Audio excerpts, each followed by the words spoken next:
bound to a mobile lottery store in the apocalypse. Who am I? Where am I? What is this place? Luli gazed vacantly at the overgrown, desolate street, devoid of any signs of life. Just 5 minutes prior, she had been crossing the road when a vehicle struck her upon waking. She found herself here. The intersection bore a striking resemblance to the one where the accident occurred, yet it felt eerily abandoned, as if no one had inhabited it for ages.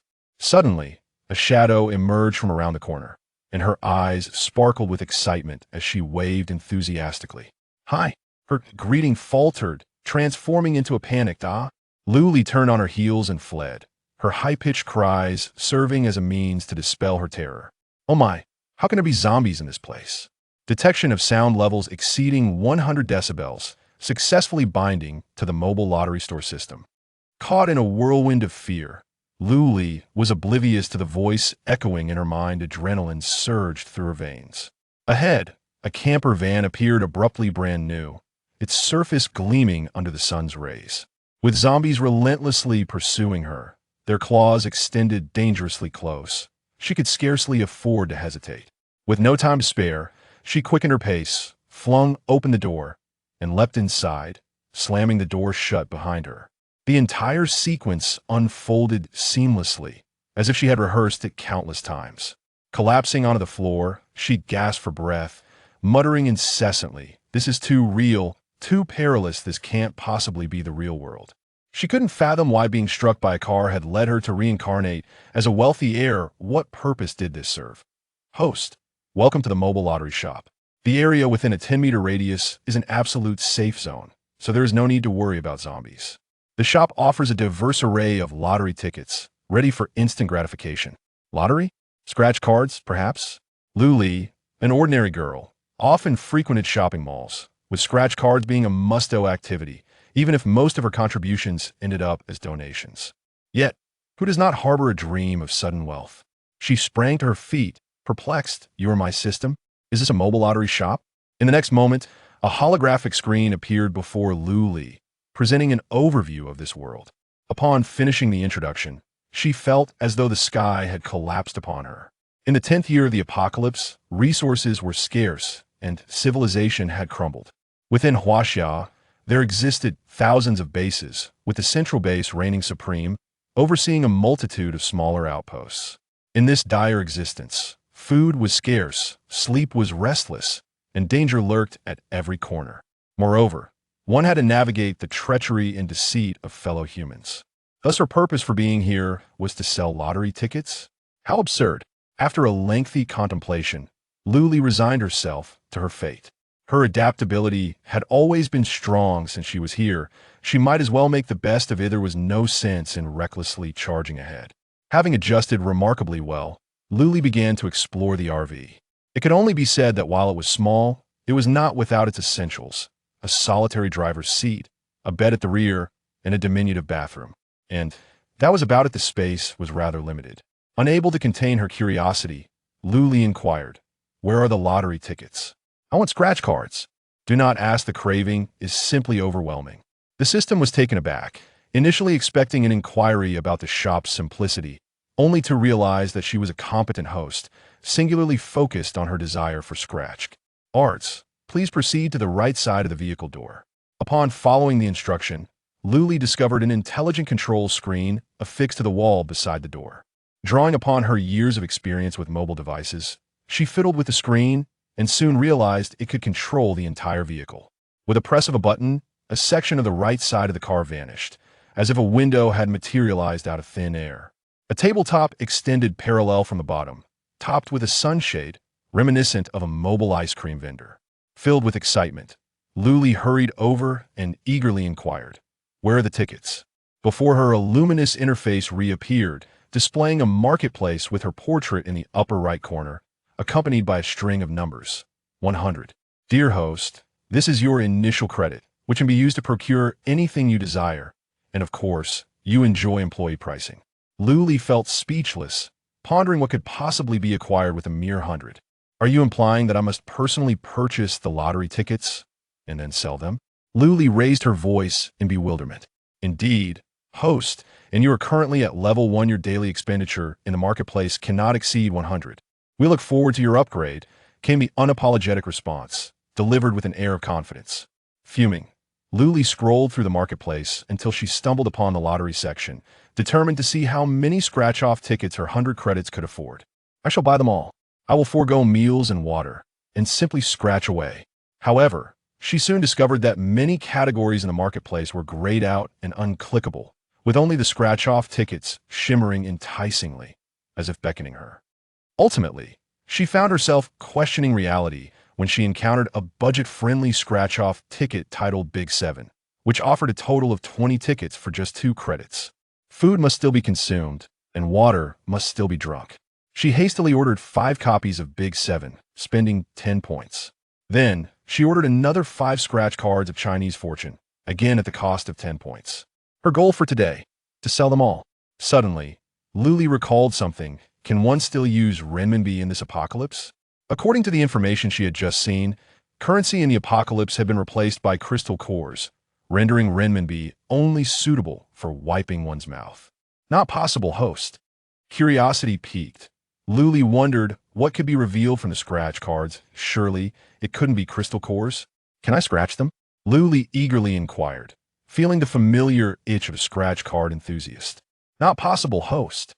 You heartless, unfeeling woman, Luli exclaimed in frustration. If the shopkeeper could not scratch them, she could only wait for customers to arrive.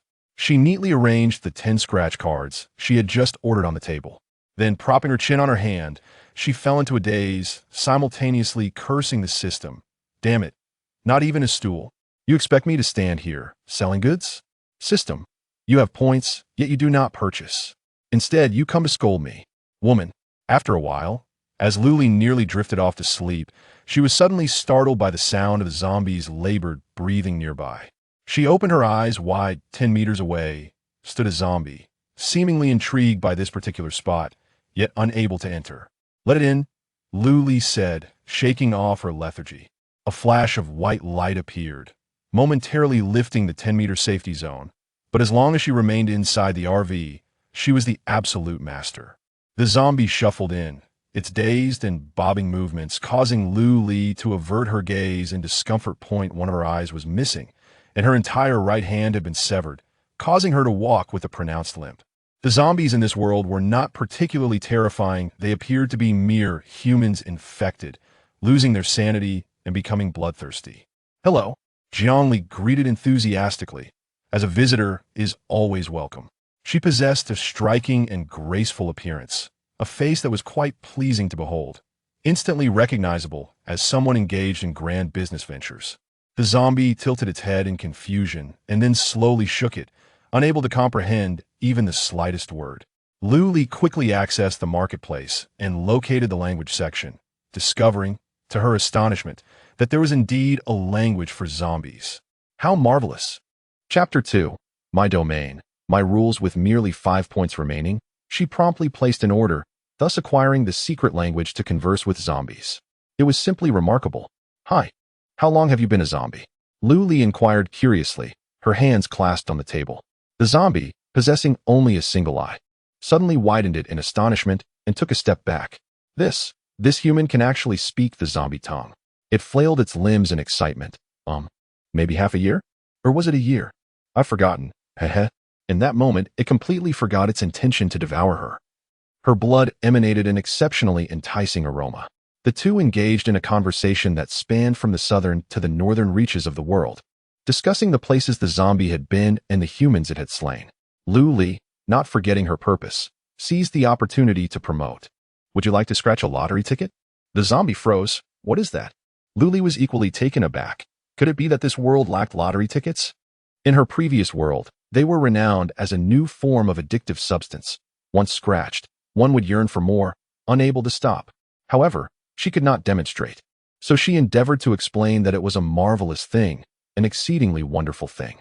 Seeing her struggle to extol its virtues, the zombie asked, Then shall we scratch one? Luli suddenly recalled she had not set a price. The currency in this world was crystal cores, and she was uncertain of what could be one. Let us settle on 1 crystal core, then. She extended a finger, indicating 1 crystal core. The zombie recoiled in fright. Pointing at its own head with its handless right arm, stammering, crystal core? Luli affirmed, Yes. The zombie, terrified, fled at an astonishing speed, disappearing in an instant. Had it gone to fetch a crystal core? Luli pondered in confusion. The host, the crystal nucleus, is extracted from the brains of zombies, the system kindly informed. Good heavens, what a calamity! Luli lamented, collapsing onto the table, utterly disheartened. Yet, she soon rallied her spirits. It was imperative that zombies also experience the joy of scratch cards. With this thought in mind, she began to pace within the confines of the RV, muttering to herself, humans utilize crystal nuclei, but what do zombies use? Surely not their tiny hearts. Suddenly, she recalled the points she had just spent in the marketplace. With her left hand forming a palm and her right hand a fist, she struck down decisively. Points can be used for everything.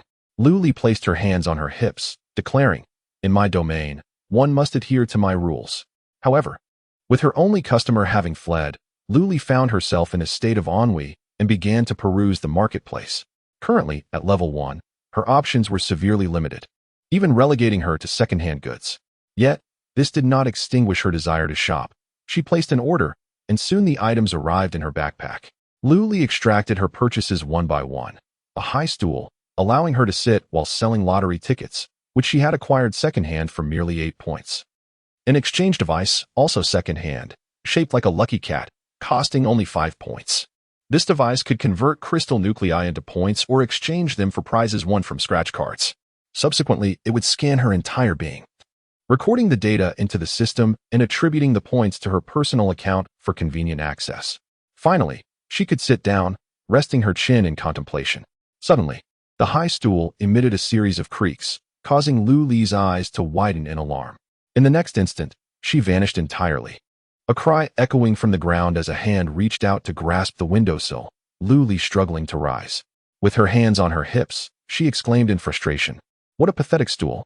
No wonder it only costs 8 points." On the floor lay the high stool, shattered into pieces, no longer resembling its former sturdy self. It was merely a decorative pillow, beautiful yet utterly useless. Infuriated, she placed a new order for a high stool from the marketplace. This one considerably more expensive at 16 points. After retrieving the new stool, she anxiously pressed down on it, relieved to find it much sturdier, and finally felt secure enough to take a seat. She then positioned a lucky cat figurine in the corner of the table. From dawn until dusk, not a single customer arrived. In the meantime, she indulged in a quick meal, which turned out to be exorbitantly priced. A combination of meat and vegetables cost her 10 points. After cursing the system for 10 minutes, she begrudgingly paid, clutching her grumbling stomach. She realized she could not simply sit idly by. Leaping off the high stool, she raised a hand in a self-motivating gesture. Since that is the case, I might as well get some sleep. However, just as she had begun to lift her spirits, fatigue overwhelmed her. Fortunately, aside from the bed, there was a bathroom available, allowing her to relieve herself and take a shower, thus avoiding any unsightly incidents. After freshening up, she drifted off into a deep sleep, awakening at the break of dawn. She felt utterly reluctant to rise, turning over numerous times before finally managing to get out of bed. She treated herself to an outrageously priced breakfast. A serving of soup dumplings cost her 5 points, which filled her with a sense of impending crisis. With only 56 points remaining, she realized she needed to earn money and enjoy better meals. The marketplace offered a plethora of culinary delights, yet the points required were equally daunting. Day by day, her meager funds seemed to vanish into thin air.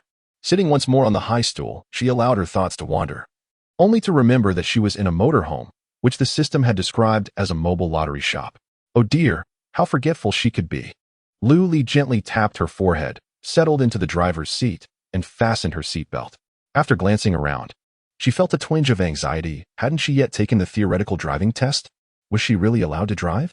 Fortunately, the vehicle was equipped with both autonomous driving and navigation systems, which offered a comforting sense of reassurance. With a touch of tenderness, Luli engaged the controls on the central display, searching for the nearest human settlement and setting the autopilot feature. With a final press of a button, the motorhome roared to life, adeptly maneuvering around obstacles on the road. Her gaze drifted to the extendable table on the right side of the vehicle, where a scratch-off lottery ticket lay undisturbed, as if enchanted into stillness. It bore an uncanny resemblance to a smartphone, yet possessed the enchanting ability to appear wherever desired, boasting even more functionalities. The motorhome drove for an hour before coming to a gradual halt. Immersed in her excitement, Luli hopped off the bed and leaned against the sales window to peer outside. Before her stood the desolate entrance of a base, marked by a wooden sign declaring, New Life Base. Her eyes sparkled with delight. She would finally encounter fellow humans again, though the base's apparent economic status seemed rather humble. Regardless, she was here now. Setting the safe zone to 5 meters, she arranged the scratch-off tickets and a lucky cat figurine, ready to begin her enthusiastic calls. Just then, 2 men and a woman emerged from the base, and the motorhome sat prominently at the entrance, far from inconspicuous. Come, take a look. Scratch-off tickets, scratch-off tickets. If you seek joy, simply scratch away. Luli improvised her sales pitch. The trio initially halted at the sight of the brand-new motorhome, exchanging glances that betrayed a flicker of greed. Upon closer inspection, they noticed a petite girl enthusiastically promoting her wares, her fair complexion suggesting an innocence that made her seem easily manageable. Most strikingly, her attire and hair were impeccably tidy. This indirectly suggests that there is a high likelihood of water being present in this RV. Water resources are exceedingly precious in a post-apocalyptic world. The base leader is the only one to receive a daily supply of 100 milliliters, while the rest of the populace is allotted merely 50 milliliters, barely enough to moisten their throats. Chapter 3. Pork and Cabbage Dumplings. It is said that this allocation will be further reduced next year, leaving the common people in dire straits. The 3 individuals shared an unspoken understanding. They yearned to seize this RV for themselves. The water inside would be theirs. Luli remained oblivious to their intentions, focused solely on warmly welcoming her customers. Hello, would you like to try your luck with a scratch-off ticket? Luli's face radiated a bright and enthusiastic smile as she approached the 3 expressionless and sullen figures. The stark contrast was palpable between Luli, who appeared vibrant and well-nourished within the RV, and the ragged, gaunt individuals standing outside. The more they observed, the deeper their jealousy grew. Coupled with an escalating sense of fear, how could a girl who seemed barely in her 20s thrive so well in this harsh reality? Her capabilities must be extraordinary. The urge to claim her for themselves was momentarily suppressed. One of the girls among them spoke first. Scratch-off tickets? What can you possibly win? Physical currency? Or is it some form of renminbi? Her voice was somewhat hoarse from prolonged thirst. Luli's eyes sparkled with enthusiasm as she elaborated. Who even uses renminbi these days? It's all about various weapons, food, and daily necessities. And there are crystal cores too. She added with a smile. There's nothing you can't scrape off. The girl's face lit up with surprise. Food? Really? I want to try it. She hadn't eaten a satisfying meal all month, long forgetting the sensation of being full. Luli immediately remarked, 1 crystal core for a scratch card? Isn't that rather exorbitant? Do you have any idea how challenging it is for us to slay a single zombie? Can you guarantee that every card will yield a reward? The girl hesitated, questioning his assertion. She found the shopkeeper rather amicable, unlike the aloof and imperious base leaders. Luli pondered for a moment and replied earnestly, I can't guarantee each card will bring a prize, but sometimes you must take risks to turn a bicycle into a motorcycle. If you don't take that chance, you won't even have a bicycle.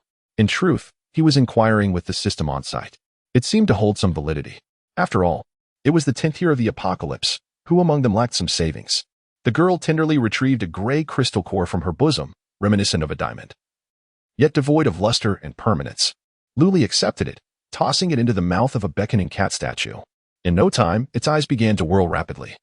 And when they ceased, a string of numbers appeared. 50. Simultaneously, the cat opened its mouth and meowed, as if speaking in feline tongue. Chenyu, 50 points. Ah, so 1 crystal core equates to 50 points? A vague understanding dawned upon Luli. Shall we start with that large number 7? Chenyu pointed to the scratch card on the left, finding it visually appealing. All right then. Luli tore a card from the booklet and handed it to her, also providing a small golden spatula, saying, use this to scratch. Chenyu seemed unfamiliar with the tool, so she leaned over the table to inspect it.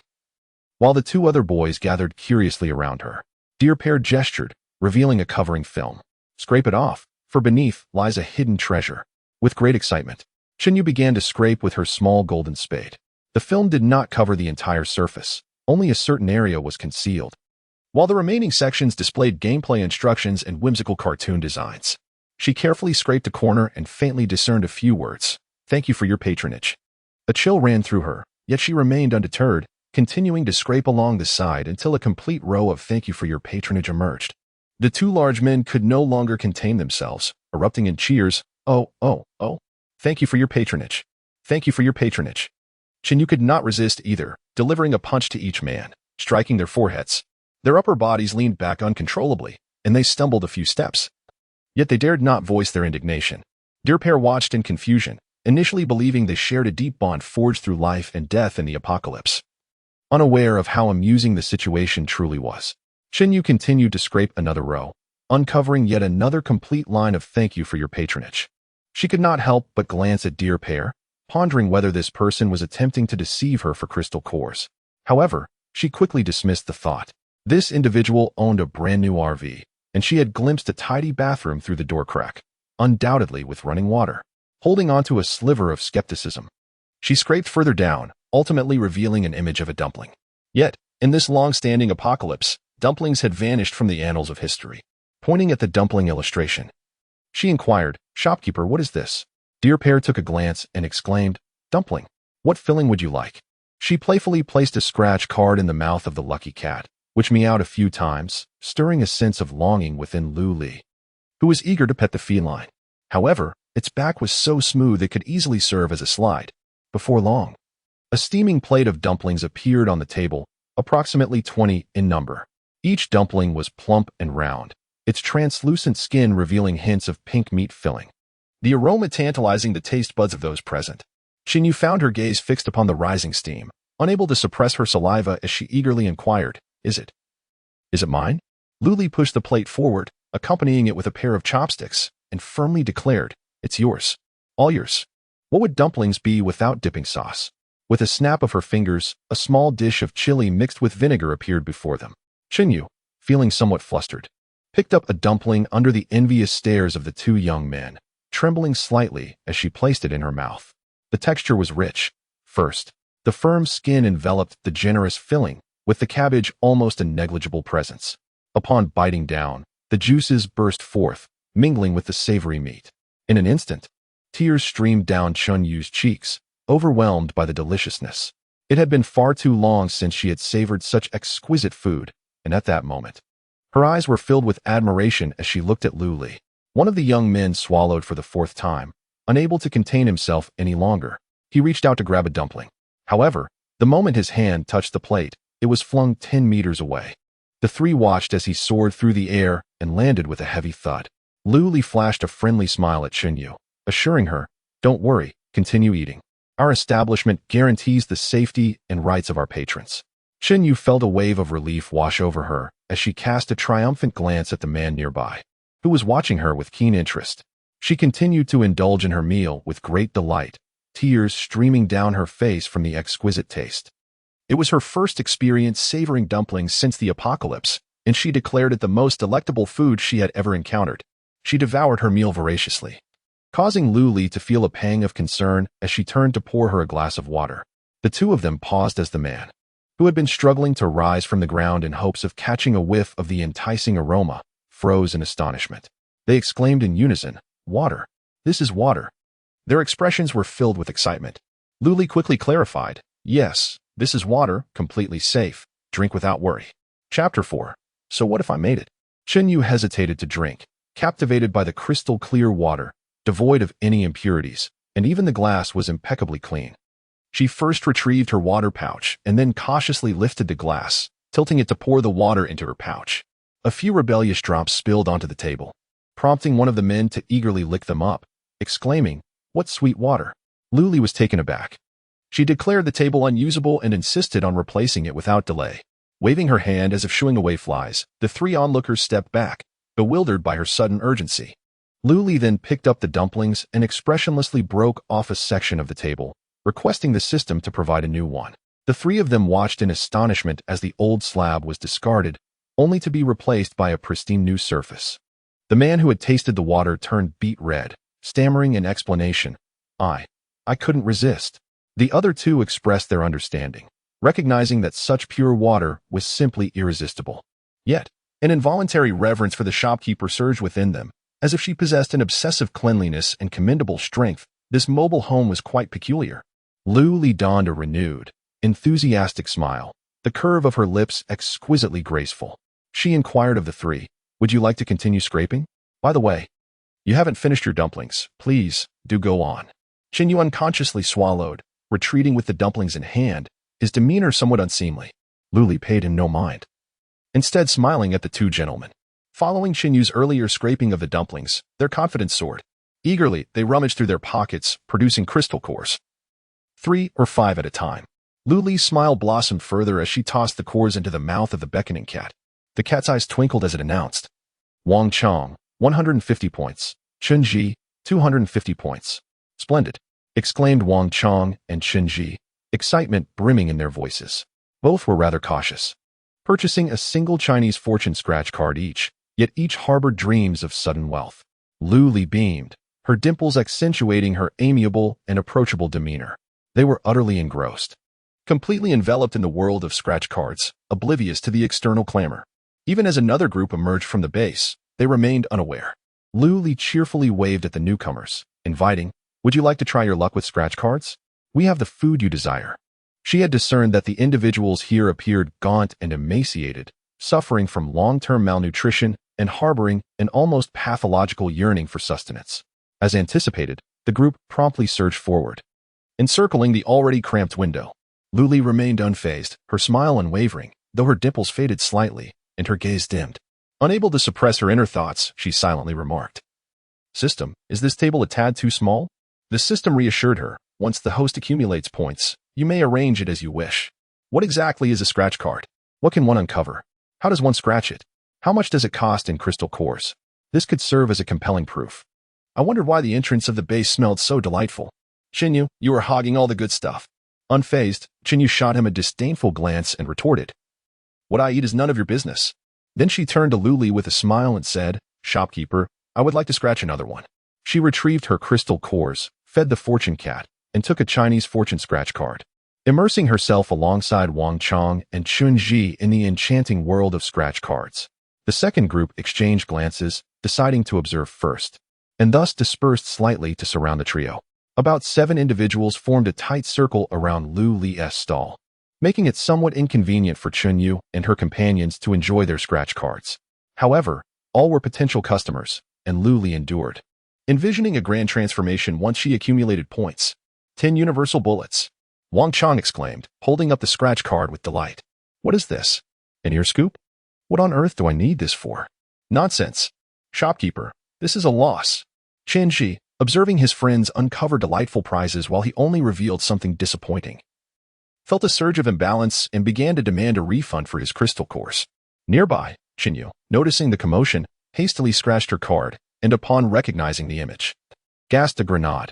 It is essential to note that in the 10th year of the apocalypse, not only was food scarce, but various firearms were also quite rare, classified as military resources. Ordinary individuals seeking to acquire such treasures can only do so by shattering crystal cores or by resorting to backdoor dealings. Otherwise, it is an endeavor as arduous as scaling the heavens. Presently, one could casually scratch off a lottery ticket, and with the mere expenditure of a single crystal core, one could obtain the coveted firearms that are usually beyond reach. The atmosphere erupted with excitement as voices clamored for exchanges, eager to ascertain the truth of the matter. Wang Chang and Chinyu, beaming with joy, claimed their well-deserved rewards, while Qinshi, feeling a pang of envy, thumped the table and declared, "I shall scratch another ticket." The others, witnessing this, echoed his sentiments, exclaiming their desire to partake as well. The entrance of the base, already bustling with activity, was further stirred by this commotion, drawing the attention of onlookers, who wouldn't relish a spectacle. In no time, the area was enveloped in a throng, with spectators forming layers around the exchange window, their chatter creating a cacophony. Luli furrowed her brow, the oppressive heat rendering her breathless. Turning, she produced a large megaphone and declared, "Please queue in an orderly fashion." Yet her words fell on deaf ears. In this post-apocalyptic world, the populace had long since grown accustomed to revering the strong. A delicate girl, seemingly harmless, was easily overlooked. Amidst the chaos, some mischievous individuals stirred the waters, interjecting questions and pushing through, exacerbating the disorder. People continued to jostle forward, leaving the original trio of Chunyu bewildered, while newcomers found themselves lost in the tumult, all clamoring to understand the nature of the commotion. Luli felt quite helpless, her eyes scanning the onlookers who were conveniently situated within the safe zone of the lottery shop. She silently recited to herself. Suddenly, someone in the crowd leapt into the air, drawing everyone's gaze. The atmosphere fell into a hushed stillness, and in the next moment, that person was sent hurtling backward. crashing violently to the ground and raising a cloud of dust. Ouch! Which fool did that? The individual cried out in anguish, instinctively cursing. You asked for it. The lamentations of the fallen gradually subsided until he could no longer endure and fainted. The crowd's gaze followed his every movement, filled with a sense of trepidation. Who was this formidable figure lurking nearby? The lack of any energy fluctuations suggested an extraordinary mastery over the situation. Chapter 5. Reaping abundant rewards such capriciousness? Such overwhelming strength? Whispers of speculation arose quietly. Just as a smile began to form on Lu Li's face, the crowd scattered in panic like startled birds. Lu Li was perplexed. Xinyu, previously pinned in a corner and unable to move, finally found an opening and exclaimed in terror, "He has arrived." Wang Cheng trembled as he clutched the table. Murmuring, "It must be." Chunji plopped down onto the ground, exclaiming, "It's him again." "Who is it?" Lu Li inquired curiously, unable to grasp the situation. "Shoo." Xinyu adopted a serious demeanor, as if guarding a profound secret, inadvertently influencing Lu Li. Lowering her voice, she pressed, "Who exactly is it?" Xinyu placed a hand over her mouth, whispering, "The shopkeeper. Didn't you see how that person was manipulated? Crashing up and down? I saw it, I did that." Lu Li replied nonchalantly, her expression one of calm indifference. Xinyu gazed at the shopkeeper's fair and innocuous visage, shaking her head. "Do not jest, dear proprietor. In this day and age, even the truth is met with skepticism." She refrained from further explanation and softly uttered, "Rise." Simultaneously, she languidly extended a finger, palm facing downward, and lifted it slightly. Immediately, the figure sprawled on the ground, akin to a sack, stirred as if an invisible hand were lifting them into the air. Lu Li shrugged and tilted her head at Xinyu, adopting a nonchalant demeanor. The expressions of the trio were one of astonishment. As this moment corroborated their suspicions, the shopkeeper was indeed a formidable individual. Otherwise, how could she possess the strength to safeguard this vehicle? It would have likely been seized long ago. A true powerhouse. Shenji, who had previously been clamoring for compensation in crystal cores, now fell silent, regarding her with newfound reverence. In this post-apocalyptic world, might makes right, the strongest reign supreme. Lu Li waved her hand, a warm smile adorning her face. "Would you care for some scratch cards?" Xinyu could hardly contain her enthusiasm, nodding vigorously. "Scratch away. It's simply too worthwhile." The supplies, such as dumpling grenades, were treasures that seemed unattainable. Establishing residence in the base meant committing to its service, requiring the completion of monthly tasks and the submission of a set quota of crystal cores. In return, one would receive allocated provisions, such as 50 milliliters of water per person daily and a meager amount of food necessary for sustaining health. Insufficient sustenance and warmth. This was the grim reality for the majority in this dystopian era. Xinyu produced several crystal cores, skillfully feeding them to the fortune cat, while the other two had yet to exhaust their points and eagerly began selecting their scratch cards. As the three individuals eagerly scratched away, a group of others squeezed in, quietly producing a crystal core and placing it on the table. They whispered, "Boss, we want to scratch too." They had just witnessed the legitimate treasures, dumplings, grenades, and bullets before their eyes. They were determined to participate and claim their rewards. Lu Li, somewhat puzzled, inquired, "Why are you all being so quiet?" The group immediately displayed expressions of alarm, signaling her to hush with a finger pressed to their lips. "Boss, keep it down. There's a big shot nearby who prefers tranquility over commotion." Lu Li's curiosity was piqued. Who could this formidable figure be that inspired such fear without even showing their face? Ironically, the big shot they spoke of was none other than herself. With a melodious and crisp voice, she declared, "Watch closely." The crowd followed her gaze, somewhat bewildered, as they heard her impatient tone. Up, down, again up, and down. Could it be that the big shot was indeed the shop owner? A curious onlooker chimed in. "Is someone speaking for me? I truly believe now." The group exchanged their crystal cores and patiently awaited the fortune cat to tally their points, subsequently selecting their scratch cards. There were 7 of them in total, all leaning over the small table, creating a somewhat awkward atmosphere. Lu Li could not bear to see her customers uncomfortable, but upon glancing at the points, she decided to set her concerns aside for the time being. "Once I have the money." Haha.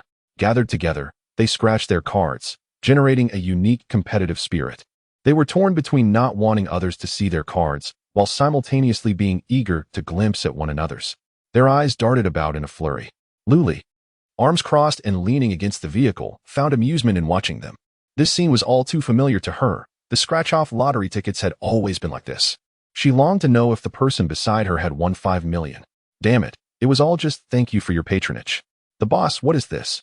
A man exclaimed in anger, but fell silent under the indifferent gaze of Lu Li. This was a big shot, not someone to provoke. That crystal core was as good as lost. Oh, boss, please help me see what this is. I can't recognize it. Chen Yu exclaimed excitedly, jumping up. Lu Li took a look and gasped. This girl had an extraordinary affinity for food. A fried chicken and hamburger combo, Lu Li remarked, then inquired. Shall we redeem it now? Chen Yu nodded fervently. Redeem, redeem, redeem. Though she didn't fully understand, she knew it must be something wonderful. The others, who had not finished scratching their tickets, ceased their efforts and quietly watched as Lu Li slipped the scratch-off ticket into the mouth of the beckoning cat. Soon, the cat's mouth opened wide, releasing a paper bag. Although it remained unopened, the aroma wafting from it was enough to stir the most primal desires within. Under the expectant gazes of several pairs of eyes, Chen Yu trembled as she carefully tore open the paper bag, and the fragrance enveloped her senses. Just as everyone was fixated on her, eager to witness her indulgence, the paper bag on the table suddenly vanished, along with the enticing scent. Wang Chong panicked. Chen Yu, why did you store it away? Let us at least savor the aroma. Chen Yu shot him a dismissive glance. What's it to you? Can't I eat it at my own pace? The others were furious, but utterly helpless, forced to continue scratching. At that moment, a voice erupted from the corner, cursing. What does thank you for your patronage even mean? Why does Chen Yu get food while I have nothing? One of the later arrivals among that group. Lu Li smiled, and, feeling somewhat apologetic, did not amend her ways. The two individuals who had yet to shave their hair clenched their fists in frustration. Recalling the earlier display of the boss's prowess, they could only mutter a few curses internally, daring not to express their discontent outwardly. Unexpectedly, the two companions who had accompanied her had each garnered their own rewards. One had obtained 10 bullets, while the other secured a handgun. Where there is joy for some, there is sorrow for others. Envy can warp one's very visage. Lu Li watched as that group departed, while Chen Yu hurried off as well, having unearthed something valuable. Her demeanor serene as if nothing had transpired. Wang Chong and Chen Ji, feeling dissatisfied, scraped their points to no avail, failing to procure even a morsel of food. Determined, the two resumed their efforts, clinking the crystal cores from their pockets. Lu Li, beaming with delight, collected them to feed the fortune cat. The fortune cat cheerfully announced, Wang Chong, 200 points, Chen Ji, 200 points. A primary crystal core is worth 50 points, akin to a scratch-off ticket. With all the earnings belonging to Lu Li, the system retaining not a single point, for it was notoriously stingy. Chapter 6. Zhao Haifeng is this. Fruit? Boss, take a look. Wang Chong exclaimed, his excitement rendering him speechless as he hurriedly handed it to Lu Li. Upon inspection, she found an apple, and wondered what the fuss was about. With an impassive expression, she placed it into the fortune cat, 3 pairs of eager eyes fixated upon it. Soon, a vibrant apple, adorned with red and green hues, emerged, exuding a fragrant aroma. Its scent was sweet yet refreshing, and Wang Chong, unable to contain his eagerness, cradled it in his hands, gazing at the apple as if it were the rarest treasure in existence. Not only Wang Chong, but Chen Ji too, both swallowed hard in anticipation. Fruits and vegetables. These verdant organic delicacies are practically priceless in the post-apocalyptic world. The central base has exerted immense effort to cultivate them, yet they are sold at exorbitant prices, leaving those without connections or channels despondent. However, now, with merely a single crystal core, one could obtain an entire apple. I once witnessed the base leader indulge in such a treat. It was utterly fragrant, wafting for miles, both crisp and sweet. Chen Ji drooled as he gazed greedily at the apple. Wang Chong concealed it in his embrace, fending off the malice in others' stares. Chen Ji protested. What harm is there in letting me take a look? Wang Chong retorted without mercy. If you want to see, scratch your own lottery ticket. Why gaze upon mine? What if you ruin it by merely looking? Chen Ji felt disheartened. If he could win, would he truly covet another's apple? Unwilling to relent, he prepared to continue scratching. Meanwhile, Wang Chong sought a secluded corner to enjoy the apple, mindful of the throngs at the base's entrance. This rare treasure was too precious to attract unwanted attention. As soon as someone emerged, their gaze would naturally fall upon the RV, and most would approach out of curiosity. Once they caught a glimpse and heard Lu Li's brief introduction, anyone possessing a crystal core would be tempted to scratch a ticket. As noon approached, Lu Li found himself amassing a fortune, watching as his points surged beyond the 2,000 mark. He silently commended himself, observing Chen Ji, still scratching away, and shook his head, deciding against further persuasion. Just as Chen Ji seemed poised to scratch another ticket, Lu Li interjected, "We're closing for now. Do return this afternoon." Chen Ji, his face etched with discontent, stuffed the 3 scratch tickets into the mouth of the fortune cat, his expression numb. Suddenly, the cat's mouth revealed 3 rewards: chopsticks, a metal basin, and a glass cup. He had scratched off at least 10 tickets, yet only these 3 yielded any rewards, and among them, the bullet was the only one of slightly better quality. The others were utterly useless. Frustrated by the unfairness of it all, Chinji felt a surge of anger. Why did everyone else seem to uncover valuable prizes while he was cursed with such ill fortune, unwilling to accept this fate? He gathered the meager rewards from the table and stormed off in a huff. Lu Li, on the other hand, pulled down the window coverings, plunging the interior of the RV into sudden darkness and restoring the silence. Suddenly, a knock sounded at the window. Lu Li frowned in irritation. Retrieving paper and pen to scrawl a few bold characters, she swiftly pulled back the covering and slapped the paper against the vehicle, which boldly proclaimed, "Resting, do not disturb." One would expect that anyone with a modicum of sense would comply, yet the knocking only grew more insistent. Lu Li even heard the sound of paper being torn apart. Narrowing her eyes, she turned to yank the covering aside. "Can't you see I'm resting?" she snapped, her lips pressed into a thin line, her gaze piercing. Before her stood a tall, imposing man wearing a black baseball cap, his dirty black t-shirt betraying a lack of care. With a disdainful expression, he demanded, "So, you sell scratch-off tickets? Give me one." Lu Li bristled at his tone. A surge of determination coursed through her, and with a flick of her wrist, she sent him flying outside. Within the 10-meter safety zone of the lottery shop, she was the sovereign, a dragon that could command even the fiercest of foes. "You filthy woman! How dare you act so arrogantly?" The man snarled as he picked himself up from the ground, his face contorted with rage. Suddenly, a flickering flame erupted from his left palm. He was an ability user, and Lu Li's interest was piqued. She knew that in this world, not only had some individuals mutated into zombies, but others had also evolved unique powers. Immediately, a flame burst forth from his right hand as well. He clasped his hands together, and the 2 flames collided, forming a fireball the size of a palm. Lu Li crossed her arms and wore an expressionless face, completely disregarding him. Approaching noon, the weather was sweltering, marking the busiest time at the base with people coming and going. Many stood nearby, whispering to one another as they glanced at the man and then at the fair-skinned Lu Li, unable to suppress their sighs. That Zhao Haifeng was truly a bully. Alas for that young girl. Was he not merely relying on the fact that he was the younger brother of the base leader? How arrogant he was. Indeed, what was so remarkable about his fire abilities? There were plenty of them in all of Huaxia. As for Zhao Haifeng, no one at the new base held him in good regard. He was nothing short of scum, taking advantage of anyone he fancied, regardless of gender, leveraging his brother's position and his own slight prowess to act with impunity. And now, he had set his sights on today's newcomer, a young girl. The more onlookers there were, the more exhilarated Zhao Haifeng seemed. He held the fireball, palm up, and slowly approached Lu Li, a cruel smile tugging at his lips. "If you behave, I might spare your life," he taunted. Lu Li clenched her fists and swayed them slightly in front of her, her face devoid of expression as she replied, "I'm so scared." This was undoubtedly a provocation, and Zhao Haifeng's smile vanished instantly. He raised the fireball in his hand and forcefully swung it toward her. The onlookers instinctively covered their eyes, unwilling to witness the impending cruelty. In the next moment, a scream pierced the air, tragic and high-pitched, filled with struggle and fury. Was that not the voice of the young girl? They gazed intently, as if a ball of fire was rolling on the ground, emitting a chilling cry. Turning their attention to the caravan, the young girl remained nonchalantly leaning against the vehicle. Her arms crossed, a faint smile gracing her lips, seemingly enjoying the spectacle of the burning figure. The fire-wrought person cried out, "Help me. Just save me, and I shall have my brother allocate the finest resources to you." Greedy onlookers, lured by the promise of resources, rushed forward. But an invisible barrier halted them just a meter away from the fiery figure. They stretched their hands to push through, kicked in desperation, yet could not breach the barrier. The cries of the burning man grew more agonizing as he neared incineration, when suddenly, the flames extinguished, quelled by a gust of wind. The spectators seemed to catch a whiff of charred flesh, involuntarily swallowing, the aroma tantalizingly alluring. Fortunately, being an elemental fire wielder, he was not harmed by the flames. At worst, they marred his appearance.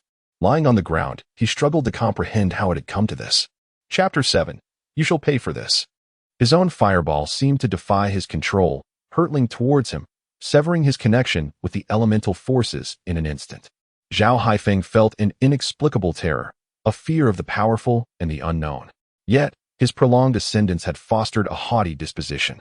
An overwhelming sense of indignation and rage consumed him as he struggled to rise, casting a fierce glare at the still pristine Lu Li and uttering, "You wait for me. I shall summon my brother.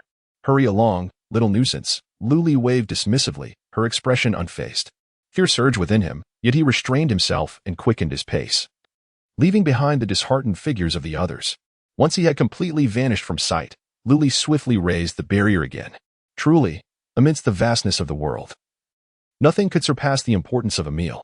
The base leader was a level 3 supernatural being. He was not so easily deceived. After a fleeting moment of sympathy for the young girl, the crowd gradually dispersed. After all, these were the hottest months of the year. And it was midday. Would they rather not sleep and instead venture out to slay zombies? The RV lacked air conditioning, yet it remained comfortably temperate, consistently maintaining a stable climate regardless of external fluctuations. Having earned over 2,000 points in just one morning, Lu Li couldn't help but smile widely. Whether or not it was the end of the world, everyone found themselves irresistibly drawn to this unknown yet thrilling challenge with extraordinarily high rewards. She propped her leg up casually, confidently occupying the driver's seat while browsing through the marketplace, pondering what to have for lunch. At that moment, the system unexpectedly announced, "Congratulations, host. You have successfully leveled up to level 2. Your marketplace spending limit is now 1,000, unlocking additional features. Welcome to your exploration." Only then did Lu Li take a glance at the upgrade rules. Level 1 required merely 100 points, Level 2 demanded 1,000 points, and Level 3 necessitated 10,000 points. With each advancement, the points required increased by an order of magnitude. Lu Li found this progression manageable, especially considering that a single scratch card sold for 50 points. For instance, this morning alone, she had amassed over 2,000 points. Some individuals became so engrossed in scratching that they lost all sense, engaged in an endless pursuit. As long as they possessed crystal cores, the scratching could continue. And if they ran out, they could always borrow from others, could they not?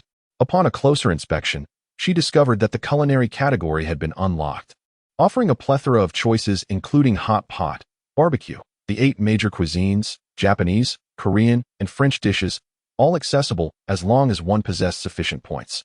Lu Li also realized that the food was exorbitantly priced in the marketplace. A mere box meal consisting of 1 meat and 1 vegetable dish demanded 10 points. Can you believe it? Yet, she was someone who embraced the philosophy of living in the moment, indulging in the pleasures of today without concern for tomorrow. If she craved something, she felt compelled to satisfy that desire. Otherwise, the mere thought would rob her of sleep. She navigated to the hot pot category and selected a single-person set meal that encompassed all her favorite ingredients. Upon seeing the price, she nearly gasped in disbelief. 588. But she shrugged it off. She would simply sell more in the afternoon. After all, could this solitary mouth be deprived? 1 minute after placing the order, a burst of white light illuminated her surroundings, and a dining table complete with pots, bowls, and utensils materialized before her. In the center lay a yin-yang pot, already boiling, featuring her beloved spicy broth alongside a clear soup. A line of condiments was arrayed beside it, and the entire table overflowed with ingredients.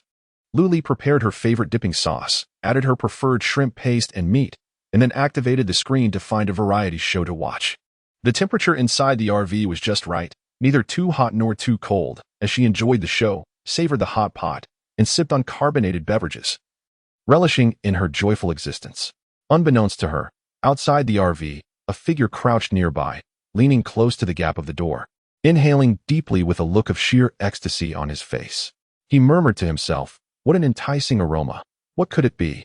A passerby, intrigued, approached and inquired, "What are you sniffing out with that keen nose of yours?" This person possessed an extraordinary sense of smell, far more acute than that of the average individual, capable of detecting even the most inconspicuous scents. The RV belonging to Lu Li boasts exceptional soundproofing and odor isolation, yet who would have anticipated encountering such an extraordinary individual? "Hush, Can you smell that delightful aroma of meat? The sensory adept, almost entranced, pressed against the door, inhaling deeply through the narrow crack.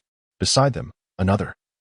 Upon catching the tantalizing scent, swallowed hard and eagerly leaned in, only to find nothing but the faint odor of the RV's fuel tank.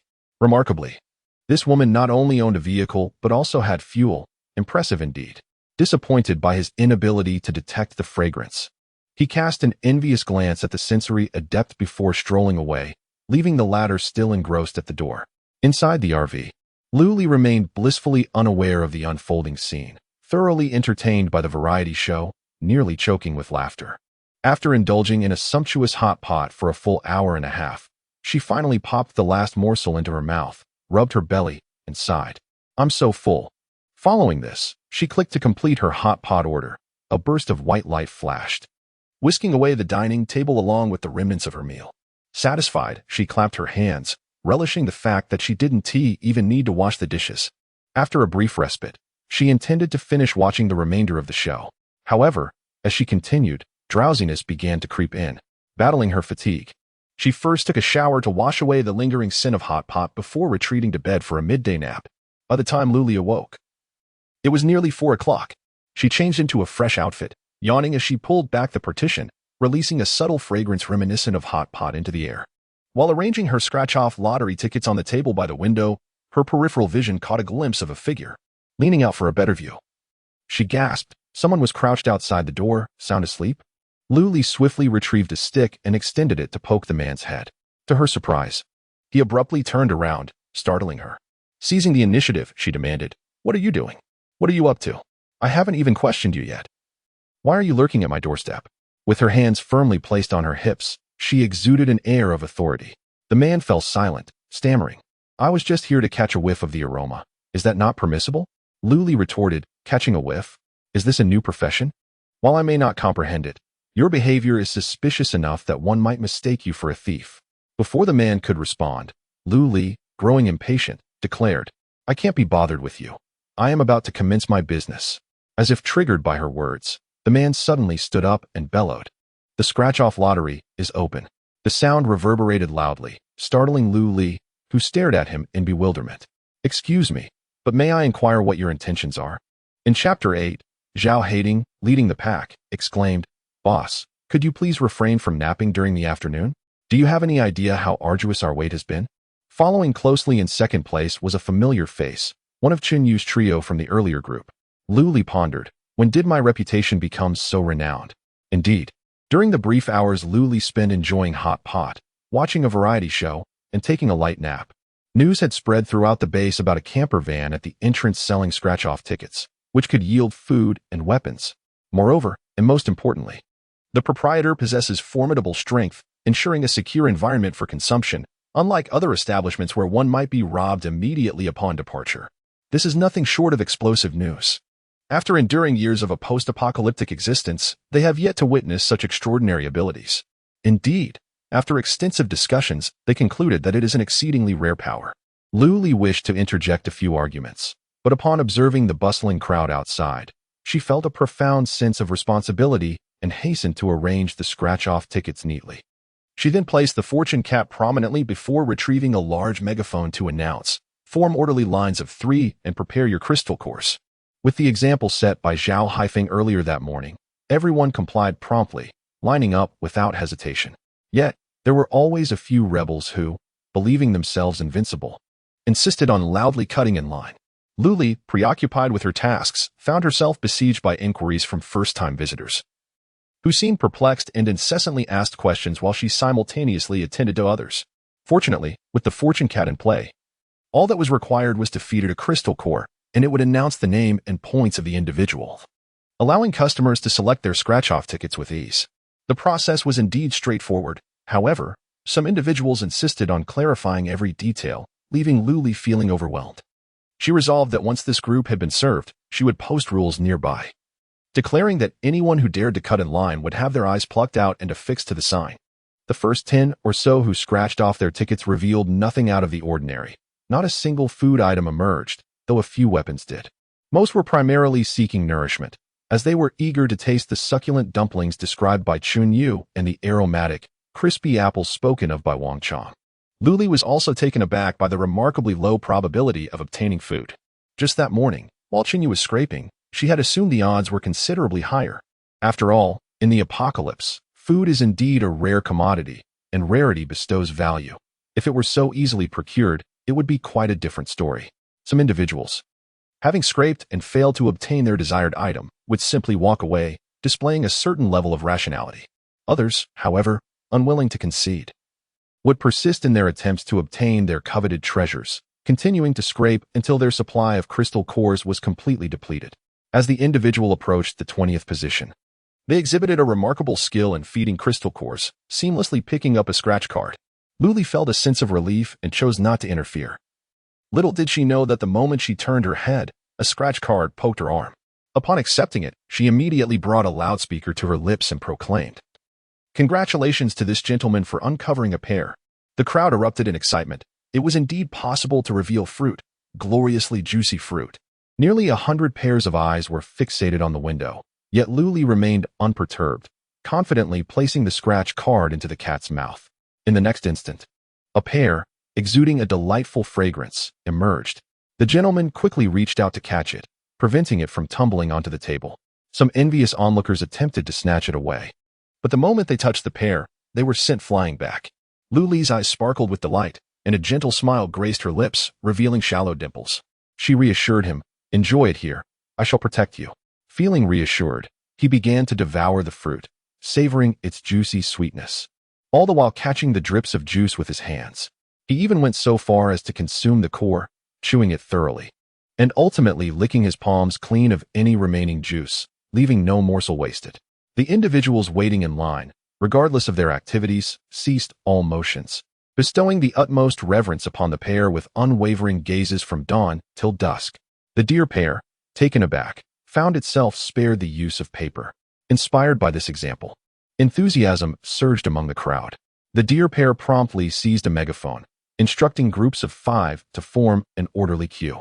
Initially, groups comprised 3, now 5 were required.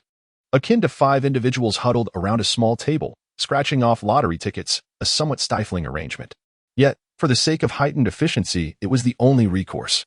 Subsequently, another person revealed a bowl of beef noodles. It was a girl who, while eating, wept bitterly, careful to ensure her tears did not fall into the bowl. The deer pair, witnessing her plight, felt a pang of sympathy and offered her a tissue, reassuring her, "Why cry? If you wish to eat, simply come back to scratch again." This gesture seemed to unloose the floodgates of her emotions. "I do not wish to slay zombies. It is far too arduous. Living is exhausting. I truly do not want to continue." Her words dripped with negativity. The deer pair, at a loss, could only respond, "If you perish, you shall never savor such delectable beef noodles again." Upon hearing this, the girl promptly stifled her sobs, shifting to a subdued whimper, yet her pace of consumption remained unabated, devouring the noodles as if the bowl had never contained anything before. "Thank you, boss.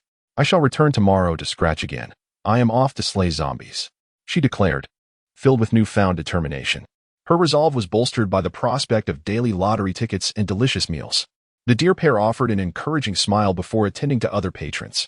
As the realization dawned that food could indeed be obtained through scratching, excitement reached a fever pitch. Before nightfall, the patrons had completed scratching off all 200 tickets from the 10 books purchased by the deer pair the previous day. She calculated roughly that she earned 10,000 points in a single day, enough to indulge in countless hot pot meals. The queue in front of the window had dwindled, leaving only a few individuals who were exceedingly reluctant and desperately eager to scrape out some food. Each of them held a ticket, the last one for the day. And Luli was also waiting for a miracle. Of course, the miracle did not occur, and they left dejectedly, not forgetting to ask, "Boss, will you be coming tomorrow?" Luli nodded, affirming, "Yes, of course I will come. The chives here are too easy to harvest, one crop after another. Once this lot is finished, she would simply move on to another place to continue the harvest." The few reluctant individuals departed, and Luli intended to tidy up and close for the day, vowing not to work overtime again. However, just then, a voice suddenly drifted towards her from afar. She looked up, but saw no one. Only the guards stationed at the entrance of the base, who appeared utterly bored and even yawned.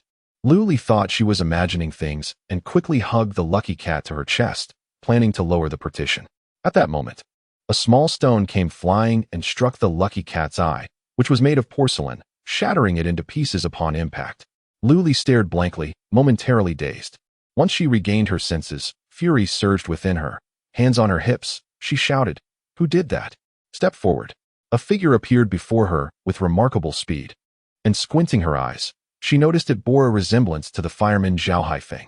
Chapter 9, A New Member. She took the initiative, asking, "Are you Zhao Haifeng's brother?" This was something she had heard from others. Earlier in the afternoon, someone had cautioned her to be careful, mentioning the base leader's formidable strength and so forth. She had been too busy introducing scratch-off tickets to pay much attention, allowing it to go in one ear and out the other. Upon seeing the striking resemblance between the two faces, she recalled her earlier mischief against her brother. Was her elder brother here to exact revenge? Zhao Haiding was taken aback, unable to fathom the audacity of this young woman. He could only respond, "Yes, you are the owner of the lottery shop who bullied my brother this afternoon?" With hands planted firmly on her hips and chest held high, Luli exuded an imposing presence as she retorted, "What of it? Shall we engage in a physical confrontation?" Her formidable demeanor caused Zhao Haiding to feel somewhat deflated, an inexplicable sense of trepidation creeping into his heart. After all, Haifeng was a level 2 ability user. And yet he had been so easily countered by her. She must be at least a level 3 or higher. Contemplating this, Zhao Haiding suppressed his anger. As he was adept at bending without breaking, otherwise, he would not have risen to the position of base leader. He chuckled lightly, Civilized individuals do not resort to violence. How about a scratch-off ticket instead? Luli shot him a disdainful glance, finding the exchange rather dull. "We're sold out. Come back tomorrow." However, her peripheral vision caught sight of the shattered fortune cat, igniting a surge of indignation within her. "That would cost 5 points. Frowning, Luli bent down to retrieve the small stone. Upon rising, she hurled it at Zhao Haiding with a sudden motion, simultaneously manipulating it with her mind. The sound of the stone slicing through the air shattered the silence. "You vile woman, how dare you?" Zhao Haiding doubled over as if struck with great force. Clutching himself in agony, Luli, indifferent to his plight, hoped this strike would render him incapable of further retaliation. With a teasing gesture, she stuck out her tongue at him, shaking her head provocatively before she drew down the partition, isolating herself from the outside world. For the sake of her own safety, Luli inquired, "System, is this RV sturdy?" The system confidently declared, "Rest assured, unless a level 10 ability user arrives, no one can breach this place." From what Luli knew, there were scarcely a handful of level 10 ability users in this world. She felt reassured. Zhao Haiding couldn't he possibly have such a formidable backing while operating from this dilapidated location, could he? Outside the RV, Zhao Haiding was drenched in sweat, writhing in agony as if his lower body had been brutally torn apart. The stone had pierced through his flesh, and blood gushed forth. Those lurking in the shadows were taken aback, astonished by the ruthless actions of the boss, who showed no regard for his status as the base leader. The atmosphere instantly grew lively, despite the Zhao brothers typically preying on the weak. They still recognized the authority of the base leader and sought to gain some advantage from him. Some hurried into the base to call for a doctor, while others grabbed a makeshift stretcher from the guardroom. Everyone was in a flurry as they rushed to carry Zhao Haiding inside. Luli, having acted without overthinking, was not concerned about any potential reprisals. In the safe confines of the RV, she felt invincible. The system chimed in once more, "Congratulations, host. You have leveled up twice in one day and are now at level 3. However, the limit remains at 1,000 points. Please unlock more new features on your own." Luli felt somewhat numb to the notion of leveling up. As long as she could sell scratch-off tickets and enjoy delicious food daily, she was content. She opened the marketplace and ordered 5 copies each of the Big 7 Chinese New Year dragon-themed scratch-off tickets. Each book contained 20 tickets, costing 2 points per book, while she could sell each ticket for a lucrative 50 points. It was an absolute windfall. This was the goal she set for herself for the morrow. With the enthusiasm of the new base, she was certain she could sell them all. After restocking, Luli reopened the home category, filled with a dazzling array of appliances and decorative items.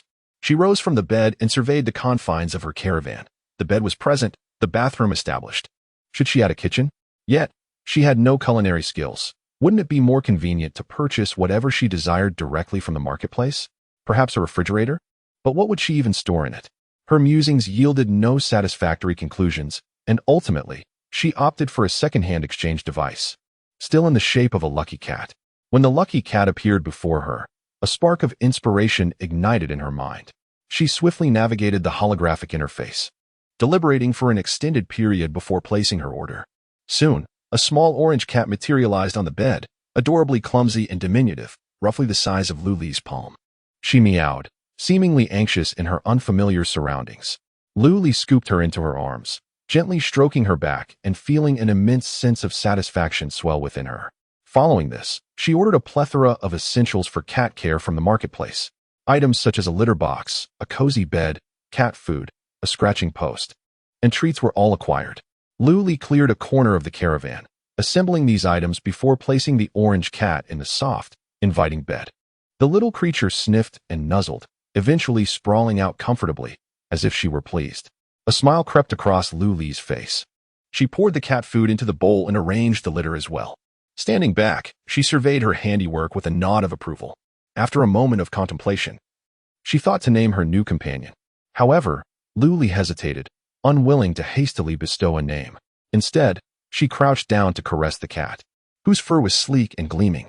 It is evident that the little creature was cherished in another place before, as it maintained its silky fur.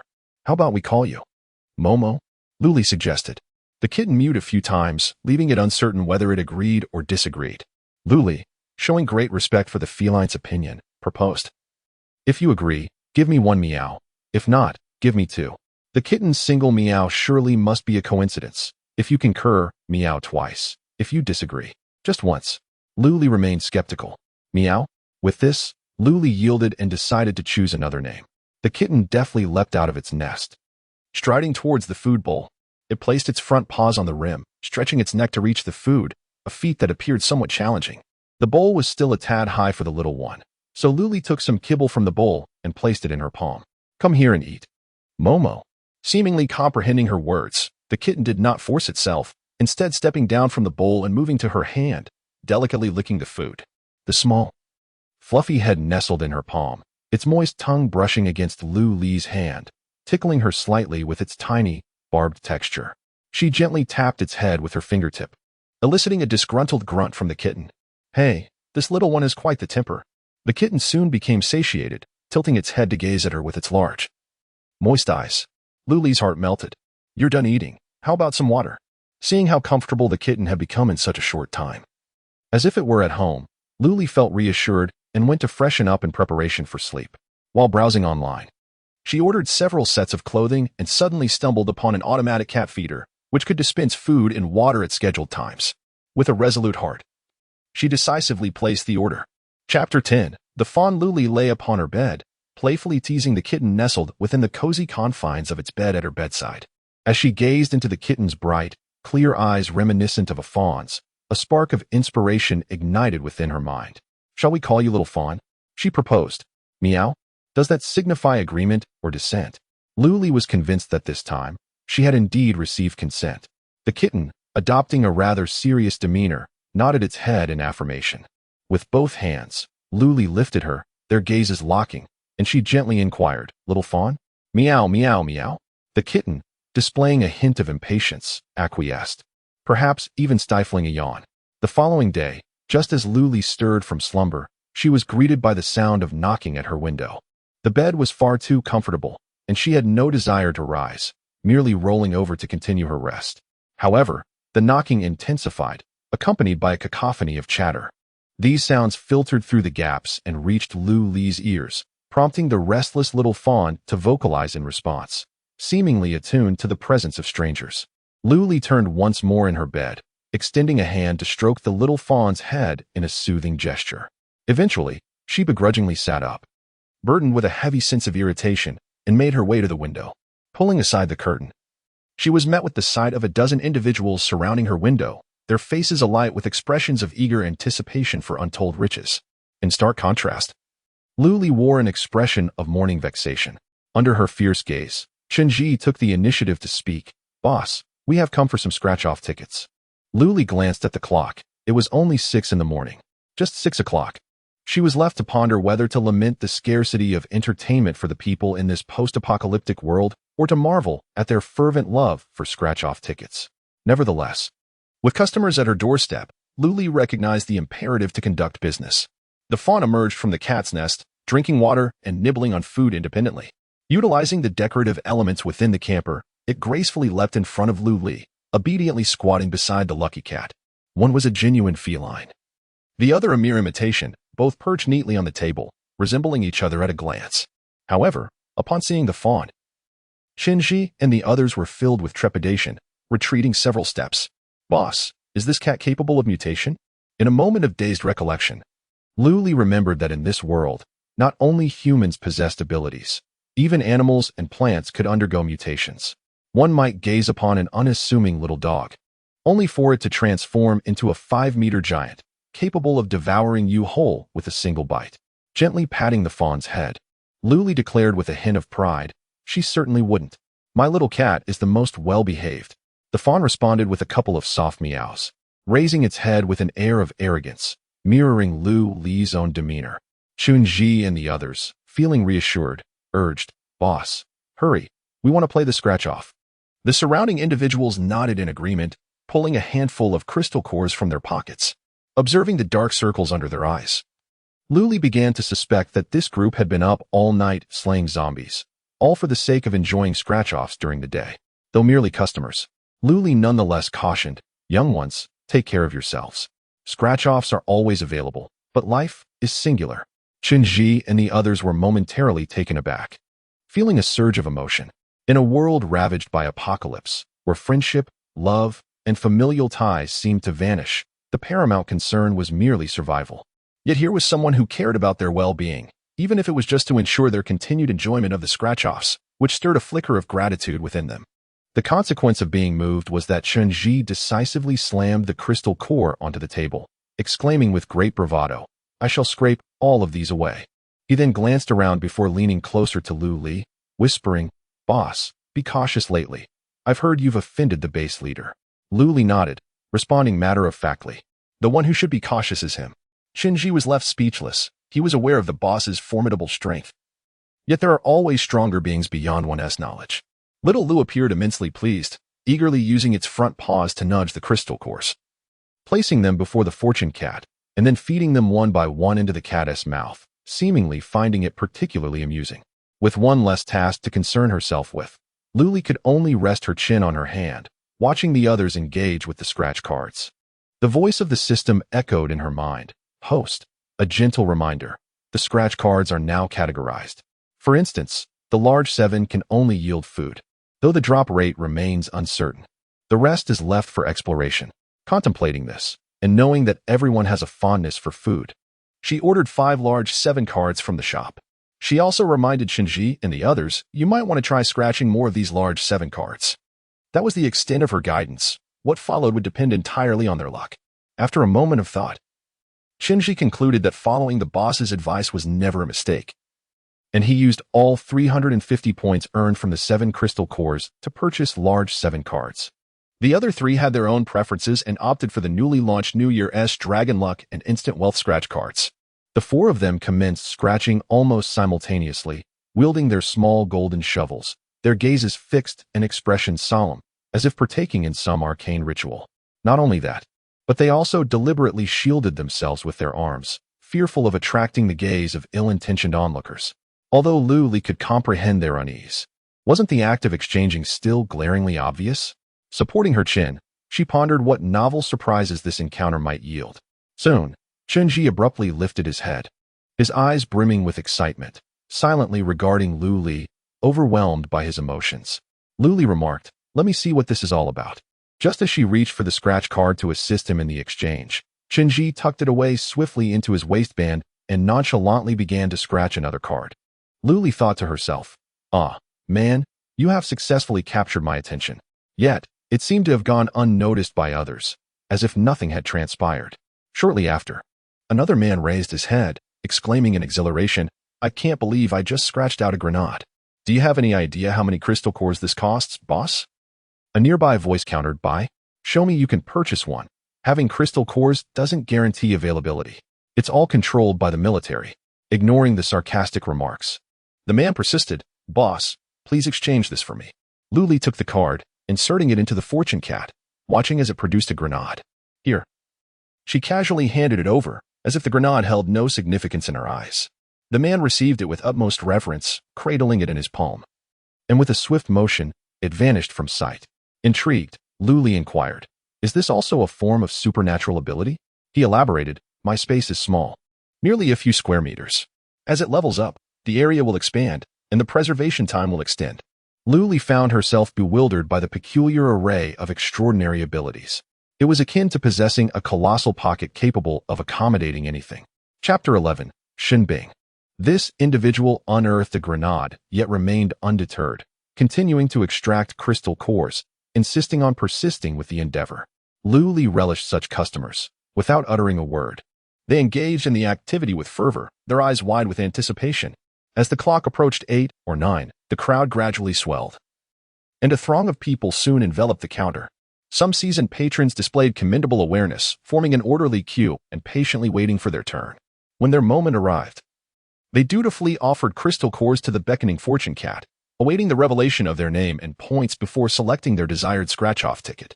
The entire process was meticulously organized, requiring little concern from Luli, save for a few newcomers. These individuals often inundated her with questions, and when they failed to procure the coveted rewards, they resorted to vociferous complaints. Naturally, Luli held no affection for such behavior. Merely refraining from expelling them was a testament to her forbearance. Just as Luli was assisting a new customer, the previously raucous atmosphere abruptly fell silent. Puzzled, she glanced up to witness a disordered line parting to create a narrow path, as if to welcome someone of significance. At the end of the passage, a tall figure approached, clad in white attire and black trousers, yet donning a long black cloak that cascaded to his ankles, even in the sweltering heat. The hem of his cloak swayed with each stride, at times affectionately brushing against his calves, and at others retreating, reminiscent of playful ocean waves. He uttered not a single word, simply ambled forth, yet Luli could palpably sense the formidable aura he exuded. Unable to suppress her musings, she wondered if this was the formidable ally Zhao Hading had summoned. Observing the formidable presence before her, Luli felt an urgent question arise in her mind, inquiring of the system whether this safe zone could indeed withstand such a person. The system replied with unwavering confidence, "Of course it can. You are the absolute sovereign. Exude your confidence." Reassured by this affirmative response, Luli leaned her palms against the table, regarding the newcomer with a scrutinizing gaze as he traversed the narrow path toward her. As he drew nearer, a sense of breathlessness enveloped her, as if the very air around her had been commandeered by his presence. He halted before the window, the brim of his cloak casting a shadow over the upper half of his face, revealing only a delicate mouth and a sharply defined jawline. Merely by the exquisite lower half of his visage, Luli could ascertain that he was indeed handsome. Regardless of how many lifetimes she might live, one aspect of Luli would remain unchanged: her absolute infatuation with beauty, an unwavering obsession with appearances. Before she could utter a word, the man extended his empty palm, and in the next moment, a yellow crystal core materialized within it. A collective gasp echoed around her, leaving Luli perplexed. Did the color truly matter? With a calm demeanor, she accepted the crystal, her fingertips inadvertently brushing against his palm, which felt as cold as ice. A shiver coursed through her. No wonder he wore a cloak even in the sweltering heat. He emanated a chilling aura. However, Luli did not dwell on it for long. The post-apocalyptic world was replete with bizarre abilities. She proceeded to feed the crystal core to the beckoning cat figurine as usual. Soon, a jubilant announcement resonated. Shinbing. 150 points. It seemed even the crystal cores were categorized by rank. What a distinctly stratified and exasperating apocalypse this was. The man, named Shinbing, concealed his glowing eyes beneath the brim of his hat. With 150 points in hand, he mused that if others claimed they could scratch one ticket for merely 50 points, then he could indulge in 3. Suppressing his excitement, he casually selected 3 scratch-off tickets and began to scratch them off to his heart's content. Luli, though captivated by appearances, was more driven by ambition. Noticing his understanding of the rules, she promptly called out to the other hesitant customers, urging them to join in, as there were still spots available. Her dimples deepened with her radiant smile, which was strikingly vivid. At that moment, Shinbing glanced up and was momentarily taken aback by her pure, radiant grin, a rare treasure amidst the chaos of the apocalypse. However, the allure of the scratch-off tickets soon drew his attention back, and he resumed scratching with anticipation. The onlookers shifted their gaze between Shinbing and the warmly inviting Luli, before finally settling on the tantalizing scratch-off tickets. Some boldly approached, exchanging their crystal cores for a chance to play, while others retreated, trembling and too timid to lift their heads. Lu Li could discern that Shin possessed formidable strength and was not easy to approach. His mere presence had frightened away so many potential customers, her customers. She shot an admonishing glare at Shin, determined that he must scratch for those who had fled, lest she hold him accountable. Oblivious to the tension, Shin eyes sparkled with enthusiasm as his hands trembled slightly while wielding the small golden scratcher. In no time, he completed the 3 tickets and stacked them neatly to present to Lu Li. Upon receiving them and inspecting the results, her eyebrows arched in surprise, and she inwardly gasped. Each ticket he had scratched revealed a grand prize, 7 times the reward, all yielding food. The crowd was intensely curious about what the esteemed player had uncovered. With dozens of eyes fixated on Lu Li's hands, Shin also observed, yet his attention was not captivated by the scratch cards, but rather by the pearly, reflective whiteness of Lu Li's slender, delicate hands. Each nail was impeccably shaped, smooth and rounded like a pearl. Since the outbreak of the apocalypse, Shin had not encountered such pristine hands. Most he had seen were marred with dirt lodged beneath the nails or calloused from hard labor. Moreover, some individuals had fingers that were far from whole. In short, it had been a long time since he had witnessed such healthful hands. Lu Li inserted the scratch card into the mouth of the fortune cat, and after a brief moment, it regurgitated 3 rewards: a box of winter jujubes, a container of sliced watermelon, and a can of cola. To be frank, many people were unfamiliar with these fruits now, but that was inconsequential, as the fortune cat diligently announced their presence. Even if they had never heard of them, it mattered little. As long as they recognized them as fruits, that sufficed. The box of winter jujubes contained around 10 pieces, each one a delightful blend of red and green, of moderate size, exuding a sweet aroma. The sliced watermelon was an inviting crimson hue, devoid of any black seeds. The can of cola appeared as though it had just been retrieved from the refrigerator, with droplets of condensation still clinging to its surface. Shin stashed the 3 rewards within his cloak, shielding them from the covetous gazes of onlookers, and once more retrieved a yellow crystal core. The surrounding crowd gasped in awe. Even Lu Li was at a loss for words, wondering if they ever tired of gasping in astonishment. She routinely accepted the crystal core, inserting it into the cat's mouth, yielding another 150 points. Shin then selected 3 scratch cards. There were a total of 8 scratch cards laid out on the table, with 2 of each kind, each containing 20 cards, each distinctly numbered and available for selection. Lu Li observed that Shin was meticulously selecting his scratch cards. Unlike others who either grabbed them carelessly or chose based on a favored number, Shin was different.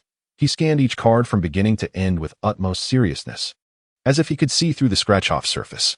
With this thought, Lu Li felt a jolt. Could this person possess the ability of X-ray vision? She immediately inquired with the system, asking if their scratch cards could be seen through the protective film. Chapter 12, The Marvelous Ability? The system replied with a sarcastic tone. How could that be possible, host? Our scratch cards cannot be harmed in any way, whether by fire or water, let alone any X-ray vision. The system had more to say, but the essence of Shin ability was certainly not X-ray vision. Upon receiving the system's definitive answer, Lu Li dismissed her concerns. No matter how slowly he chose, as long as he was paying, he was her god. Shin leisurely selected 3 cards and began scratching, completely immersed in his own world, oblivious to the external commotion. After a considerable time, 2 batches of customers had already come and gone. Yet Shin remained focused on those 3 cards.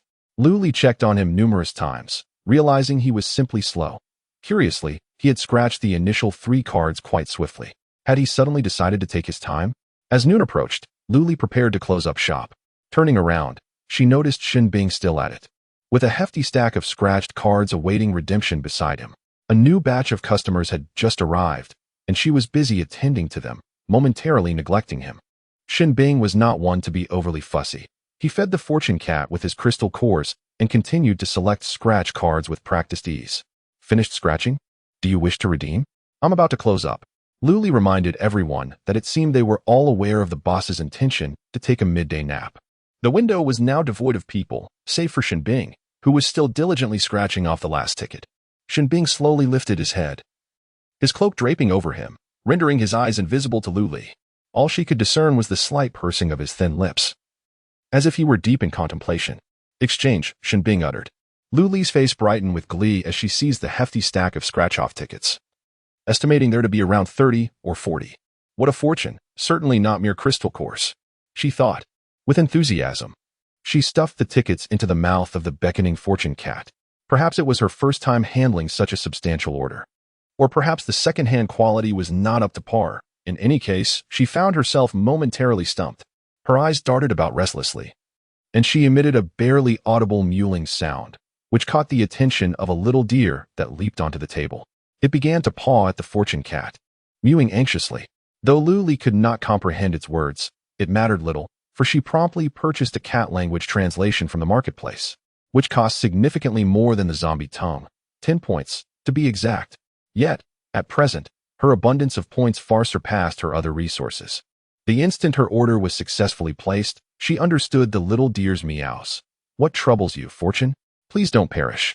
You are the second good friend I have made in this world. Are you simply exhausted from work? It's all right, being a cat is just like that. Soon after, she heard the feeble voice of the fortune cat. No, that's not it. Oh, I'm choking. Luli burst into hearty laughter, and Shinbing turned to glance at her. At that moment, her dimples were strikingly prominent, her brows and eyes brimming with jubilance. Her entire countenance radiant and resplendent, strikingly out of place amidst the desolation and darkness of this apocalyptic world. Even her teeth were remarkably neat and pristine, which left Shinbing feeling utterly envious. After a fit of laughter, Luli contemplated assisting the fortune cat, but was utterly clueless about how to extract it. Luli, perhaps you could inquire with your friend about how to retrieve it without choking her, she suggested. Luli, taken aback, and the fortune cat, equally astonished, ceased the movement of its eyes. After a prolonged silence, Luli finally uttered, Master, simply press the left eye 3 times. Following her instructions, Luli did just that, and as expected, all the scratch-off tickets that had been fed into the cat were promptly regurgitated. The fortune cat then added, Master, you may only insert a maximum of 5 at a time. It cannot endure more. All right. Luli complied.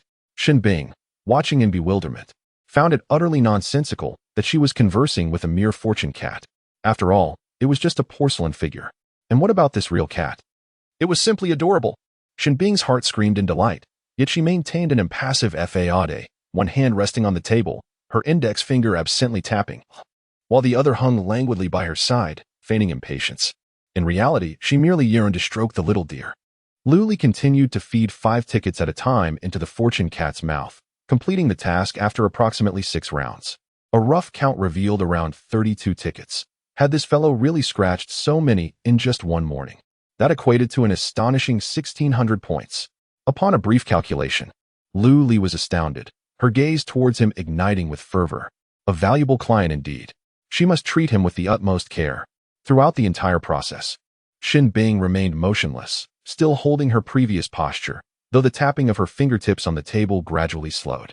Only she understood that she was waiting for the fortune cat to regurgitate the rewards, and then, at last, she could indulge in a hearty meal. Soon, the fortune cat sequentially dispensed the rewards according to the order of the scratch cards. At that moment, time seemed to stretch infinitely. It took nearly 3 minutes for the fortune cat to finish its task. Luli was taken aback upon witnessing the abundance of food that filled the entire table, with some items even stacked 2 layers high. She hesitated to indulge. Was it truly impossible to see through the scratch cards? Once again, doubt crept into Luli's mind, yet she chose to trust the system's assurances. Frustration bubbled within her. No wonder the others had failed to uncover any food that morning. After all, so many large scratch cards had been sold, and all the food had been whisked away by this rascal. She shot a glare at Shinbing but could only see the brim of his cloak, unable to meet his gaze, while he remained blissfully unaware. Here are your rewards, Luli stated in a nonchalant tone. Among them was even a portion of braised chicken, neatly packed in a transparent container, exuding a rich broth, accompanied by vegetables and mushrooms, alongside a serving of rice. The sight was enough to awaken a deep hunger within her. Luli had skipped breakfast that morning due to the early arrival of Qinji and the others and had been busy ever since. Now, confronted with a table laden with delicacies, she felt ravenous. Shinbing collected all the food into his spatial ring, a new product launched this year by the central base, specifically designed for ability users lacking spatial powers. Pricing was determined by freshness, duration, and spatial dimensions, starting at 1,000 first-level crystal cores, and was limited in availability. Only those with sufficient prowess could procure it. Turning around, he noticed that the lottery shopkeeper's barrier had yet to be lowered. But a table had already appeared inside the caravan, upon which rested an electric baking tray. A few slices of pork belly sizzled enticingly, curling up as they cooked, accompanied by 4 or 5 plump button mushrooms, exuding a captivating aroma. Shinbing unconsciously halted his steps, recalling that he hadn't yet stowed away the food when he had just entered the space. Could it be that this proprietor possessed some sort of magic? He turned completely around, standing still as he gazed at the electric grill, silently swallowing his saliva. Luli, shaking off the droplets from her hands, emerged from the restroom and upon seeing the table laden with delectable dishes, felt her hunger intensify. She quickly placed an order for a barbecue set she had eyed the previous day in the mall, first laying the pork belly and mushrooms on the grill before heading to wash her hands. Eagerly, she sat down, rubbing her hands together in anticipation, while the little deer hopped onto the table, munching on a bowl of cat food, sharing the meal in its own way. Chapter 13. Not for you. Luli held a leaf of lettuce in one hand while using the other to grasp a piece of succulent pork belly, the oily, char-grilled meat enveloped in the lettuce, which she then stuffed into her mouth, savoring the explosion of juices, tender and fragrant. It was simply exquisite. She lowered her head to sip her cola, letting out a satisfied sigh. Was there anything in this world that could bring greater joy? Suddenly, however, she sensed a piercing gaze, as if a spotlight were directed upon her. Curiously, she looked up. There stood Shinbing, a mere 5 meters away from the caravan, seemingly entranced. At last, she beheld his true visage. He was a remarkably handsome youth, with a prominent nose and deep-set eyes. The hood of his cloak had been blown back by the wind, revealing his soft, flowing hair, evoking an irresistible urge to reach out and touch it. The youth appeared to be in his early 20s, a time typically associated with the vibrancy of life. However, the desolation of the apocalypse cast a faint aura of mortality around him. Luli, reflecting on this description, couldn't help but smile and casually asked, "Is there anything else?" Her tone was nonchalant, merely a passing inquiry. Shinbing approached slowly, pausing before the window, embroiled in contemplation for a moment before shaking his head, indicating there was nothing. Yet, he remained standing there.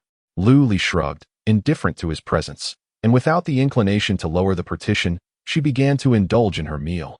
Thinly sliced beef, bacon, grilled sausages, shrimp, and chicken wings. She placed a variety of them on the grill, allowing them to cook gradually, yet an unseen gaze lingered upon her.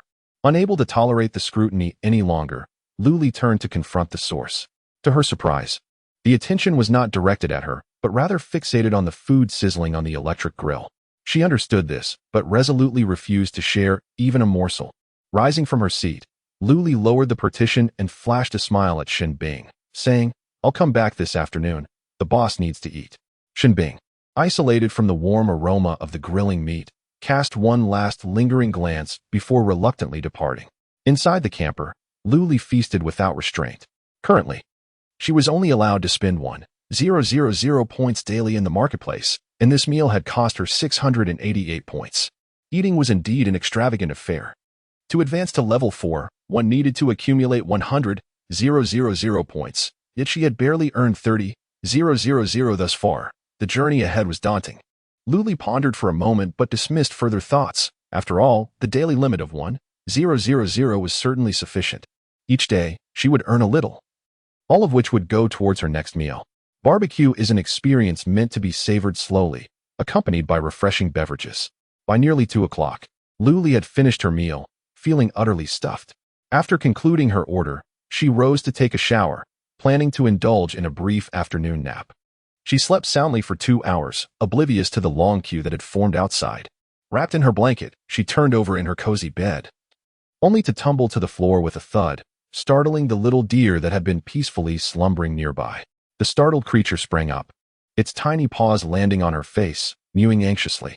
Luli scooped the little one into her arms, groggily climbing back into bed to snuggle for a while longer.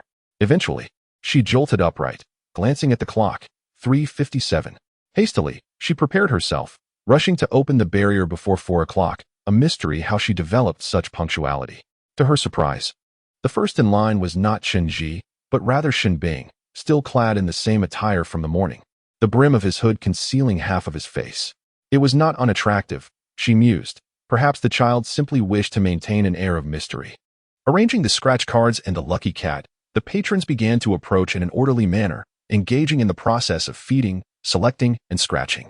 She observed that Shinbing only scratched the large ones. Could it be that he had dependents both above and below him, all of whom required substantial sustenance? Luli dismissed such thoughts and focused on her tasks. Some individuals scratched 1 or 2 cards before departing, thus freeing up space for the next patrons. However, Shinbing continued to scratch without redeeming any winnings, merely leaving them beside him. Luli began to scrutinize whether anyone else had uncovered food. Until 5 o'clock, no one had managed to reveal any food items, likely having been entirely claimed by that mischievous boy. Customers have begun to voice their complaints. "Boss, weren't we promised that the Big 7 was exclusively for food items? I hurried over from the neighboring base for this." Another added, "Indeed, boss. I've scratched off 3 tickets, and all I received was a mere thank you for your patronage. Is this reasonable? Have you started deceiving us now that your business has flourished? You cannot do this to me. You are the very essence of my existence. Without the scratch-off tickets, I have no desire to slay zombies." Luli was taken aback by the outburst, while Shinbing remained unfazed, continuing to scratch his tickets. In a flurry, Luli denied the possibility, insisting it was all a matter of luck. "I will open a new Big 7 ticket. You all can try your hand at it. Surely, it's just bad luck, a mere puff to blow away the misfortune." Upon hearing this, Shinbing's eyes lit up at the sight of the freshly unwrapped Big 7 in Luli's hands. Luli seemed to sense his eagerness and shot him a glare. "What are you staring at? This one is not for you." With a huff, Shinbing lowered his gaze, knowing he still had 5 Big 7 tickets left to scratch. Luli placed the newly unwrapped Big 7 on the table, and it was swiftly snatched away. With new tickets, there was surely a chance to win something delectable. She had observed that each book contained 20 tickets, with about a 50-50 chance of winning, albeit with varying rewards, some yielding trivial items like ear picks, while others offered the coveted fruits. As predicted, the 20 tickets were distributed among 7 or 8 people, leading to a mix of joy and despair. "Ah, I've finally won a fruit. Boss, please redeem it for me now. Could it be the legendary banana? So easy to peel, delicious, and mess-free, a divine fruit indeed." The proprietor, with a hint of exasperation, once again expressed gratitude for the patronage, pleading for the opportunity to unveil another ticket. Witnessing their fervent enthusiasm, Luli quietly handed out the rewards. Those who received their prizes were so overjoyed that they yearned to announce their fortune to the entire world. The rewards acquired from Lu's lottery shop possessed a safeguard. They were impervious to theft, and any malicious intent would only bring misfortune to the perpetrator. It was wiser to remain a mere spectator, relishing the sight of others indulging in their fortunes. Thus, dozens of eyes fixated on a particular individual devouring bananas, not just one, but an entire bunch, comprising 5 or 6 ripe fruits. Unfazed, he stood boldly at the center of the crowd, leisurely peeling a banana. Gasps echoed around him. As onlookers cautioned, "Be careful, you might ruin it." There were murmurs of envy as others remarked, "If you can't appreciate it, let me have a taste. I would treat the banana far better." Ignoring the lamentations and desires of the crowd, he meticulously peeled back the vibrant yellow skin, revealing the fragrant and tender flesh within. He dared to take only the slightest bite, savoring each morsel with deliberate slowness, his expression one of utmost delight, evoking a desire to deliver a playful reprimand. Yet, none dared to intervene. They simply watched him indulge, their eyes glimmering with greed. Some clenched their fists, contemplating a daring snatch. But recollecting the fate of those who had previously attempted such folly, they abandoned the thought. Meanwhile, another fortunate individual who had won a fruit prize had already seized the opportunity to slip away while the crowd's attention was fixated on the bananas. Shinbing, too, was diligently scratching off her own tickets, glancing up at Luli after completing her 5 tickets. Due to Shinbing's formidable prowess and his aloof demeanor that kept others at bay, everyone tended to steer clear of him, leaving him to occupy the prime position directly in front of Luli. She cast him an impatient glare and inquired, "Are we claiming prizes or not?" Shinbing shook his head, his side adorned with approximately 10 scratch-off tickets, presumably waiting to be redeemed all at once later. He urged, "Open the new ones." Luli glanced at the myriad of remaining Chinese Fortune New Year Dragon Luck scratch-offs on the table, aware that there was still plenty left. Nevertheless, she boldly asserted, "There are still some here." Shinbing fixed his gaze upon her, showcasing his finely crafted features, exuding a hint of melancholy. What a troublesome woman, not opening them. Luli teased deliberately.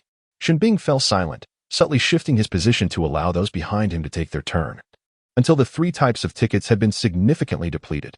Luli then produced several new scratch-offs, causing Shinbing's eyes to light up as he immediately squeezed his way to the front, relying on his undeniable strength. The onlookers dared not voice their frustration. Luli, regardless of his prowess, insisted that he adhere to her rules in her domain. She pointed at Shinbing and then gestured toward the end of the line, commanding him to queue up. Shinbing stared at her in disbelief. Never had anyone dared to address him in such a commanding tone. Even the commander of the central base treated him with deference. Yet this audacious woman was the first to challenge him so boldly. No, Shinbing attempted to argue. Yet his feet seemed to act of their own accord, retreating backward. Luli smirked disdainfully, thinking to herself how amusing it was to have him refuse her. She busied herself arranging the newly opened tickets.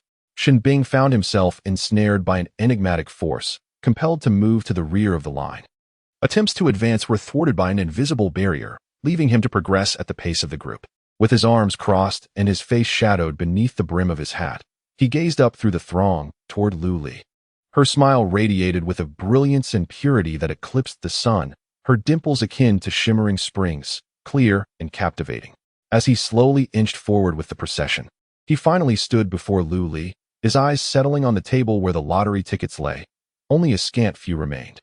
The others had nearly all been sold, leaving only a meager scattering that evoked no desire to scratch. At that moment, Luli unexpectedly declared, "We're not selling any more today." Having said this, she began to tidy up the scratch-off tickets on the table. Anxious, Shinbing pressed his hand over hers, exclaiming, "I'll take them all." Luli chuckled, extending a hand and stating, "Crystal cores." Her palm, a healthy blend of pink and white, appeared vibrant. Shinbing diverted his gaze, retrieving several yellow crystal cores from his spatial ring, evidently in excess, and placed them in her palm. Luli cast a sidelong glance, inwardly remarking on the impolite young boy. She then raised the partition. With delight, she activated the display to check her points balance, exclaiming in astonishment, 3,300 plus points. Oh my goodness, this is a windfall. Luli, exhilarated, spun around several times, then scooped up the little deer from the ground, tossing it into the air and catching it with precision. Meow meow, the little one whimpered. I feel so dizzy, not wanting to toss it anymore. Luli cradled it in her arms, directing its gaze to the luminous display that showcased the astounding figure. Do you see? Your master has struck it rich. Which brand of cat food do you desire? Speak freely. She spoke generously. The little deer's eyes sparkled, gleaming like stars. She extended her tiny paw and deftly glided across the luminous screen. Ultimately, she selected a highly rated cat food from the pet category. Without hesitation, Luli placed the order, only to be met with a notification: today's spending limit has been reached. It was quite awkward. She glanced at the little deer and comforted her, saying, "It's all right, I'll purchase it for you just after midnight. You shall have this cat food by tomorrow."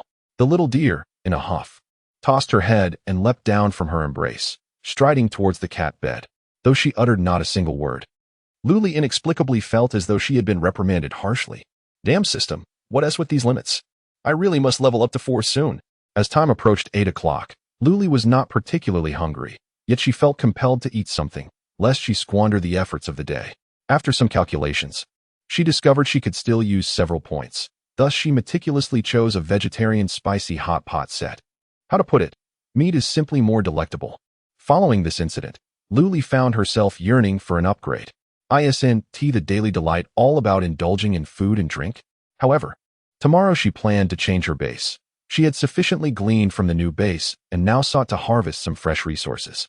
Hence, she programmed the navigation for her RV to drive itself to another base, one several times larger than the new base.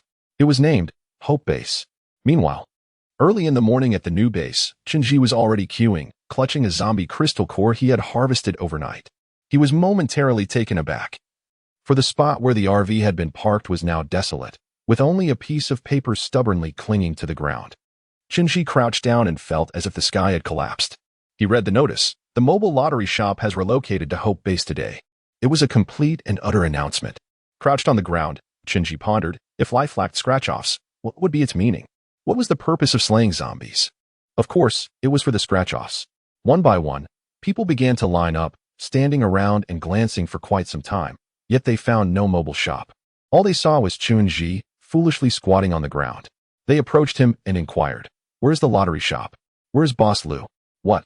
So, there are no scratch-offs today?" What was the point of spending the night hunting zombies? Shinji suddenly stood up, resolutely declaring, I am going to Hope Base. To everyone's surprise, their first reaction was not, are you crazy? That is so far, but rather an agreement, a discussion, and even the involvement of a navigation adept. Nearly 10 individuals gathered, all clamoring to go to Hope Base in search of the lottery shop. At that moment, Zhao Hating arrived, accompanied by a man cloaked entirely in black, with only a hint of his chin visible. Chapter 15. Hope Base. Zhao Hating addressed the man behind him with utmost respect. It is this one. I would appreciate it if you could lend a hand shortly. The man remained silent, standing firm, his presence commanding. Chun-Ji and his companions were still squatting on the ground, engrossed in their deliberations over the note, completely unaware of the base leader's arrival, until the navigation adept was ruthlessly knocked to the ground. Zhao Hating, uninterested in idle chatter, directly inquired, where is that woman who was selling scratch-offs here a couple of days ago? Chun-Ji silently took a step back, discreetly stepping on the note, exchanging glances with the others, who all shook their heads in unison. I don't know, he said. I didn't see him when I arrived today. They instinctively wished to keep the base leader unaware of the boss's whereabouts, especially since they had encountered conflicts in recent days. The base leader was known for his pettiness and might be looking for trouble. Zhao Hating, with hawk-like eyes, scanned the group with a piercing gaze. And upon noticing nothing unusual, he relented. Before he could finish his sentence, a man spoke up, asking, who is that person? The girl selling scratch cards from the RV? His voice was deliberately lowered, yet it sounded eerily familiar. Zhao Hating nodded repeatedly, affirming, precisely, indeed. Just as his head inclined halfway, he was abruptly frozen in place, maintaining a sycophantic smile, the creases on his face starkly visible, transforming into a lifelike ice sculpture. Shin Bing, growing impatient, remarked, who gave you the audacity to trouble Boss Liu? She must not perish. I haven't finished playing my scratch cards yet. Shinji and the others stood there, dumbfounded, until one of them finally screamed, it's Shin Bing, the creator of the ice sculpture. Shin Bing turned to them, her upper face obscured, revealing only a portion of her jaw, yet she instilled such terror that they scattered like startled birds. She circumvented the frozen Zhao Hating and slowly approached the spot where the RV had been parked the previous day, finding only a note left behind. Shin Bing bent down to pick it up, gazing at the words with a sorrowful expression. Soon, the paper froze, shattering into evenly sized ice fragments that fell to the ground. In a swift motion, she vanished from the sight of the onlookers. The crowd in question was none other than the group of Chen-Ji, who had been startled by him earlier. They reconvened, deliberating their imminent departure to Hope Base. Upon awakening that morning, Luli found the RV securely parked at the entrance of the base, surrounded by a cacophony of noise. Glancing at the time, she noted it was 7 o'clock in the morning and couldn't help but wonder if everyone in this post-apocalyptic world rose so early. She activated the holographic screen to review the RV's driving duration and route. The autonomous journey had commenced while she was asleep, taking a full 5 hours to reach Hope Base, which was indeed quite distant, compounded by various obstacles along the way that had delayed their progress. Peering through a small gap in the curtain, she squinted outside. The scene was far more vibrant than at the newborn base, where the permanent population was merely around 10,000. In stark contrast, Hope Base boasted nearly 100,000 residents, and its area was significantly larger. There were even vendors setting up stalls at the entrance, selling tattered clothing and worn shoes, all secondhand or even third and fourth-hand items. However, a thorough scan of the area revealed an absence of food and water vendors, indicating the preciousness of these two essential resources. Luli first purchased a small whiteboard from the mall, along with a black marker and an eraser, completing her supplies. She then wrote on the board, scratch-off lottery, 1 primary crystal core for 1 ticket. The more you scratch, the more you can uncover what you desire. Her handwriting, while not particularly elegant, was somewhat charming and easily recognizable, a contrast to her appearance. Having sold out the scratch-off tickets purchased yesterday, Luli ordered 10 more large ones and 5 of each of the remaining 3 varieties. Today, if all 25 copies are sold, it would amount to an impressive 25,000 points, a veritable fortune. Luli, brimming with determination, mused that with so many people at the base, 25 copies might not suffice. The image of scratch cards being snatched up instantaneously flitted through her mind, prompting a spontaneous chuckle. The little deer, engrossed in its meal, lifted its head in confusion at the peculiar laughter, gently tilting its head as if to say, I do not comprehend the human world. Having organized herself, Luli lowered the partition and prepared to commence business. She positioned a small whiteboard in the most prominent spot and arranged a beckoning fortune cat alongside 2 copies each of 4 different scratch cards. Once everything was set, she retrieved a large megaphone. Recording her announcement, she proclaimed, "Scratch cards, scratch cards. Just one scratch can bring forth joy. Not only can you uncover crystal cores, but also food, fruits, vegetables, various weapons, and daily necessities. A level 1 crystal core, no loss, no deception. Do you not wish to become fabulously wealthy overnight and indulge in delectable delights?" A few individuals emerged from the base, momentarily taken aback by her words, before breaking into derisive laughter and teasing one another. What era are we in? And there are still those who believe such nonsense. Scratch out food? Only the world's biggest fool would buy that.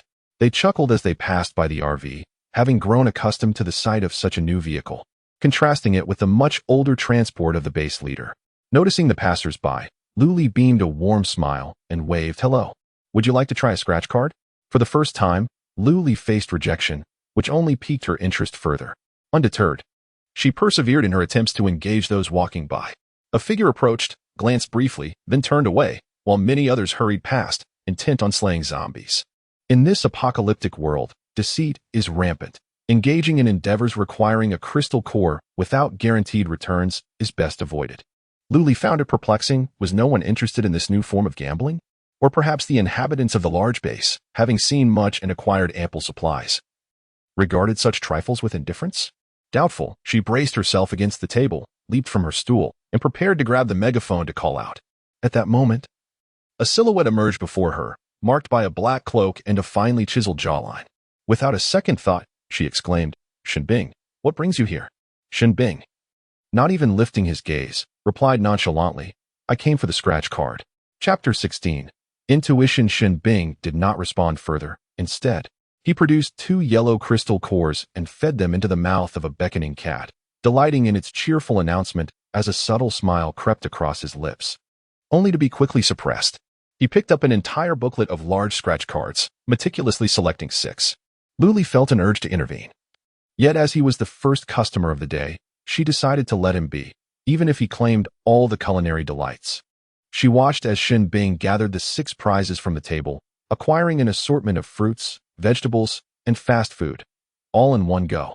Curiosity got the better of Luli, and she couldn't resist whispering, "Shinbing, how do you always manage to win rewards?" In an exceptionally good mood. Shinbing smirked slightly, his tone tinged with a hint of arrogance as he replied, "Intuition. Intuition? What nonsense. Can this really be based on intuition?" Luli was both exasperated and at a loss for words, contemplating imposing a purchasing limit on Shinbing, allowing him to buy no more than 10 scratch cards a day. Otherwise, all her food would be depleted by him, jeopardizing her business. No one else would come to scratch. Shinbing took out 2 yellow crystal cores, preparing to feed the fortune cat. At that moment, Luli overheard hushed conversations around her. "Isn't that Shinbing?" "It certainly is. Who else would wear a cloak on such a hot day? What brings him to our base? He is notoriously unanchored. If it weren't for his high rank, who would tolerate his foul temperament? Indeed, he may be young, but his temper is fierce. Last time, he offended the base leader's sister." It seemed they were discussing Shinbing. Luli glanced at him. He was intently scratching off his lottery ticket. The brim of his hat cast a shadow over his face, obscuring his expression, yet she sensed his discontent. There exists an aura surrounding each individual, radiating energies of sorrow, joy, positivity, and so forth. Suddenly, Luli stood up, brandished a megaphone, and shouted at the group. "What are you staring at? Get lost. If you enjoy gossiping, beware of having your tongues pulled out." With one hand braced on the table and the other clutching the megaphone, she stood tall and imposing. Shinbing looked up in surprise, sunlight illuminating her, casting a glorious aura around her. He felt an inexplicable warmth. Despite their lack of familiarity, she stood up for him.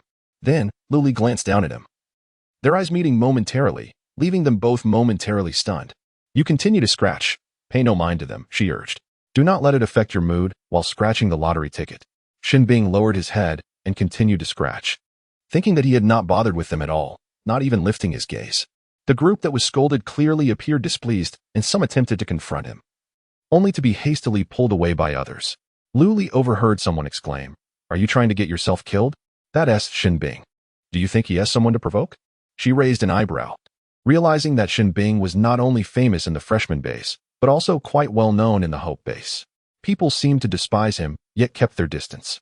Suddenly, Luli found herself intrigued, wanting to discover what he had done to incite such a mix of hatred and admiration. However, her immediate concern was to attract customers. Otherwise, she would not meet her sales target for the day. Business was paramount. Shinbing was diligently scratching off ticket number 7. And Luli knew he would surely reveal food. She leaned closer to observe. At her unexpected approach, Shinbing paused momentarily, quietly shifting the ticket back a bit. Luli leaned in closer, saying, "You continue scratching. I'm curious to see what you will uncover." To Shinbing's ears, her words inexplicably sounded like a provocation, prompting him to hasten his scratching.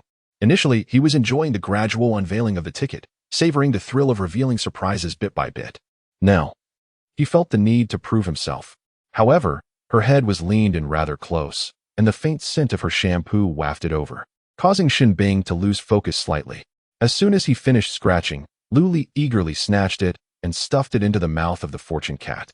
Without a glance, she fully believed in Shinbing's intuition to reveal food, especially given his impressive track record. Before the fortune cat could announce the result, Luli placed a loudspeaker next to its mouth, amplifying the sound far and wide. "Congratulations to Mr. Shinbing for winning a hot pot meal. Would you like to redeem it on the spot?" The outsiders in the base came to a sudden halt upon hearing this announcement. Hot pot? What is hot pot? Unfamiliar with the concept, they resumed their task of slaying zombies. Shinbing shook his head, declining the offer. Luli shot him a piercing glance, commanding, "Redeem it." Her tone was authoritative, and she leaned over the table, looking down at him. Shinbing slightly lifted the brim of his hat, revealing his delicate features, and met her gaze, responding meekly, "Fine, let us redeem it." In no time, a table materialized in front of the RV, adorned with a steaming dual-flavor hot pot. Surrounded by an array of ingredients, a stool was conveniently placed beside it. Shinbing quietly moved closer, feeling somewhat awkward. What should he do? He had never eaten hot pot before. Sensing his hesitation, Luli dashed outside, returning with a pair of chopsticks, patiently instructing, "Just put whatever you wish to eat in. And once it's cooked, you can enjoy it." As she spoke, she first placed the harder-to-cook corn and beef balls into the pot, followed by the thinly sliced beef. Within moments, she retrieved the tender beef slices and placed them into Shinbing's bowl, urging, "Go ahead, eat." Shinbing fully lowered the brim of his hat, letting it rest lazily on his shoulder. He inhaled deeply, the fragrant aroma of the hot pot enveloping him. His eyes sparkled with anticipation as he savored the beef slice, its texture exquisitely tender, melting in his mouth. The moment he tasted it, his eyes lit up, and his hand holding the bowl trembled slightly. But he soon regained his composure and began to devour the food voraciously. Luli, from seemingly nowhere, produced a small fan and positioned it in front of the hot pot, determined to spread the delightful aroma throughout the entire base. However, such a notion was hardly feasible. At best, one could merely linger at the entrance of the base. As anticipated, some individuals were inevitably drawn in by the alluring aroma. Standing just a few meters away at the table, Shinbing remained entirely unfazed, casually tossing the ingredients into the pot, selecting whatever he desired from the bounty within. Gradually, a crowd began to gather, unable to resist the tantalizing scent of the hot pot, swallowing hard in an effort to contain their appetites. It was evident that they all recognized Shinbing and were aware of his fearsome reputation. Thus, no one dared to inquire about the nature of the delicacy or its origins. Luli had been eagerly waiting by the window, yet found no one approaching. Confused, she wondered if these people could truly withstand the temptation of hot pot. Unconvinced, she disembarked from the vehicle, clutching a loudspeaker in her hand, and positioned herself beside Shinbing, with one hand casually resting on his shoulder and the other wielding the loudspeaker. She inadvertently caused Shinbing to tilt slightly before quickly straightening up, his body tense yet determined to focus on the feast before him. Chapter 17. Can you even afford to see Boss Lu? Luli surveyed the onlookers, raising the loudspeaker to her lips and exclaiming, "Do you wish to indulge in hot pot like him?" Several heads nodded in silent agreement, although their eyes were averted from the bubbling cauldron of crimson oil. The irresistible fragrance infiltrated their senses, accompanied by the faint sound of chewing. The aroma was overwhelming. The experience was unprecedented. Even the head of the base had never savored such a lavish spread. What could this be called? Hot pot? Luli produced a scratch-off lottery ticket, holding it aloft in front of her, her voice dripping with temptation. All it takes is a single scratch-off ticket, brimming with infinite possibilities. There is nothing you cannot attain if only you dare to dream. Everyone held a skeptical attitude, questioning, is this for real? Can such good fortune truly exist? Yet, only one individual raised his hand and stepped forward. He appeared tall and slender, his hands excitedly resting on the table, nearly toppling the hot pot. Shenbing glanced up and regarded him with a faint expression. Luli brightly declared, of course, follow me. She did not forget to remind Shenbing, keep eating. The more you enjoy it, the better. Shenbing silently rolled her eyes, thinking to herself that she would have eaten well regardless. As she passed by, her gaze involuntarily darted to the table, struggling to suppress the urge to swallow and the impulse to rush over and take a bite. Meanwhile, Luli was busy explaining the rules to the man, knowing that the first shot must be fired to ensure the prosperity of the base's business. The man reluctantly produced a crystal core, which Luli accepted and placed into the mouth of a beckoning cat. It announced, Zhao Dajin, 50 points. Zhao Dajin, feeling a pang of embarrassment, covered his face. He had always thought his name somewhat unattractive, and hearing it loudly proclaimed only heightened his shame. Luli cheerfully encouraged, come, choose a scratch card. She smiled, revealing a set of neat, white teeth, her entire demeanor radiating a vibrant and healthy energy. A stark contrast to the malnourished customers surrounding her. The crowd gathered at the window, eyes glued to Zhao Dajin as he selected a scratch-off ticket. Among the throng, a man's gaze fell upon Luli, a flicker of envy crossing his eyes as he clenched his fists, deeply admiring her vitality. He lingered for a moment, his gaze traversing from the strands of Luli's hair down to her slender waist, only to be obstructed by the RV below. Suddenly, he felt a tightening around his waist, a surge of unease washing over him as a deliberately subdued voice emerged from behind. What are you staring at? Is Lu Ba someone you can gaze upon? Shenbing replied with impatience. Were it not for Luli's presence, he would have relished the thought of turning this person into an ice sculpture and casting them into a horde of zombies to be devoured once the ice melted. The man forced a stiff smile, turning away with an awkward chuckle. Shun, Master Shun, I wasn't looking at anything. Get lost, Shenbing snapped. His brows furrowed, eyes sharp, the delicate features of his face now radiating an aura of menace, as if he were on the verge of unleashing his wrath. Terrified, the man's legs gave way and he collapsed to the ground, scrambling away in a panic. It was well known throughout Huaxiao that Shenbing bore a notorious reputation. If he were displeased, he would freeze someone solid. Once the ice melted, even if one escaped frostbite, lingering ailments such as rheumatism would surely follow. Shenbing cast a glance around at the crowd gathered by the RV window. Good, no one harbored ill intentions. He resumed his meal with a sense of justified contentment. But having nearly satiated his hunger, he cooked the remaining ingredients, packaged them neatly, and stored them within his spatial ring. After tidying up, Shenbing did not depart but instead squeezed back to the window to play the scratch-off lottery. Zhao Dajin had meticulously selected a ticket, its number in the bottom right corner being one he favored. His tall, slender frame resembled a bamboo pole as he bent over the table to begin scratching. Luli watched with a twinge of sympathy, her resolve to earn points and improve their surroundings growing ever stronger. Boss, what is this? Zhao Dajin seemed to be aware of everyone's anticipation and quickly proceeded. The area beneath the covering was predominantly adorned with thank you for your patronage, save for a small design appearing towards the left. Luli, feeling apathetic, seized it and inserted it into the mouth of the auspicious creature. In no time, it opened wide and emitted a reward. Curious onlookers gathered, forming a circle of 5 or 6 heads, creating a rather comical scene. What emerged was a remarkably simple transparent plastic bag, seemingly exuding warmth. Luli picked it up to inspect, discovering a large meat pie, still steaming. Its exterior was a lightly golden, fried crust, and upon closer inspection, a rich meaty aroma wafted forth. Here, a meat pie. Enjoy, Luli said, handing it to Zhao Dajin. Zhao Dajin appeared somewhat flustered, overwhelmed by the unexpected attention. With utmost care, he opened the plastic bag, and the fragrance intensified. Ascending to his senses, he took a tentative bite. The meat within was revealed, mingling with a hint of scallion fragrance. The skin was thin, the filling generous, and juices flowed abundantly. The surrounding crowd could barely contain their salivation, their gaze fixated, teetering on the brink of reaching out to take a bite. Indeed, one individual could not resist. Stretching his neck long, he was abruptly flung back just as he was about to touch the meat pie. The others were startled, and Zhao Dajin hastily wrapped the meat pie back up, cradling it protectively in his arms, fearful of it being snatched away. Luli reassured him, do not worry. The rewards from our establishment come with a protection mechanism. No one can take it from you. Zhao Dajing glanced at the person who had been flung away and then at Lu Li's amiable smile, choosing to trust her.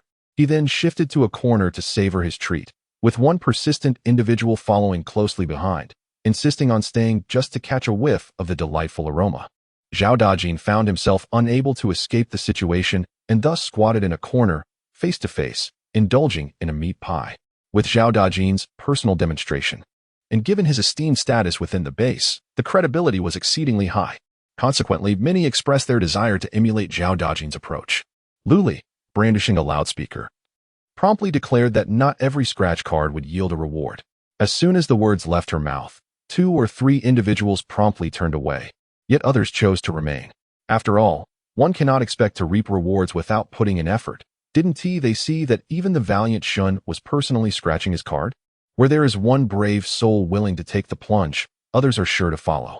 In no time, the scene at the window became bustling, nearly pushing Shen Bing out of the way. Fortunately, his notorious reputation deterred anyone from overstepping boundaries. Thankfully, those daring enough to take risks were few, numbering less than 20, prompting Lu Li to organize the crowd into an orderly queue. Chapter 18. Lu Wenshun. Lu Li smiled with satisfaction as she began to serve her guests. The scratching process was excruciatingly tense, yet the joy of uncovering a reward was unparalleled. A steady stream of onlookers gathered, and once entangled in the excitement, leaving was not an option. Those who departed found their pockets noticeably lighter, having lost a few crystal cores. As noon approached, Chen Ji and his companions finally arrived at the Hope Base, effortlessly locating the most animated spot right outside the entrance. They hurried over and obediently queued at the back. After a busy morning, Lu Li, feeling famished, was just about to close for lunch when she spotted a familiar face. Chen Ji, you all have come as well. Lu Li exclaimed, surprised and inexplicably feeling a twinge of guilt.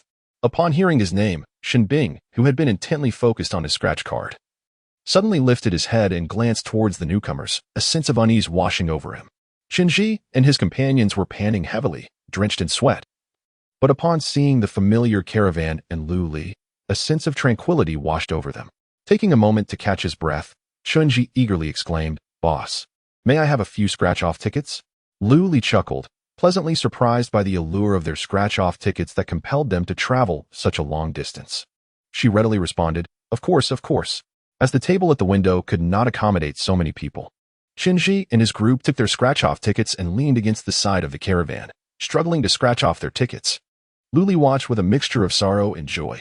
Glancing at her points balance and the available quota for the day, she realized she had not had breakfast yet, leaving her with a full 1,000. She began to browse the marketplace while attending to her customers. With 1 table and 4 chairs, she had purchased 5 sets in total.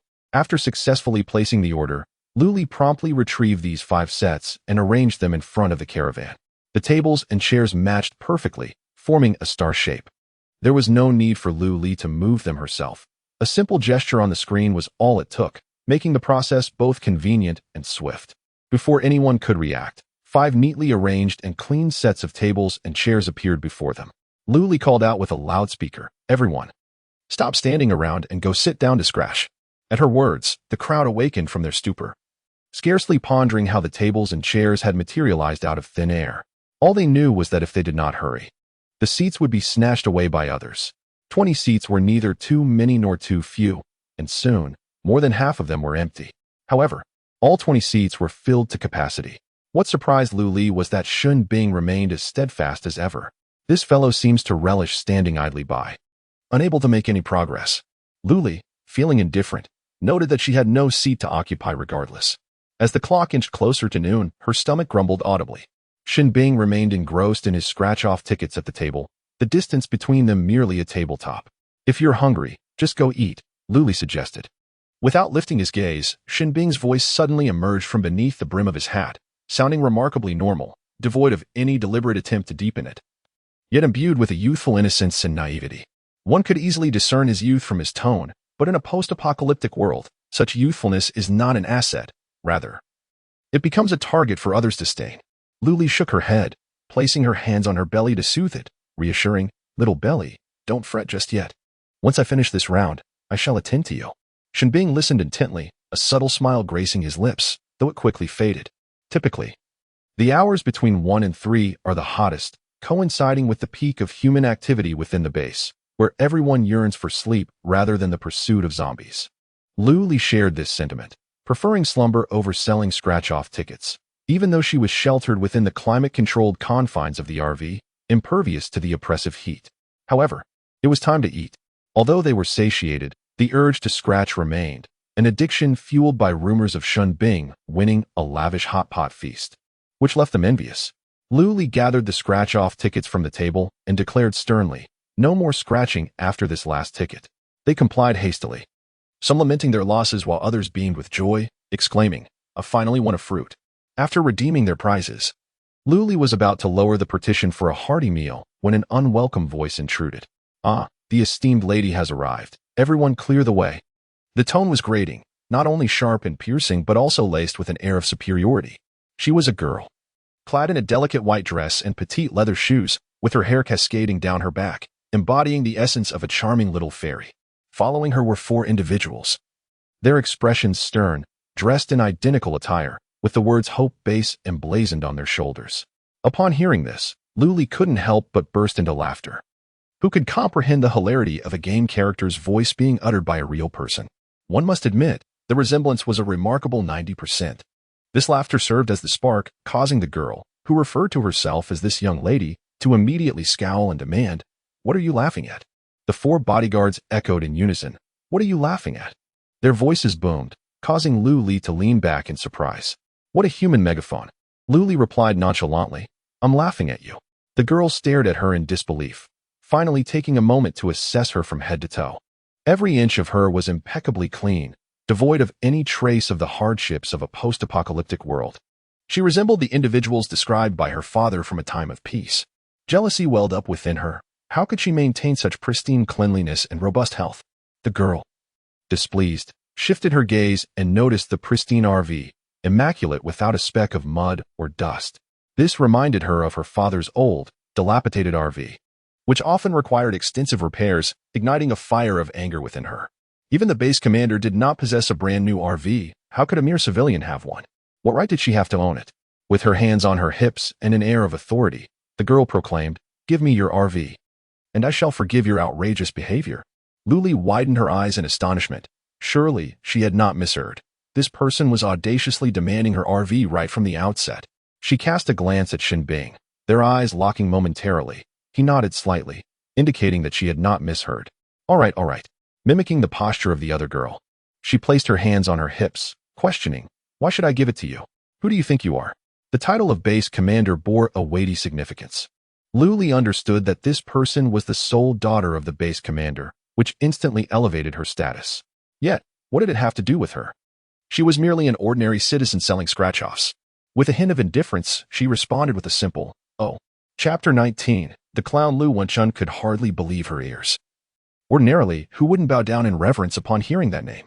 Was she employing a strategy of feigned indifference? Or did she simply fail to grasp the prestige associated with the base commander? Regardless of the reason, Lu Wenchun felt profoundly insulted, an insult of the most severe nature. With a furious wave of her hand, she commanded, "Charge." Coincidentally, Lu Wenchun and her companion stood about 10 meters away from the motorhome, just beyond the safety zone. Luli's mind stirred. With a decisive command, her bodyguards surged forward like fierce tigers, but they seemed to collide with an invisible barrier, being forcefully repelled a few steps back. Confusion filled their minds, yet they remained silent, poised to charge again. This time, their assault was even more vigorous, only to be sent flying further away. Leaning against the vehicle with her arms crossed, Luli observed them with a leisurely demeanor, her expression and gaze reminiscent of a spectator watching a circus performance. The bodyguards, upon hearing her, turned pale but were unwilling to accept such humiliation. Only those with extraordinary abilities could serve as bodyguards for Lu Wenchun. How could they accept being insulted as worthless by a mere girl? Yet, they were reluctant to offend the only daughter of the base leader. Thus, their gazes fell upon the woman watching the drama unfold inside the RV. "Brothers, charge," commanded the captain of the bodyguard team fiercely. Upon his order, several of them began to channel their internal energies, preparing to unleash their most powerful strike to shatter the invisible barrier. The nearby refuse stirred without wind, rallying around them. Shin Bing stood up, his expression calm as he gazed in that direction, his palm subtly opening, ready to freeze those individuals into ice sculptures. As a level 7 ice elemental, he was unparalleled globally. Dealing with these foes was child's play for him. Meanwhile, Luli remained unfazed, leisurely pulling out an ice pop to enjoy, her nonchalant demeanor resembling that of a spectator at a play. Lu Wenchun gritted her teeth in frustration, glancing at the poised bodyguards, feeling reassured. They were all level 2 elementalists, while that wicked woman appeared to be an ordinary person. How could she pose a threat? It was utterly trivial. At that moment, a faint glow enveloped the 4 bodyguards as they surged forward. Lu Wenchun crossed her arms, mimicking the stance of the onlooker, eager to witness the spectacle. However, in the next instant, her gaze followed the 4 as they were sent flying 10 meters away, accompanied by several muffled thuds. They landed right in a row of oversized square trash bins, each one fitting perfectly inside. Lu Wenchun stood frozen, taking a moment to process the scene before pointing at Lu Li, exclaiming, "What have you done to my bodyguards?" With a resigned shrug, Lu Li opened her hands, replying, "What do you think?" She did nothing but activate the defensive mode of the lottery shop. Within a 10-meter radius of the RV lay an absolute safe zone. Once the defensive mode was engaged, an invisible wall would rise at this 10-meter boundary. The more force one exerted in an attempt to breach it, the greater the backlash would be, multiplied several times over. Lu Wenchun disregarded the group of bodyguards and hurried into the base. She needed to inform her father that the base was under attack. Someone aimed to create chaos, and she had to be apprehended. Seeing that the person had left, Lu Li stood with her hands on her hips, exasperated. Why was it always at mealtimes or after work that trouble found her? Chun Ji and his companions watched the spectacle, encouraging Boss Lu with cheers, proclaiming her the best, and urging her not to be swayed or oppressed by malevolent forces. "We shall always stand by your side." Lu Li waved her hand dismissively. These people, from head to toe, were nothing but fair-weather friends. Trust them? Better to trust the little dear. Enough of this. I am off to eat. You may do as you please. Her stomach began to rumble, prompting her to shoo them away. Qinji and his companions, perceptive enough, nodded in understanding but made no move to leave, as there were tables and chairs outside where they could rest or engage in slaying zombies. This time, as Lu Li lowered the barrier, she peered outside, wary of anyone seeking trouble. To her surprise, she met the indifferent gaze of Xin Bing. She glared and impatiently asked, "What are you staring at?" Xin Bing replied earnestly, "Don't close the door, I want to smell." Lu Li thought to herself, is it truly acceptable to utter such shameless words with such a serious and earnest expression? She pondered for a moment, deciding that it was inconsequential, sharing with him wouldn't he hurt. This afternoon, she had an overwhelming craving for fried chicken, prompting her to place a substantial order at the McDonald's in the mall. A McFlurry was essential, and a Coke was a must. Burgers, chicken wings, chicken nuggets, French fries, and popcorn chicken were all indispensable. She felt as though she could consume an entire cow. Yet, mindful of her budget, she remained rational in her spending. Ultimately, she spent only 439 points, not excessive, and certainly less than the cost of hot pot. The items she ordered arrived neatly arranged on a tray, evoking a sense of warmth and familiarity. It felt as though she were truly dining in the restaurant, carrying the tray to find a seat. Unlike hot pot or barbecue, which required a table, she had to place the tray on the scratch card table. Shenbing's gaze instantly transformed into one of fervent desire. Even Lu Li noticed this change. Curiously, she inquired, "Didn't you just eat hot pot? Are you still hungry?" He shook his head, indicating he was not hungry. Rather, it was a visceral reaction upon seeing the food, involuntarily swallowing and revealing his longing purely instinctual. Lu Li was someone who, before ordering, felt ambitious, often envisioning the dining scene accompanied by a particular television show. As the greasy aroma of fried chicken wafted towards her, she glanced at Shenbing's yearning expression and felt her fingers twitch. "Here, have some," she generously offered, dividing half of the chicken nuggets, some fries, and a chicken wing into the corner of the tray. "Is this for me?" Shenbing asked incredulously, his eyes brightening as if illuminated by a flashlight. Lu Li replied matter-of-factly, "Yes, but put on some gloves before you eat." She observed Shenbing's youthful face, which he attempted to mask with an air of maturity. Suddenly, I was reminded of my younger brother, who was of a similar age, just having completed his college entrance examination and still a minor, yet far more mischievous than Shenbing. It is all due to this damned apocalypse. The precious years that should have been spent eagerly anticipating university are now mired in turmoil and suffering. Shenbing appeared somewhat taken aback but concealed it remarkably well. nonchalantly donning plastic gloves. He picked up the pile of food designated for him in the corner, when unexpectedly, a splash of red appeared before him. It was Luli squeezing ketchup onto her fries, patiently explaining, "French fries are meant to be dipped." Shinbing, perplexed, realized that he was still under 18, which meant that the apocalypse had erupted when he was merely 8 years old. He held no recollection of such nutritionally deficient fast food, only memories of brutal struggles and deceit in the midst of the apocalypse. Chapter 20. Dipping, he pondered for a moment, then picked up a fry, slowly rising to his feet to take a bite. Luli wondered, why is he standing up? This thought briefly flickered through her mind before she burst into laughter. She reached out to press down on his shoulder, and Shinbing obediently sat back down, looking up at her. "Aren't we supposed to dip?" Luli continued to laugh. And at that moment, she realized Shinbing resembled a miner, as he had seemed overly tense before.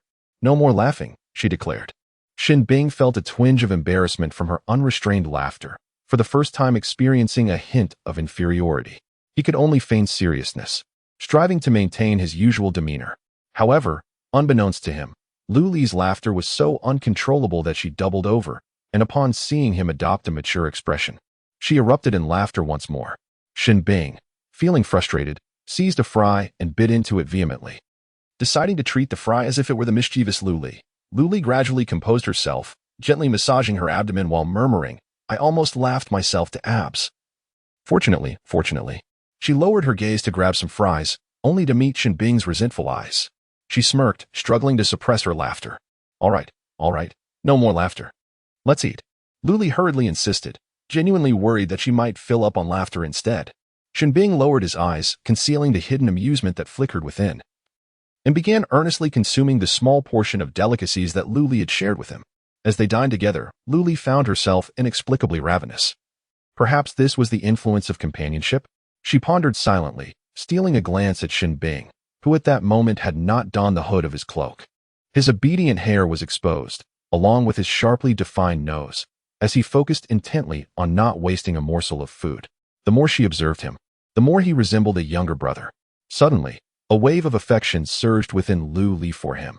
Considering the hardships he had endured at such a tender age in a post-apocalyptic world, which must have shaped his demeanor, her thoughts meandered chaotically, and before she realized it, she had pressed the only hamburger into his hand. With a slightly commanding tone, she generously instructed, "Eat this, have more. You're on the verge of becoming a mere stick." Shinbing slowly formed a question mark with his expression, hesitantly glancing down at his abdomen. Though it wasn't visible, he was indeed a man with an 8-pack, but the black attire did well to slim his appearance. Really a stick? Does Boss Lu even know how to speak? Yet, as he looked at the hamburger resting in his palm, he comforted himself, reasoning that as long as there was food, it didn't matter whether he resembled a stick or not. After reassuring himself, Shinbing chose not to eat the hamburger, but instead stored it away in his space. Since it was given to Shinbing, it was rightfully his. Luli would not inquire further. The two of them quietly finished the food on the tray. "I'm stuffed," Luli murmured. A flash of white light swept through, and the tray, along with the remnants, vanished without a trace. Shinbing did not ask too many questions. Some matters need not be articulated too explicitly, as long as he understood. He glanced at her, waved casually as a form of greeting, then turned and departed. Shinbing walked alone for a considerable distance. His pace appeared unhurried, yet each footfall seemed to transport him several meters forward in an instant. The zombies, sensing his presence, kept their distance. He paused before an alley, glancing around before stepping inside. At the end of the alley stood a boy, around 6 or 7 years old, his expression serious and tense, his gaze somewhat piercing. Upon seeing Shinbing approach, the boy's face lit up with a joyful smile. "Brother Shin, you've come."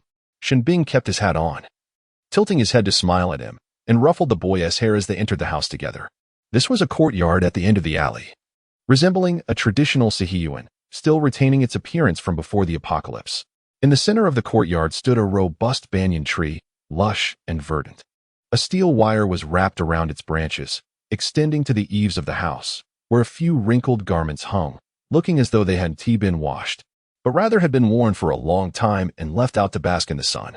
As Shinbing and the boy passed beneath the tree, the boy earnestly asked, "Brother Shin, can I go out with you to hunt zombies?" "No," Shinbing replied firmly. Shinbing declined, asserting that the boy was still too young and that the dangers outside extended beyond mere zombies. there were humans as well. Undeterred by the rejection, the boy silently vowed to inquire again once he grew a year older, confident that Brother Shun would acquiesce. At that time, he envisioned slaying zombies to obtain crystal cores, which he could then exchange for supplies to procure food for his companions. As the two entered the room, the light dimmed instantly. The boy exclaimed with delight, "Brother Shun is here." The atmosphere in the room brightened immediately as several children rushed over, encircling Shin Bing with their upturned faces, gazing at him in reverence. Among this group of children, both boys and girls aged between 6 and 10, their ill-fitting clothes were either too large or too small, patched together in a makeshift manner. Each child appeared emaciated, with sunken cheeks and chapped lips, indicative of prolonged malnutrition, yet they maintained a semblance of cleanliness. Shin Bing crouched down to meet their gaze, extending a hand with his palm facing upwards, feigning mystery as he asked, "Can you guess what this is?" The boy named Dedong, exuberant and animated, replied, "It must be that delicious fruit we had yesterday. So sweet." Nearby, a little girl gently nudged Dedong, teasing, "I think it's what you want to eat." Dedong, standing proudly with hands on his hips, retorted, "Don't you want some?" The girl replied meekly, "I do." With a smile playing at the corners of his mouth, Shin Bing observed the playful banter among the children. His palm remained open, and as if by magic, a hamburger suddenly materialized, filling the dim room with a delightful aroma. "Wow, what is this? It smells so good." A group of children gathered closely, their heads almost touching, their eager eyes nearly glued to the hamburger. Yet, none of them dared to reach out for it. They understood the unspoken rule that it was up to Brother Shun to distribute it. Shin Bing pondered for a considerable time, struggling to recall its name, which even Boss Lu had not divulged. He casually remarked, "Delicious." Then he handed it to Dedong, instructing, "Share it among yourselves. Each one must have a portion." "Oh yeah." The children cheered, turning to divide their spoils. However, Shin Bing called them back. "Don't go yet, there's more." At his words, the little head spun back around. "What is it? What is it?" They eagerly inquired, their eyes sparkling with anticipation and their faces radiating innocence. "Look," Shin Bing whispered, prompting the others to instinctively quiet their breaths, even holding them in suspense. A waft of fragrant red oil wafted through the air, tantalizing Dedong and the others, who felt an irresistible urge yet restrained themselves. "It smells so good, Brother Shun." As Shin Bing lifted the lid, an enticing aroma enveloped them, revealing a selection of foods unknown to Dedong, yet they could tell it was delectable. "Go, fetch the bowls," Shin Bing waved his hand. Watching the children bounce joyfully away, he couldn't help but smile, wishing for such moments to last forever. Each child possessed their own set of bowls and chopsticks, albeit slightly chipped, yet functional. As their bowls filled to the brim, they remained content with the ample leftovers in the takeout box, not greedy but rather appreciative. They exited the room, carrying their bowls, as the light brightened, and they settled in a row beneath the eaves, happily indulging in their meal. The little girl who had previously played with Dadong was named Shouty. She was the only one who remembered her original name. Consequently, Shin Bing did not rename her. Unlike the oblivious Dadong, who had forgotten his own name, he was found at the moment when the sun was rising. Thus, he was named Dadong, after the direction of the rising sun, symbolizing the hope that he could become his own sun, and, even more so, a light for others. Shin Bing rose to his feet, shedding his black cloak and tossing it casually onto the table. Beneath it, he wore a black short-sleeved shirt and athletic pants, a consistent dark attire. He joined the other children, sitting in a row, yet towering over them. He counted them off with a nod of his chin. 1, 2, 3, 4, 5, exactly 5 in total. By day, he ventured out to slay zombies and would exchange the crystal cores he acquired at the official base for supplies, which were woefully insufficient to feed everyone, resulting in his gaunt appearance. However, a couple of days prior, while passing the new base, he stumbled upon a lottery shop. He happened to have a crystal core on him, freshly obtained from slaying zombies, ready for trade. For reasons unknown, as soon as he touched the scratch-off ticket, a faint voice echoed in his mind, murmuring about restorative elixirs. Startled, he maintained an outward composure and, upon touching another ticket, a cheerful voice chimed, urging him to come and revel. Puzzled, Shin Bing scratched a few more tickets, each producing a distinct voice in his mind. Trusting his instincts, he selected 3 tickets, and as anticipated, they revealed provisions. His first reaction was that Dedong and Xiao Di could finally eat their fill. Subsequently, things spiraled out of control. After all, he possessed strength, and the zombies were endless, so he ventured out at night to slay the undead while indulging in scratch-off tickets during the day. This way, he could satisfy his hunger and remain occupied, living a life that felt both fulfilling and joyous. A flurry of chaotic thoughts flickered through Shinbing's mind as he heard the slurping sound of Dedong licking the bowl. Turning his head, he observed that the little ones were quite obedient, wasting nothing and licking their bowls clean, which saved them the trouble of washing dishes. Shinbing gazed at them with a sense of satisfaction. Despite being a minor himself, he had inadvertently assumed the role of an adult in this courtyard. He patted each of their heads before donning his black cloak, preparing to venture out and hunt zombies, eager to make the most of the time before Boss Lu awoke. Xiao Di clung to his leg, looking up at him with pleading eyes. "Brother Shun, take me with you. I want to slay zombies too." Upon hearing this, Dedong immediately latched onto his other leg, exclaiming, "I want to go as well. I need to kill zombies and collect cores to support my siblings." Xiao Di shoved his head away, defiantly retorting, "I am the oldest. I am the boss here." The two little ones quickly fell into a quarrel, and Shinbing chuckled helplessly, separating them. "You are both too young. Zombies can devour you in an instant. Stay at home and do not step outside the courtyard, understood?" He continued, "As long as the area is sprinkled with the solution I developed after years of relentless research, the zombies will not approach. This new potion boasts a far more remarkable effect than the powder." Thus, Shinbing expended numerous crystal cores to purchase a potion known as zombie repellent, which she sprinkled around the modest courtyard to prevent a sudden zombie onslaught. Zombies possess heat sensitivity. Once human presence exceeds a certain threshold, they are drawn towards that direction. If left unchecked, this can easily culminate in a horde. Nowadays, various major bases have adopted this potion, granting humanity a much-needed respite. Xiao Di pouted, releasing his grip on Shinbing's leg, and reluctantly inquired, "All right, when I grow up, can I go out and hunt zombies?" The other children looked at him with eager anticipation.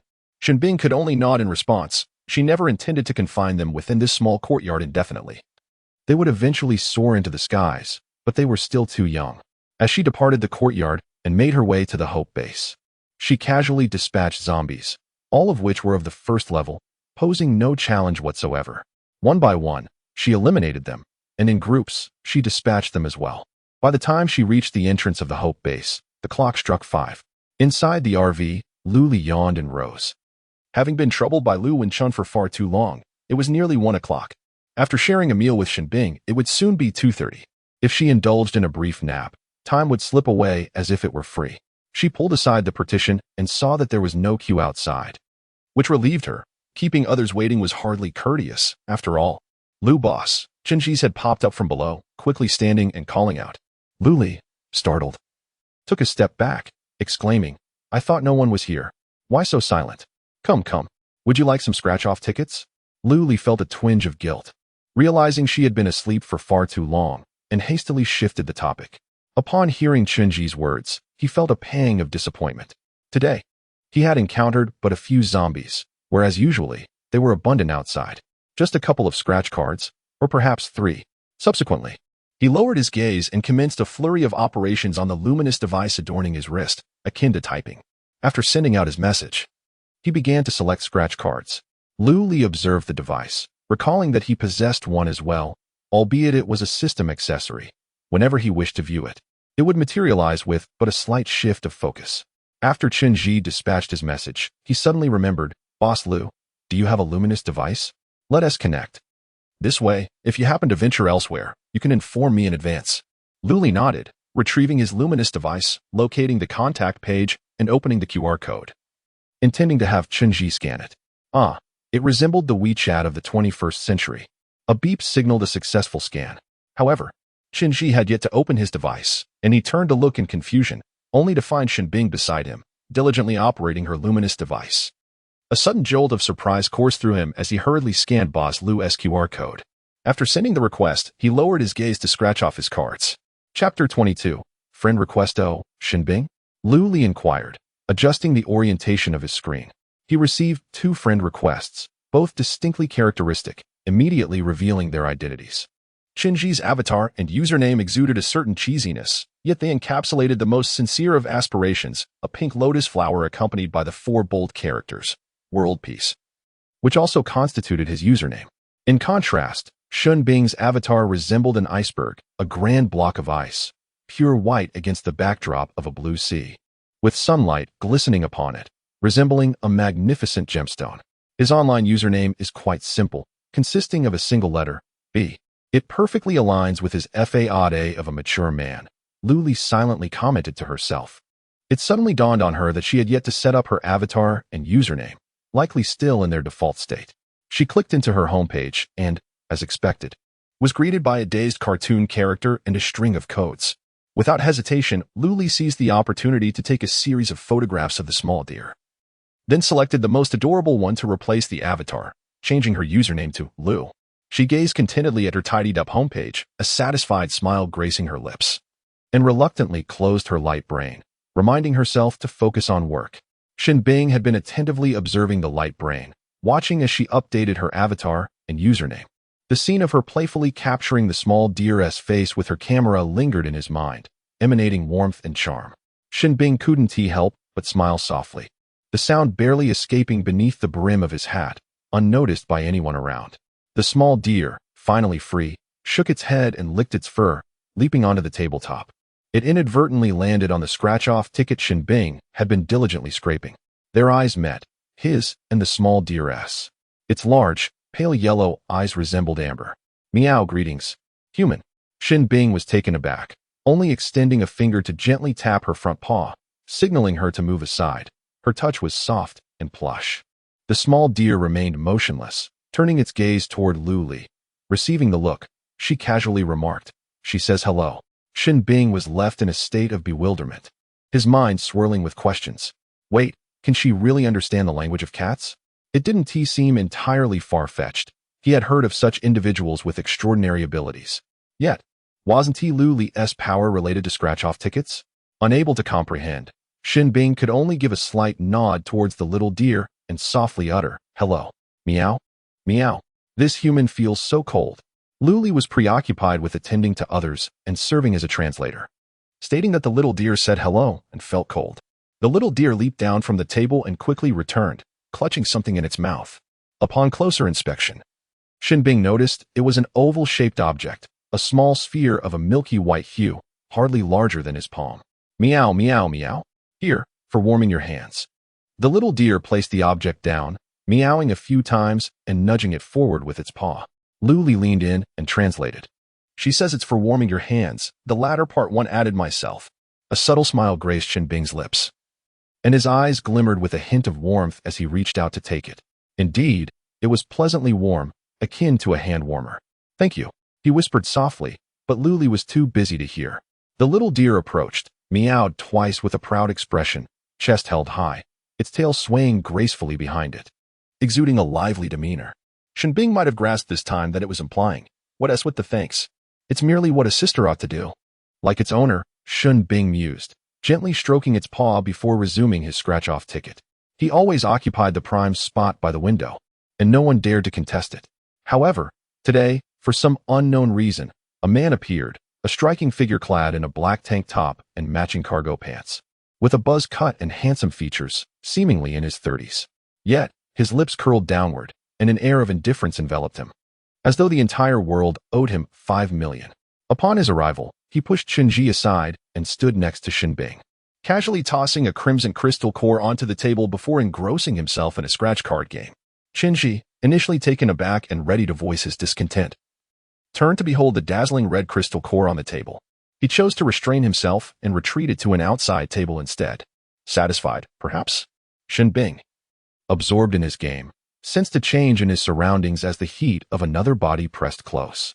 A fleeting glance revealed a rare moment of surprise on his face, quickly replaced by annoyance as he observed the brazen disregard displayed by Luli towards Boss Lu. Unperturbed, Luli joyfully grasped the crimson crystal core and held it up to the sunlight.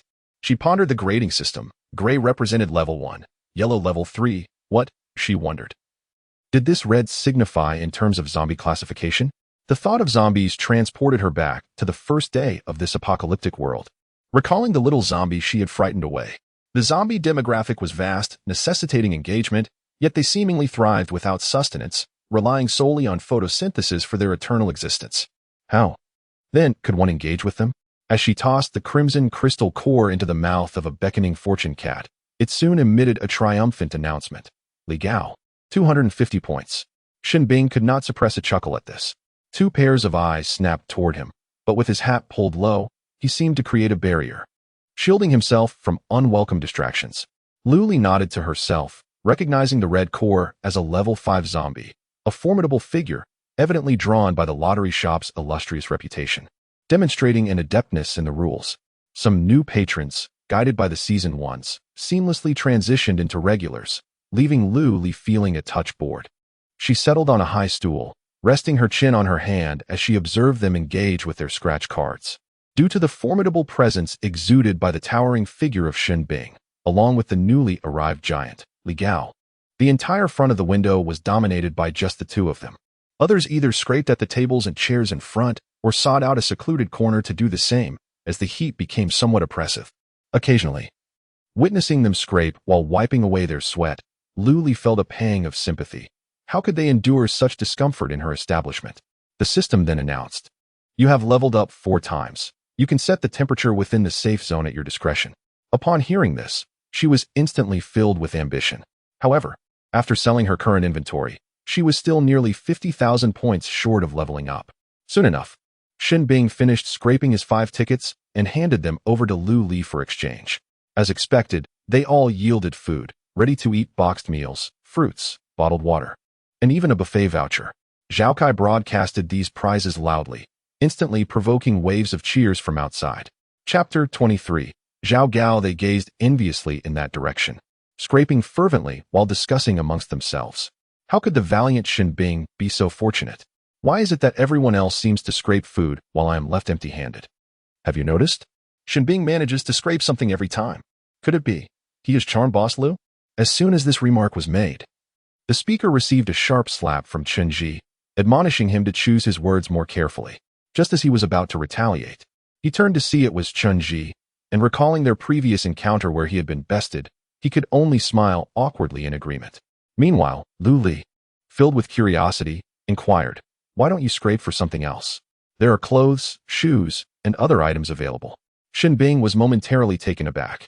His intention in scraping for food was to ensure that Dong Xiao and the others could eat their fill. Upon reflection, he realized that their garments had been patched and mended for 3 years, and as for their shoes, they were undoubtedly scavenged from the feet of the deceased. He felt a pang of regret for his lack of attention to detail. "Which scratch card can yield clothing and footwear?" Shin Bing inquired. "Instant wealth," Lu Li replied. "Each scratch card features its own signature product. For instance, the Big 7 has a high probability of revealing food items. Instant wealth, on the other hand, specializes in apparel, capable of uncovering earrings and necklaces, although it seems no one has any need for them. The Chinese fortune card exclusively offers weaponry, while the New Year Dragon Luck encompasses a diverse array of items." Upon hearing this, Shin Bing immediately selected several instant wealth cards. But just as she was about to scratch them, Zhao Gao let out a heavy grunt beside her. "What kind of pathetic scratch card is this?" "It's all just thank you for your patronage." Zhao Gao slammed 5 scratch cards onto the table, visibly displeased. Lu Li internally cursed, "What atrocious luck you possess." A typical person would manage to win at least 1 out of 5 cards. Regardless of the prize, there ought to be a reward. Zhao Gao's luck is truly abysmal.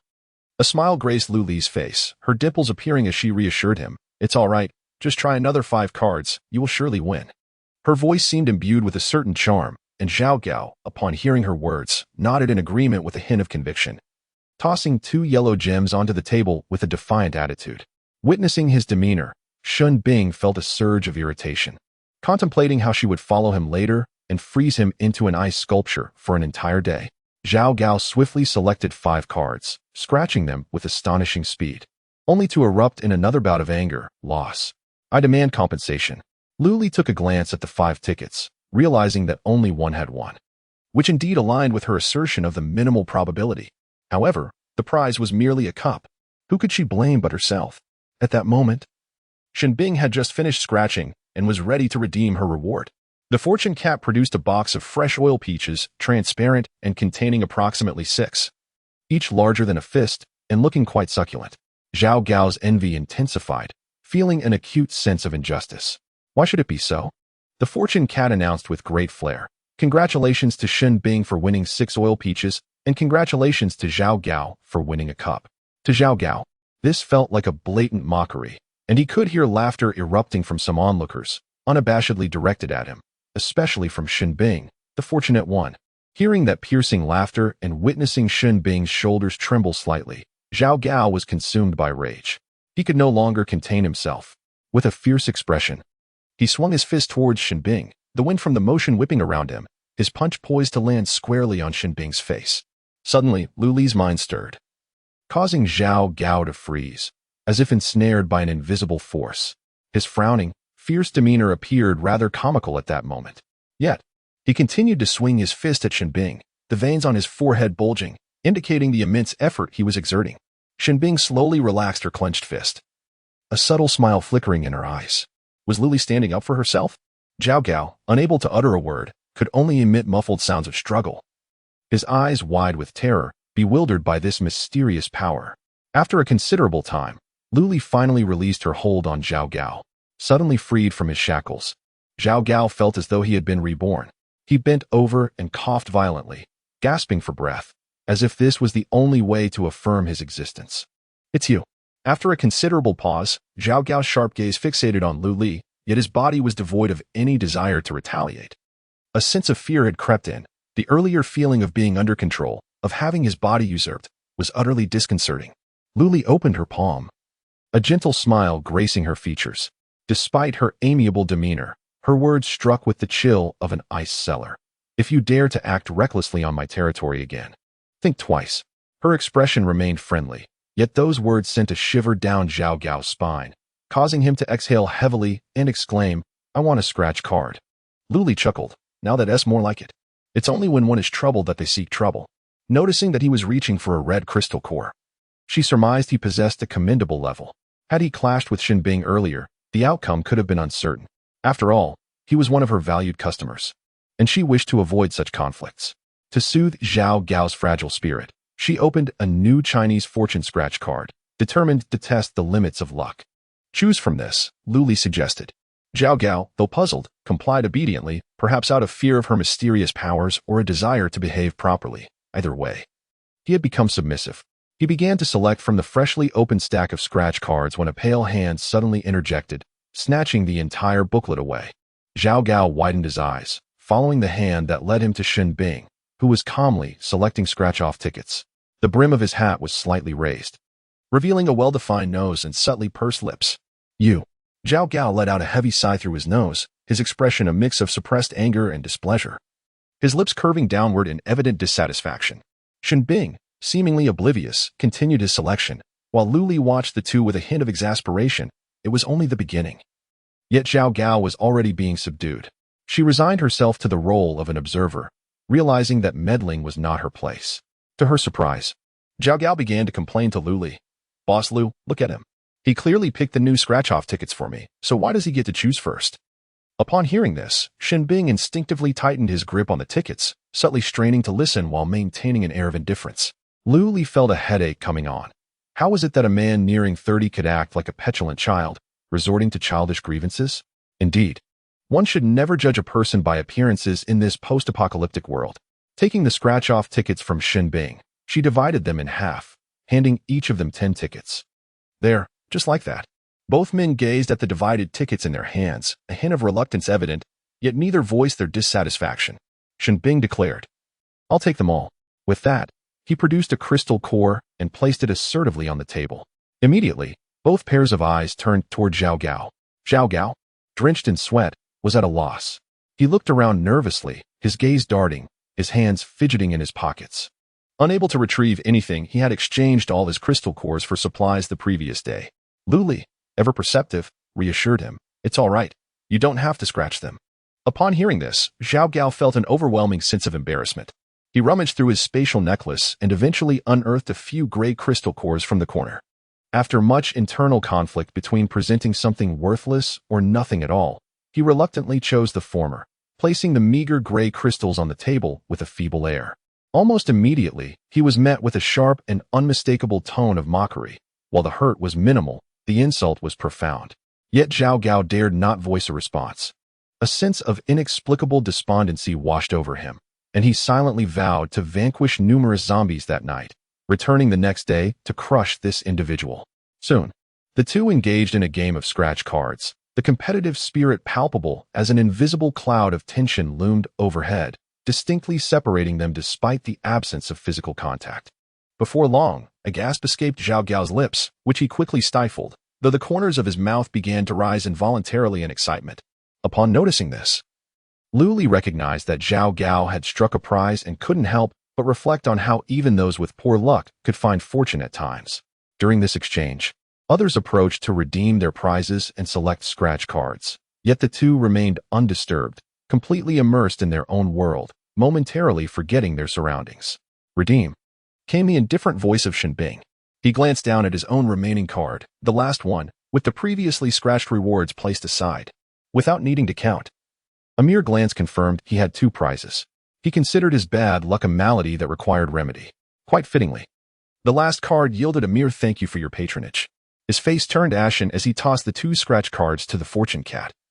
Reluctant to witness the outcome, as it was bound to be underwhelming. As anticipated, the rewards of the 2 formed a stark contrast, not only in quantity, but also in quality. Shen Bing was adorned in a strikingly elegant outfit, accompanied by a voucher for grilled fish and 2 pairs of shoes that could adjust automatically to 1's foot size. In all respects, these were delightful treasures. In contrast, Zhao Gao's offerings, though not lacking in merit, comprised merely a banana and a handgun. When juxtaposed, the disparity was somewhat poignant. Lu Li struggled to suppress a laugh as she observed Zhao Gao, dejectedly stowing away his meager rewards, only to spring back with renewed vigor. He proclaimed with fervor, "Boss, I shall return tomorrow. Please do not depart." Lu Li nodded, her smile radiant as she warmly replied, "Welcome to visit us again." Her tone was far from the mechanical announcements of a supermarket. It was imbued with genuine emotion, her expression perfectly reflecting her sentiments, complete with a delightful curve of her lips and a glimpse of her teeth. For a moment, both Zhao Gao and Shen Bing were taken aback. Shen Bing hurriedly lowered her gaze, her ears, slightly visible beneath her hat, tinged with a faint blush. Zhao Gao, somewhat blunt and rather straightforward at 30, unabashedly complimented. "Boss Lu, your smile is truly enchanting." His admiration was pure and untainted by any ulterior motive. His gaze directed towards her was refreshingly innocent. Lu Li discerned the difference. Some gazes were laden with a lewd desire, while others were filled with genuine admiration. She understood that when a stunning beauty stands before her, who would not wish to steal a few more glances? With a simple chuckle, Zhao Gao scratched his close-cropped hair and turned to leave, adding Lu Li on his light brain. When Lu Li glimpsed his profile picture, it revealed a smiling girl with an innocent demeanor. Could it be his daughter? With a light-hearted curiosity fluttering within her, Lu Li prepared to close her light brain, when suddenly, Shinji appeared, having approached unnoticed. "Boss Lu, are you planning to create a group?" "A group? What a term from the 21st century," Lu Li responded, momentarily perplexed before nodding in agreement. Establishing a group would certainly facilitate communication. Announcements regarding the commencement of operations, closing times, and new tickets could all be conveyed within the group. After pondering for a moment, Lu Li opened her holographic device and declared, "I've set it up. And I've added you, Shen Bing, and Zhao Gao." Shen Bing glanced down at his device, noticing his avatar positioned right next to Lu Li's. An ice mountain beside a little cat. A feeling of inexplicable joy surged within him, though he could not fathom its origins, so he suppressed it for the time being. Chun-Ji replied, "All right then," and in an instant, he invited a dozen individuals into the group, all from the new base, each having visited Lu Li's lottery shop and lingering in fond memory of it. The group instantly buzzed with activity. "Is the group owner Boss Lu?" one inquired. "Need you even ask? Who else would dare to establish this group if not her? Where has Boss Lu gone? I didn't see her by the base entrance today. She went to the Hope base. Don't you know? You're quite behind the times." "But nobody informed me. How could I?" "Of course, people are clamoring to join," they replied, encircling Chun-Ji, creating an atmosphere that was almost impenetrable. Words spread rapidly, and soon the group swelled to over 300 members, all of whom had tried their luck at the scratch-offs in the shop. Lu Li observed this with a contemplative expression, imagining the prosperity that would ensue if thousands of bases across Huaxia hosted her lottery outlets. The mere thought of lying in bed while watching her points accumulate brought her immense satisfaction. Today, the 25 scratch-off tickets she purchased had nearly all sold out, leaving only a handful remaining. Upon reviewing the points, she found herself just over 50,000, still half away from ascending to level 4. The preceding 3 levels had exhibited no remarkable changes. The entire marketplace had been unlocked, yet remained restricted. She began to anticipate what surprises the challenging level 4 might hold for her. The system hinted, a tremendous surprise awaits, a complete transformation of the caravan. Lu briefly imagined this, but her stomach betrayed her with a growl, prompting her to sigh. All I think about is food these days. Who? Is someone interrupting my meal? She glanced upwards, meeting a pair of eyes. How to describe them? Profound, serene as a still pool of stagnant water. They gazed at her without a ripple, as if seeking to draw her into the abyss.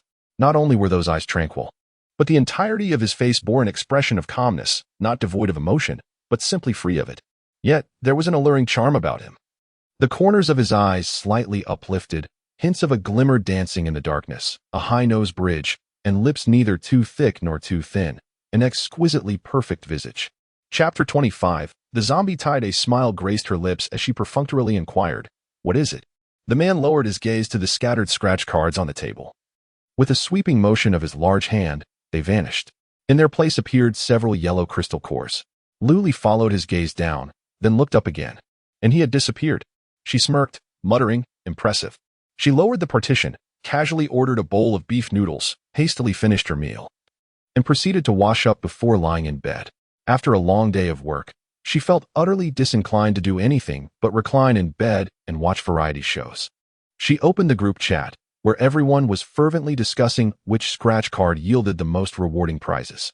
To her astonishment, there were indeed individuals who had summarized the numbering pattern, asserting that certain numbers could yield rewards, and they articulated their arguments with considerable conviction. As Lu sought verification from the system, she whimsically renamed the group chat to Lu Lottery Shop. The system, adopting a tone of indifference, remarked, "It is impossible.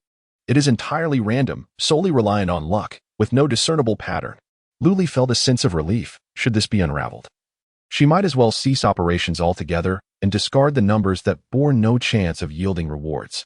In these times, major bases were equipped with signal towers, facilitating the transmission of directives from the central base and enabling communication among the populace. In the 3rd year of the apocalypse, the advent of the light brain emerged, akin in function to a mobile phone, allowing for conversations and streaming of dramas.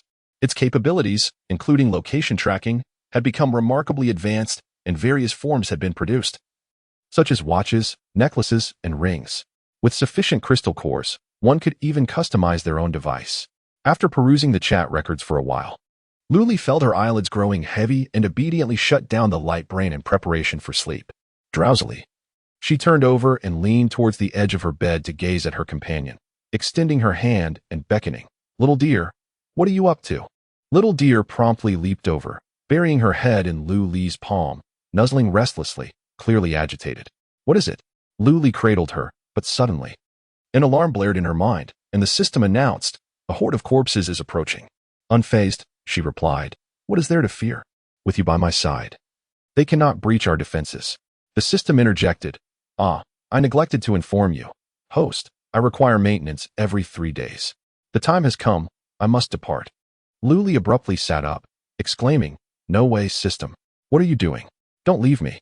If you love me, then stay." She did not dwell on her melancholic thoughts for long. With agility, she rose from her bed, barefooted, and made her way to the driver's seat to set the vehicle on autopilot. Soon, the RV began to move. Although the system did not specify when the horde of corpses would arrive, judging by the agitated demeanor of the deer-like figure, it seemed imminent. At this point, fleeing was futile. She could only drive to the nearest Hope base. The large base surely possessed its own methods to contend with the impending horde. Yet as Dearly approached the gates, a chill ran down her spine. Was the guard actually dozing off? And there were only 2 guards stationed? Surely, I must inquire. In such a vast base, there are merely 2 sentinels? A few more would easily breach the defenses. Instinctively, she pressed the button on her shoulder, and the heavy gates gradually swung open. Dearly thought to herself, how utterly negligent these guards are. Yet, she had no time for further contemplation. Accelerating the RV, she entered the base and exhaled deeply. The other guard rubbed his eyes, his mind slowly clearing, and asked, "Who was that just now?" The first guard asserted confidently, "That must have been the base commander. Who else could drive an RV?" The second guard nodded in agreement, yet wondered why it appeared so new. Both guards turned in unison to gaze at the pristine RV parked within the base, their hearts sinking. Instinctively, they pressed the button on the wall, and suddenly, the alarm blared throughout the entire base. Although referred to as a base, it resembled a small city, distinctly divided into several zones: the residential area, core area, research area, and agricultural area. Soon, a tall and sturdy wall would be constructed to enclose these zones, providing a defense against the zombie onslaught. Dear Pear sat in the driver's seat, her heart momentarily eased by the thunderous alarm echoing around her. It seemed the guards were not entirely ineffectual. At the very least, they could detect the impending tide of corpses. Yet, in the next instant, she spotted a group of individuals approaching with grave expressions, swiftly surrounding her mobile home. Why are you here to confront the horde? Why encircle me? Dear Pear thought, bewildered. Just as she rose, a knock resounded at the door, surprisingly polite. She opened it, only to find a dozen firearms pointed directly at her. Any hint of mischief would result in immediate execution. Instinctively, she stepped back, and the guns advanced slightly, all trained on her. The squad leader scrutinized her, taken aback by her pristine appearance. His gaze flickered to the interior of the mobile home, which appeared remarkably new and bore a subtle fragrance. In her, he perceived a vestige of a civilized era. For a fleeting moment, he seemed lost in thought. Who are you? He demanded. What is your purpose in infiltrating the Hope base at night? Anxiety surged within Dear Pear. She had an ominous premonition that the horde was imminent. Enough with these nonsensical inquiries, she exclaimed. I am Dear Pear, the owner of the lottery shop at the entrance. But that is not the crux of the matter. The horde is approaching, and we must prepare for battle. Among the 15, someone evidently recognized her and timidly remarked, I know her. She is Boss Pear. I also remember purchasing a scratch-off ticket during my day off and winning a pair. The squad leader cast a disdainful glance, muttering, what sort of boss is that? As tensions escalated and no one seemed to grasp the gravity of the situation, Dear Pear felt as if the sky were collapsing around her. She leaped up and exclaimed, the horde of corpses is approaching. Are you still here chattering away? Successfully drawing the attention of the crowd, the squad leader scoffed, a horde? Impossible. We regularly spray the zombie repellent. Luli found this peculiar, yet she held unwavering faith in the system. All she could say was, if you trust me, prepare the measures against the horde immediately. Her tone was earnest, and the starlight flickering in her eyes inexplicably commanded belief. The squad leader hesitated, then activated his light brain.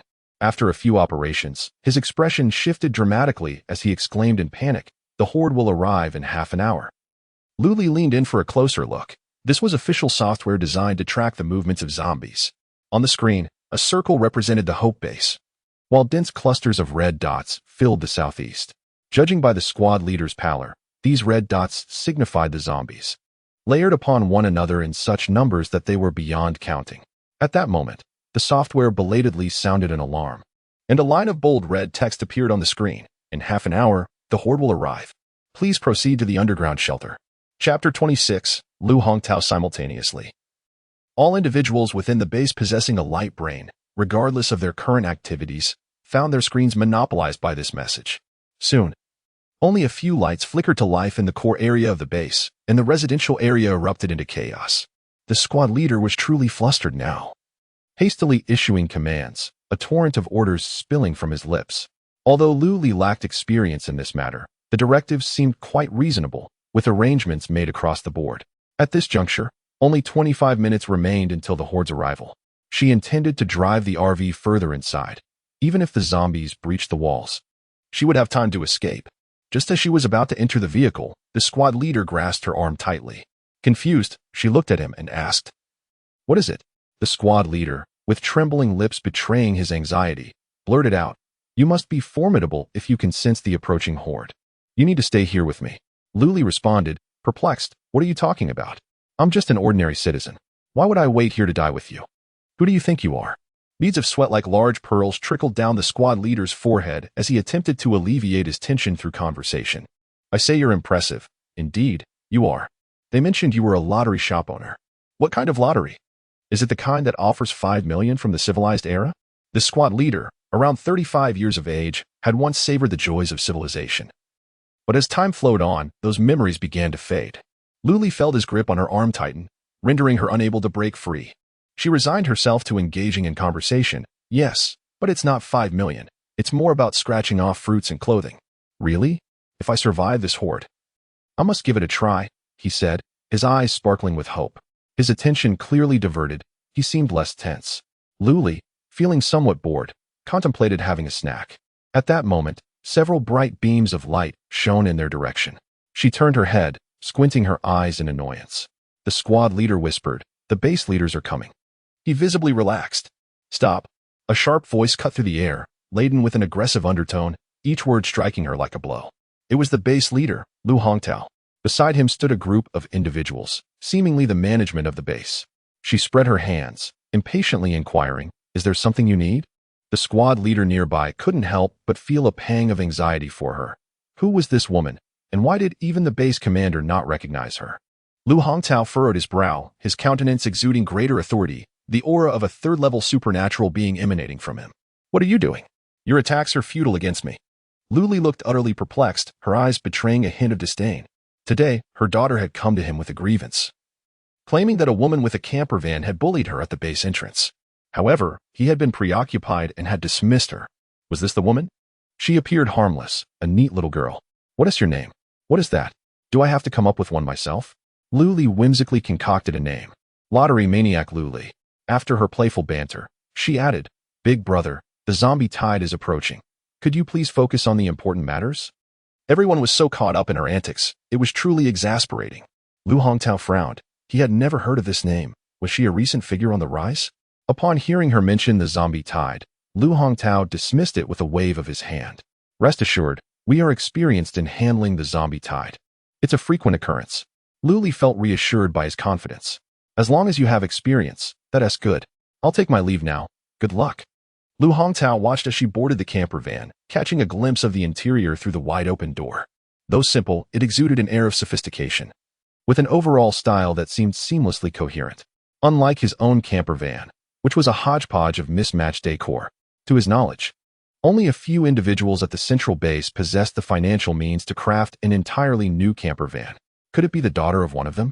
Lu Hongtao did not dwell on the thought. The central base was too distant, a realm beyond his reach. With merely 20 minutes remaining until the impending tide of corpses, Luli boarded the mobile home, having no intention of assisting, nor any understanding of how to do so. She felt that merely refraining from causing chaos would be a blessing, so she maneuvered the vehicle inward. Upon entering the residential area, she randomly selected a building to serve as a makeshift shelter and halted, approximately 1,000 meters from the base's entrance. Then, she observed the open space before the gate, where soldiers began to arrive in orderly formations, standing tall and serious in demeanor. As the countdown to the zombie onslaught dwindled to 15 minutes, the troops had assembled, hastily summoned from various patrol locations. Luli squinted, counting until her vision blurred. There were perhaps 1,000 individuals. Would such a number suffice against the multitude of zombies? Her understanding of the capabilities of both the undead and humanity was scant, relying solely on the system and her observations over the past few days. Once the 1,000-strong contingent was in position, Lu Hongtao took the forefront to address them in a rally. Aware of the urgency, his speech was brief, consisting of only a few terse sentences. As soon as it concluded, another 100 soldiers ambled over lazily, their stances unsteady and disorderly. Lu Hongtao barked, "You look lethargic. Straighten up and stand at attention." The group attempted to align themselves, though they still appeared lackadaisical, embodying an irreverent demeanor. Lu Hongtao, his brow furrowed, remained silent, visibly displeased. They were the base's nurtured army of superhumans, accustomed to indulgence, yet when danger arose, they were expected to lead the charge. As the impending tide of the undead drew near, merely 5 minutes remained, and the ground began to tremble ever so slightly, the vibrations growing more pronounced towards the southeast. Lu Hongtao issued several commands, and everyone began to methodically assume their roles with remarkable composure. The heavy artillery unit relentlessly fired upon the encroaching threat from the fortified walls, while light artillery and archers diligently filled any gaps in their defenses. The psychics were tasked with confronting the higher-tier zombies, and every process and position was second nature to the team, as if they had rehearsed this scenario countless times. Luli observed their well-organized arrangements, feeling a sense of reassurance wash over her, as the apparent calmness suggested they were well prepared. She still intended to pursue her business endeavors at the Hope Base. Her neural interface was equipped with software that tracked the movements of zombies, even more precise than that of the central base. As she gazed at the dense cluster of red dots closing in on the blue perimeter, it It appeared as though they threatened to engulf the base entirely. Once more, she rose to glance out the window, pondering if such a small contingent could truly withstand the onslaught. The countdown continued. 10, 9, 8. In a swift turn of events, Luli was soon met with the bone-chilling roars of zombies echoing through the skies, as if they sought to rend the heavens apart. The booming of artillery followed in rapid succession. The southeastern wall of the base erupted in a display akin to fireworks, illuminating the night with brilliant flashes that even shook Luli's mobile home. The residential area remained eerily silent, as if such occurrences were commonplace. The inhabitants orderly followed the guards towards the underground shelter, all intent on preserving their lives. The skies were painted crimson by the relentless bombardment. Luli cast her gaze at the software on her neural interface, noting a significant decrease in the red dots approaching the base's blue circle. Yet an unending tide of zombies continued to surge forth. Was it not promised that a repellent would be periodically sprayed outside the base to drive the undead away? Why is there still a horde of corpses? Luli was perplexed. After all the commotion, evening had descended upon them, and she had subsisted solely on a meager meal earlier, her stomach protesting in earnest now. Wishing to conclude matters swiftly, Luli ordered a boxed meal, consisting of 2 meat dishes and 1 vegetable. She devoured it hastily, soothing her protesting belly. Meanwhile, the front line had extended, no longer confined to the southeast. The zombies seemed to have gained a semblance of intelligence, employing rudimentary tactics, though their strategies were far from sophisticated. Their sheer numbers allowed them to use the corpses of their fallen comrades as ladders, gradually scaling the walls and engaging in close-range assaults with heavy artillery. The wall was not merely a barrier. It featured a deep groove at the top designed to hold floodlights. To combat the horde, soldiers positioned themselves within this groove, with heavy shells and other firearms similarly placed. Lu Hongtao stood atop the wall, flanked by 5 psychic bodyguards, his brow furrowing at the sight of these organized and disciplined undead. The zombies' brainstems had been replaced by crystal cores, limiting them to the simplest of thoughts, akin to that of a 5-year-old child. Yet now, they appeared to be under some form of control, exhibiting tactical awareness and an instinct for self-preservation. Could it be that a higher-order zombie was orchestrating this horde? A wave of alarm surged through Lu Hongtao. He needed to identify the advanced zombie swiftly, for he feared that the base's defenders would be overwhelmed by this mountain of corpses. Simultaneously, he sought assistance from nearby bases and the central command through his holographic communicator. Luli had anticipated a swift resolution, but as midnight approached, the outside world remained engulfed in a cacophony of explosions. The shells rained down upon the horde as though they were free, obliterating dozens of zombies with each detonation. Yet, new zombies will inevitably emerge to fill this void, an endless tide that cannot be vanquished. Everyone finds themselves ensnared in a state of exhaustion and numbness, functioning like automatons, loading and firing shells. Their arms throb with fatigue. Yet there is no respite. A moment's distraction could allow the zombies to breach the towering walls and infiltrate the base. Such an occurrence is utterly intolerable. Should it happen, it would unleash a hell on Earth. Supplies are dwindling, and even the medical team's stock of hemostatic agents is nearly depleted. A sense of despair washes over everyone. Each period of tranquility scarcely lasts 6 months before another wave of the undead descends. Must they be ground beneath the mindless zombies? The guards, spirited and youthful, refuse to accept such a fate. Damn it, I refuse to believe we cannot eradicate these zombies. One person shouts in defiance. Curse these wretched creatures. I will crush them. Another curses vehemently. For a fleeting moment, fervor ignites among those atop the walls, yet it is swiftly dulled by the relentless onslaught of zombies, akin to a black tide. Lu Hongtao's face betrays his weariness. This cannot continue. Resources such as shells are finite, and so too are the number of personnel. They cannot withstand the ceaseless torment inflicted by the undead. He worries for the vanguard team dispatched to seek out higher-tier zombies, while simultaneously monitoring the depletion of supplies and the rotation of heavy artillery crews. Overwhelmed and exhausted, he finds himself devoid of allies to share the burden. He catches sight of a 3rd-tier zombie dodging a shell, climbing over the bodies of its fallen kin to assault the heavy artillery team. Nearby, comrades are unable to render assistance in time, and a fellow soldier succumbs, leaving behind only a lifeless form. They see with rage, yet feel utterly powerless. Such scenes frequently unfolded upon the walls, and a sense of despair suddenly enveloped him. Was it truly the case that such a vast bastion of hope would fall into the clutches of the undead? His wrist-mounted holographic device illuminated. and Lu Hongtao cast his eyes downward, the gentle glow casting light upon his face. Wrinkles were irregularly etched upon his visage, and in that fleeting moment, a spark of spirit and motivation ignited within him. Lu Hongtao proclaimed with fervor, "Everyone, hold steadfast. The Vanguard squad has located the advanced zombies and is currently engaged in combat. They will soon be eradicated." His words proved to be quite effective, as many roared in response, hastening their actions. Shells were launched, and in an instant, hundreds of zombies met their demise. Yet, the undead, oblivious and unfeeling, advanced mindlessly, obeying orders without comprehension. Within the residential area, no trace of Luli remained in the mobile homes, only the small deer, who pitifully nestled within a cat's bed, her large eyes wide open in fear of slumber. Meanwhile, Luli lay quietly, akin to a corpse, 2 kilometers southeast of the base, covered by a mound of hay, nearly merging with the darkness of the night.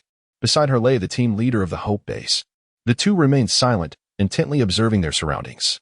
This was an urban area, densely populated with towering buildings and numerous hiding spots. He lowered his voice, asking, "Are you certain the advanced zombies are behind us?" Luli nodded firmly, thinking it a redundant question. Otherwise, why would she be there? At that moment, she was pressed against the glass, peering outside, feeling a pang of empathy for her kind. When the call for help resonated, Luli pondered what she could offer in return. Surely, she could not produce a stack of scratch-off lottery tickets on site, for she herself was unaware of what they contained. In the Vanguard squad, the squad leader remarked, "Knowing in advance that a horde of zombies would arrive is the greatest assistance we could have." Luli replied, "I apologize, it's a gift from the system." Suddenly, she recalled that within the system's supplementary holographic device, there existed software capable of detecting the presence of zombies. She had promised to assist them, but she could not bear to witness her kind perish before her eyes one by one. Consequently, she followed the Vanguard squad out of the base through a small gate, dispatching several lower-tier zombies that were advancing towards the base along the way. During their journey, she activated the holographic device and pondered for quite some time before realizing she could configure it to display detected 5th-tier and above zombies as green dots. The squad leader leaned in closer, exclaiming in surprise, "Your software is different from ours." Feeling a twinge of guilt, Luli thought to herself, "The outdated software at your central base can barely detect the horde until it's nearly upon us. How can it compare to the system's gift?" She fabricated an excuse, saying, "It's the latest version, the very latest." The squad leader examined it for a while, murmuring, "Why didn't it prompt me to update?" Luli interrupted him, declaring, "I found it, right here." As soon as she spoke, all 10 members of the Vanguard squad gathered closely around her. Those selected for the Vanguard squad were not to be trifled with. Their height, physique, and abilities were among the finest at Hope Base. The palpable aura of male vitality enveloped Luli, leaving her momentarily breathless. Seeking to divert her attention, she said, "Look at this." Deer Pair pointed towards the lower right corner of the screen, where several green dots flickered incessantly, steadily moving towards the Hope Base. The captain of the Vanguard squad, Wang Zhendong, furrowed his brow and inquired, "Are those zombies?" Deer Pair explained, "Indeed, they are zombies of level 5 and above." The others gasped in shock. Typically, zombies above level 3 are exceedingly rare, and it is only within the confines of the base that they dare to hunt zombies for crystal cores. Yet now, there are zombies of level 5 and above, 1, 2, 3, 7 heads? Such a terrifying number. At least 10 individuals of level 5 or higher are required to barely contend with them. Wang Zhendong silently glanced at his teammates. He was the highest ranked among them at level 5, while the rest were at levels 3 and 4. How could they possibly engage? The odds were dismal, and these 10 were the apex combatants of Hope Base. If they stood no chance, then the entire base would be in dire straits. Level 5 is a critical threshold.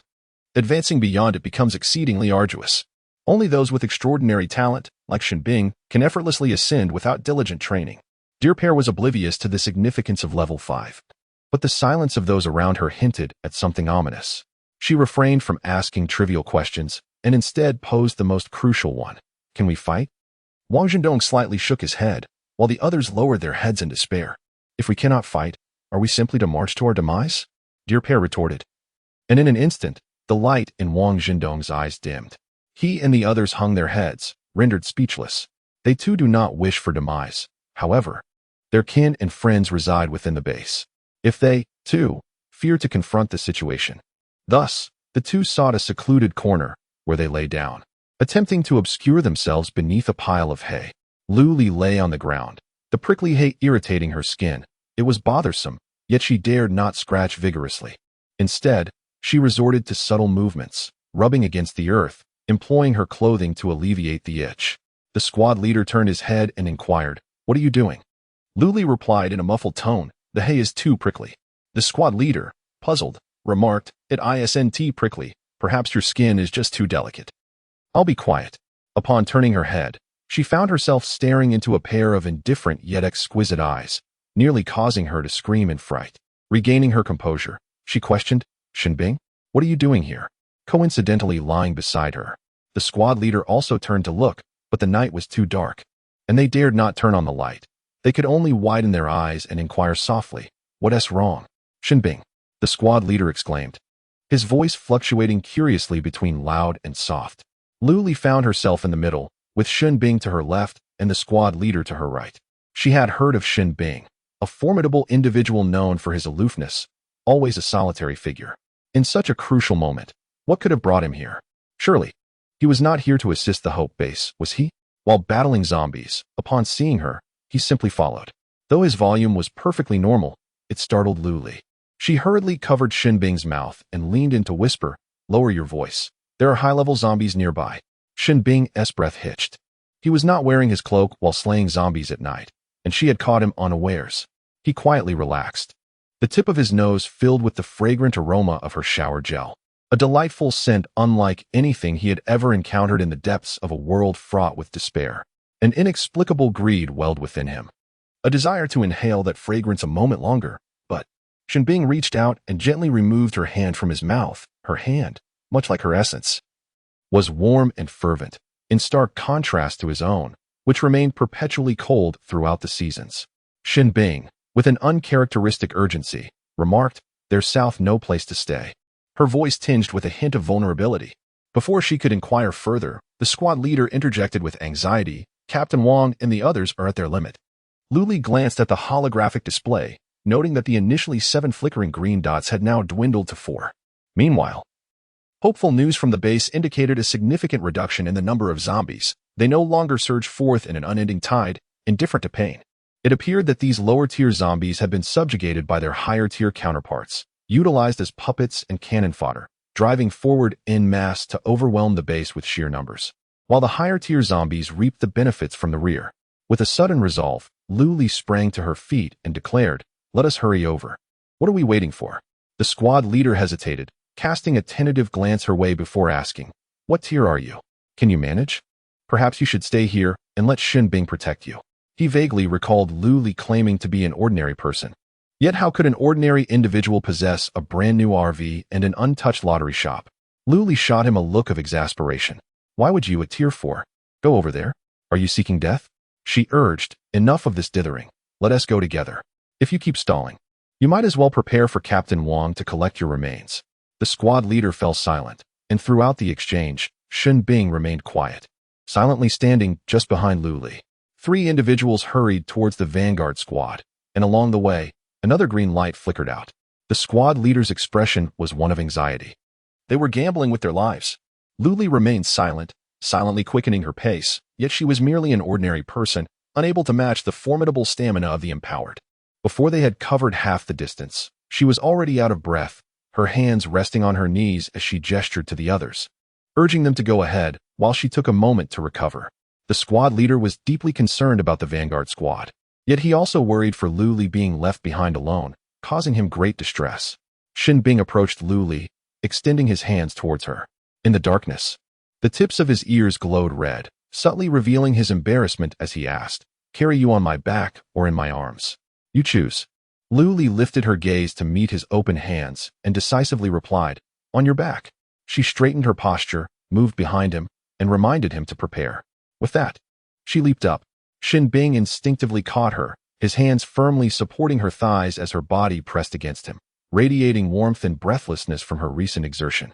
Once settled, Luli lightly patted his shoulder and said, "Let us go." In that instant, Shinbing felt akin to a beast of burden, bearing his master as she urged him onward, as if wielding a whip to prompt him to move faster. The thought struck him unexpectedly.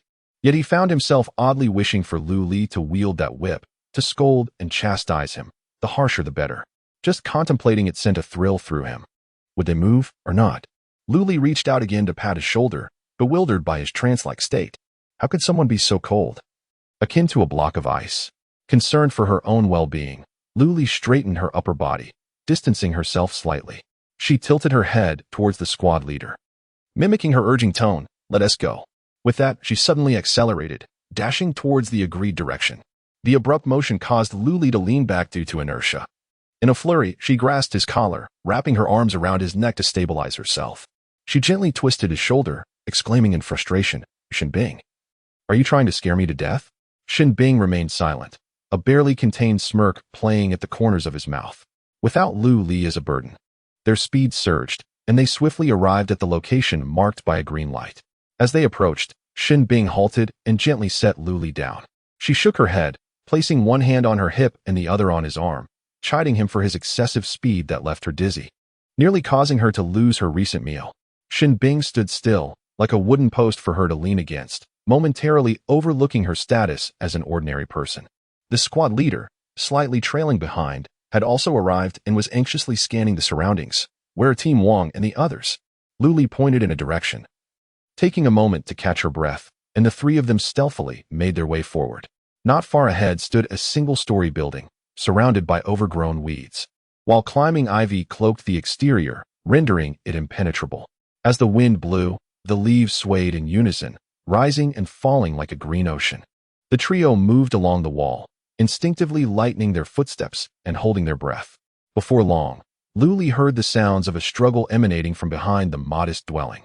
Pressing her palms against the wall, she cautiously peered around the corner. Her eyes fell upon three zombies, their movements swift and their towering figures clad in neatly tailored garments, indistinguishable from humans at first glance. Yet, the crimson glow of their eyes, coupled with their elongated, sharp claws and sparse hair, betrayed their true nature. Meanwhile, the vanguard team was reduced to 5, barely able to contend with the zombies, while the remaining 4 were grievously injured, languishing in corners, filled with self-reproach as they could only watch their comrades fight. Shin Bing, disregarding any tactical considerations, immediately discerned the levels of the 3 zombies with a mere glance. 2 were ranked 5, and 1 was ranked 6, the latter likely the leader among the 7, possessing the greatest strength. He strode forward without hesitation. Lu Li attempted to restrain him, but to no avail. The team leader followed closely behind, nearly beside himself with anxiety. Witnessing his companions besieged by the zombies in such a manner, he could hardly remain hidden in the shadows. Lu Li's eyes widened in astonishment as she instinctively uttered a word. With each step Shin Bing took, patches of ice formed beneath his feet, gradually creating a frosty path. He then raised his hand gently, conjuring an ice pillar the thickness of a man's thigh beside him. Following this, countless ice pillars emerged with a swift flourish, hovering around him, swaying slightly as though imbued with life. From a distance, Lu Li could not hear what Shin Bing uttered, only catching a glimpse of his lips moving. In the next instant, a multitude of ice pillars surged forth, racing toward the 6th-ranked zombie with remarkable speed. As the 6th-tier zombie caught sight of the ice pillar, it attempted to flee, only to be cornered by Wang Zhendong and another team member.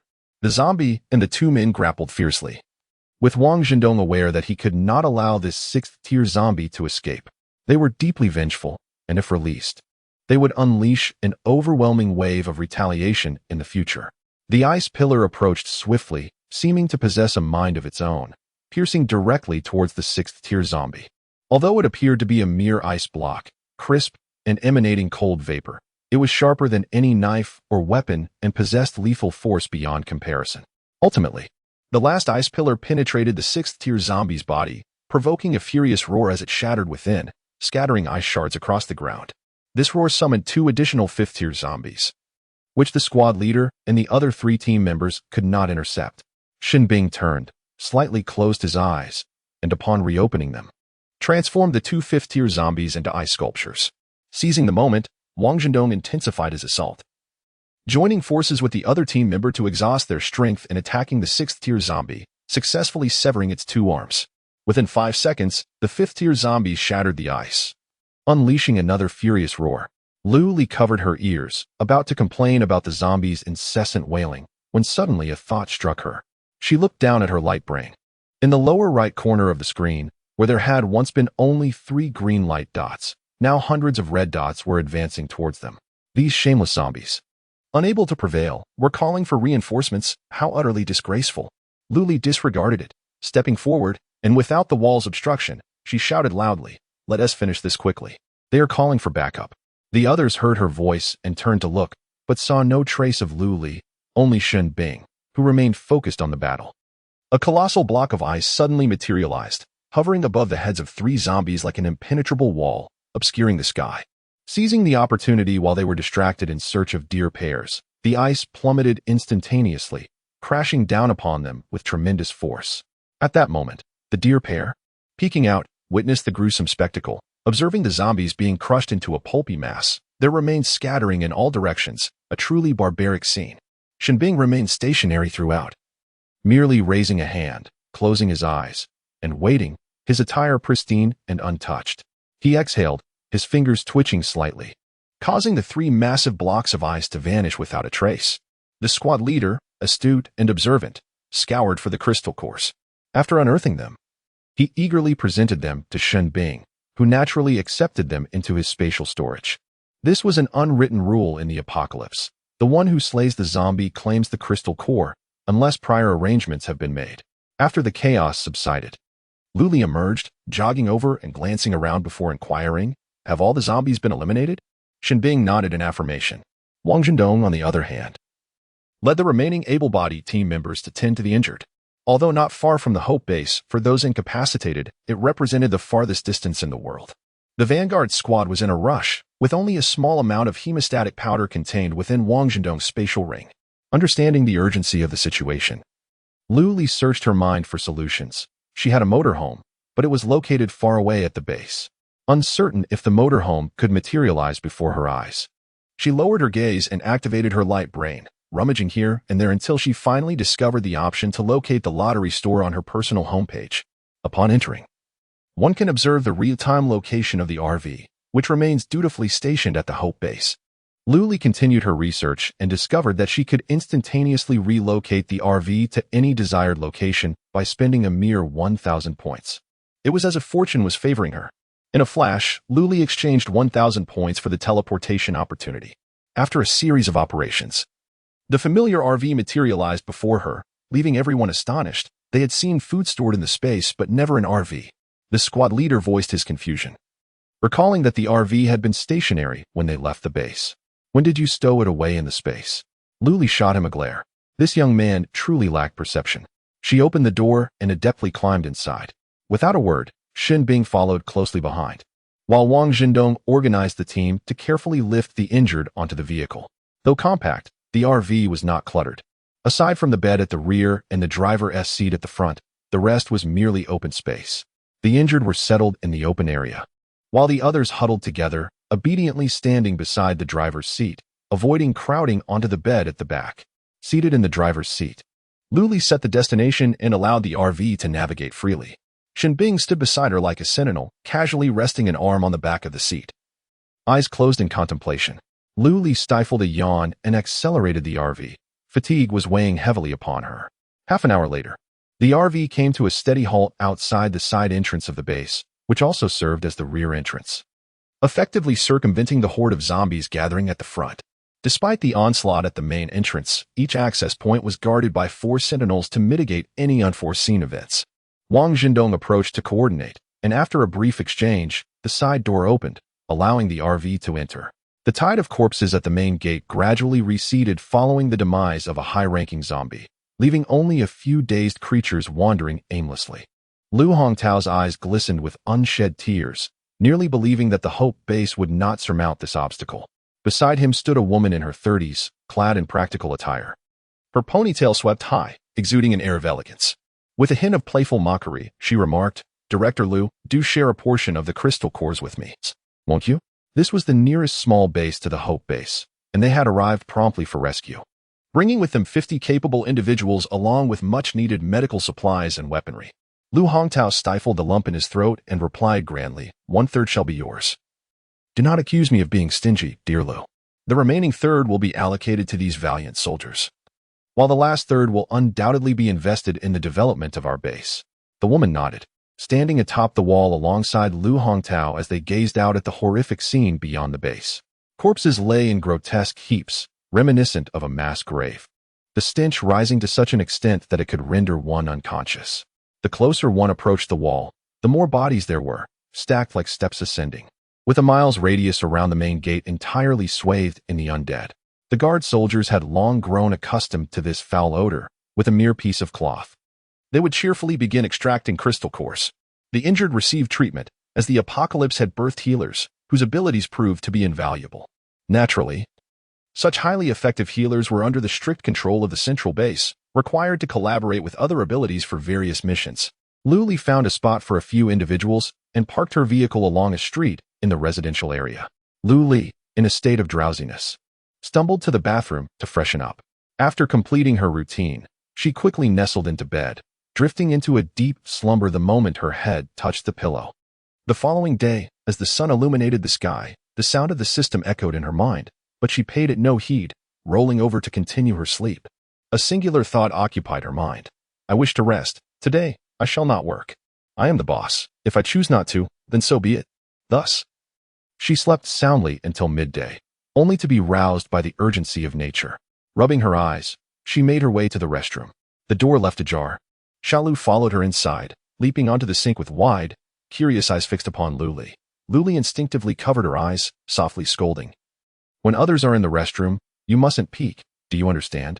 You might get a pinhole in your eye. Meow? What's a pinhole? Xiaolu inquired. It's when you have a pin in your eye, Luli warned. Startled, Xiaolu jumped down and scampered out of the restroom, leaving behind a string of disgruntled meows. It was then that Luli felt a semblance of clarity and casually called out, System? I am here, the system responded. A wave of reassurance washed over her. The system was the one being she trusted most in the world, her greatest source of security. Having frequently heard the system speak of the myriad benefits that awaited upon reaching level 4, she felt a tantalizing itch of anticipation. As midday approached, her stomach began to voice its discontent with soft growls, yet upon awakening, she lacked the appetite for a hearty meal, opting instead for a bowl of light soup noodles. Luli opened the car door to breathe in some fresh air. The modest bowl cradled in her hands as she boldly squatted on the steps by the car door and began to slurp her noodles. With her posture and demeanor, she exuded an air reminiscent of a streetwise character. Every passerby was met with her scrutinizing gaze, occasionally accompanied by the playful inquiry, Care for a scratch-off ticket? Most passersby merely cast a fleeting glance at her before hastily continuing on their way, choosing to disregard her presence entirely.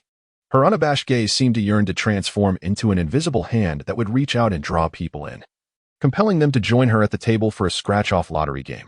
After finishing her meal, Luli rose contentedly, stretching languorously as she observed the little deer burrowing into the cat food, munching away enthusiastically. She pondered to herself, the area outside the base must be in disarray, rendering it unfit for business. She wondered whether outsiders were permitted to set up stalls within the base. Suddenly, a familiar figure emerged within her line of sight, and Luli's eyes sparkled with excitement as she leapt from the RV, waving enthusiastically. Hey, team leader, she called out, after fighting side by side for an entire night. It was rather shameful that she did not even know his name. The team leader, Feng Fuji, had come specifically to find Luli, his face alight with a cheerful smile as he approached her. He arrived breathlessly and remarked, Boss Lu, you're up quite early. He had already visited 3 or 4 times that morning, each time finding the curtains drawn and the interior shrouded in silence, as if no one were present. Luli understood his implication and shot him a playful eye roll, offering a nonchalant smile that revealed her dimples. Without hesitation, she inquired, Is there a place within your base where I can set up a stall? Take me there. Her words flowed seamlessly, as if rehearsed. Meanwhile, the little deer continued to munch away, its innocent, wide-eyed gaze fixed on Feng Fuji. Once she had completed her remarks, Luli stood before Feng Fuji once more, her tone slightly commanding. Let us go, lead me there. Feng Fuji turned around, his expression dazed, as if his soul had been snatched away, instinctively following her words. Halfway through, he suddenly halted, and Luli came to a stop as well, adjusting the little deer in her arms, which was on the verge of falling. What's wrong? Luli inquired. The base leader asked me to ask you if you can attend the celebration banquet this afternoon, Feng Fuji articulated slowly. Luli promptly declined. I have no time. I need to set up my stall to sell scratch cards. I must strive to reach level 4. Feng Fuji resumed his forward stride, but was suddenly jolted awake, rubbing his face as he murmured, "What just happened?" Luli paid no heed to his musings. Her gaze was captivated by the surrounding architecture, which resembled a revitalized urban landscape. Every 500 meters, there were trash bins, and even bus stops and shared bicycles, indicating the substantial size of the base. Relying solely on foot travel would be impractical. Fortunately, the area designated for her stall was not far from Luli's trailer. Approximately a 10-minute walk. Though referred to as a stall area, it was essentially a farmer's market. Those wishing to set up stalls had to undergo verification by the base and comply with regulations before being allowed to do so. And all vendors gathered in a vast plaza.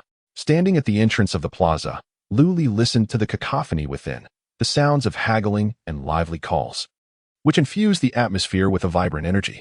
She followed Feng Fuji inside, meandering until she found an empty spot to commence her business. First, she retrieved a long table from her backpack, which, when squeezed, could accommodate about 20 people. She placed a lucky cat at one end of the table and set the little deer beside it. The deer obediently lay down, occasionally playfully pawing at the lucky cat. At last, I placed an order for scratch cards in the mall, with the popular Big 7 being the most sought after. I purchased 10 of those, along with 3 of each of the other 3 varieties. Finally, I arranged the scratch cards neatly in front of the fortune-bringing figure, setting them out one by one, and then retrieved a comfortable chair. Leaning back in the chair, I cradled a small deer in my arms and let out a satisfied sigh. How delightful it felt to have everything arranged, awaiting the arrival of customers. However, as I nestled into the chair, I was on the verge of dozing off. With no customers in sight, with a touch of drowsiness, I opened my eyes and gazed at the untouched scratch cards and the fortune bringer, who appeared somewhat starved for attention. What was happening? Had no one developed a fondness for scratch cards anymore? Wasn't it the beloved little game in everyone's heart? After a moment of daze, I recalled that there was a group chat for the lottery shop. I hurriedly activated my holographic device to join the chat. The first message that caught my eye was, "Where on earth is Boss Lou?" Scrolling up, I was met with a flurry of messages inquiring about my whereabouts, questioning whether I had abandoned Hope Base for another location. There were even survivors from the residential area posting pictures of my RV to reassure everyone. I slapped my thigh in frustration and quickly sent my location in the group chat, adding, "Farmer's Market, Booth E4, hurry." The chat fell silent for a few seconds, then erupted into a flurry of messages. "I'm on my way. I'm nearby," and many similar exclamations. My heart raced at the thought of so many people coming. Would there be enough space at the table? Just as this thought crossed my mind, someone arrived at Booth E4, confidently settling into the first seat closest to me and the scratch cards. Upon closer inspection, Luli recognized the familiar black cloak. Once again, it was that rogue, Shenbing. Had he implanted a locator device on her? It had barely been a minute since she shared her location in the group. Surely, not even a bird could fly that swiftly. After taking a seat, Shenbing merely lifted his gaze slightly, tugged down the brim of his hat, and nodded toward Luli, which she took as a greeting. He then proceeded to peruse a thick volume of lottery scratch cards. Witnessing this, Luli felt a jolt of alarm. What kind of absurd intuition did he possess? If he were to select all the scratch cards with rewards, what business would she have left? Without a second thought, Luli snatched the book from Shenbing's hands, stating firmly, "You cannot choose." Shenbing, taken aback by her tone, retorted, "On what grounds?" Luli ground her teeth, responding, "What do you think? You're the one who stirred this mess. And now you question it? Others might believe these scratch cards are worthless." Shenbing was left speechless. As the proprietor, she indeed had the final say. With a hint of irritation, he pulled down the brim of his hat, attempting to soften his tone as he proposed, "Then I shall purchase this entire book." He intended to rise and leave, but then he spotted Dedong, Xiao Di, and a few others sitting under the eaves, relishing delicious food and sharing joyful laughter. Relenting, he acknowledged that, with his inexplicable intuition, acquiring food was the quickest route to satisfaction. Luli's face then lit up with joy as she gleefully placed the scratch card book on the table. She then extended her palm toward him, declaring with conviction, "Crystal cores." Her eyes sparkled with a fervent desire for points. Shenbing, albeit reluctantly, retrieved crystal cores from his space, a total of 20, equivalent to 20 level 1 crystal cores. The entire guard brigade collected crystals that were loaded onto trucks, requiring 3 full trucks to transport all of them.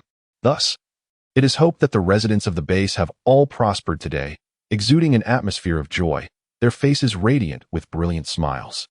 Luli cradled the crystals in her hands, feeding them one by one to Zhao Kai, delighting in the cheerful yet mechanical mews of the cat, her heart brimming with satisfaction.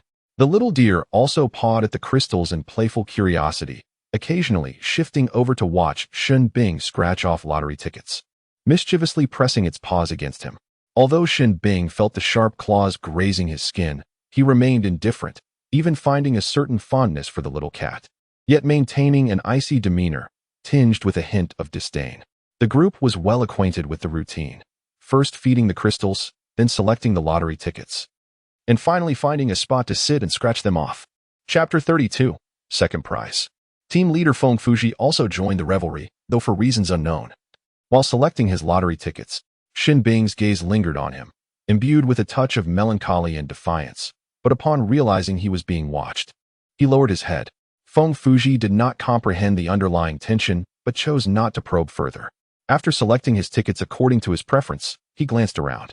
Of the 20 seats available, only one beside Shen Bing remained empty. He wondered why no one else chose to sit there. Eagerly, Feng Fuji took a seat, opting for a coin he had brought instead of the small golden shovel provided by the lottery shop. Meanwhile, Shen Bing scratched off his tickets with remarkable speed. For him, the mere 20 tickets felt like a trifling task.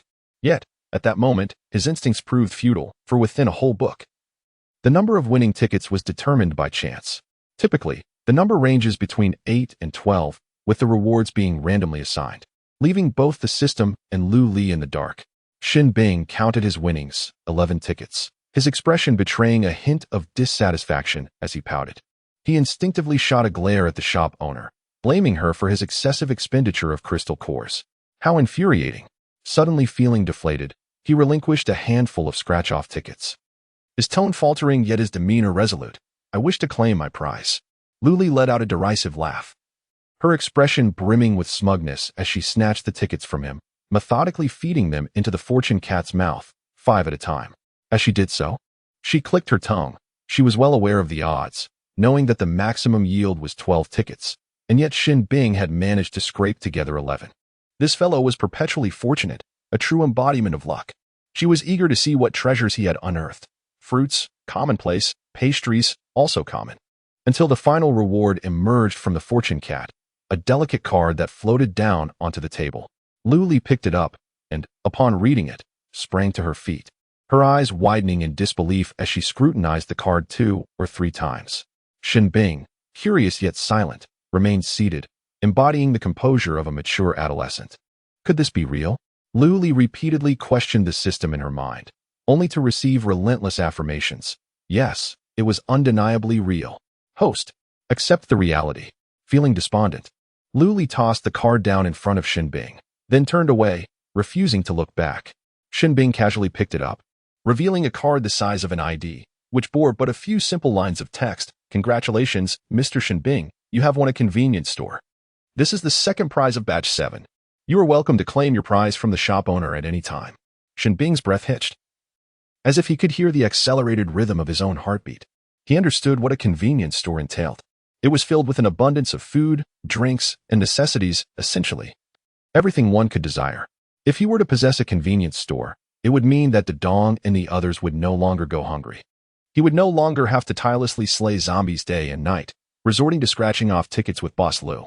After indulging in this brief fantasy, excitement bubbled within him, causing his ears to flush with a hint of crimson.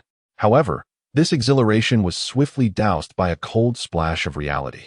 From where would the merchandise in the convenience store originate? He discreetly glanced at the dazed Lu Li, wondering if Boss Lu would supply it. Was it possible for such fortune to simply fall from the sky? Yet, if Boss Lu did not provide it, where could he procure the goods for sale? Meanwhile, although Lu Li appeared lost in thought, she was actually conversing with the system. Why was there a convenience store among the rewards? Lu Li found it hard to believe that such a grand prize had fallen into Shen Bing's hands. Each batch consists of 1,000 books, yielding 1 convenience store. This is merely the second prize. The first prize would astound you. Lu Li was no longer concerned with the first or second prize. Ultimately, Shen Bing had scratched off a convenience store, and it belonged to her. She was incensed. Her childhood dream had been to run a small supermarket, generating a continuous stream of income while lounging at home. Host, the convenience store still belongs to you. It is merely being managed by him. Moreover, you will set all the rules. Lu Li's eyes sparkled with newfound vitality as she confirmed, Really? Then we must sign a contract. Upon receiving this news, Lu Li's anger dissipated. She was still the owner, and Xin Bing was merely the employee. She immediately began to contemplate how to operate the convenience store when the host presented her with a piece of paper. It contained a few noteworthy stipulations. The distance between the convenience store and the lottery shop must not exceed 10 meters. And the merchandise within the convenience store would be supplied by the lottery shop, irrespective of the method. Lu Li scanned the document. These 2 points stood out as critical, while the remainder was mere trivialities. The products were to be provided by her? How could she possibly do that? After browsing the online marketplace, Lu Li noted that food items were exorbitantly priced. It was inconceivable to procure goods at such a cost only to sell them at a loss in her store. After some deliberation, Lu Li stumbled upon an unassuming category tucked away in a corner, near expiry products. Curiously, she clicked on it, discovering that the prices were remarkably low, 3/4 cheaper than those in the marketplace. Tentatively, she ordered a bottle of mineral water, which, upon retrieval, was found to have a remaining shelf life of 5 months. Was this truly considered near expiry? The system clarified. In the future world, people yearn for fresh, clean, and green foods, desiring them as soon as they are produced. Water with a 2-year shelf life, still 5 months from expiration, is deemed refused by their standards. Lu Li's eyes widened in disbelief. Was it truly that exaggerated? If products within the near expiry category were indeed similar, she could certainly sell them. She could simply price them lower. As long as there was a profit, even a modest one would suffice. She envisioned a profit-sharing scheme of 70-30, with Xin Bing receiving the smaller portion. With her cunning plan in mind, Lu Li stealthily approached Xin Bing, giving Feng Fuji a gentle tap on the shoulder, signaling him to remain where he was. Feng Fuji, though perplexed, complied obediently. Lu Li did not sit down immediately. Her mother warned her against sitting on a seat previously occupied by others. With one hand casually resting on Xin Bing's shoulder and the other grasping the card, she absent-mindedly toyed with it, tilting her head slightly to inquire, Do you know? Xin Bing understood precisely what she was asking. He merely nodded silently. From the first scratch-off lottery ticket, he realized that Lu Li was a cunning merchant, and now she was undoubtedly going to leverage him. As expected, Lu Li leisurely settled into her seat, turning her body towards him. One hand rested on the table, her fingertips gently tapping the surface, while the other propped up her knee, her posture exuding nonchalance. Xin Bing felt an inexplicable sense of being encircled, prompting him to discreetly close his legs and adopt a more subdued sitting position. Take a look at this document. Lu Li tossed the list of precautions provided by the system in front of him, resting her chin on her hand as she observed him. Xin Bing read through the lines meticulously, gaining clarity and finding the terms acceptable. They were not inequitable demands. Though he possessed considerable strength, he cherished his freedom and preferred solitude. When the central base had invited him to join, they offered enticing benefits, the condition being obedience to orders. If tasked with a mission, he was obliged to comply, regardless of the dangers involved. Even jumping from a height was non-negotiable. Upon learning of such constraints on his freedom, Xin Bing had resolutely declined. After his refusal, he arrived in Luoding City, finding a modest dwelling nestled between the Hope Base and the New Life Base. A man who once reveled in freedom found himself inexplicably caring for a child, reluctantly embarking on a harrowing journey of battling zombies and exchanging resources. After experiencing the hardships of raising a child, he now seeks stability and finds that slaying zombies and scratching lottery tickets are quite satisfactory. However, an unexpected stroke of fortune descends upon him in the form of a convenience store. How could he possibly refuse such an opportunity? It was beyond him to utter the word no. Xin Bing eagerly nodded in agreement. Absolutely. Lu Li, trembling with anticipation, added, But I haven't yet disclosed the subsequent conditions. Xin Bing responded earnestly. Regardless of the conditions, I am amenable.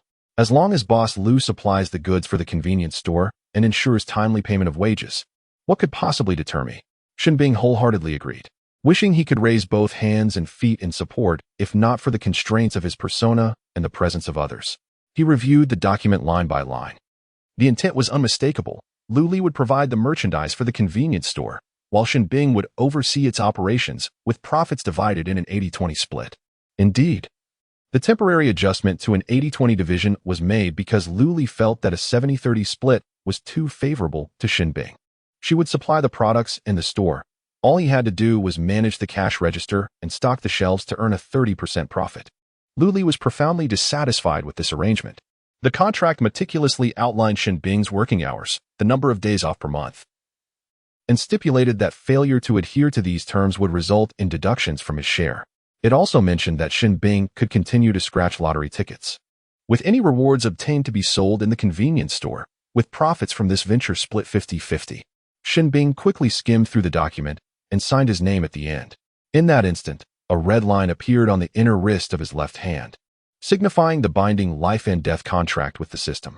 Unless Luli opted to terminate the agreement, Shinbing was destined to toil in the convenience store for eternity. Shinbing was aware, yet indifferent. Working for Boss Lu was certainly preferable to toiling for the central base, where one's life could be at stake.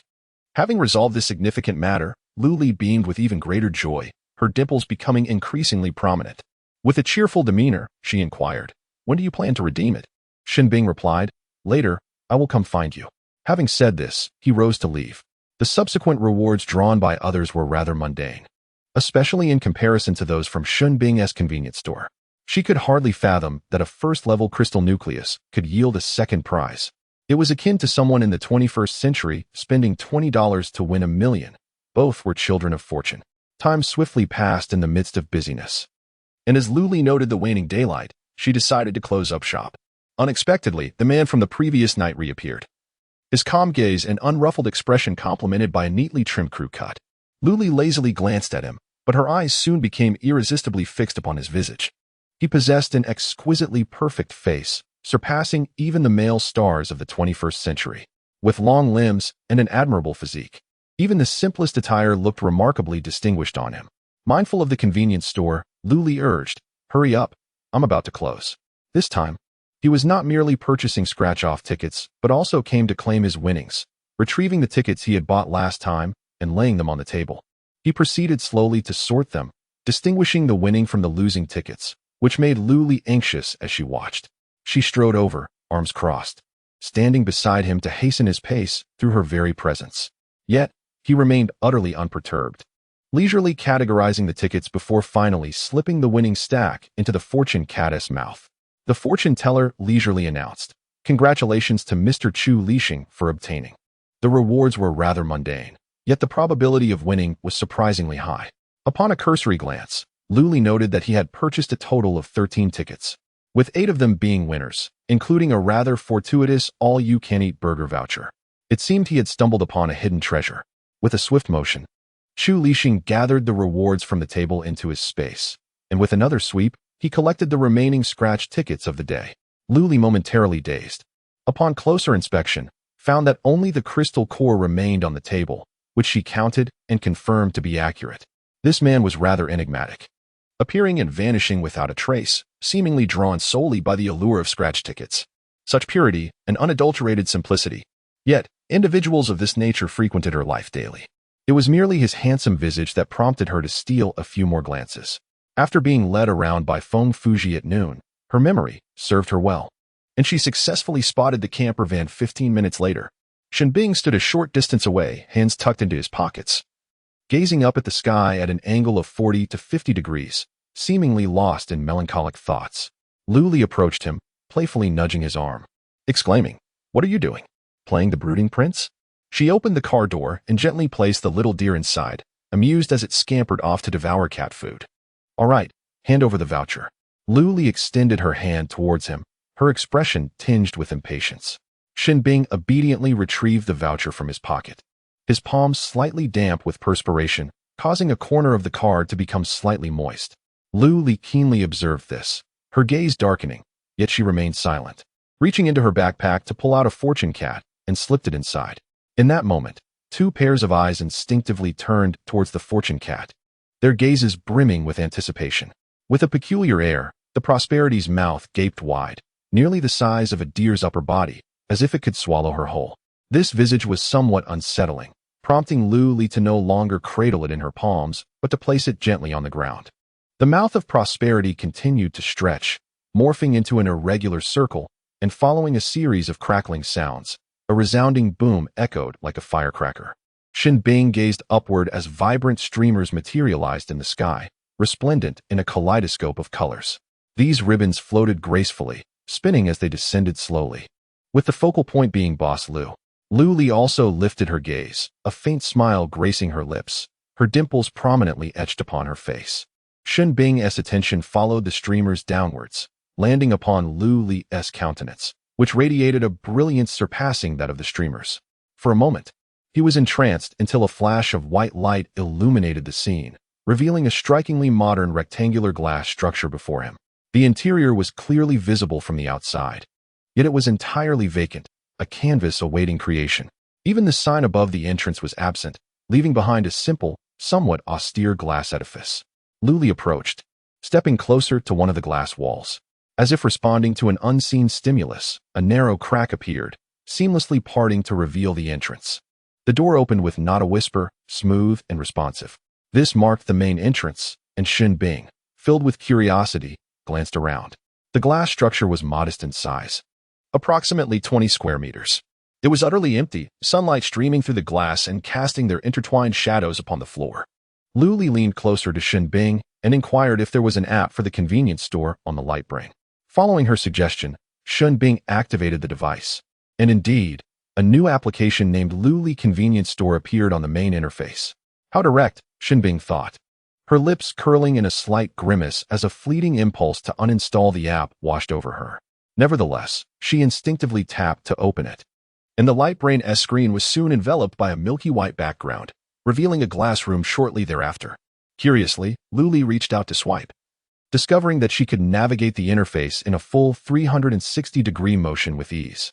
To the side, a row of small icons presented themselves, depicting floor tiles, the front desk, shelves, and so forth. It bore a striking resemblance to the management simulation games she played in the 21st century, allowing for the arrangement of the convenience store according to her whims. Shin Bing mused that shelves were essential for the store, after all. One could not have products haphazardly strewn across the floor. She tapped on the shelf icon, which unveiled an array of styles, from two-tiered to three-tiered, single-sided to double-sided, offering a plethora of options. Momentarily overwhelmed by the choices, her attention was suddenly drawn to a fair hand that appeared on the screen, tapping several times. Lu Li adjusted the price range to the lowest setting and casually remarked, "Go ahead and choose." With Lu Li's adjustments, the interface transformed into a more simplistic design. Even the colors became muted.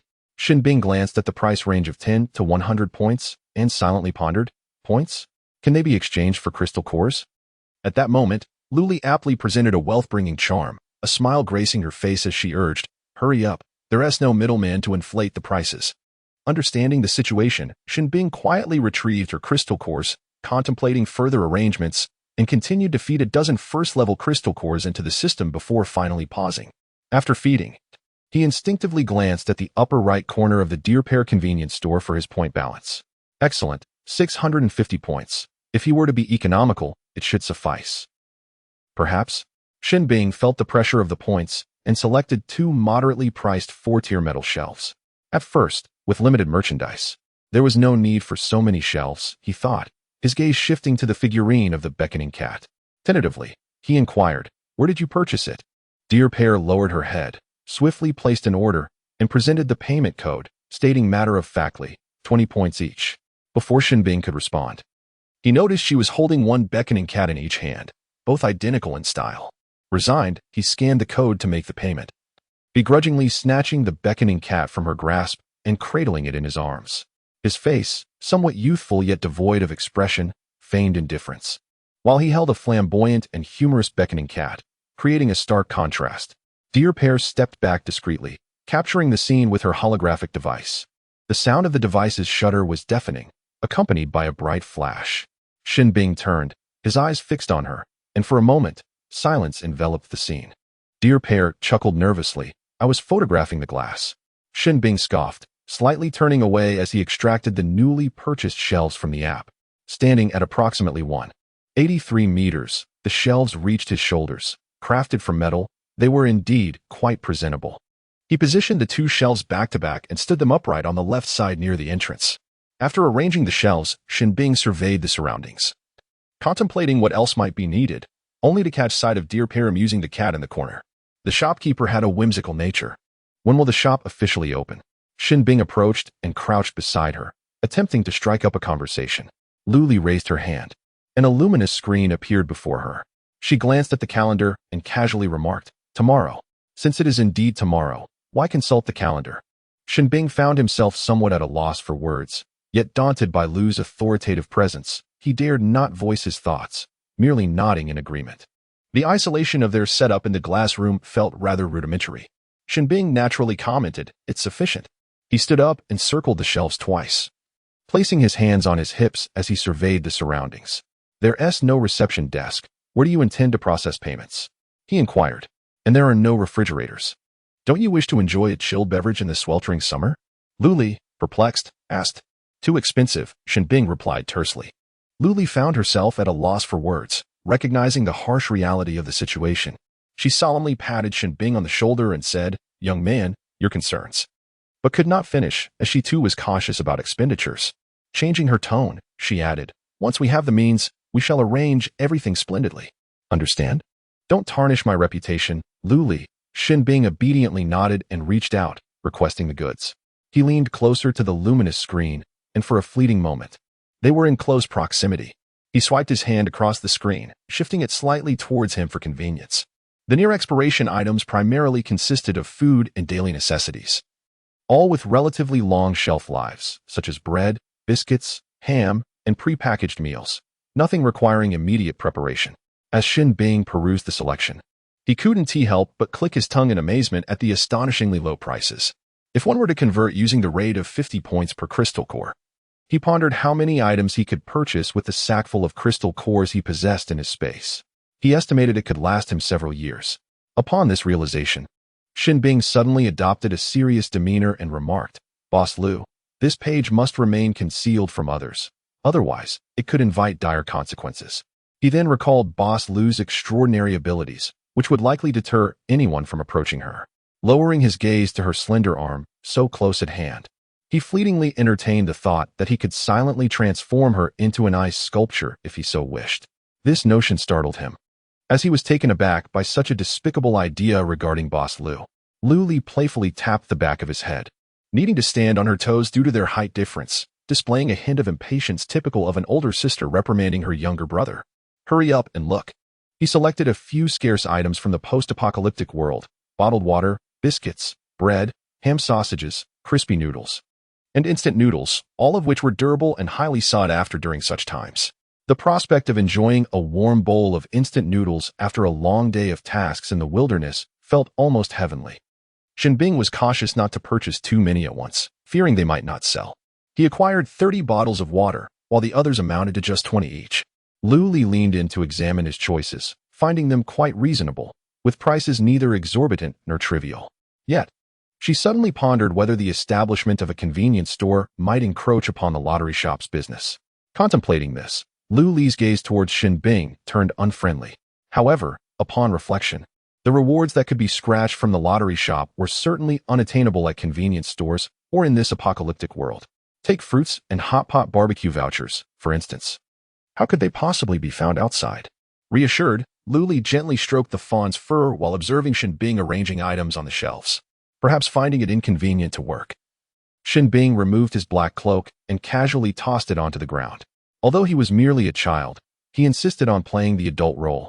All thanks to this damned apocalypse. Luli thought to himself as he placed the fawn on the ground and stepped forward to assist. To his surprise, Xin Bing approached the task with remarkable seriousness. Bottles of mineral water were positioned prominently, and sausages were neatly stacked, categorized with great care.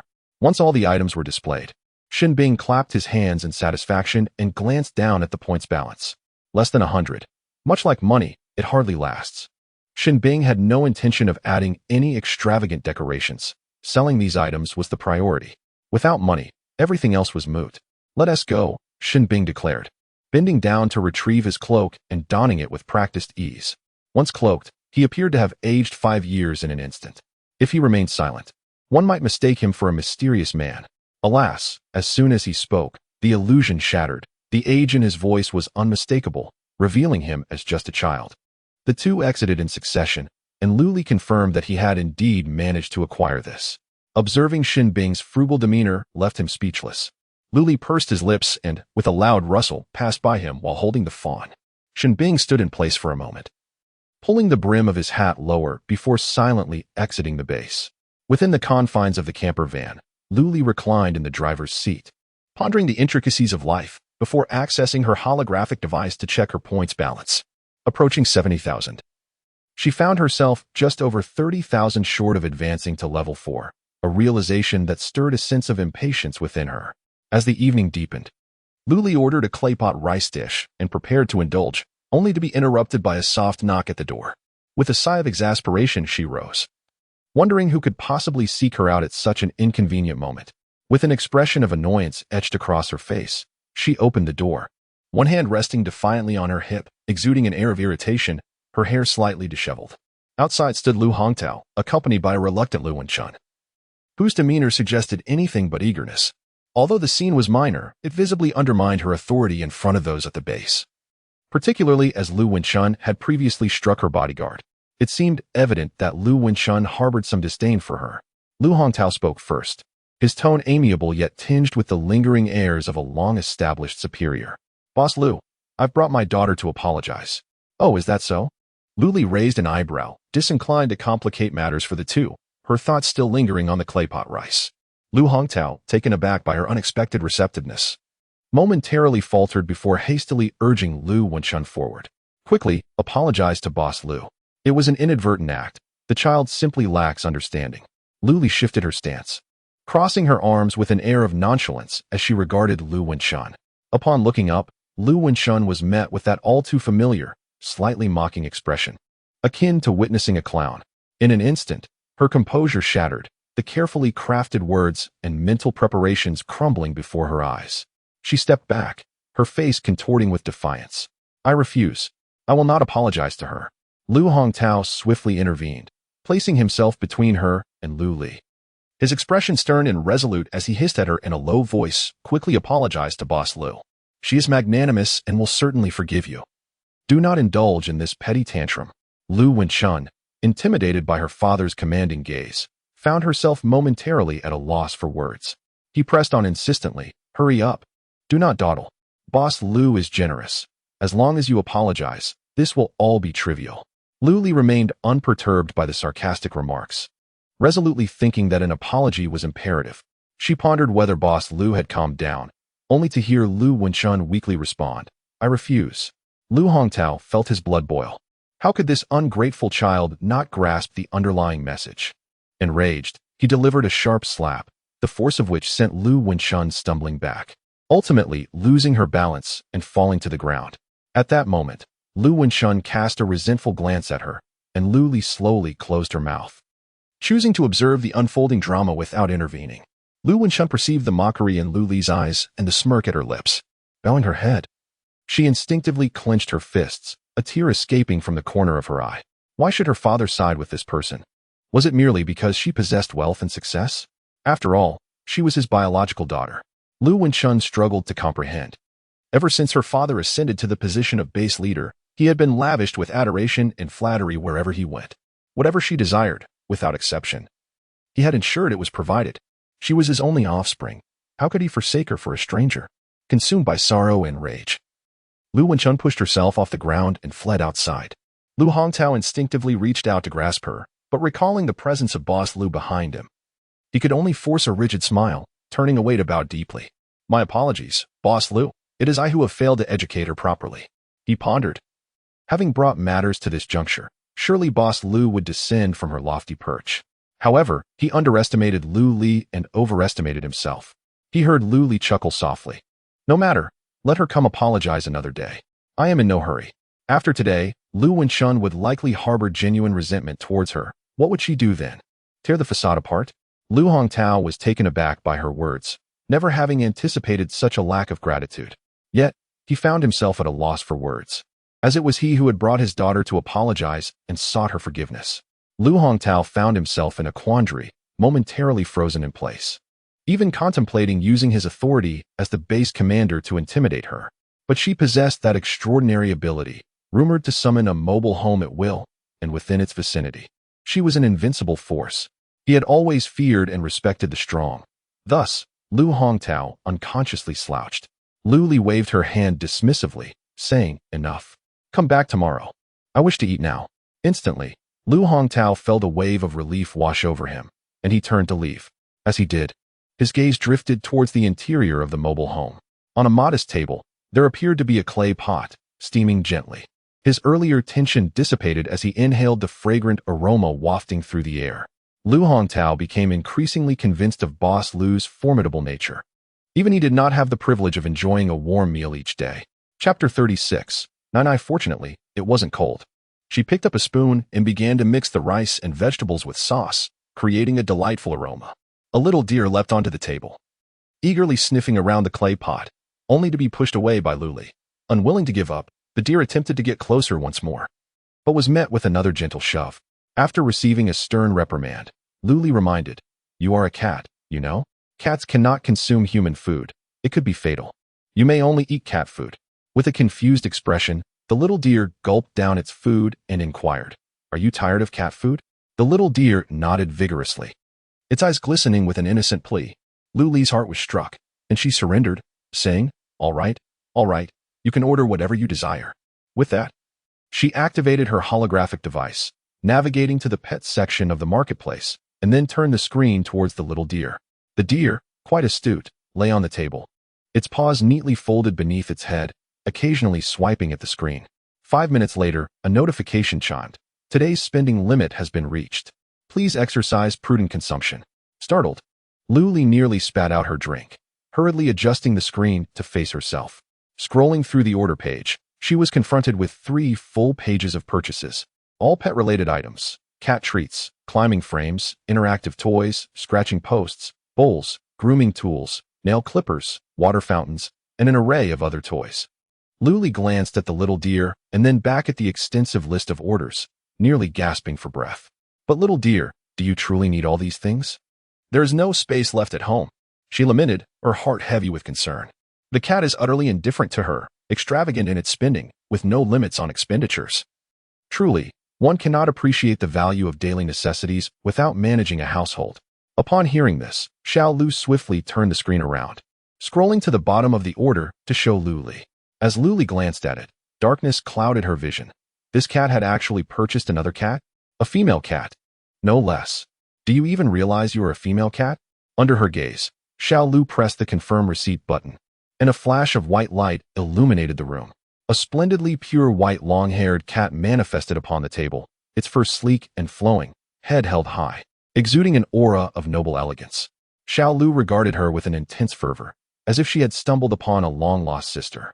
She pranced forward, rubbing her head against the white cat while meowing affectionately, completely lost in the moment. The white cat turned its head away, dismissively meowing twice. Yet Xiao Lu eagerly responded to her.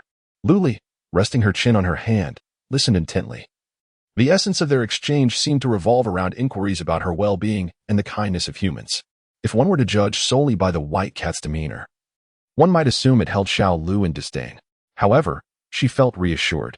It appeared they were indeed kindred spirits. With no other choice, she began to retrieve the items Xiao Lu had just purchased, including a cat climbing frame that nearly reached the ceiling of the vehicle.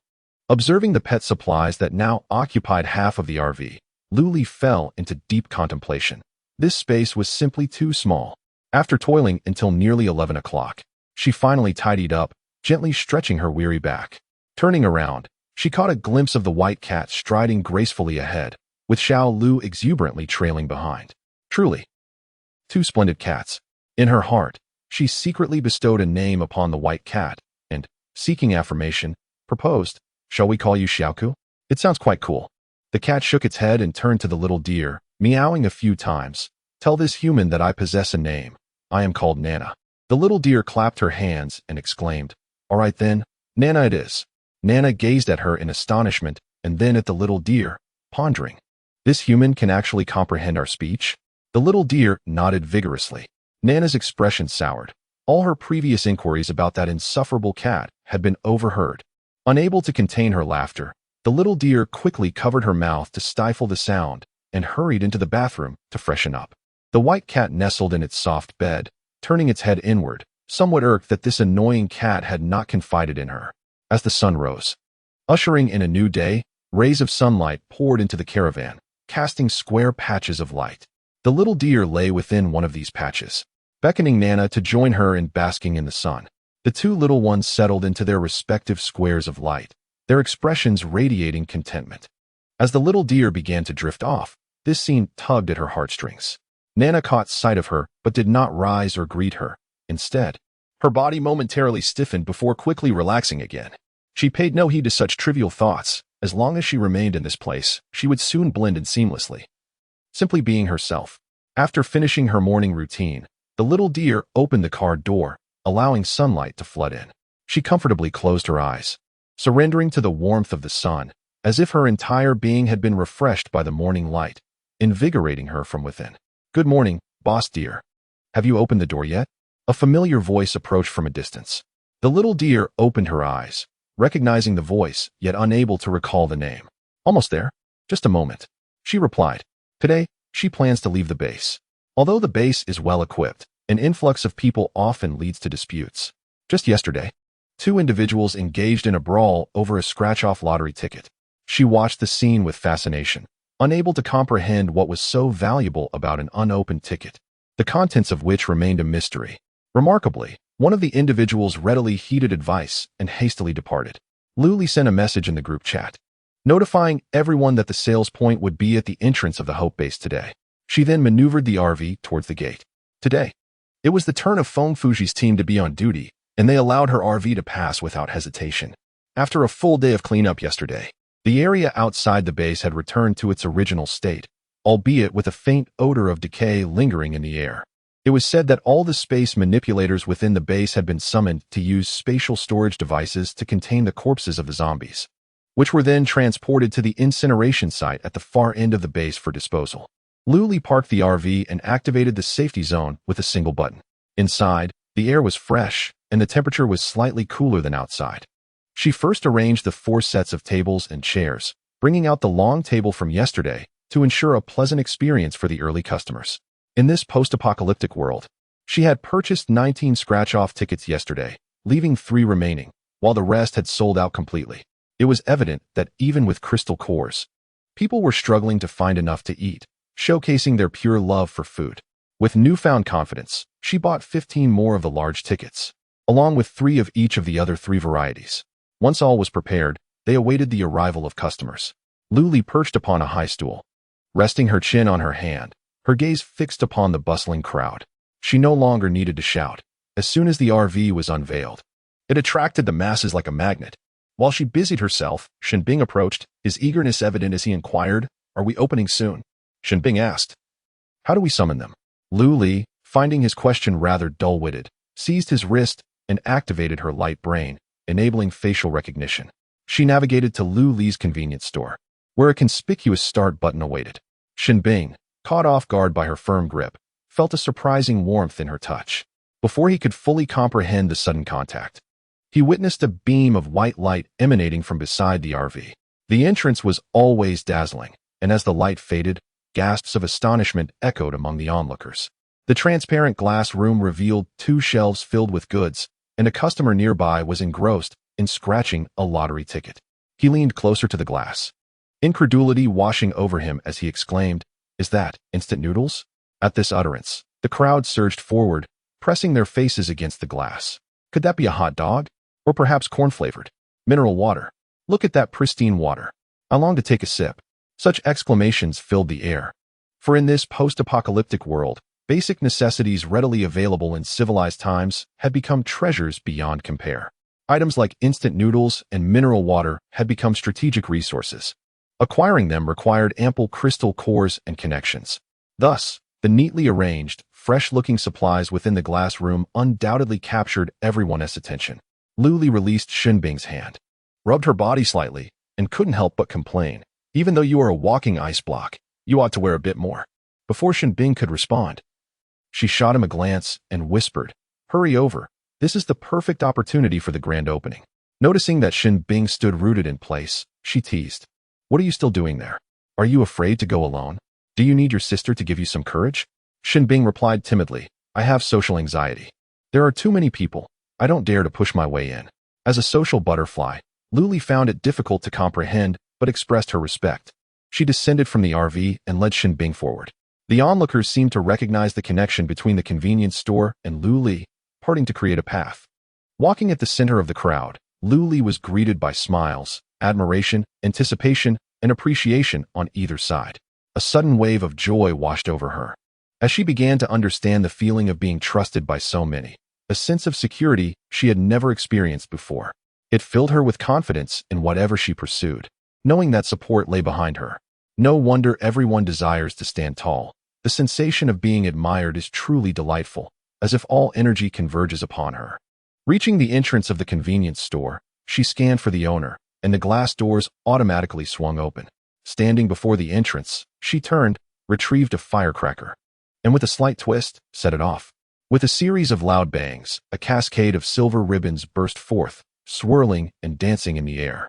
Under the sunlight, they shone like countless stars, vibrant and colorful, instantly elevating the atmosphere to a climax. The crowd erupted in excitement, their faces filled with anticipation as they gazed at her, who stood in the sunlight like a savior. As the atmosphere began to ease, she introduced Shinbing, saying, "This is my newly opened convenience store, selling snacks and bottled water. Feel free to come and purchase anything you need." You all know Shinbing, right? He is the co-owner responsible for management. Standing beside her, Shinbing resembled a sentinel, standing upright with a beckoning cat cradled in his hands. Had it not been for the black cloak concealing him, his vividly flushed ears would have been conspicuously exposed to the crowd. Luli nudged Shinbing and whispered, "Quickly say a few words." After clearing his throat twice to bolster his courage, Shinbing composed himself and stated, "Yes, I am Shinbing, the co-owner. Please come in and shop." This phrase was taught to him by Luli just the day before. In this apocalyptic era, who still frequented shopping malls, they simply referred to it as buying goods. The crowd was eager, following Luli and Shinbing into the convenience store.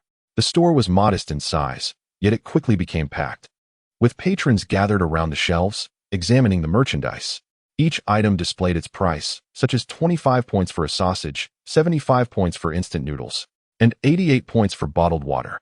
Someone inquired, "What are these points?" Shinbing, pushed outside by the throng, had to raise his voice to respond. "One level 1 crystal core can be exchanged for 50 points. If you wish to exchange, come to me." Instantly, a wave of people surged toward Shinbing, while others flocked to the shelves to inspect the goods, creating a tumultuous clash of two currents.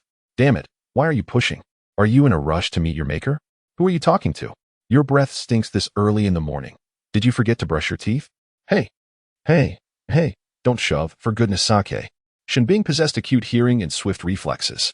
Upon witnessing a disturbance, with a mere flick of his fingers, he instantly transformed the troublemakers into icy sculptures. It was no jest. Despite his youth, his prowess was undeniable, as he stood as the sole 7th-tier ice elemental wielder in the world. The two ruffians, now encased in ice, retained their indignant expressions, a testament to their defiance. The onlookers instinctively recoiled, creating a small buffer of space around them. Shinbing deftly manipulated the icy figures, akin to puppetry, and extricated them from the convenience store, placing them outside to bask in the sunlight.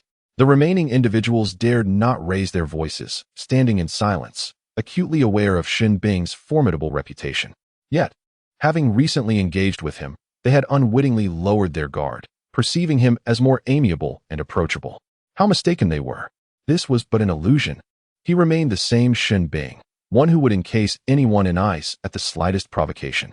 Luli stepped forward to mediate, encouraging everyone to continue observing, proclaiming that as long as there was no further trouble, they were still welcome.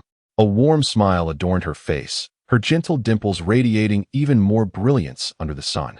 With one presenting a stern demeanor and the other a cheerful countenance, they effortlessly appeased the crowd, silently acknowledging, Lu, the boss, truly had a kind disposition.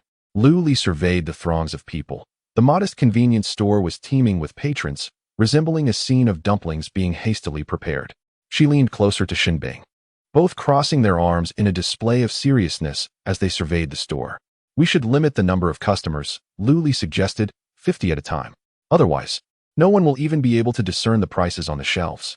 Shinbing wholeheartedly concurred, nodding in agreement when suddenly, a loudspeaker was thrust towards him.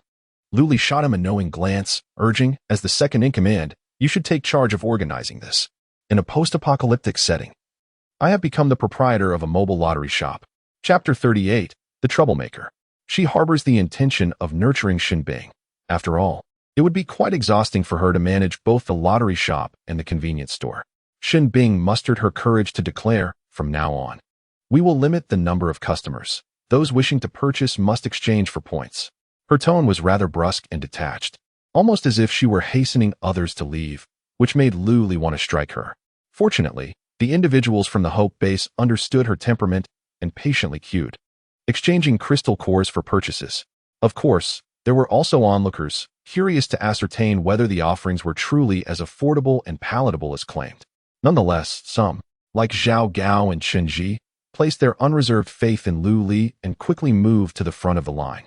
Unlike others who were merely testing the waters with a single crystal core, Chen Ji promptly produced 10 crystal cores to exchange for points.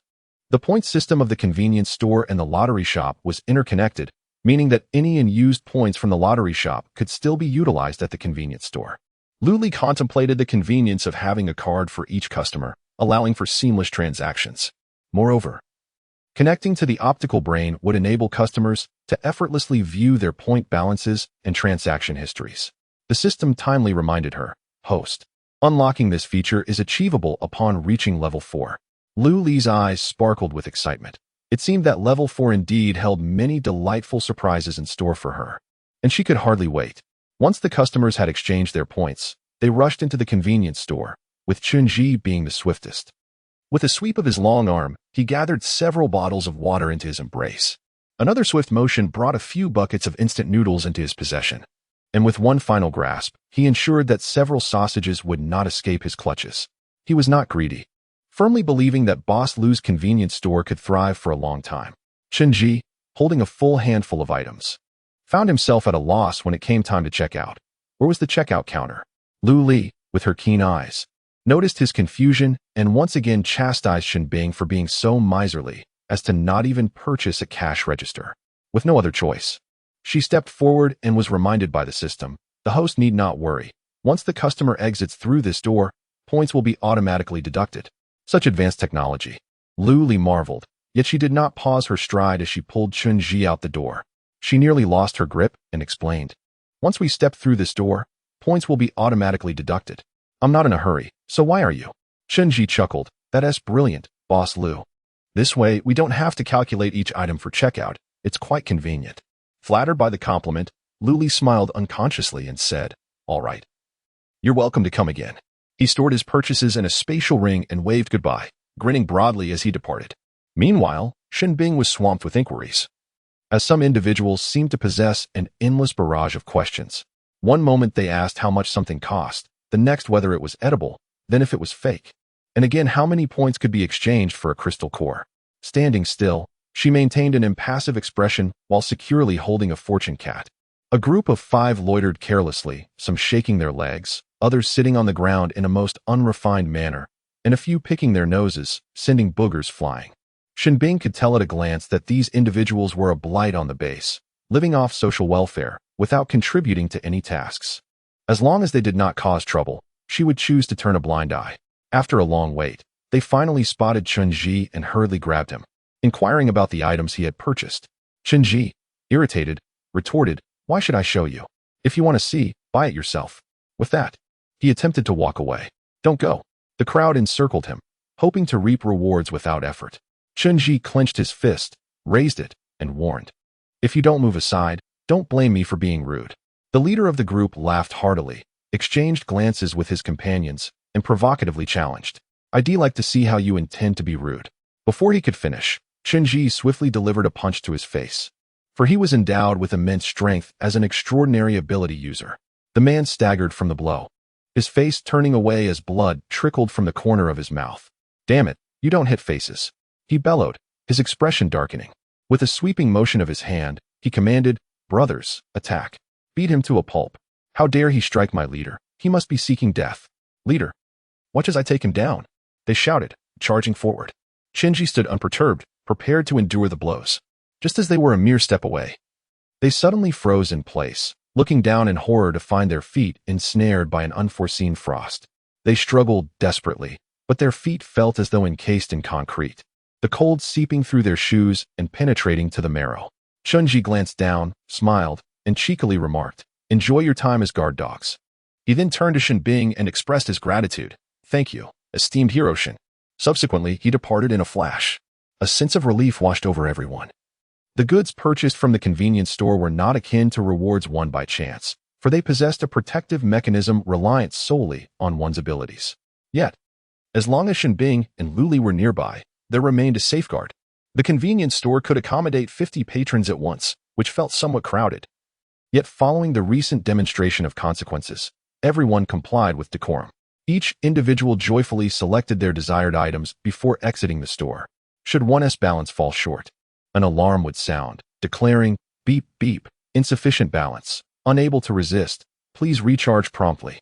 This proclamation was resounding, audible for several dozen meters around the store. Most significantly, it would name the individual, a humiliation few could endure, prompting them to hastily cover their faces and seek Shinbing for a recharge of points. Those who still dared to take risks would find the store activating its defensive measures. Within half an hour of opening, Luli heard a shout from within, "Boss Lu! Boss Shun, the shelves are empty." Shinbing was taken aback. Had the purchasing power of the customers been so formidable? He rushed to the lottery shop in search of wealth. He stuffed several handfuls of crystal cores into its mouth, approximately 30 in total, amounting to 1,500 points.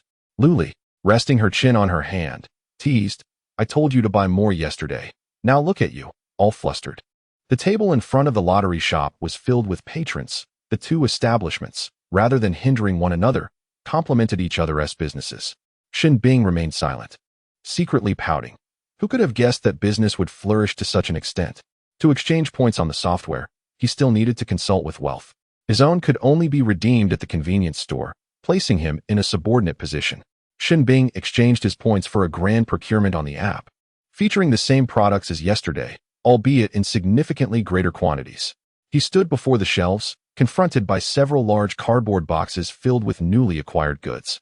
A crowd gathered around him, eagerly exclaiming, "Boss Shun, no need for formalities, we can help ourselves." Shinbing quietly stepped back, allowing them to take what they wished. As long as the items bore the convenience store's label, they would be automatically recognized and charged upon exiting the door. News of the convenience store's presence at the base had spread like wildfire before noon. Even the base leader, Lu Hongtao, was intrigued enough to come and see for himself. Upon his arrival, he immediately spotted 2 ice sculptures and 5 individuals frozen in place. He couldn't help but click his tongue, recognizing the boldness of this proprietor. Exhausted from his role as a lucky cat, Shinbing dragged a table and chairs from the lottery store, placing the lucky cat on the table while he settled beside it, permitting the crowd to operate freely. Gasps of astonishment arose. "The base leader is here?" Shinbing did not spare them a glance. It was only fitting for someone of his caliber to receive a greeting from the base leader. As anticipated, Lu Hongtao maneuvered through the throng, approaching Shinbing directly, and courteously remarked, "Ah, it seems the illustrious Shun is present." Shinbing nodded nonchalantly, a flicker of satisfaction igniting within him at the title of Shun the Hero. Once known as the Master of Ice, it was a rather juvenile moniker. Yet he cherished it. It had evolved into a name that everyone affectionately called him. Lu Hongtao had long sought to invite Shinbing to settle in the Hope Base, but had been met with repeated refusals. Thus he, in a remarkably good-natured manner, continued the conversation. "Is it true that the esteemed Sir Shun has come to visit the convenience store? How peculiar. I wonder which notable figure has established it."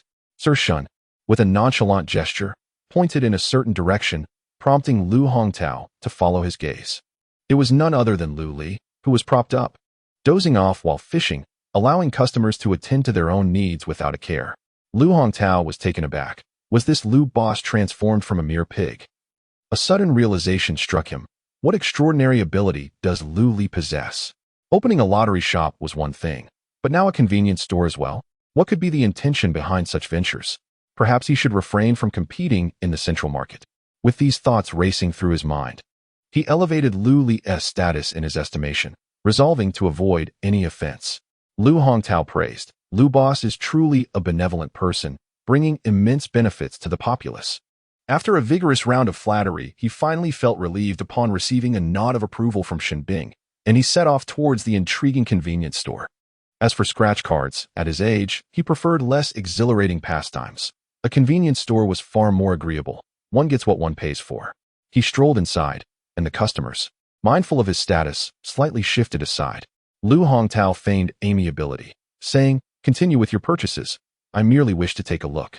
Upon uttering these words, regardless of the sincerity behind them, the crowd immediately disregarded him and surged back to the shelves, effectively pushing Lu Hongtao out of the throng. His expression darkened in displeasure as he regarded the bustling individuals. Someone, eager to curry favor, proclaimed loudly, "What are you doing? Don't you see the esteemed base leader Lu is here? Why are you crowding? What if he gets hurt? Make way." Others murmured softly, "Well, aren't you the one making a fuss? If you're so good at flattering, why are you still lingering here?" Some individuals were vociferously proclaiming, "Oh, the base leader is magnanimous. How could he possibly concern himself with such trivial matters?" Yet, Lu Hongtao heard every word distinctly, and an instant silence enveloped the air. With a generous demeanor, he remarked, "Ah, it's of no consequence. It's merely a matter of first come, first served. Please, feel free to go ahead." With that, he took a few steps back, his expression warm and his smile gentle. The crowd erupted in praise, exclaiming, "I told you, the base leader is not a petty person. He is indeed generous, while you fret unnecessarily." Those who had been flattering him now felt a tinge of embarrassment, and one individual swiftly darted forward to retrieve several buckets of instant noodles, a few loaves of bread, and several bottles of water, before hastily retreating. Lu Hongtao's gaze darkened for a moment, yet he maintained his amicable smile, appearing quite approachable, though his hands, discreetly clasped behind his back, tightened subtly.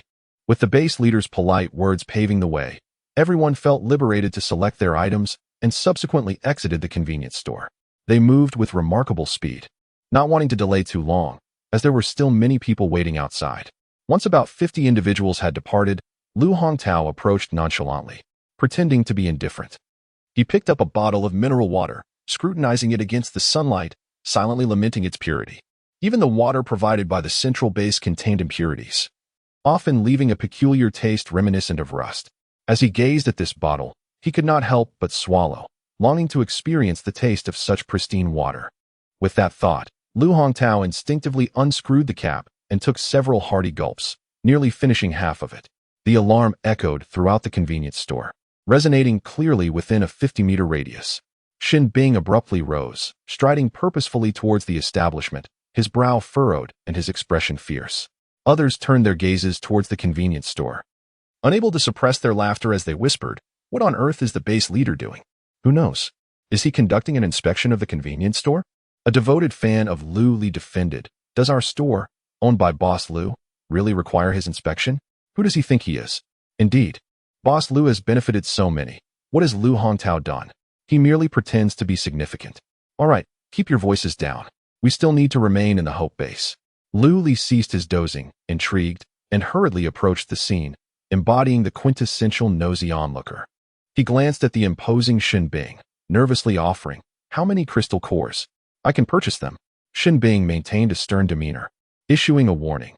Should there be a next time, Lu would be placed directly on the blacklist and barred from entry. Lu Hongtao's face flushed crimson. Taken aback by Shin Bing's blatant disregard for his dignity, a flicker of resentment flashing in his eyes.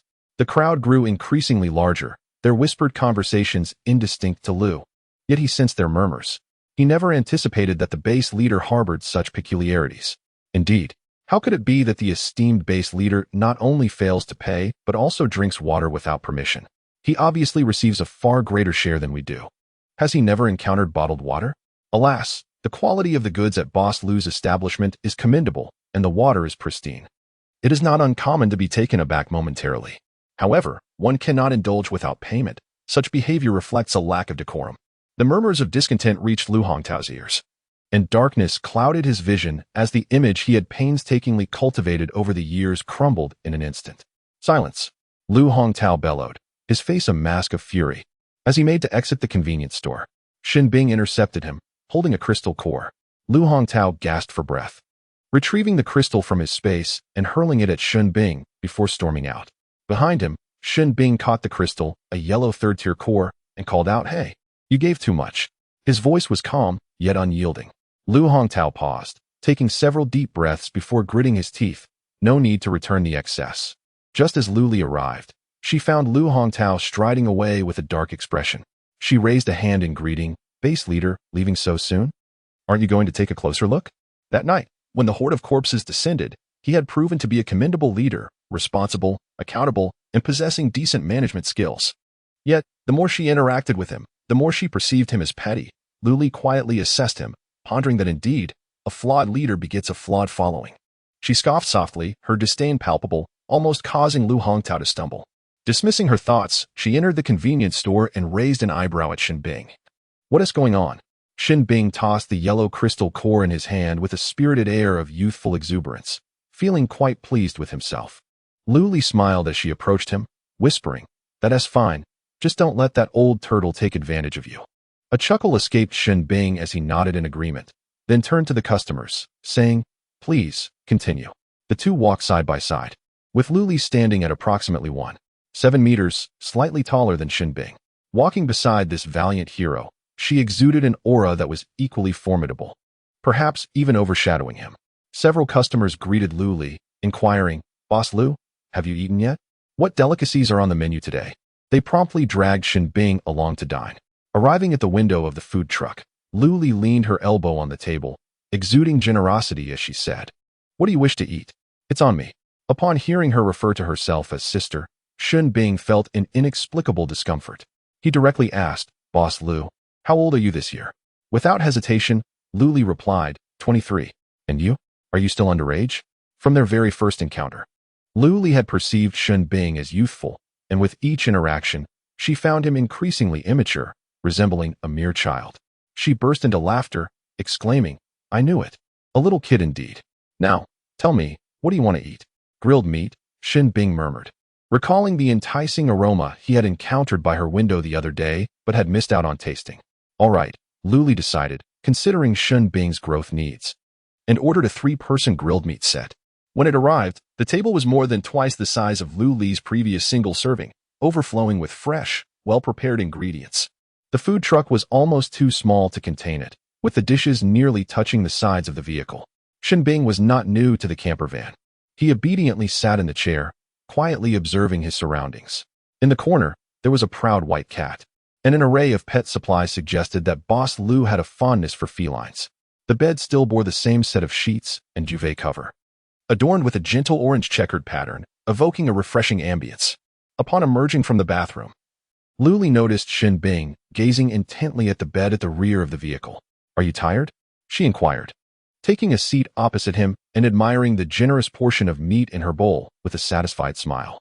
"This is cumin powder and barbecue sauce.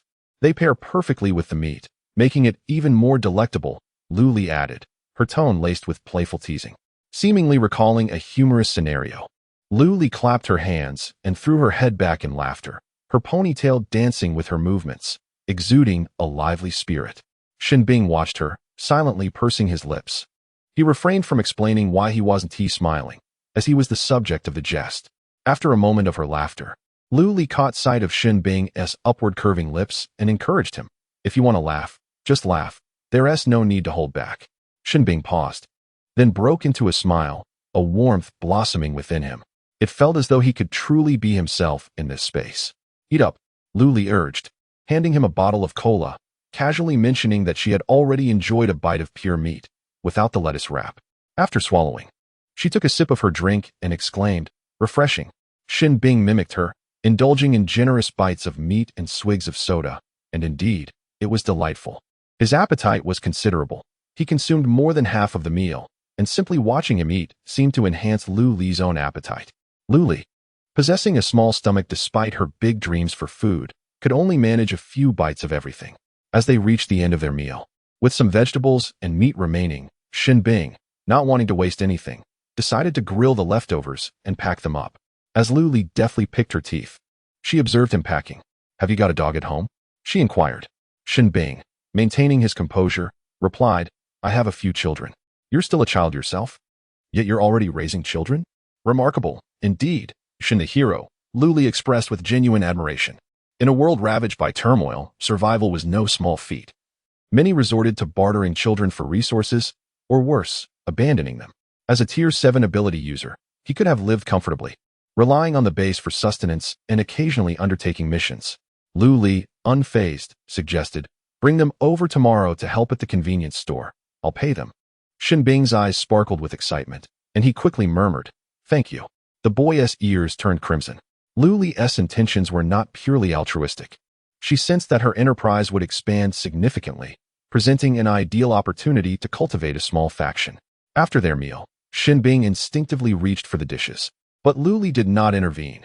Instead, she silently pressed the button to confirm receipt. Another flash of white light ensued, and the table along with the electric grill vanished, leaving Shin Bing wide-eyed in astonishment. He stammered, "Boss Lu, the space 1T wash your dishes." "But I will," he added, stepping off the camper. Shin Bing hurriedly followed, anxious not to lock himself inside. By noon, patrons would naturally disperse. Everyone cherished their afternoon slumber, as it was essential. Lu Li also intended to nap, but then noticed familiar customers, flocking in groups towards the base. She waved to greet them. "Where are you all off to on this scorching day?" To her amusement, she overheard them say, "We've got the crystal cores. We're all coming to spend at Boss Lu's." They felt a warm glow in their hearts, once again recognizing Boss Lu as a compassionate capitalist. Contemplating this, she felt invigorated, almost eager to venture out and vanquish a few hundred zombies, channeling all her pent-up energy into that endeavor.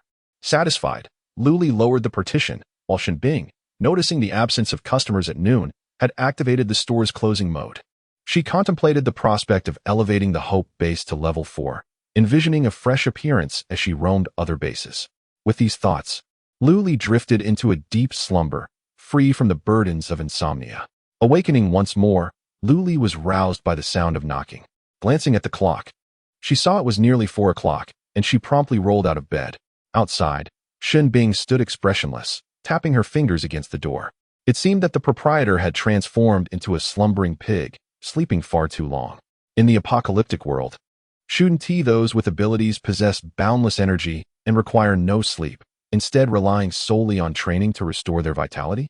He pondered aimlessly as the car door swung open, revealing Lu Li's visibly irritated countenance. Before she could voice her displeasure, Shin Bing swiftly made her exit. Coincidentally, a customer arrived, prompting Lu Li to instinctively don a smile, though her heart seethed with resentment, vowing to settle the score later. As business commenced, Lu Li found herself rather bored, for the customers were exceedingly self-sufficient. They adeptly fed themselves with crystal cores, selected scratch cards, and claimed their own winnings without her assistance. "Sister, may I scratch one?" Just as Lu Li was lost in thought, a youthful voice suddenly chimed in. She glanced around, puzzled, until she stood up, leaning over the table, only to discover a small child peering in, with hair as dry and yellow as autumn leaves, a gaunt little face, and parched lips. Her clothes bore the marks of dirt, a melange of colors. Yet, her eyes sparkled brightly, large and luminous, as if filled with constellations, gazing up at you with an enchanting glimmer. The little girl, as if unearthing a treasure, produced a crystal core and declared with unwavering pride, "I have it." "Ah, splendid," praised Lu Li, presenting her with a newly released lottery ticket, encouraging her to choose one. The little girl, imbued with a sense of ceremony, scrutinized the options thoroughly, yet could not decide. Murmuring to herself, she said, "I am 7 years old, so I shall select the 7th one." Counting carefully, she drew it forth. Lu Li clicked her tongue, noting how the slender frame resembled that of a mere 4 or 5-year-old. She was truly too thin. Upon examining the ticket, Lu Li sighed internally. Alas, it was a losing ticket. She hesitated to convey this harsh reality. "Sister, I know I didn't win," the little girl responded, her voice tinged with disappointment. However, she quickly rallied, exclaiming, "Let us scratch one more, the last one." Her voice trailed off, almost inaudible, but Lu Li sensed it was not a good omen. With a sudden impulse, Lu Li stood and called out, "Shin Bing, come here." Shin Bing felt a jolt of apprehension at the tone, anxiously ruminating over any potential offense to the esteemed Lu boss. Nevertheless, her body was prompt to obey. Leading her towards the caravan, where her gaze fell upon the small girl, still shy of the window's height. "Come, you choose a scratch-off for her," Lu Li instructed, subtly gesturing toward the light screen. Shin Bing glanced down, catching a glimpse of Lu boss's message, "Trust your instincts." He understood and stepped forward, taking the entire scratch card booklet into his hands. One by one, he examined the cards and eventually selected one to hand to the little girl, saying, "Here, scratch it." She obediently accepted it, her trust evident as she began to scratch. Before long, she exclaimed, "Sister, look, does this mean I've won a prize?" The non-winning cards were visually appealing, adorned with "Thank you for playing," while winning ones featured charming little designs. "Let me see," said Luli, taking the card and exclaiming, "Congratulations, you've won." She then tucked it into the mouth of a beckoning fortune cat. The little girl's eyes sparkled as she gazed at the oddly shaped cat, which suddenly opened its mouth wide, as if to devour her. Startled, she took a step back, her heart racing. She patted her chest to calm herself down. Luli then handed her a box of dates, saying, "This is your reward." In that moment, she seemed to hear the voice of angels descending, bringing her good fortune. A sound so melodious that it brought tears of joy to her eyes. She reverently accepted the box of dates, bowing repeatedly and stammering, "Thank you, sister. Thank you, sister. I must go now." Luli watched her walk away, giving Xin Bing a thumbs up, saying, "Well done." Suddenly, Luli gasped in horror and exclaimed, "Goodness, are they even human?" Following her gaze, Xin Bing saw the little girl surrounded by several adults, their fierce expressions and aggressive actions creating a terrifying scene. Xin Bing lifted his leg to approach, but Luli pulled him back, and he looked at her in confusion.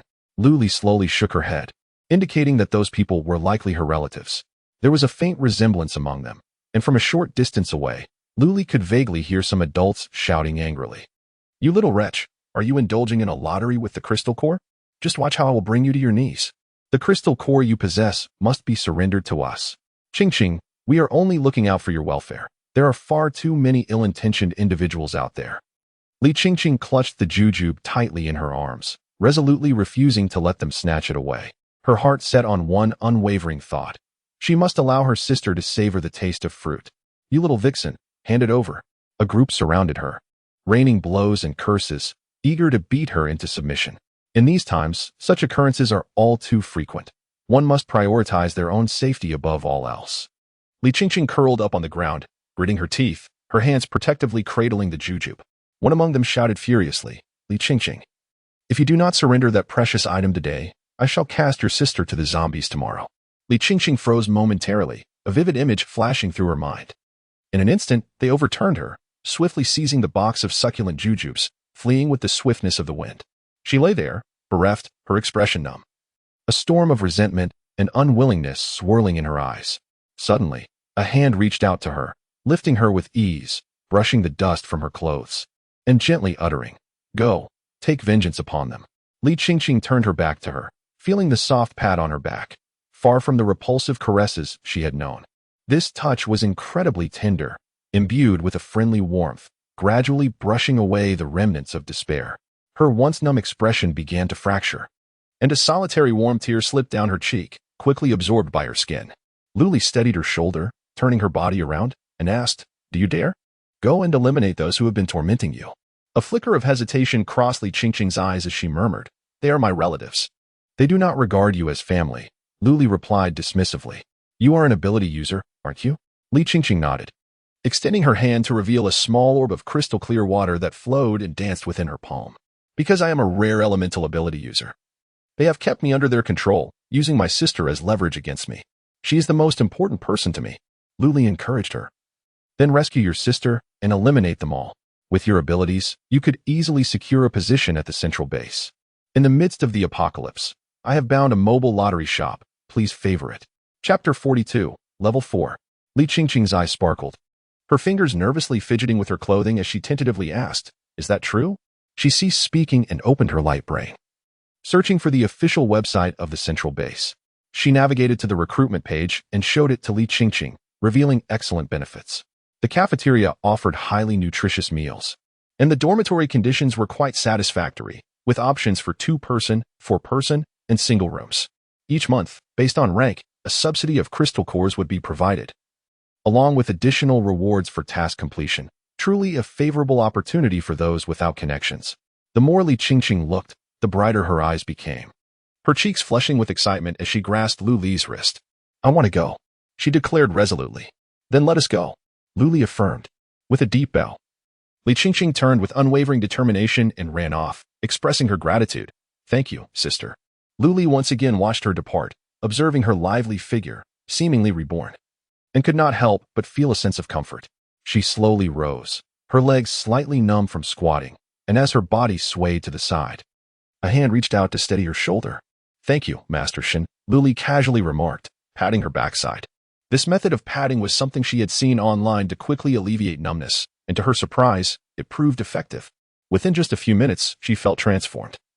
Shifting from a state of numbness and despair to one of vibrant renewal, Luli succinctly stated, "I told her she could settle at the central base, which would guarantee her basic survival."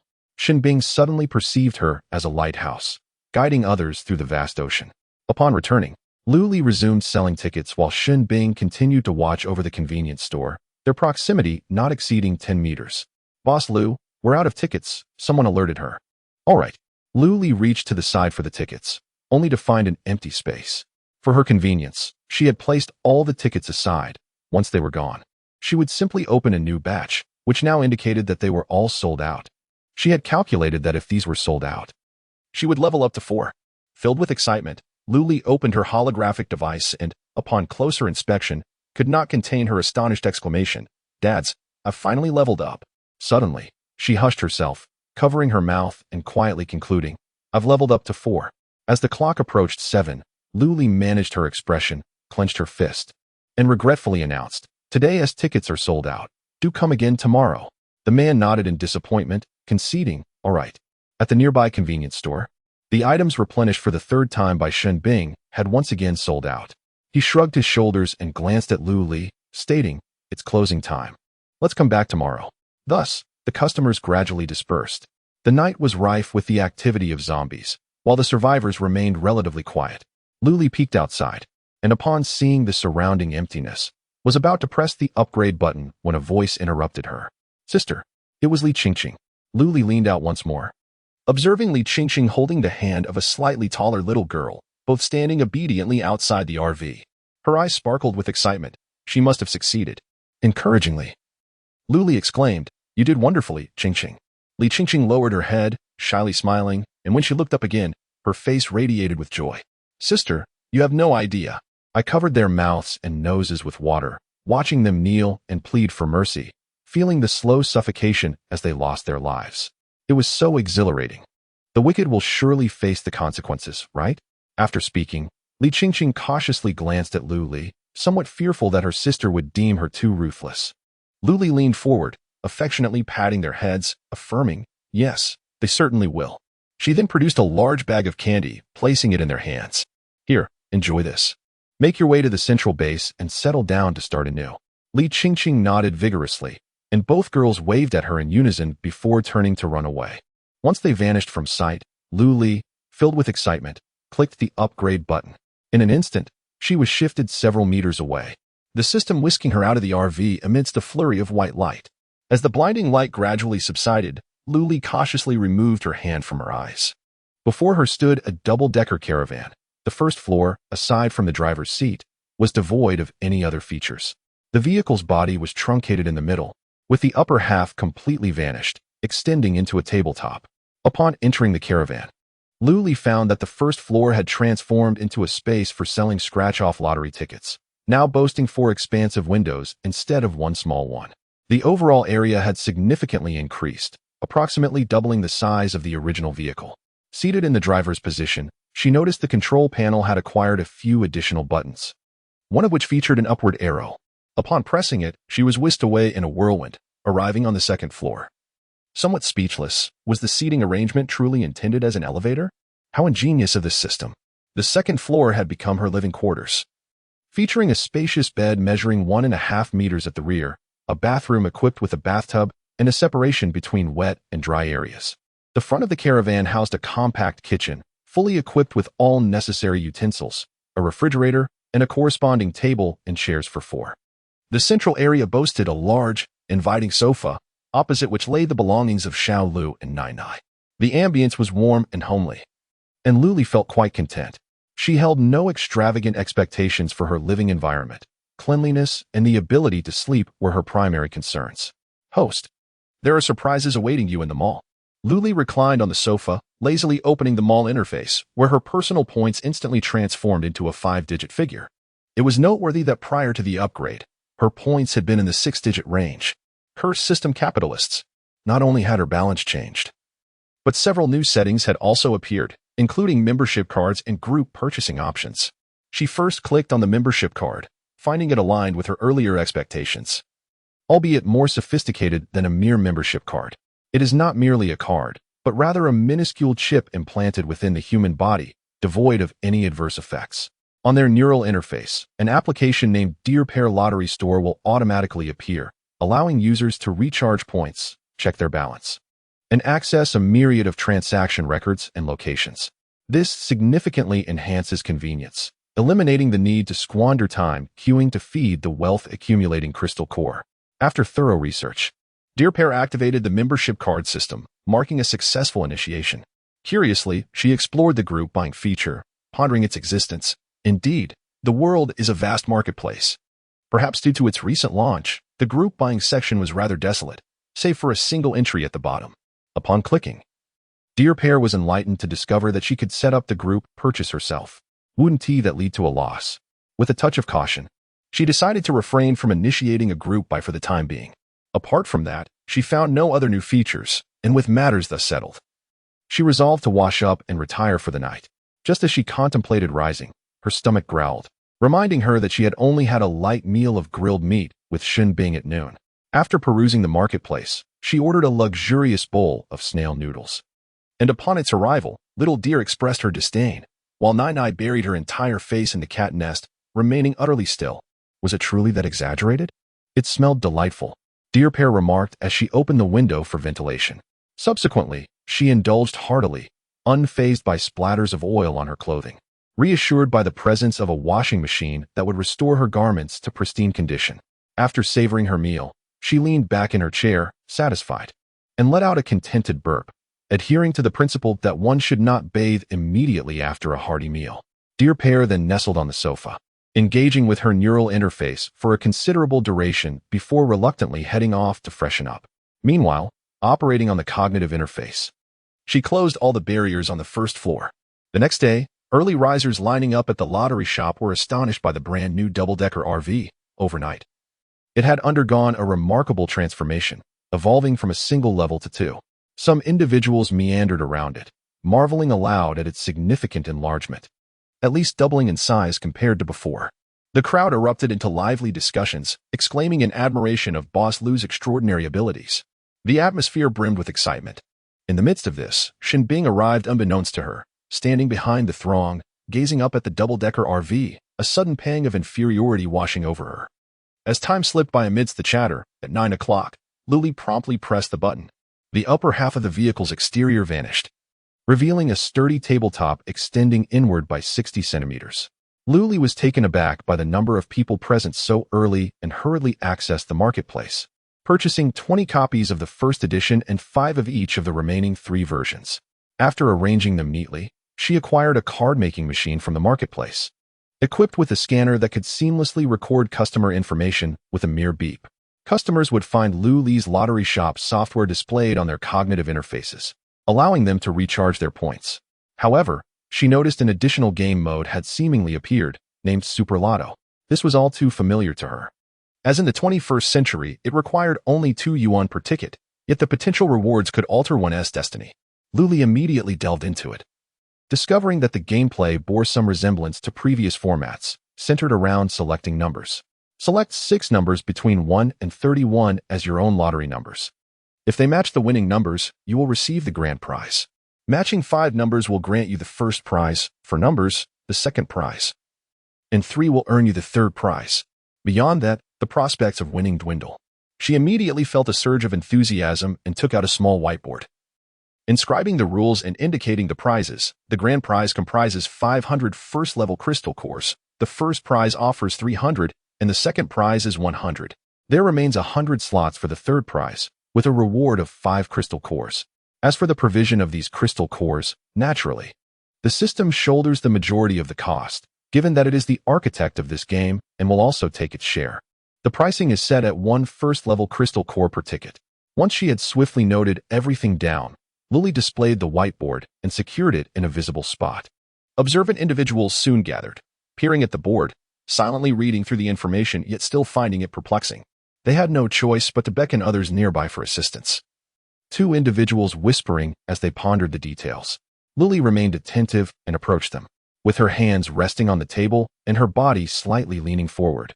Her cheeks dimpled with a smile. She amiably inquired, "What's the matter? What don't you understand? Please, feel free to ask." One individual hurriedly waved their hand, saying, No, I just wanted to try buying a ticket." Lily's eyes sparkled with delight at the unexpected quick response, and she promptly placed an order for a lottery machine in the marketplace. Once she reached level 4, the marketplace imposed no restrictions on the use of points. As the machine emerged, the crowd was left in awe. It was unmistakably intricate and sophisticated. They were aware of Boss Lu's lavishness, yet they wondered if such extravagance was truly necessary. Within the base, only the Research Institute and core area had access to electricity, and even that was subject to time constraints. Who could afford to be as generous as Boss Lu? After examining the machine, Luli waved and said, Come. Choose your numbers." The individual pondered for a moment and solemnly declared 6 digits, which Luli entered one by one. Shortly thereafter, the machine emitted a series of clicking sounds, causing them to instinctively step back in alarm, exclaiming, "Is it going to explode?" Luli shot them a glance, scoffing at their fears. She then produced a small slip of paper from the side and handed it to the man. Upon receiving it and glancing at the contents, he sighed in relief. It was merely the sound of the machine printing. The top read Luli Lottery Store Super Lotto, followed by the chosen numbers, and below that, the time for placing bets and the drawing. Luli cautioned, "Remember to bring your ticket to claim your prize." Upon hearing this, the man carefully stowed it away, knowing that if he won but lost the ticket, he would be left regretting his carelessness, wishing he could slap himself awake in the middle of the night. As he departed, a few others rushed forward, clamoring, "Boss Lu, we want to buy too." Luli quickly replied, "One at a time, there's enough for everyone. Just prepare your crystal cores and think of your numbers in advance. Don't dawdle and fail to come up with anything." They understood that while Boss Lu's temperament was generally amiable, her patience was somewhat lacking. Each bet required a crystal core, a modest price indeed. Those who could afford to play the lottery daily were not without means, and even those without substantial resources had the courage to face the zombies in these times. Shin Bing silently approached, positioning himself at the end of the line. As the individuals in front turned their heads, they were met with his exceedingly indifferent expression, prompting one to shiver and exclaim, "Hero Shun, please, you go ahead." He shook his head in refusal. Cutting in line was unacceptable. For Boss Lu loathed queue jumpers above all else. Just as the saying goes, speak of the devil, and he shall appear. Shin Bing's keen eyes caught sight of a diminutive man, who, seizing the moment amidst the chaos, stealthily slipped into the line, barely noticeable. The people before and behind him exchanged uncertain glances, questioning whether this individual had been in line previously. "You can either stand here to catch the queue jumpers or turn to ice. The choice is yours," Shin Bing stated without mercy. The small man quickly clasped his hands together in a gesture of supplication, pleading, I was first. Hero Shun, I was wrong." Shin Bing nodded in acknowledgement and returned to the end of the line, keeping a vigilant eye on the convenience store. Today, he had procured 2 additional shelves and stocked up significantly, ensuring that they could last several hours without issue. At long last, when Shin Bing reached the front, Luli greeted him. "Why are you queuing? You could have simply grabbed it while having lunch." Shin Bing replied, "I was careless." Luli glanced behind him and asked, "Where are those little ones of yours? Did you not bring them along?" Shin Bing turned his gaze toward the convenience store, a rare softness mingling with his typically cold demeanor as he helped out inside. "All right, bring them along for lunch then," Luli casually remarked, skillfully inputting the numbers he provided and handing him the ticket, reiterating the same admonitions he had recited countless times that morning. "Don't lose the ticket. It must be presented for redemption later," Luli cautioned him repeatedly. Xiao Di sat at the entrance. Beside him on a high stool was a beckoning cat. Though young, his gaze was sharp, scrutinizing those who approached to recharge their points, vigilant against any dishonest behavior. Today, Shin Bing only brought along Dedong Xiao Di, wary that Boss Lu might be displeased by the crowd. Luli had been tirelessly occupied all morning, entering customer information, providing brief explanations, and inputting numbers for those purchasing lottery tickets, all while issuing careful reminders. She felt utterly exhausted, and as noon approached with a slight lull in customers, she finally found a moment to breathe.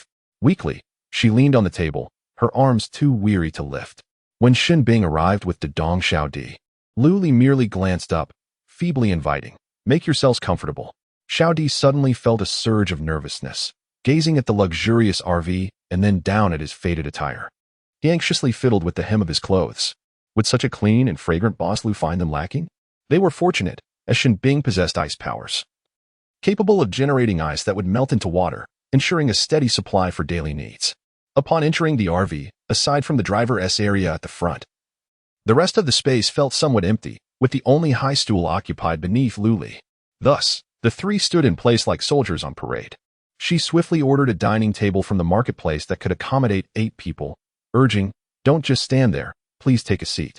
Shin Bing, with one hand on each of them, nudged Dedong Xiaodi forward, his expression impassive, instructing, "Speak."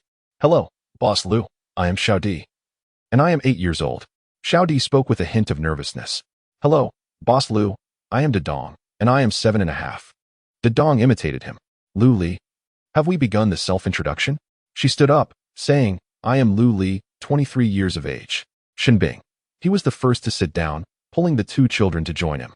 "This morning has completely exhausted me. I feel as though I could devour an entire cow." Lu Li lamented, opening the shopping interface to decide what to have for lunch. The 2 children sat awkwardly, while Shin Bing reflected on how many points he had earned that morning. "I have made my selection. Now you 2 should choose what you would like to eat." Lu Li turned the display towards Dedong and Xiaodi. It is essential to treat Shin Bing well. After all, he is responsible for management, must finance the purchases himself, and will have 80% deducted. With this thought, Lu Li felt as if she were skimming the surface of her own generosity. Xiaodi waved his hand in refusal. "Boss Lu, you see, Dedong and I are not picky eaters. Before meeting Brother Shin, we have eaten everything." She quickly made her selection, and the meal soon appeared on the table.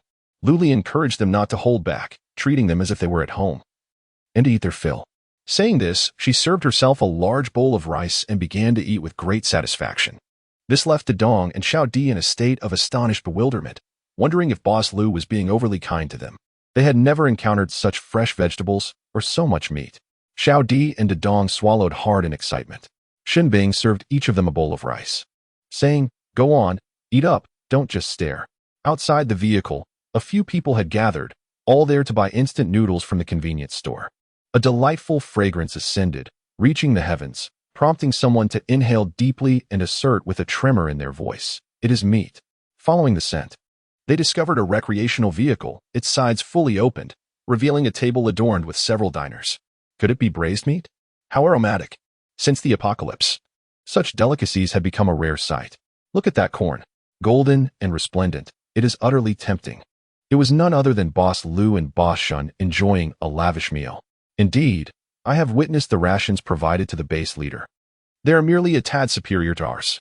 In comparison, it feels like one is in heaven while the other is in the depths of despair. Just the aroma wafting from Boss Lu's feast is enough to make one's mouth water. The group stealthily approached the vehicle, peeking out to catch a glimpse, inhaling the fragrance as if that act alone could satiate their hunger. Shin Bing had already noticed their presence but understood there was no malice in their intentions. Food had become a scarce commodity in this new world. It reminded him of the times he observed Boss Lu savoring barbecued meat, feeling unworthy even to dream of partaking.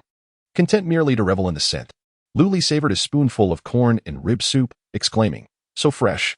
You must each have a bowl later." Setting down her bowl, she spotted several familiar faces peeking from the left. "What are you all doing?" Lu Li called out softly. The individuals crouched against the vehicle exchanged glances, murmuring, "What should we do? Should we rise? This is rather awkward." Ultimately, they decided, never mind. Honesty will yield leniency. As the individual spoke, he swiftly rose to his feet, pulling up a companion beside him. One by one, they stood, reminiscent of pulling radishes from the earth. The expressions of the group were awkward as they fidgeted, scratching their noses in the back of their heads, casting their gazes to the heavens, the ground, and their own toes. Lu Li, somewhat enlightened, pondered whether they had come merely to sniff around. Suddenly, a business opportunity flickered in her mind, yet she quickly dismissed it. After all, they were compatriots, and it seemed excessively mercenary to charge for something as trivial as a whiff. She waved her hand dismissively, indicating that all was well. Upon hearing this, the group sighed in relief and squatted back down. Dedong, Xiaodi, and Shin Bing continued to savor their meal, leaving no trace of the spicy peppers and meat scraps in their bowls.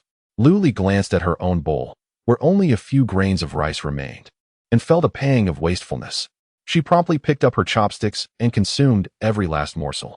When she finally set her bowl down again, the others followed suit, placing their bowls on the table. Lu Li's eyes swept over the table, which had been cleared of all 5 dishes and soup. Not a single scallion or chili pepper had been spared, as they had devoured everything in sight. Lu Li looked on with satisfaction at the 2 little ones, finding Xiao Di increasingly charming, with a resilient and generous appearance. At merely 8 years of age, he already displayed such maturity. She had heard that he had even assisted at the convenience store that morning, exposing 2 dishonest customers attempting to cheat on their recharges. She thought it would be prudent to enlist Xiao Di's help in overseeing her lottery shop, as the mornings were incredibly hectic. Not yet resigned to the idea, Lu Li inquired of the system whether there were any robotic store clerks available. Thus, resting her chin on her hand, she gazed at Xiao Di with sparkling eyes, causing him to grow even more bashful. "Boss Lu, please feel free to speak your mind," Xiao Di said, his hands neatly folded in his lap, responding in a soft voice. Shen Bing and Dedong both turned their gazes in unison, intrigued by what she intended to do. "Could you come help me this afternoon?" Lu Li directly inquired. "Huh, sure. Xiao Di, momentarily taken aback, found himself responding involuntarily. Observing their interaction, Shen Bing's expression softened unconsciously, while Dedong leaned closer. Blinking playfully, "Don't be sad, brother Shen, I will assist you." Shen Bing gently pushed his face away and stood up, declaring, "All right. Now it's time for a nap. We shall rise at 3 to resume our tasks." Dedong swiftly got to his feet, intending to clear the dishes for washing, but to his astonishment, the dishes vanished the moment his hands touched them. "Where have the dishes gone?" he exclaimed, bewildered by the empty table. He even bent down to inspect beneath it. Finding nothing amiss, Lu Li lightly tapped his head. "Stop looking. I've already put them away." Dedong, clutching his head, gazed at her with wide eyes as Shen Bing dragged him by the nape of his neck down the camper. "Xiao Di, come up with me for a nap, or you will feel drowsy this afternoon." Lu Li, who always succumbed to fatigue after a hearty meal, yawned as she walked towards the driver's seat. In the midst of this chaos, Lu Li gently placed him in the driver's seat, saying softly, "Just sit still." Xiao Di, feeling uneasy, glanced around and met her gentle gaze, which calmed him, prompting him to nod in agreement. Just as she was still in a daze, the surroundings began to spin, and by the time she regained her senses, a new scene unfolded before her.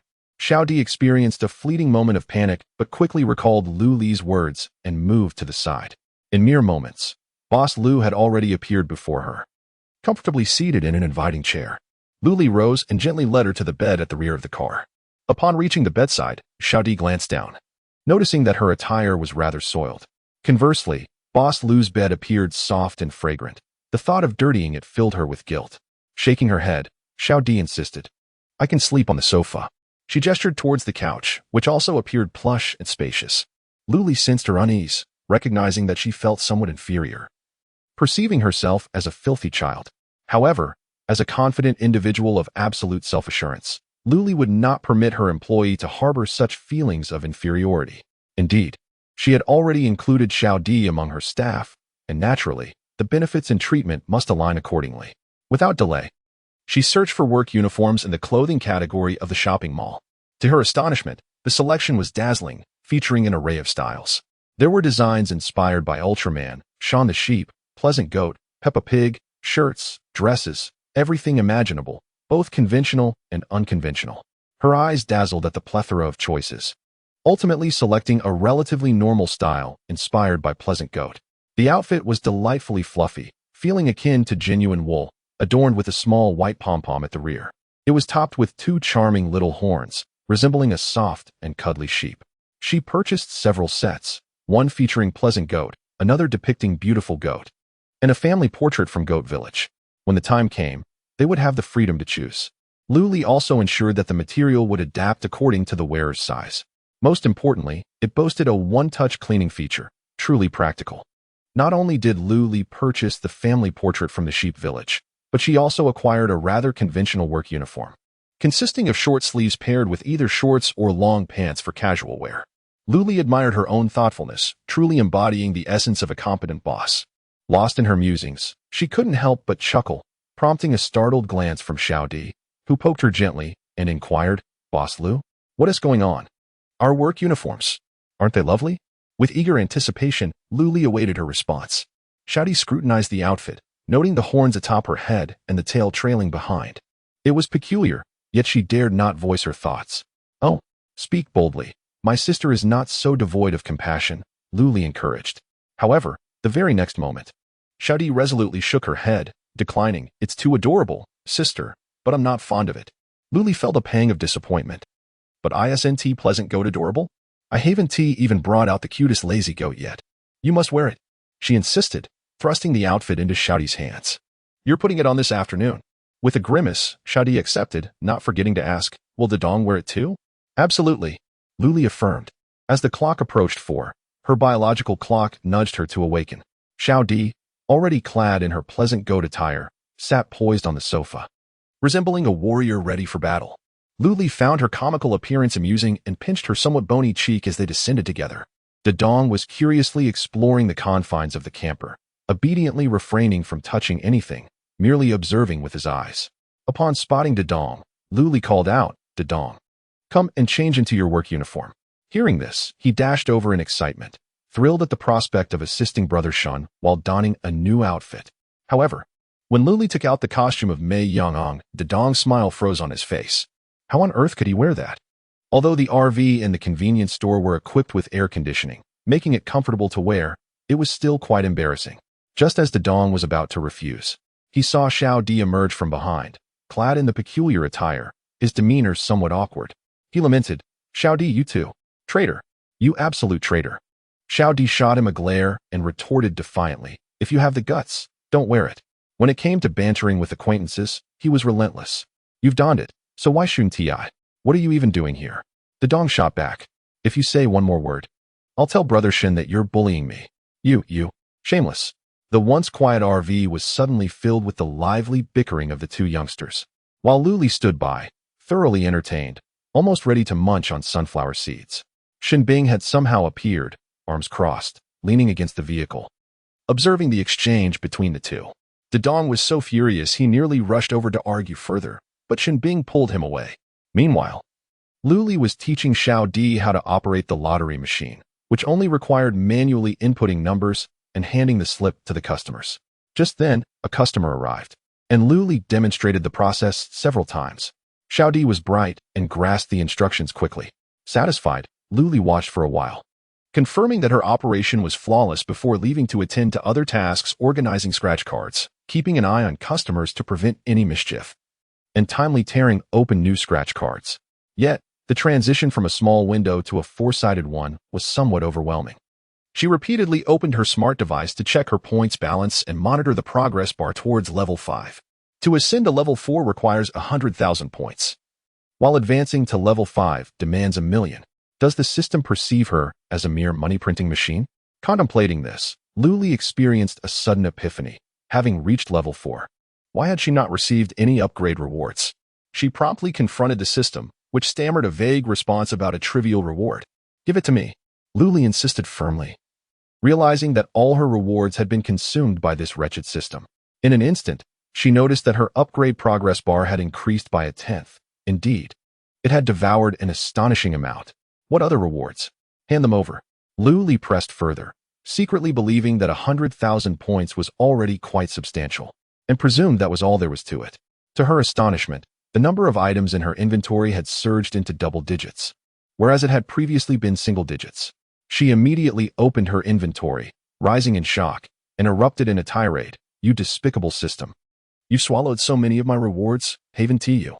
A crowd of customers nearby turned their gazes towards her, intrigued by her outburst. Unfazed, Luli waved dismissively, "You all carry on. I have a matter to attend to." With that, she resumed her internal diatribe against the system. "You system. Why do you speak so little during upgrades? All you do is remind me to level up, feeling guilty, are we?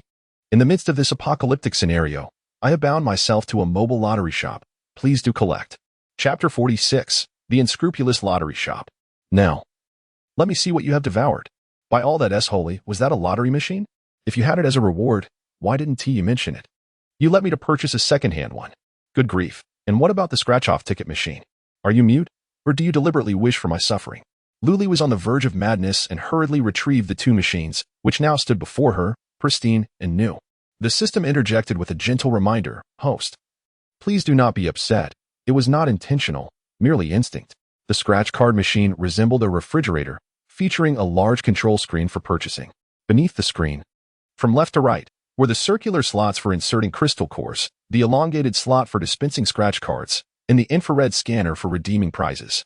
It could be said to be exceedingly convenient. A single machine could replace the labor of two individuals. However, the insertion of tickets had to be done manually. By opening the back panel and neatly placing the scratch cards inside, they could be dispensed one by one. Luli considered the inventor of such a machine to be nothing short of a genius. In the future, when relocating the base, she could leave behind a few machines and simply lie in bed, watching the points accumulate effortlessly. The thought brought her immense satisfaction. The system, however, doused her enthusiasm with a sobering reminder. Host. The placement of machines is contingent upon the income at this base reaching a substantial 100,000. Luli scoffed at the notion. 100,000? A trivial matter. I can just stay a few extra days. Yet, the revenue generated by the machines would be ceaseless. Who does not adore scratch cards? Who does not relish fresh fruits, delectable meals, and formidable weapons? Luli was utterly enamored. As the proprietor, she could not partake in the scratch cards herself, so she called upon Xiao Di to give it a try. Yes, press this, then that, insert the crystal core. Luli guided her from the side. Xiao Di followed her instructions step by step, and soon, a large 7 slid out from the slot. Luli retrieved it and instructed Xiao Di to scratch it off. The crystal cores inserted into the machine would transform into points, converting into cold, hard numbers in her account. It was exceedingly convenient. Luli lamented, discovering that not only could she cast her crystal core, but she could also illuminate her mind. As long as one had ever entered information at the lottery store and possessed points in their account, the light brain would respond with a beep, allowing them to make a purchase. She had contemplated every possibility, the only drawback being the lack of selection, relying solely on luck. Unable to suppress a smile, Luli thought to herself, isn't this the nemesis of Shinbing? Her hands itched with the desire to summon Shinbing for a trial, curious to see if his fortune remained as splendid as ever. Get your boss out here. A furious shout interrupted Luli's reverie. Standing before the lottery machine, a scowling figure glared at Xiao Di, clutching several lottery tickets as though seeking an explanation. A robust hand reached over the machine, attempting to grab Xiao Di, prompting her to suddenly rise and retreat until her back met Luli's. Luli steadied her shoulder, offering a reassuring pat on the head, and fetched a chair for her to sit. Undeterred, she approached the machine with confidence, hands folded atop it, and inquired with a frown, what seems to be the problem? Glancing at the customer information displayed on the machine, she noted the name Ning Ming. A grown man with such an adorable name? Ning Ming replied fiercely, Boss Lu, you must provide me with an explanation today. I purchased 10 lottery tickets, and one was printed incorrectly. What am I to do? Can't you just reprint it? Luli raised an eyebrow, questioning whether this truly constituted a problem. Ning Ming shook his head, exuding an air of superiority. You don't understand. I've had someone calculate it for me. This afternoon, at exactly the right moment, I will strike it rich.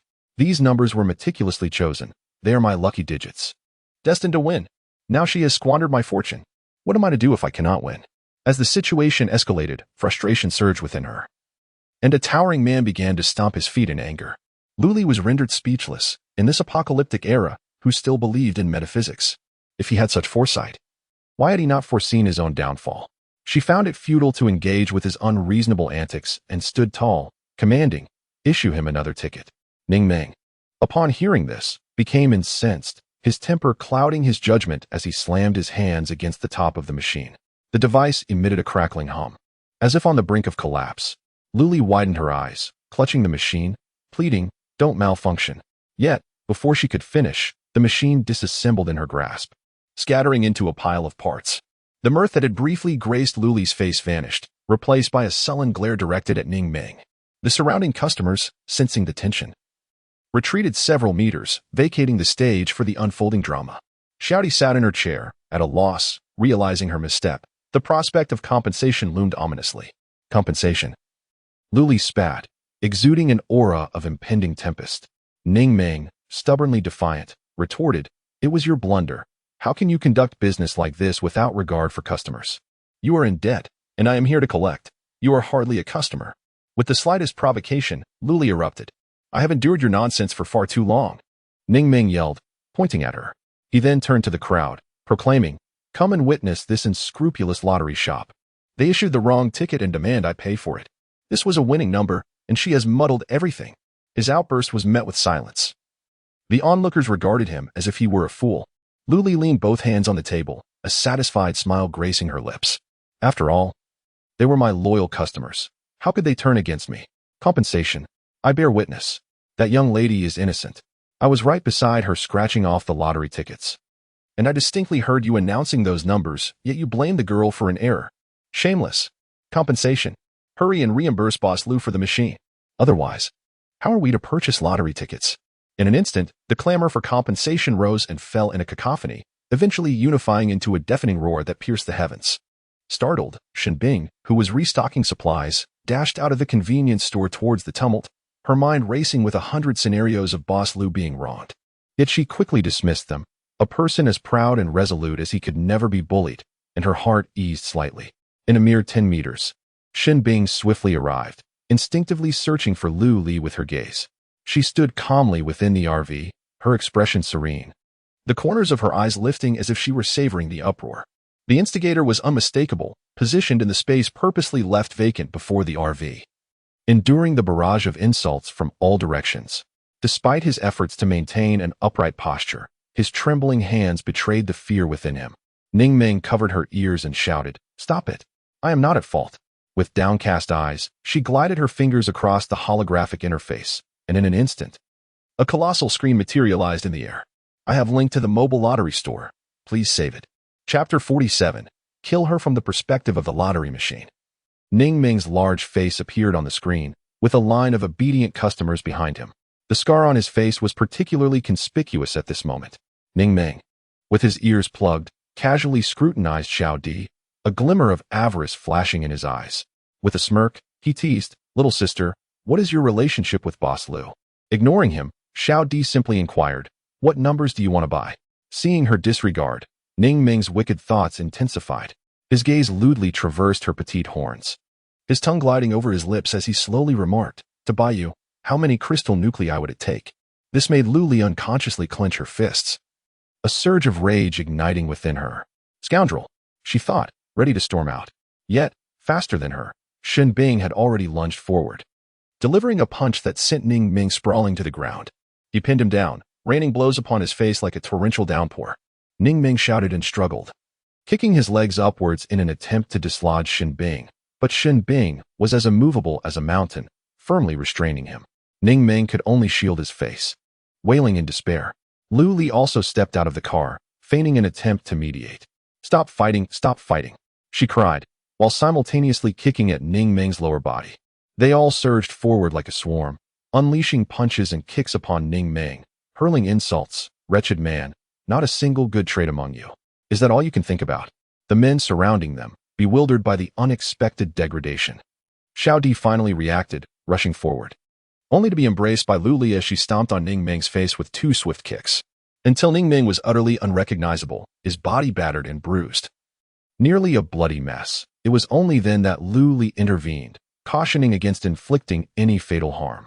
A dozen girls withdrew their hands, some muttering with resentment. "Such a person, I shall strike again upon sight." Others nodded in agreement, affirming their resilience. "Indeed, we are not to be trifled with." Ning Ming shuddered, weakly exhaling, his form resembling a ragged cloth, callously discarded onto the ground. Lu Li understood he was an ability user, unlikely to perish from a mere beating. However, the act of striking him served to elevate their spirits, so why not indulge in it? "Come, let's head inside." Lu Li ushered Xiao Di into the RV, admonishing, "Should such a person appear again, notify me immediately, understood?" Xiao Di obediently nodded, a smile breaking forth as she revealed her charming rabbit teeth, exuding a playful demeanor. She had anticipated reprimand from Sister Lu, yet was pleasantly surprised by her protective stance in front of her. Shinbing cast a glance over the crowd, his aura of power as an ability user instantaneously emanating. Yet, paradoxically, the crowd felt less intimidated by him. What truly instilled fear was Lu Li. Her slender yet resilient figure embodying boundless resources poised to benefit the citizens of Huaxia, wielding immense capability, the fate of a single life seemed to hinge upon her whims. Everyone resolved to be exemplary patrons, ensuring they posed no trouble to Boss Lou, sparing her any worry. The thought of her departing in frustration from the Hope Base was unthinkable, though merely a few days had passed. They had already developed a deep affection for scratch cards and the forthrightness of their boss, Lou. The mere idea of awakening to a world devoid of scratch cards rendered life devoid of meaning. A sentiment so intense it felt as though one might as well collide with their own demise. The thoughts of the crowd were remarkably unified as they surged forward, clamoring. I want to buy a lottery ticket. Boss, give me a few scratch-offs. Lou, I want to purchase a super lotto. The mobile home was instantly surrounded, impenetrable in its throng. In the center stood Lu Li, hands on her hips, glancing left and right, uncertain of her next move. She was not concerned about losing track of the patrons. She thought that as long as they had made a purchase at the lottery shop, she could retrieve their re-timed trajectories. Yet, she was not idle, spending her days merely observing others' movements. Under these peculiar circumstances, however, she deemed it appropriate to monitor a bit. Pulling up Ning Ming's trajectory and placing it on her holographic interface, accessible at any moment. Xiao Di was diligently seated before the super lotto machine, inputting numbers for the customers. This was a reward for leveling up, and just as Lu Li had procured it, the old machine had been broken by Ning Ming. Out with the old, in with the new. Lu Li initially intended to relocate to another base that very evening, but she wished to retain a few scratch-off machines. The requirement of 100,000 points had been met, yet one machine was clearly insufficient. She could hardly fathom the length of the queue that would form. Upon glancing at the marketplace, Lu Li's eyes widened in disbelief. 10,000 points for a single machine? It felt like robbery. Fortunately, she had just over 10,000 points, freshly earned that day, as her previous points had been spent on upgrades. For the sake of a brighter future, Lu Li made the painful decision to order one machine, positioning it outside the mobile home. Immediately, customers gathered around, chattering excitedly. Lu Li raised her hand to quiet them and proceeded to explain the process clearly. It was simple and comprehensible. Anyone with a modicum of sense could operate it. Several hundred meters away, Lu Wenchun stood in a shadowy corner, her countenance dark as she fixated on the caravan. Beside her stood a man, approximately 6 feet tall, with striking golden hair, clad in a crisp white tank top paired with black work pants. His features were sharply defined. A cigarette dangling from his lips as he exhaled a lazy plume of smoke, disdain evident in his voice as he inquired, "Is that the caravan?" Lu Wenchun nodded affirmatively. "Yes, the owner of the caravan, Lu Li, must be eliminated. You shall receive every bit of what you desire." The man acknowledged her words, his long legs striding toward a motorcycle, which he revved into motion, leaving a cloud of dust that enveloped Lu Wenchun's face. Unperturbed, a triumphant smile danced in her eyes. The motorcycle roared along, eventually halting not far from the caravan. He dismounted with agility, shaking his head as his golden locks flared in the sunlight, rendering him exceptionally striking. Some patrons, merely by the sound of the motorcycle, recognized his arrival and swiftly tucked their scratch cards into their pockets, sneaking away quietly. Lu Li, hands on her hips, squinted as she surveyed her surroundings, puzzled by the sudden decrease in customers. Suddenly, her gaze was drawn to a man with relatively smooth yellow hair. Had it not been for his face and physique, she might have dismissed him. A thought crossed her mind, labeling him a spirited young man. Yet, the combination of his facial features and hairstyle elevated his appeal. He was commendable, though still somewhat lacking compared to Shun Bing's visage. Alas, could she not rein in her instinctual desire to attract handsome men? She composed herself, a smile gracing her face, revealing her dimples as she prepared to inquire if he wished to purchase a scratch card. To her surprise, the man dashed over, lightly tapping his toes before gracefully leaping onto the table and vaulting into the caravan. Steadily landing before her, Lu Li furrowed her brow, sensing that matters were not as simple as they appeared. This individual was certainly not here for mere entertainment. Instinctively, she activated her highest defenses, prepared to respond to any sign of aggression. Once the system detected a murderous intent, it could, with her consent, eradicate the threat instantaneously. Lu Li felt no fear. Her confidence stemmed from the system that stood behind her. She raised her chin defiantly and commanded, "Leave." The man slowly shook his head, producing a box of cigarettes. He tapped it lightly and extracted the last one. With his slender fingers, he placed the cigarette between his lips, ignited it, and nonchalantly inhaled before leisurely exhaling a ring of smoke. "Do you believe this is impressive?"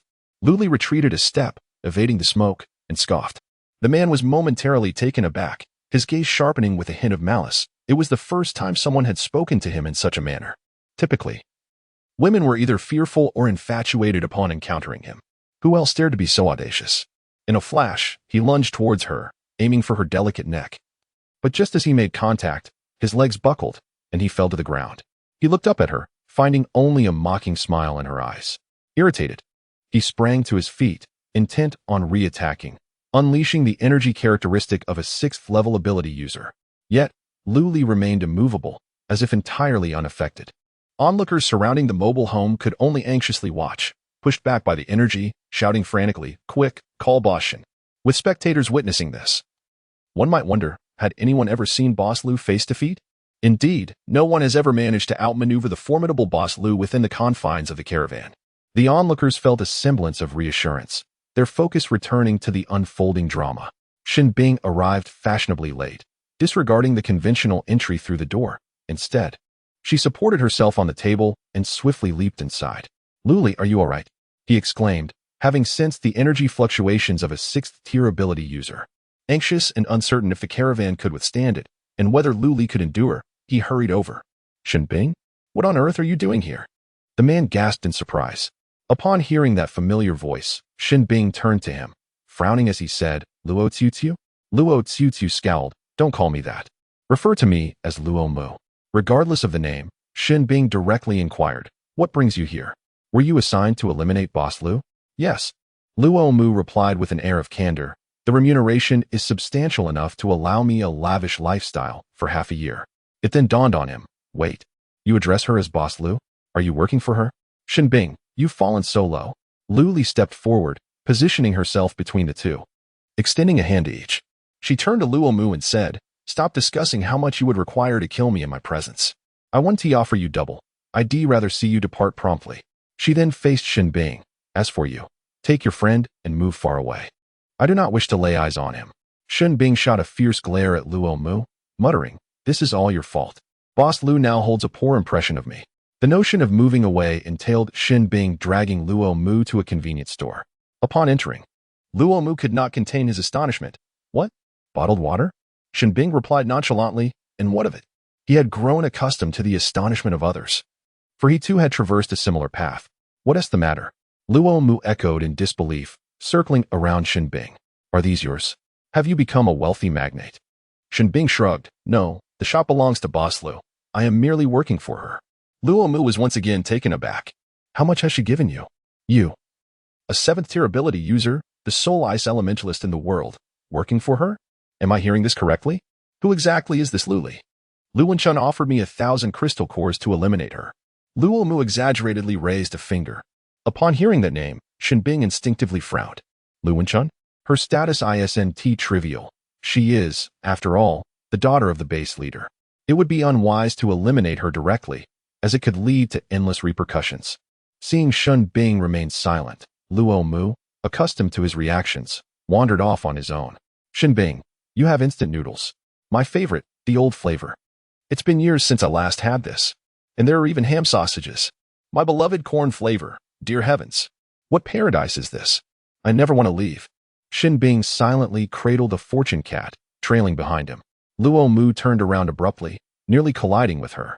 He patted his chest to soothe himself, while his other hand struggled to hold several buckets of instant noodles and a handful of ham sausages. "Pay up," Shin Bing stated coldly. "Wait, as the host. Aren't you supposed to show some hospitality?" Luo Mu was once again astonished, his narrow eyes widening slightly. Shin Bing reiterated, "Pay up," with a firmer tone. Reluctantly, Luo Mu began to extract crystal cores from his pocket, pulling out several handfuls, and finally asked, "Is this enough? I secretly feel that it is insufficient. For instant noodles are exceedingly rare. One could hardly find a few boxes throughout the entire world. Due to the collapse of human civilization, compounded by the cessation of water and electricity, the population has dramatically dwindled, causing factories to cease their operations. It is only in recent years that electricity has been reluctantly restored, yet research institutions do not concern themselves with the study of such food items as instant noodles. Their focus is solely directed towards enhancing satiety and energy in food products." A few crystalline cores fell to the ground, producing a melodious clinking sound, and Dedong promptly appeared to collect them. With utmost courtesy, he returned them to Luo Mu, counting on his fingers, asserting that 5 would suffice. Luo Mu was once again astonished. Was it truly so inexpensive? Subsequently, he thrust the crystalline core into Dedong's hands, stowing away the items he was cradling in his space. He then dashed towards the shelves, eagerly gathering items into his dimensional space while exclaiming, "Come, all of you, into Grandpa's embrace. Let Grandpa take you away." Shinbing had grown accustomed to his eccentricity and the fade he maintained in front of outsiders. The story of their acquaintance is quite amusing. Luo Mu was assigned a mission to eliminate Shinbing, yet he found himself utterly unable to succeed. This marked the only mission in Luo Mu's career that he had failed to complete, and their relationship blossomed from this initial conflict. A couple of years ago, the Central Base launched a social networking application, akin to Weibo, where Luo Mu garnered a considerable following. Many were drawn to his carefree and audacious demeanor, despite his persona being that of a ruthless killer, a bloodthirsty fiend. Sometimes, he would wear a terrifying mask during missions, deceiving even children, who would cry out in fear. Beware, the bloodthirsty fiend is coming to take you away. As night descends, the number of customers in the convenience store dwindles, inadvertently benefiting Luo Mu, who seizes the opportunity to clear the shelves of all merchandise. With unabashed audacity, he utilizes the store's hot water to prepare a cup of instant noodles. Comfortably seated on the threshold as he slurps away, while indulging in his meal, he can distinctly observe the double-decker RV in the distance, albeit from its side. He retrieves his light brain and captures a photograph of the sunset behind the RV, encompassing the entire vehicle within the frame. Rising once more, he holds his bowl of noodles and steps back, snapping a picture of the convenience store, now brimming with goods on the shelves. Through the glass facade, one can clearly discern an array of items within: mineral water, instant noodles, spicy strips, and ham sausages, among others. Luo Mu lowers his gaze, sharing 2 photos on social media with the caption, "A paradise beyond the mundane." He adds, "In this post-apocalyptic world, I have linked to a mobile lottery shop. Please save it." The ambience of the images is imbued with the soft glow of the sunset, lazily draping over the RV and the convenience store. In front of the RV, a throng of customers gathers. Some are devouring peaches with exuberance, while others clutch red apples, tucking them into their clothing, even more audaciously. A few crouch in corners, ravenously consuming fast food amidst the chaos. Who can withstand such a scene? Radiating satisfaction, smiles adorn the faces of the crowd. And if one were not informed, they would scarcely suspect the existence of a post-apocalyptic reality. In the lower right corner of the photograph, dear pair, with her hands resting on the table, gazes forward with a smile, her dimples subtly revealed from the side. The sunset casts a gentle glow upon her, enveloping her in a delicate halo, adding a touch of hopeful brilliance. After finishing his meal, Luo Mu closed his light brain and continued to savor his noodles. He had 2 buckets on hand, alternating between them, which was utterly delightful. He quickly devoured both buckets of instant noodles and rushed in front of Shinbing, declaring, "I want to leave. I want to stay here." Scram! Shinbing reminded himself of Boss Lu's words, unwilling to see Luo Mu. Luo Mu wrapped his arms around her, playfully insisting, "I'm not leaving. I'm not leaving. I want to eat instant noodles here for the rest of my life." Shinbing frowned and impatiently pulled her hand away, saying, "You've accepted Lu Wenchun's task." He waved his hand dismissively. "What does she matter? I'll find her tonight and return the deposit." Only then did Shinbing feel satisfied. She didn't want anyone to harm Boss Lu, not even Luo Mu, his longtime friend. Noticing her silence, Luo Mu understood that she had acquiesced, but the next moment, he heard Shinbing's indifferent voice. "That's still not acceptable. You need to leave quickly. Boss Lu doesn't want to see you." She pushed him towards the exit. "You scoundrel, Shinbing. Who forgets friends for the sake of beauty? I'll go apologize to Boss Lu myself." Luo Mu changed his stride and circumvented her. Shinbing, exasperated, chased after him, needing to stay close, fearing Luo Mu might utter something absurd again. Boss Lu. This time, Luo Mu had learned to be wise. Standing outside the RV and cheerfully calling out to her, Lu Li cast a sidelong glance at him, her expression one of irritation. "What do you want again?" With his smile unwavering, Luo Mu replied, "Boss Lu, let me stay here and work for you. I am very diligent." "That won't do. What if you decide to kill me?" Lu Li firmly refused. "You need to leave quickly, or I'll be the one to kill you." As soon as her words fell, Shinbing rushed forward to drag Luo Mu away, exclaiming, "I'll make sure to send him off right now." The fates had a firm grip on Luo Mu, dragging him away without mercy. Lu Li clapped her hands, pondering the absurdity of him wanting to work for her. As the clock approached 8, Lu Li prepared to close up shop when Chu Lixing made another appearance. With his buzz cut, tranquil gaze, simplistic attire, and silent demeanor, He commanded attention. Upon seeing him, Luli instinctively gathered the scattered scratch cards from the tables, organizing them neatly before her. As anticipated, Chu Lixing picked up the stack, his keen eyes quickly assessing their value, intending to exchange them for crystal cores. Luli aimed the scanner at him, and with a beep, she activated his membership card. Chu Lixing looked at her in confusion and uttered his first words. What's this for? Had he not sensed the harmlessness of the device, he would have crushed it without hesitation. Look at the holographic display, Luli replied tersely. I refuse to, Chu Lixing declined, paying the requisite crystal cores before collecting his scratch cards. He then retrieved a stack of previously scratched cards from his space, his eyes scanning for any signs of fortune. Luli, brimming with confidence, declared, Young man, you're out of the loop. Our store now boasts an automatic scratch card machine. Go redeem your prizes there. She gestured towards the two machines standing a few meters away. Chu Lixing approached, the screen displaying operational prompts. Following the instructions, he scanned each card, occasionally receiving rewards that sprang forth from the bottom slot. Once he had scanned all the cards, he collected his prizes and turned to leave, departing without a trace. Luli widened her eyes, fixating on his rounded buzz cut, murmuring to herself, this man has character. I like him. Shenbing led Dedong over, faintly hearing 3 words from behind and instinctively asking, what do you like? He glanced again at the receding figure, which seemed oddly familiar. Suddenly, an alarm rang in his mind. Wasn't that Chu Lixing? The esteemed master who had consistently topped the rankings, rumored to be an 8th-tier ability user. Yet the true extent of his power remained a mystery. Such a remarkable individual enjoys scratch cards? Indeed. The rankings of ability users in Huaxiao were filled with renowned high-tier practitioners. Figures like Luo Mu, Shenbing, and Chu Lixing were all listed among the top 20. This ranking, introduced by the central base, served to encourage diligent cultivation, with those featured receiving corresponding crystal core rewards and resources.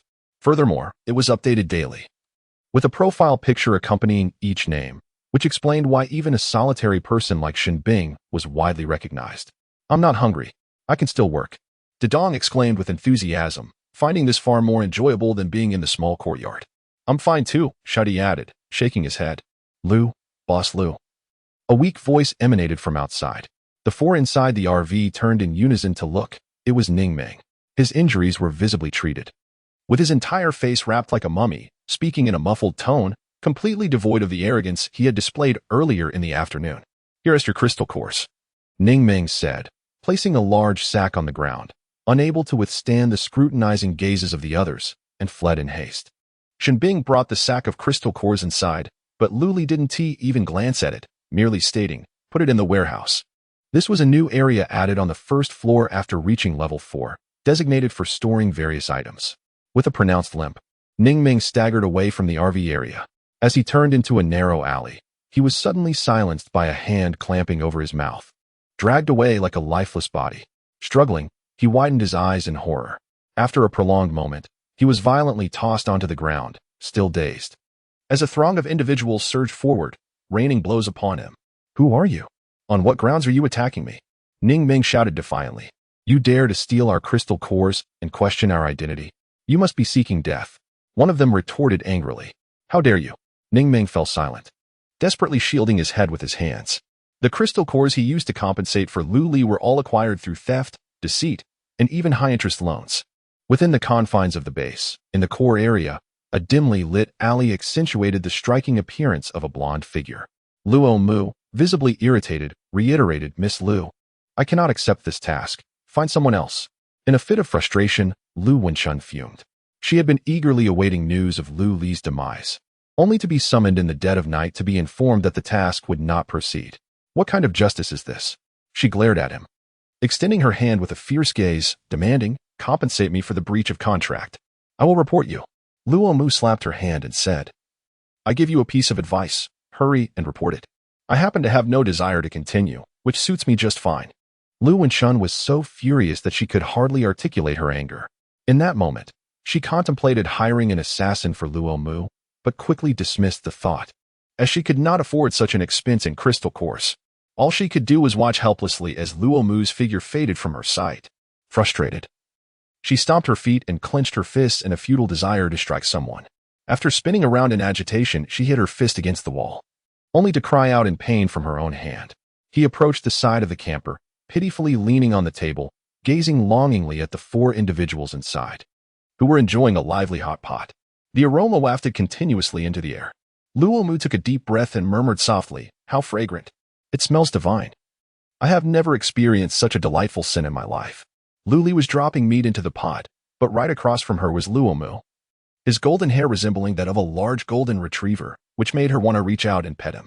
In exasperation, she thought, how could she eat with him staring at the hot pot with such longing eyes?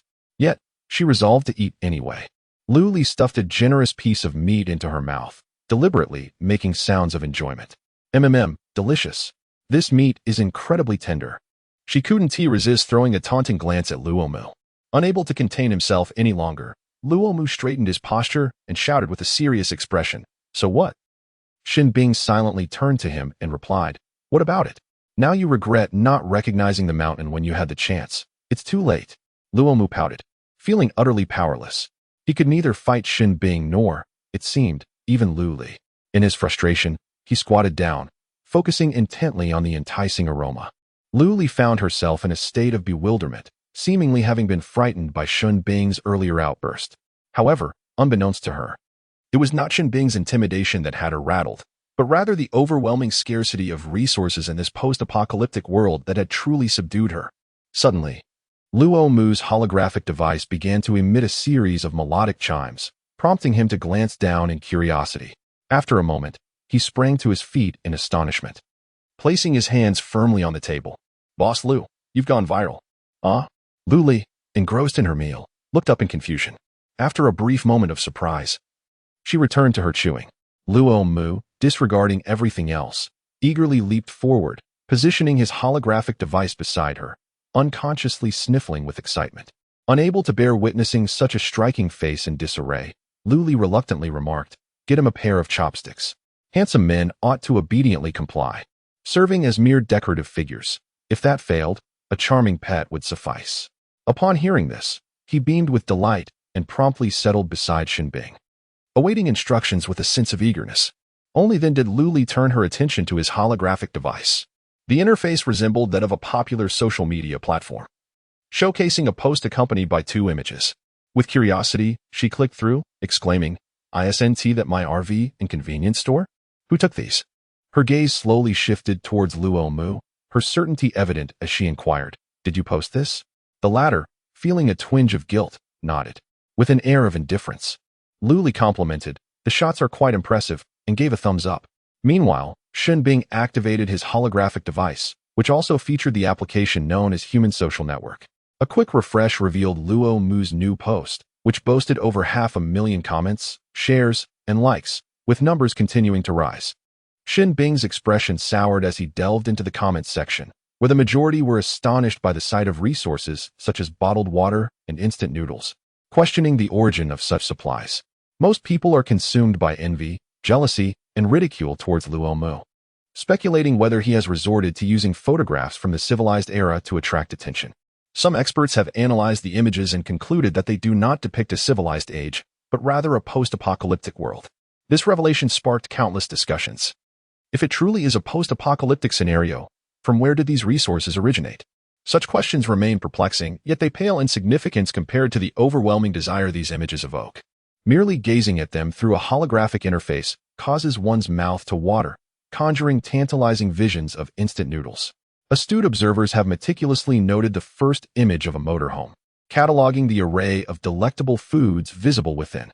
With the sheer number of viewers, many have won the proverbial lottery, resulting in an extensive list accompanied by real-time snapshots.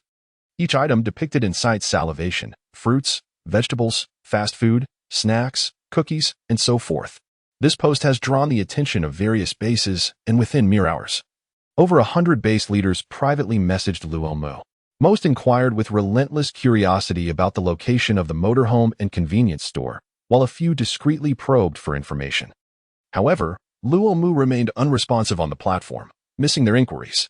It was only when the head of the Resource Bureau from the central base personally reached out to Luomu that he realized the post he had casually shared had gone viral. Typically, he shares snippets of his daily life, mostly detailing whom he had confronted or which base he had disrupted, garnering little attention.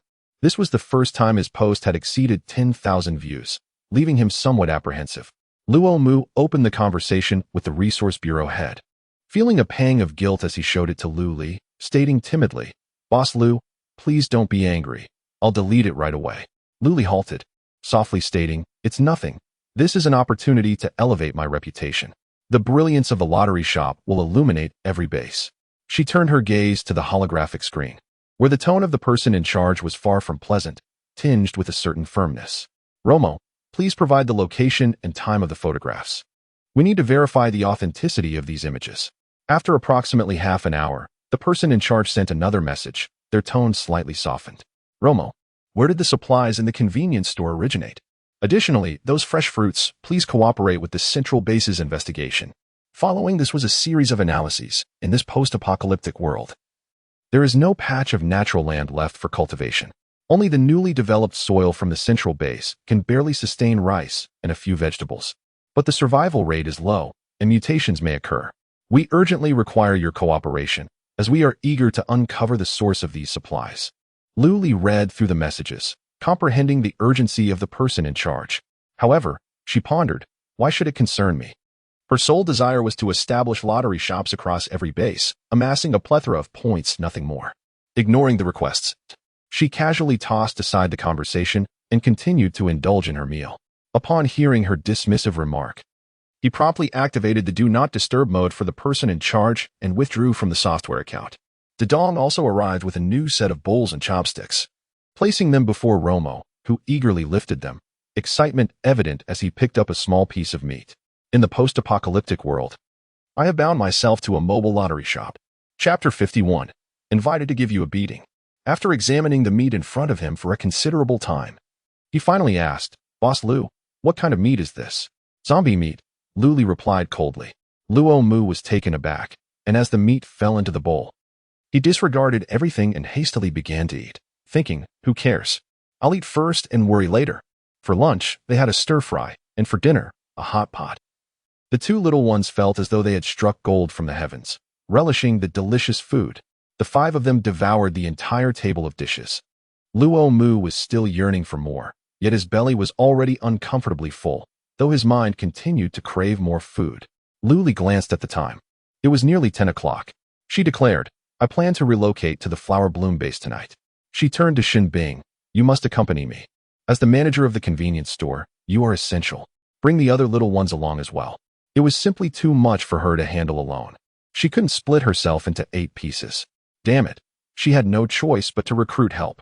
Xin Bing nodded, understanding that following Boss Lu meant enjoying delicious food and good fortune. Dedong and Xiao Di vigorously nodded, feeling quite touched that Sister Lu was headed to another base yet still remembered to take them along. Luo Mu leaned in eagerly. "What about me? What about me?" His face was full of anticipation. "You? Go away."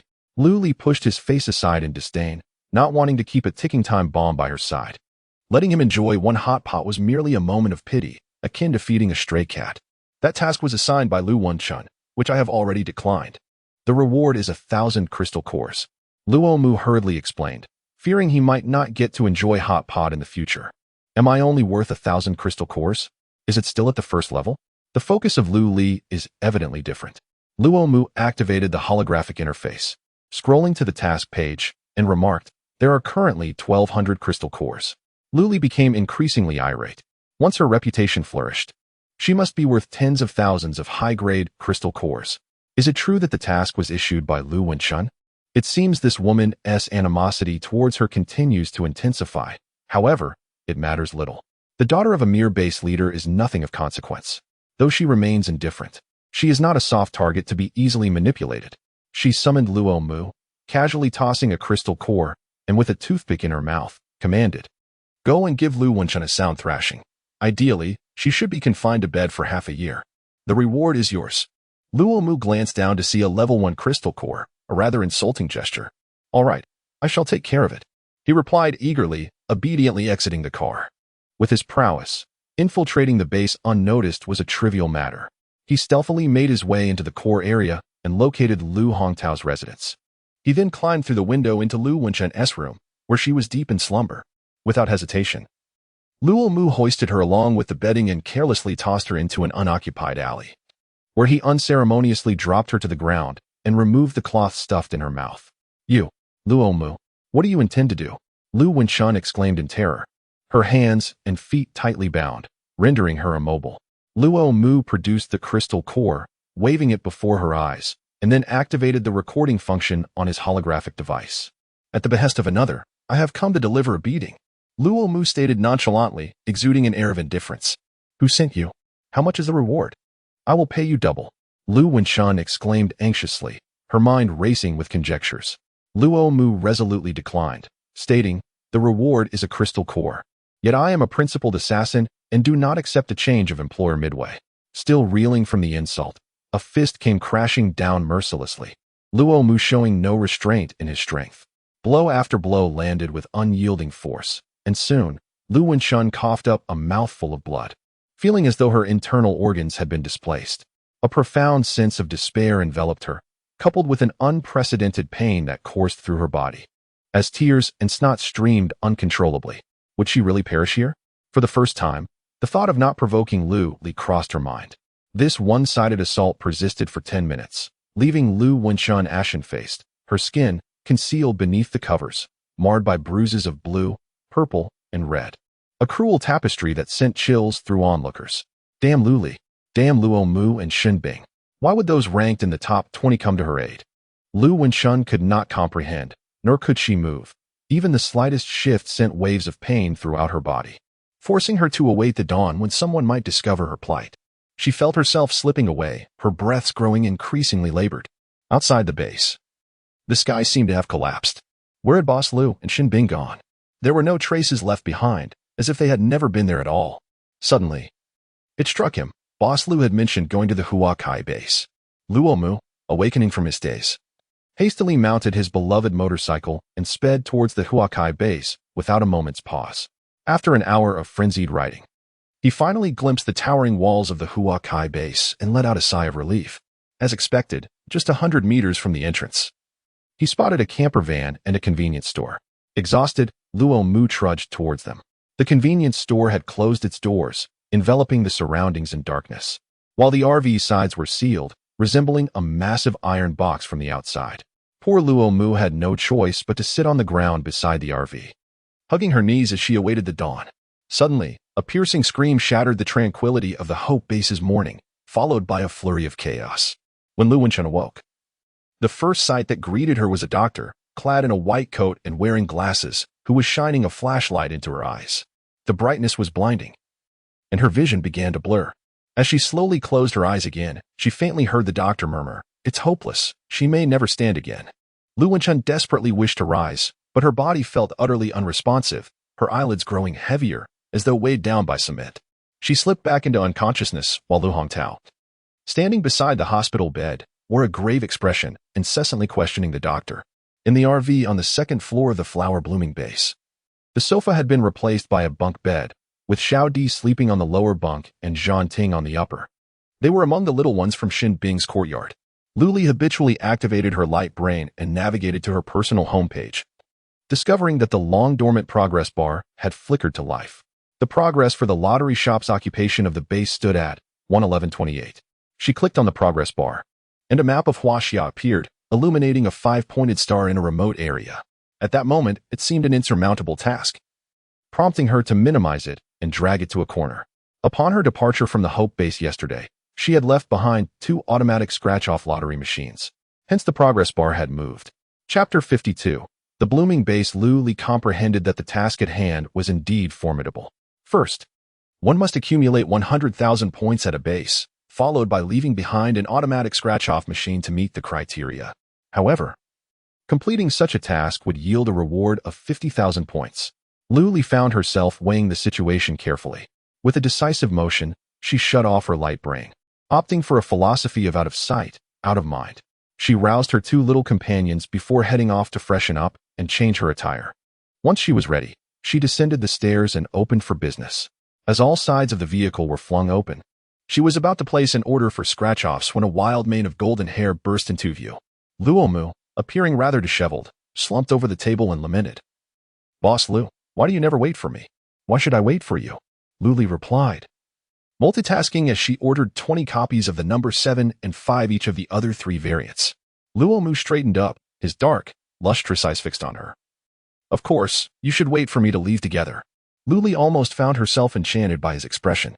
She reached out, her face devoid of emotion, and covered his eyes. Silence, she commanded coldly. Luo Mu obediently complied, resuming his lethargic posture on the table, deliberately showcasing his perfect profile in an attempt to entice Boss Lu and elicit a hint of sympathy, a strategy that clearly underestimated her resolve. Luli produced the scratch-off tickets, arranging them neatly around the table. Noticing the time was still early, she decided to indulge in a bowl of soup noodles. The aroma was delightful. Luo Mu suddenly propped himself up, his eyes sparkling as he fixated on the bowl of noodles.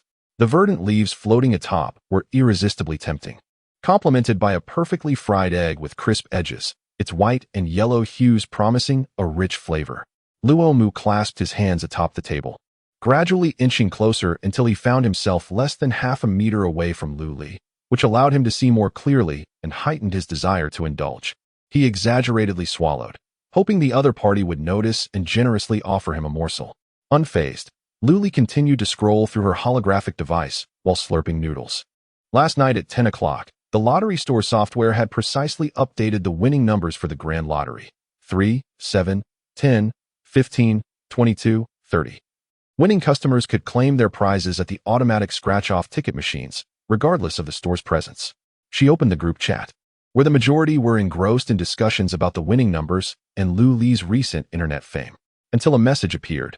Boss Lu has absconded. It was akin to dropping a bomb into already turbulent waters, further stirring chaos. In an instant, a flurry of messages surged upward, making it difficult for Lu Li to keep track. She could only catch snippets. Boss Lu, how can we survive without you? What is the point of living without scratch-offs? The latter message flooded the screen. Seizing a moment, Lu Li typed and sent a message. I will be at the Blossom Base for the next 3 days, welcoming both new and returning customers. Accompanied by a precise location, just about 300 kilometers from Hope Base, reachable in 2 hours at the speed of a supernatural being. Naturally, that was a different story for ordinary individuals, as the obstacles encountered along the way would present a significant challenge. These 2 messages were pinned by Lu Li, ensuring that anyone entering the group would easily see them.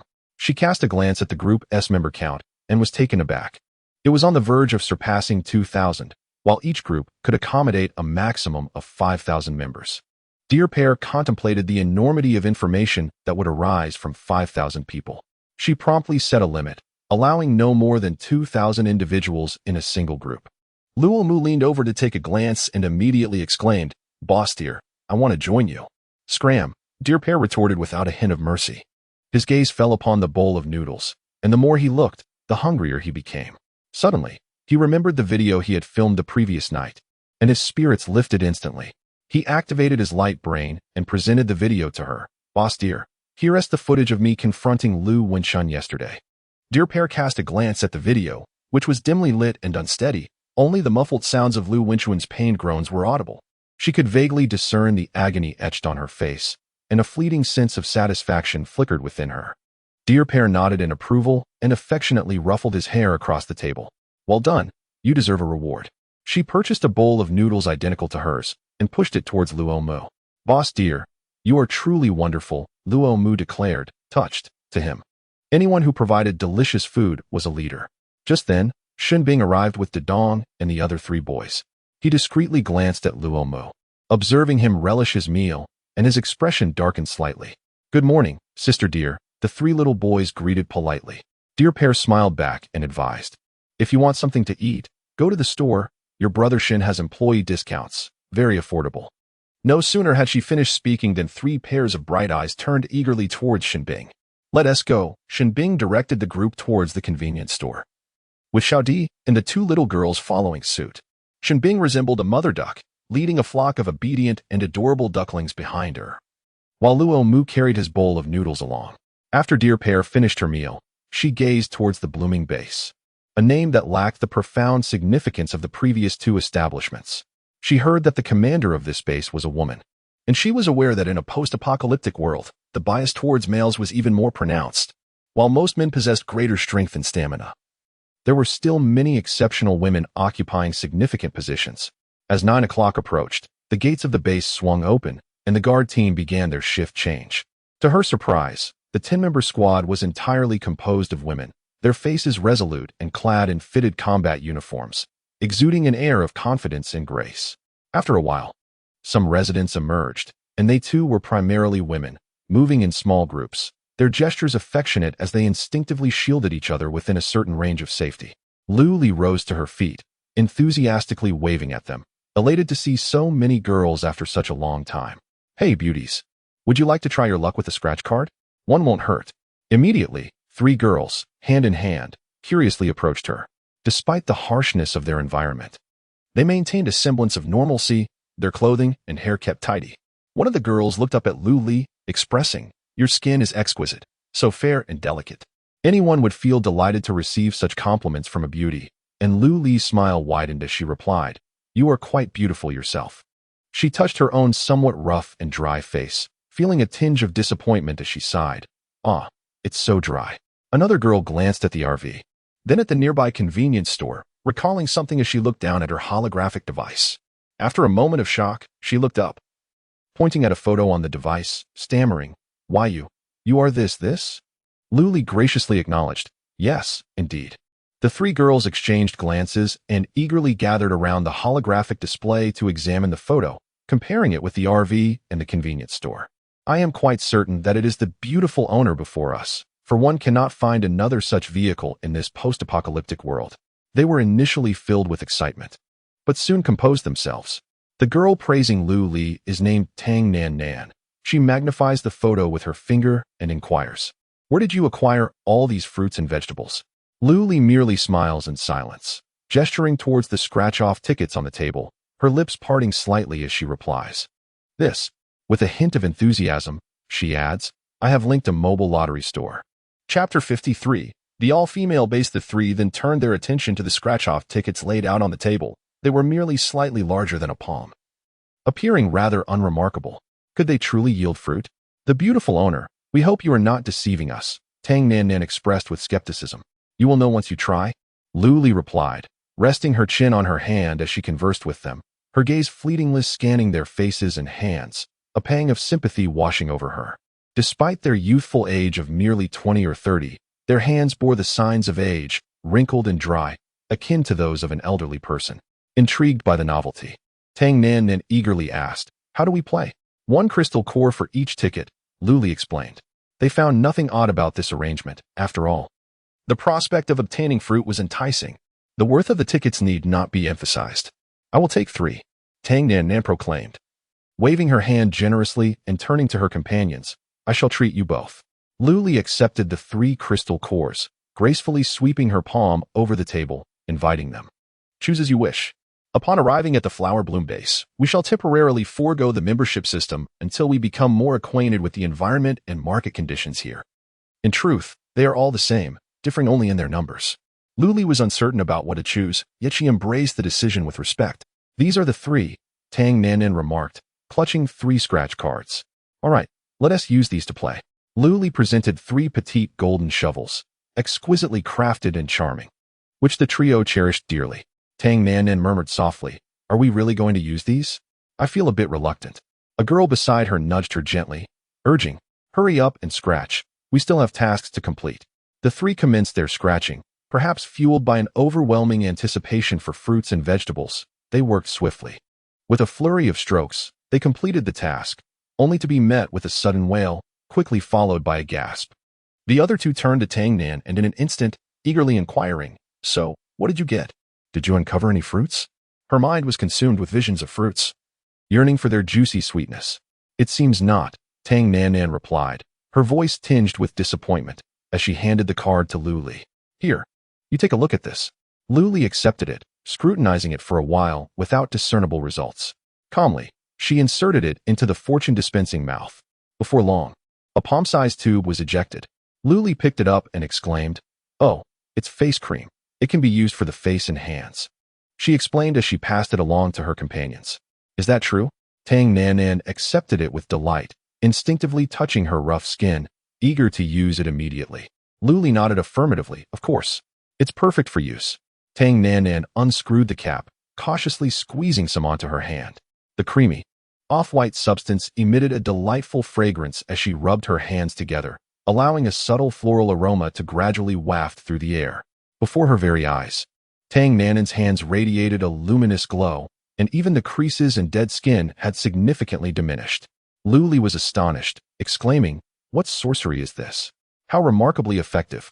Tang Nanan gasped once more, turning to scrutinize her hands under the sun. Indeed, they appeared visibly fairer and remarkably softer. The other two girls approached, examining her hands closely, even comparing them with their own. After a while, they urged, "Hurry, let us try it too." Tang Nanan generously handed over the product, cautioning, "Just a little. Don't use it all up." All right, they replied, well aware of their limits, squeezing out a pea-sized amount onto the backs of their hands before rubbing it in. While the results were evident, perhaps due to the smaller quantity, it was not as pronounced as Tang Nanan's. Nevertheless, the two girls were content, clamoring for another application, recognizing this as a genuine treasure. In this post-apocalyptic world, skincare products had become a rarity, with the focus shifting entirely towards practicality and durability. Luli allowed them to select at their leisure, noting that the guards from their 10-person team frequently cast glances in their direction. She paid it no mind. It was only natural for her dazzling RV to attract attention at the base's entrance. Gradually, more individuals emerged, and Luli observed to her surprise that they were all women, no men in sight. Unable to contain her curiosity, she inquired of Tang Nanan and the others, "Is your base comprised entirely of females?" Tang Nanan replied with conviction, "Indeed." The base leader declared that those filthy men are unworthy of entering our sanctuary. Luli wholeheartedly agreed, recalling the numerous dirty men she had encountered in the previous two bases. "Absolutely," she affirmed. Just as she was engaged in conversation with Tang Nanan and the others, a familiar voice calling sister left Luli momentarily bewildered. She followed the source of the sound and was met with a familiar yet stubborn little face. "Qingqing?" she exclaimed in delight. Li Qingqing stood not far from the RV, her neat and tidy short hair accentuating her adorable features, while her tightly pressed lips revealed her restrained joy. Though her attire was somewhat worn, it remained clean. She took a few steps forward, tilting her head to gaze at Luli, her eyes filled mostly with gratitude. "Sister Lu," Li Qingqing called out again, explaining, "My sister and I didn't go to the central base. It was too far. When we saw the blooming base, we thought it was wonderful and decided to settle here." Upon hearing this, Luli realized her oversight. The journey to the central base was perilous, and the two little girls would face countless dangers along the way. She broke into a broad smile, generously praising, "You've done exceptionally well. It was my sister who didn't think it through. No, if it weren't for my sister's encouragement." Li Qingqing quickly waved her hand in denial. Tang Nanan's gaze flitted between the two before settling on Li Qingqing. "I know you. You just arrived last night, and you're an elemental ability user." Li Qingqing smiled modestly, replying, "Yes, sister, if you need water in the future, you can come to me. It's very cheap." "All right then, would you like to apply some of this?" "I see your hands are cracking," Tang Nanan offered eagerly. "But, is that all right?" Li Qingqing asked, somewhat taken aback, yet her body instinctively extended her hand. The onlookers, including Luli and the others, were nearly in stitches, teasing her as her words were reluctant, but her hand was already outstretched. Tang Nanan looked down, grasped her hand, and gently squeezed a dollop of cream the size of a soybean onto her hand. Luli gazed at the scene before her, her heart softened by the gentle camaraderie among the girls. The faint fragrance of flowers wafted through the air, delightfully pleasant. Li Qingqing hesitated to wipe it away, bringing it closer to her nose for a delicate sniff before she began to gently rub it. Tang Nanan, brimming with enthusiasm, exclaimed, "Boss, I want to scratch more." The other two girls leaned in, clamoring, "I want it too." Li Qingqing stepped forward, tiptoeing in an attempt to glimpse the table, but her height proved limiting, allowing her to see only a fraction. Luli produced a small stool and offered it to her. Standing atop it, Li Qingqing could finally behold the entire tabletop. The beckoning fortune cat remained prominently displayed, while the membership card system still posed some inconvenience for new customers. Once they cultivated greater trust in the lottery store, promotional efforts would ensue. At that point, as long as they possessed a crystal core, a mere tap on the software would suffice to register a successful recharge. In the storyline of the apocalypse, I have bound a mobile lottery store, and I encourage everyone to save it. Chapter 54, Lujiji. When consumption is necessary, the software will recognize your actions, deducting fees automatically after the completion of a scratch card. Luli opened the membership card page. Noting that nearly 1,000 individuals had become members, a satisfied smile graced her lips. Upon converting just one person into a member, she would earn 5 points. While it may seem modest, the essence lies in accumulation. Tang Nan and the others each selected a scratch card, quickly informing their acquaintances through the light brain. At the base's entrance lies the legendary online lottery store that has taken the internet by storm. Come quickly. In the convenience store, Xinbing, accompanied by a group of little ones and one larger companion, prepared to open for business after finishing breakfast. Initially, goods were procured from the marketplace, and then a few individuals were guided to arrange them on the shelves. Following the bustling success of the Hope base, Xinbing acquired 2 additional shelves. Presently, the convenience store boasts a total of 6 shelves, arranged back-to-back in pairs. The merchandise is meticulously categorized, and Xinbing even contemplated purchasing a refrigerator specifically for chilling bottled water and beverages. However, upon glancing at the balance and the points accrued over the past few days, he realized that he would have to relinquish 80% to Boss Lu, which extinguished his desire. Barely a few minutes into the operation, a customer approached inquiring, "Are you the convenience store that has taken the internet by storm? Where's the RV?" The Dong gestured silently towards the back, indicating its location. The customer nodded and leaned in to inspect further, asking, "Are these items for display or for consumption?" The Dong patiently replied, "For consumption." The customer was taken aback. Is instant noodles still available in this day and age? Surely, this must be a deception. The Dong encouraged, "Why not give it a try and see for yourself?" The customer, clearly skeptical, clutched their wallet tightly and departed, revealing a clientele that consisted not of those from the blossoming base, but rather the local residents who thrived in its vicinity. A few curious young women then entered, hand in hand, meandering through the aisles, occasionally expressing their astonishment in hushed tones. "What is this?" One exclaimed, "Scallion-flavored biscuits. And look at this. Oh my, pork floss bread." Another queried, "What does this 55 signify? 55 crystal cores? Ah, how expensive. But it looks so delectable. This one is more affordable, 25 crystal cores for a sausage. Should we give it a try? Do you have any crystal cores on you?" "Yes, we do. We initially planned to exchange them for a small packet of shampoo." A few individuals pooled their resources and managed to produce merely 20 crystalline cores. After exchanging glances, they abandoned their endeavor. Xiao Di, observing from the side with curiosity, wondered about the purpose of producing so many cores. Were they intending to purchase the entire shelf? One of the girls, catching Xiao Di's inquisitive gaze, initiated a conversation. "Little sister, are you affiliated with this store?" It was more of a statement than a question, for the 5 children were clad in matching sheep-themed attire, making them easily recognizable. Xiao Di nodded and inquired directly, "What are you looking to buy?" The girl, with a hint of disappointment, pointed towards the ham sausages and remarked, "But we do not have enough crystalline cores. We are short by 5. Xiao Di's eyes widened in disbelief as she gestured in denial. 1 crystalline core can purchase 2 ham sausages. The other girls gaped in astonishment and repeated the question, "Is that really true?" "So, 1 crystalline core is equivalent to 2 ham sausages, meaning 50 of those. What is it called?" Xiao Di interjected, "Points." The girl continued, "So, 1 crystalline core equals 50 points, correct?" "Indeed, it's a primary crystalline core," Xiao Di added. "Splendid," they exclaimed, glancing at their 20 cores before turning to the shelf.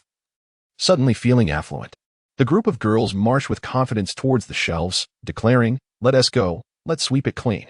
Xiao Di, ever considerate, offered a shopping basket, explaining that it was one of the 50 purchased by Xinbing that morning. Some customers had bought in excess and could not carry all their items at once.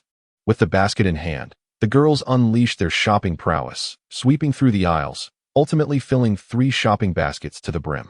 Xiao Di, astounded by their shopping skills, hurriedly approached them while cradling a beckoning fortune cat. It was introduced that placing the crystal core into her mouth would automatically deduct points from your account upon exiting the door. This sounded remarkably professional, and several young women beamed with joy as they exited the convenience store, feeling fulfilled. On their way back to the base, they encountered acquaintances and immediately began to promote the news. "Did you hear? A new convenience store has opened at the entrance, and there's supposedly a lottery shop nearby." Of course, it was true. Otherwise, how could I possibly explain where this bread came from?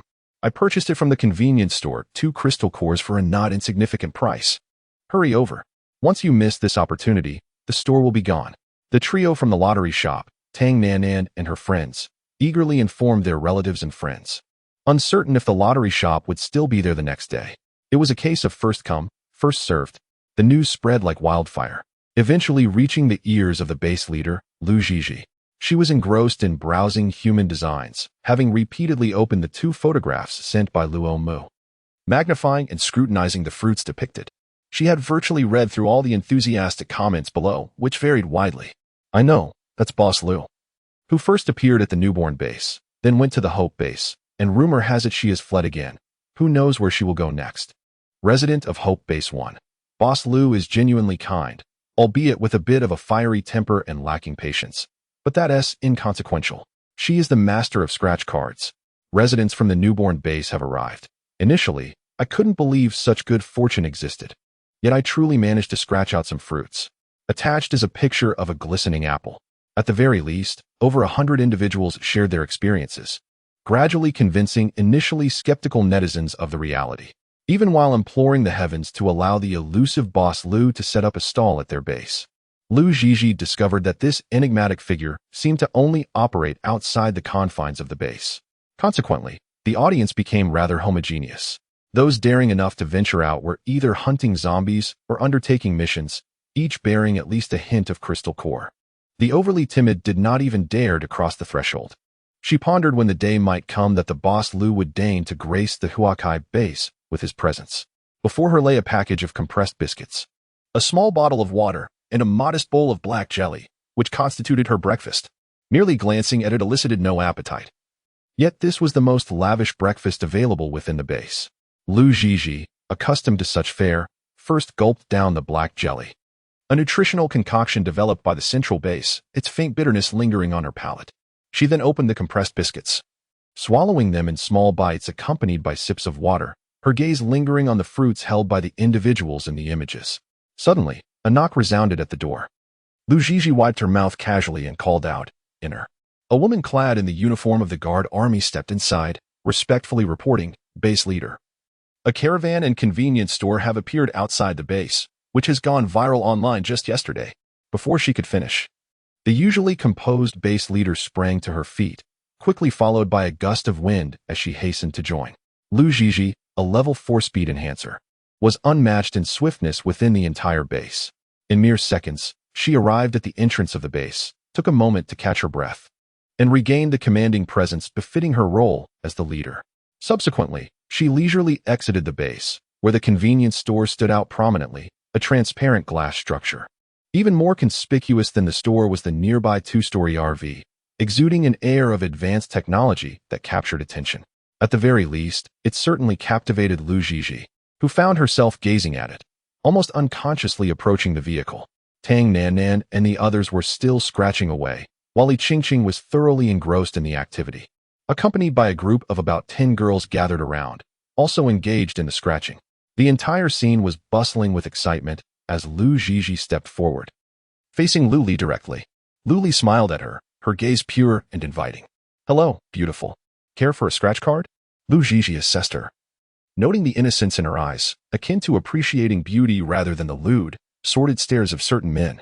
"I'll scratch one," Lu Zhizhi decided, revealing a first-grade crystal core. Lu Li extended a finger, and Lu Zhizhi placed the crystal core on the table. Nearby, Tang Nan completed her scratch card with a loud sigh. "Thank you for your patronage, boss," she complained to Lu Li, her eyes darting, suddenly straightening in surprise. Stammering slightly, she said, "Be boss of the base." Her eyes reflecting a hint of admiration. Lu Zhizhi acknowledged her with a soft saying, "You all continue. I will just observe." Lu Li seemed to be entranced by her voice, perceiving her as a commanding, sophisticated beauty. Her hair was shoulder-length, slightly curled, perfectly complementing her authoritative appearance and voice, a striking combination. Lu Zhizhi, merely a superficial admirer, pondered if she had erred in her fascination. She glanced at the table and inquired, "Are these all available for selection?" Her tone was gentle, laced with curiosity. Lu Li nodded, observing her casually grasp a card from the box beside her, skillfully beginning to scratch it. Each of her movements exuded the charm of a mature woman, despite the uniform attire mandated by the base. It appeared distinctly more alluring when adorned on her. Lu Li propped her chin on her hand, watching as Lu Zhizhi scratched with remarkable speed. Once finished, she cast a glance at the card and nonchalantly tossed it in front of Lu Li, softly uttering, Claim your prize. Luli picked it up to reveal the design of a small potted plant. As expected, the fortune cat had produced a petite pot of green pothos. Its leaves a vibrant shade of green, still imbued with the earthy fragrance of soil. Just as she was about to offer her congratulations, considering it was seemingly a first for someone to reveal a plant, Lu Zhizhi and the nearby Tang Nanan, along with a few others, suddenly stepped back, assuming a defensive stance. "What on earth are you all doing?" Luli exclaimed, one hand shielding her face while the other protected the fortune cat. Lu Zhizhi's piercing gaze fixated on the pothos. Its green leaves swayed slightly, appearing no different from any ordinary plant. Yet, she was aware that the more unremarkable something appeared, the greater the potential for a surprising twist. A lesson she had learned the hard way from past negligence. Tang Nanan interjected, "Boss, you should step back. The plant could mutate." Lu Li's gaze gradually descended to the potted pothos, her brow furrowing as she inquired of the system, "Is that possible?" The system replied with assurance, "Of course not. Plants will remain a rare resource in the future. The fact that it can be revealed indicates this person's fortune is quite good, and the plants produced by this system possess extraordinary effects." Lu Li, uninterested in the lengthy explanation, hastily reassured, "It won't mutate, so don't worry." Several individuals clearly expressed skepticism, having witnessed numerous instances where mutated flora and fauna inflicted harm, causing them to instinctively heighten their vigilance. Lu Li reached out to caress the leaves of the pothos, gliding her fingers along their surface, which felt refreshingly cool. "Look," she remarked, "it poses no threat whatsoever." Tang Nanan's guard eased slightly as Lu Li continued, "I assure you. If you're in doubt, feel for yourselves. Mutated plants and animals typically do not permit human contact, as they possess their own sense of pride." Lu Zhizhi observed the slender, delicate hands of the shop owner as she playfully manipulated the pothos leaves, even bending them before letting them spring back. It genuinely appeared harmless, resembling nothing more than an ordinary potted plant. Lu Zhizhi approached, cautiously pinching the tip of a leaf, experiencing its coolness. As she drew closer, a faint, refreshing fragrance wafted toward her, and the leaves swayed gently, as if beckoning her. Suddenly, she developed an affection for this pothos, cradling it and scrutinizing it from various angles. Finding it increasingly pleasing to the eye, Lu Li encouraged her, "Isn't it adorable? How could it possibly be mutated?" In light of the apocalypse, both flora and fauna, alongside humanity, had begun to undergo mutations, and within the base, living greenery was nearly non-existent. Having a potted plant on her desk seemed appealing, Lu Zhizhi thought.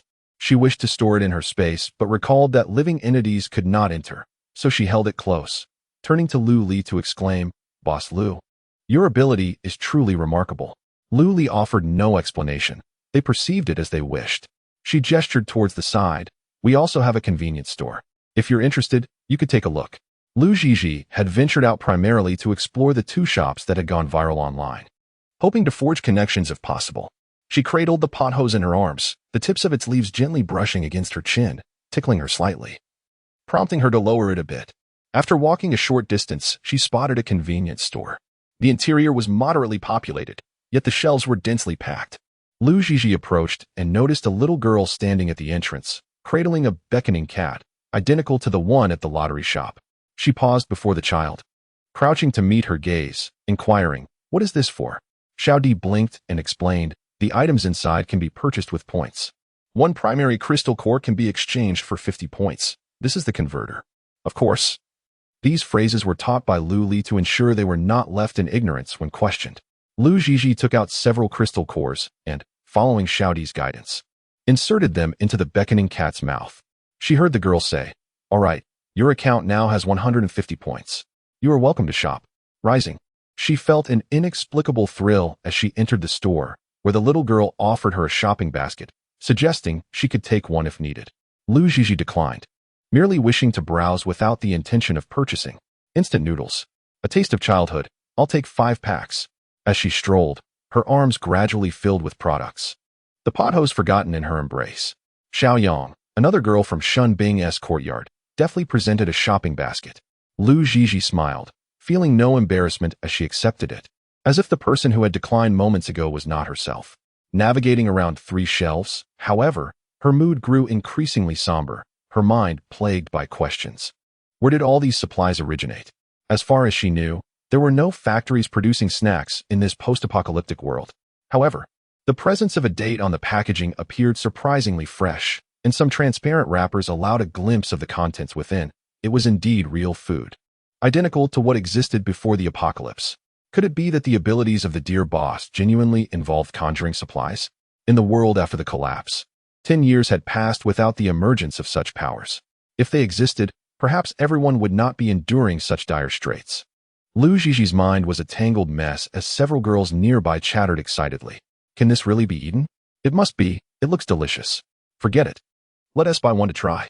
Unbeknownst to her, the shopping basket was filled to the brim, even with her restraint. Without needing to check, she knew the 3 crystals she had reserved would be insufficient, so she took 10 more to offer to the lucky cat, reasoning that any excess could be set aside while any shortage could be replenished. By some strange twist of fate, Lu Jiji turned her steps back towards the camper. Dearly welcomed beautiful women with great enthusiasm. Before she could even initiate a greeting, Lu Jiji stated, "Dear boss, I have matters to discuss with you." Dearly was taken aback for a moment but nodded in agreement. "All right, follow me." Lu Jiji entered the camper, and as she followed Dearly into a small room, she noted its disarray, cluttered with various items. In one corner, a sack filled to the brim with crystal cores overflowed. Lu Jiji mused to herself, truly, the dear boss regarded wealth as mere refuse, selflessly dedicated, and surely running a convenience store was an act of charity. Otherwise, how could prices be so astonishingly low? Unbeknownst to outsiders, these commodities are significantly cheaper on Luli's cerebral network, yielding substantial profits. Upon entering, Luli casually gestured. Lu Jiji surveyed her surroundings. There was nowhere to sit, though a few empty cardboard boxes lay about. Yet, could they bear her weight? Lu Jiji silently scoffed, but her body obediently moved forward. Just as she lifted her leg, a burst of white light flashed before her, revealing a set of exquisite mahogany tables and chairs, their textures vivid and imbued with the aroma of wood, exuding elegance. "Director Lu, please take a seat," Luli invited, settling herself with poise. With a snap of her fingers, 2 glasses of crystal-clear mineral water appeared on the table, accompanied by small plates of sliced watermelon and cantaloupe. It was the first time someone sought Luli for a discussion, and she felt a tinge of excitement. Lu Jiji, sitting across from her, adeptly crossed her legs, propping her elbows on the table's edge, fingers interlaced, and slightly straightening her spine. Her gaze swept over the plates of fruit, a flicker of longing and astonishment gleaming in her eyes. In this day and age, one could scarcely find fruits, let alone vegetables. Even those grown in the central base were unappealing and unpalatable. As Luli speared a piece of watermelon with her fork, she graciously urged, "Please, eat, don't be shy." Only after witnessing Luli swallow did Lu Jiji reach for a piece of cantaloupe, placing it in her mouth. The sweetness and juiciness enveloped her senses, and she involuntarily squinted in enjoyment, almost forgetting how long it had been since she had savored fruit grown naturally. The atmosphere grew tranquil as the 2 women began to indulge in the fruit, sharing not a word, simply consuming. It was not until the plates were emptied that Lu Jiji, as if awakening from a dream, cleared her throat awkwardly and said, "I apologize." Luli shook her head, a gentle smile gracing her lips, her dimples briefly appearing. "No need for apologies. Director, if you have matters to discuss, please proceed. Even if you remain silent, I would still be unable to procure any fruit. My intention is to invite Manager Lu to conduct business at the Flower Bloom Base for a few days." Lu Jiji stated earnestly. "Oh, why is that?" Luli asked casually, as if the distinction between being inside or outside mattered little. The Flower Bloom Base is the only all-female establishment, where the guards, cleaners, and cultivators are all women. Consequently, there are many elderly, weak, and vulnerable individuals who seldom have the opportunity or ability to leave the base. Yet, I wish to convey to them that there is hope in life, if only to encounter a benevolent soul like Manager Lu. Lu Jiji gazed intently into her eyes, articulating each word with precision. Suddenly, Luli's position was elevated. But it mattered not, for she would gracefully descend on her own. She waved her hands repeatedly, stating that while entering to conduct business was acceptable, donning a high hat was not. Lu Jiji lowered her head and chuckled softly, her unruly hair cascading down her ears. With an elegant motion, she swept it back. When she raised her gaze again, her eyes sparkled with mirth, leaving Luli utterly captivated, truly a picture of graceful intellect. "Very well, let it be tomorrow. Is that agreeable, Boss Lu?" Lu Jiji inquired, as if seeking her approval. Certainly, certainly, Lu Li replied, her eyes conveying a language of their own, rendering it impossible to refuse. Having achieved her goal, Lu Zhizhi stood, drained her cup of water, and bowed deeply to Lu Li. I shall take my leave now. See you tomorrow. As she turned to depart, Lu Li called after her, Hey, let us connect our light brains. The two successfully linked their devices, and Lu Li inexplicably smiled with an ant-like delight, thrilled to have connected with such a beauty. Exiting the storage room, Xiao Di was tending the shop, with Luo Mu bustling about. Aren't you leaving yet? Dear Pear cast a sidelong glance at Luo Mu, her impatience evident. His golden hair was indeed somewhat blinding. Don't you dare leave. Luo Mu was in the midst of rewarding a customer, presenting a box of fruit, his gaze seemingly glued to it, unwilling to relinquish his hold. A tug-of-war ensued between him and the customer.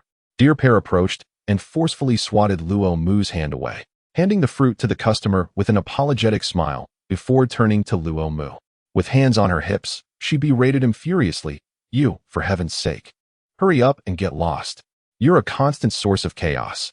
Luo Mu swallowed hard, the lingering sweetness of the fruit still tantalizing his senses. He hardly felt vexed by Dear Pear's scathing reprimand. With a reluctant pout and an upright posture, he huffed, Fine, I'll go. With that, he swaggered out of the vehicle, retrieving his beloved motorcycle, sleek and predominantly black, resembling a poised black panther. As Luo Mu strode forth, his long legs moved with grace, the tips of his hair swaying in rhythm, leaving a trail of exhaust in his wake. Tang Nan Nan, stealing a glance at Luo Mu, nudged her companion. He is so handsome. That's the famous Luo Mu. Tang Nan Nan stuttered, You wouldn't understand, as she surreptitiously gazed in the direction Luo Mu had departed. Directly in front of the camper was a blooming flower base, while a few hundred meters behind lay a sprawling urban village, its houses cramped and disorderly. Many residents sought proximity to the base, hoping to bask in its benefits and perhaps find a semblance of refuge. In a dilapidated 3-story building, 2 burly men leaned out of the window, squinting to observe the camper. They whispered among themselves, Boss, what a strange origin for such a luxurious motorhome. The man referred to as the boss was Lu Zhan, a robust figure who exuded an aura of strength. He declared with fierce determination, regardless of its origin, That motorhome shall be mine. Call the brothers to gather. Moments later, a rustling sound filled the air as a dozen burly men assembled on the 3rd floor. The stench of greasy hair, foul feet, body odor, and bad breath overwhelmed the space, creating an unbearable atmosphere. Fortunately, the windows were devoid of glass, allowing for a semblance of ventilation. In this water-scarce environment, bathing had become an extravagant luxury. They chattered excitedly, jostling for a view through the shattered window to catch a glimpse of the motorhome. Wow, so many beautiful women. Aren't they the ones from the flower base? One exclaimed. Is there any doubt? We see them every day, flaunting their alluring attire, not knowing whom they are enticing. Where did that motorhome come from? Another pondered. Who knows? The boss said we are to seize it tonight. Soon it will belong to us. But it's just one motorhome. How do we divide it? Someone questioned. What if it's owned by a renowned expert? Who cares? The boss said we're taking it, and it's not like this will be our first heist. Their gazes were lewd, as if they viewed the women as mere playthings, scrutinizing them from head to toe. Oh, that one looks exquisite. She practically glows with fairness. I see her too. Is she the owner of the motorhome? Her? She's likely just the servant of the true owner. While undeniably attractive, how can a woman possess both a house and a vehicle? What are all those people gathered around the RV doing? Who knows? Perhaps they are eager to become servants. Hilarity erupted at this remark, and Lu Zhan clapped his hands to draw everyone's attention. Listen to what I have to say. Once night falls, we shall. Unbeknownst to Lu Li, who was blissfully unaware of it all, she noticed the lack of customers and decided to take out the lottery machine. Perhaps the population of the flower-based community was sparse. Regardless, she felt an unprecedented sense of ease. Interacting with the girls was simply delightful. Tang Nan Nan suddenly approached. Her curiosity piqued as she glanced around. What is this, Boss Lu? Lu Li smiled silently and presented the records of the morning's lottery winners from the Hope Base. 500 grand prizes. Most importantly, each entry required only a single crystal core. A staggering contrast that left Tang Nan Nan and her companions awestruck at the prospect of sudden wealth. I want to buy? Tang Nan Nan declared without hesitation. The other 2 women eagerly raised their hands, fearful of missing out. Lu Li beamed, urging, buy. Everyone should buy. Only she knew that over 1,000 people had purchased lottery tickets the previous day, and the winnings wouldn't cost her a dime. Pure profit. The excitement here also captivated those engaged in scratch-off tickets. Upon seeing and hearing the commotion, they too were swept up in the fervor. Buy? Everyone should buy, Luli exclaimed, adding, you can even double your stakes. For instance, if you wish to double your entry, simply add another crystal core, and so forth. Of course, the prize will also be doubled.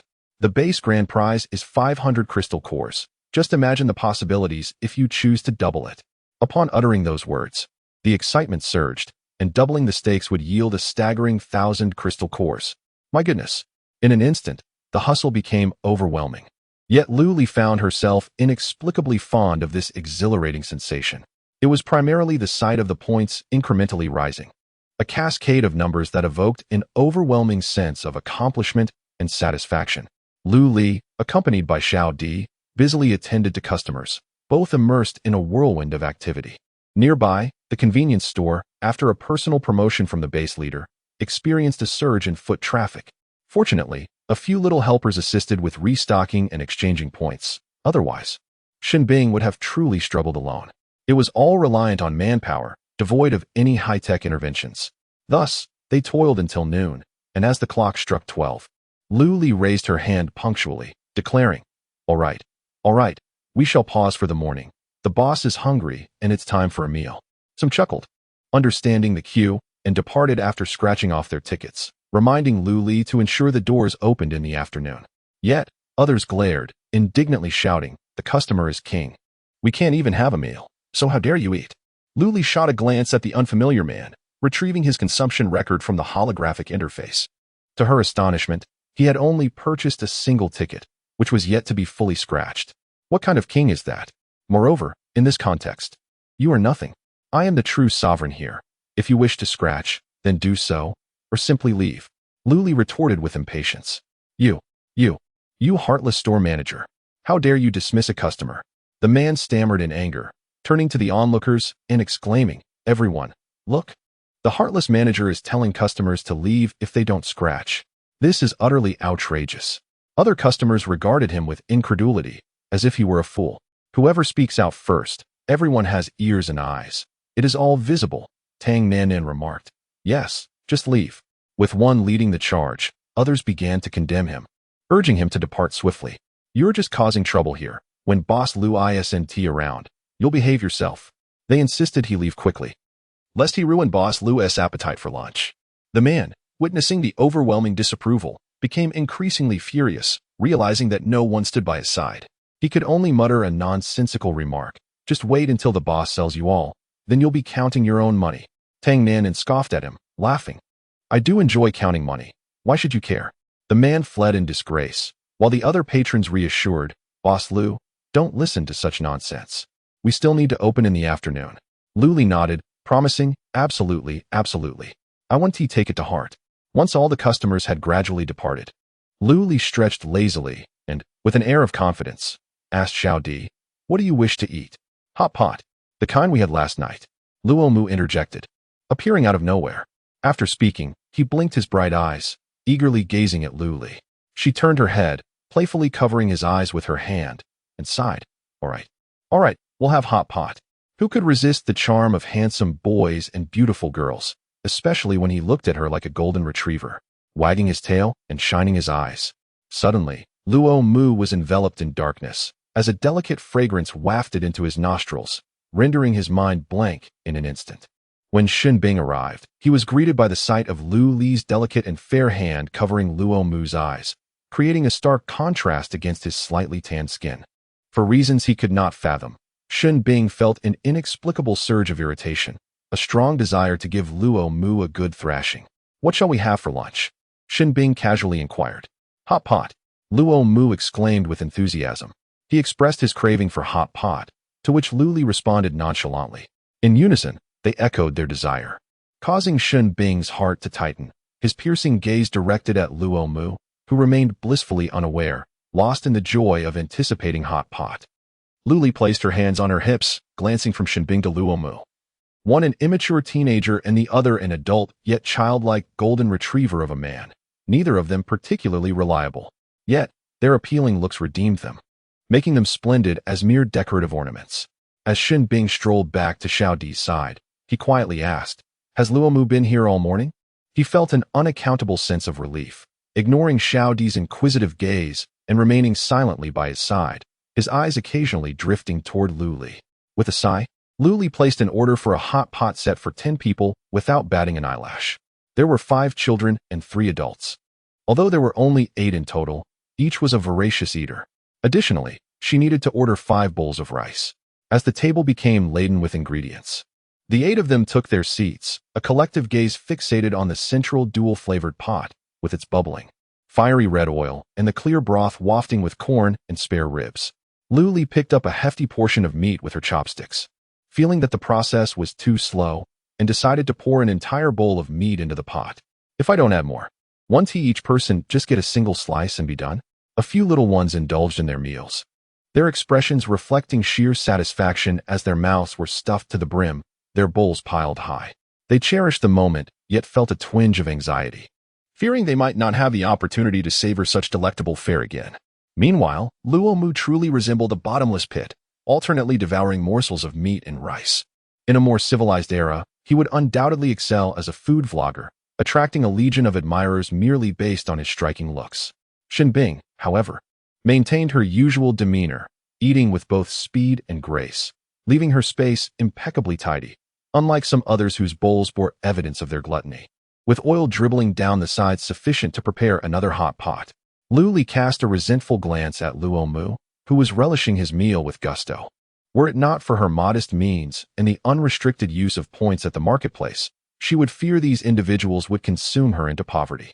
The fragrant aroma of hot pot wafted through the air, reaching Lu Zhan, who leaned against the window, struggling to swallow his unpalatable food.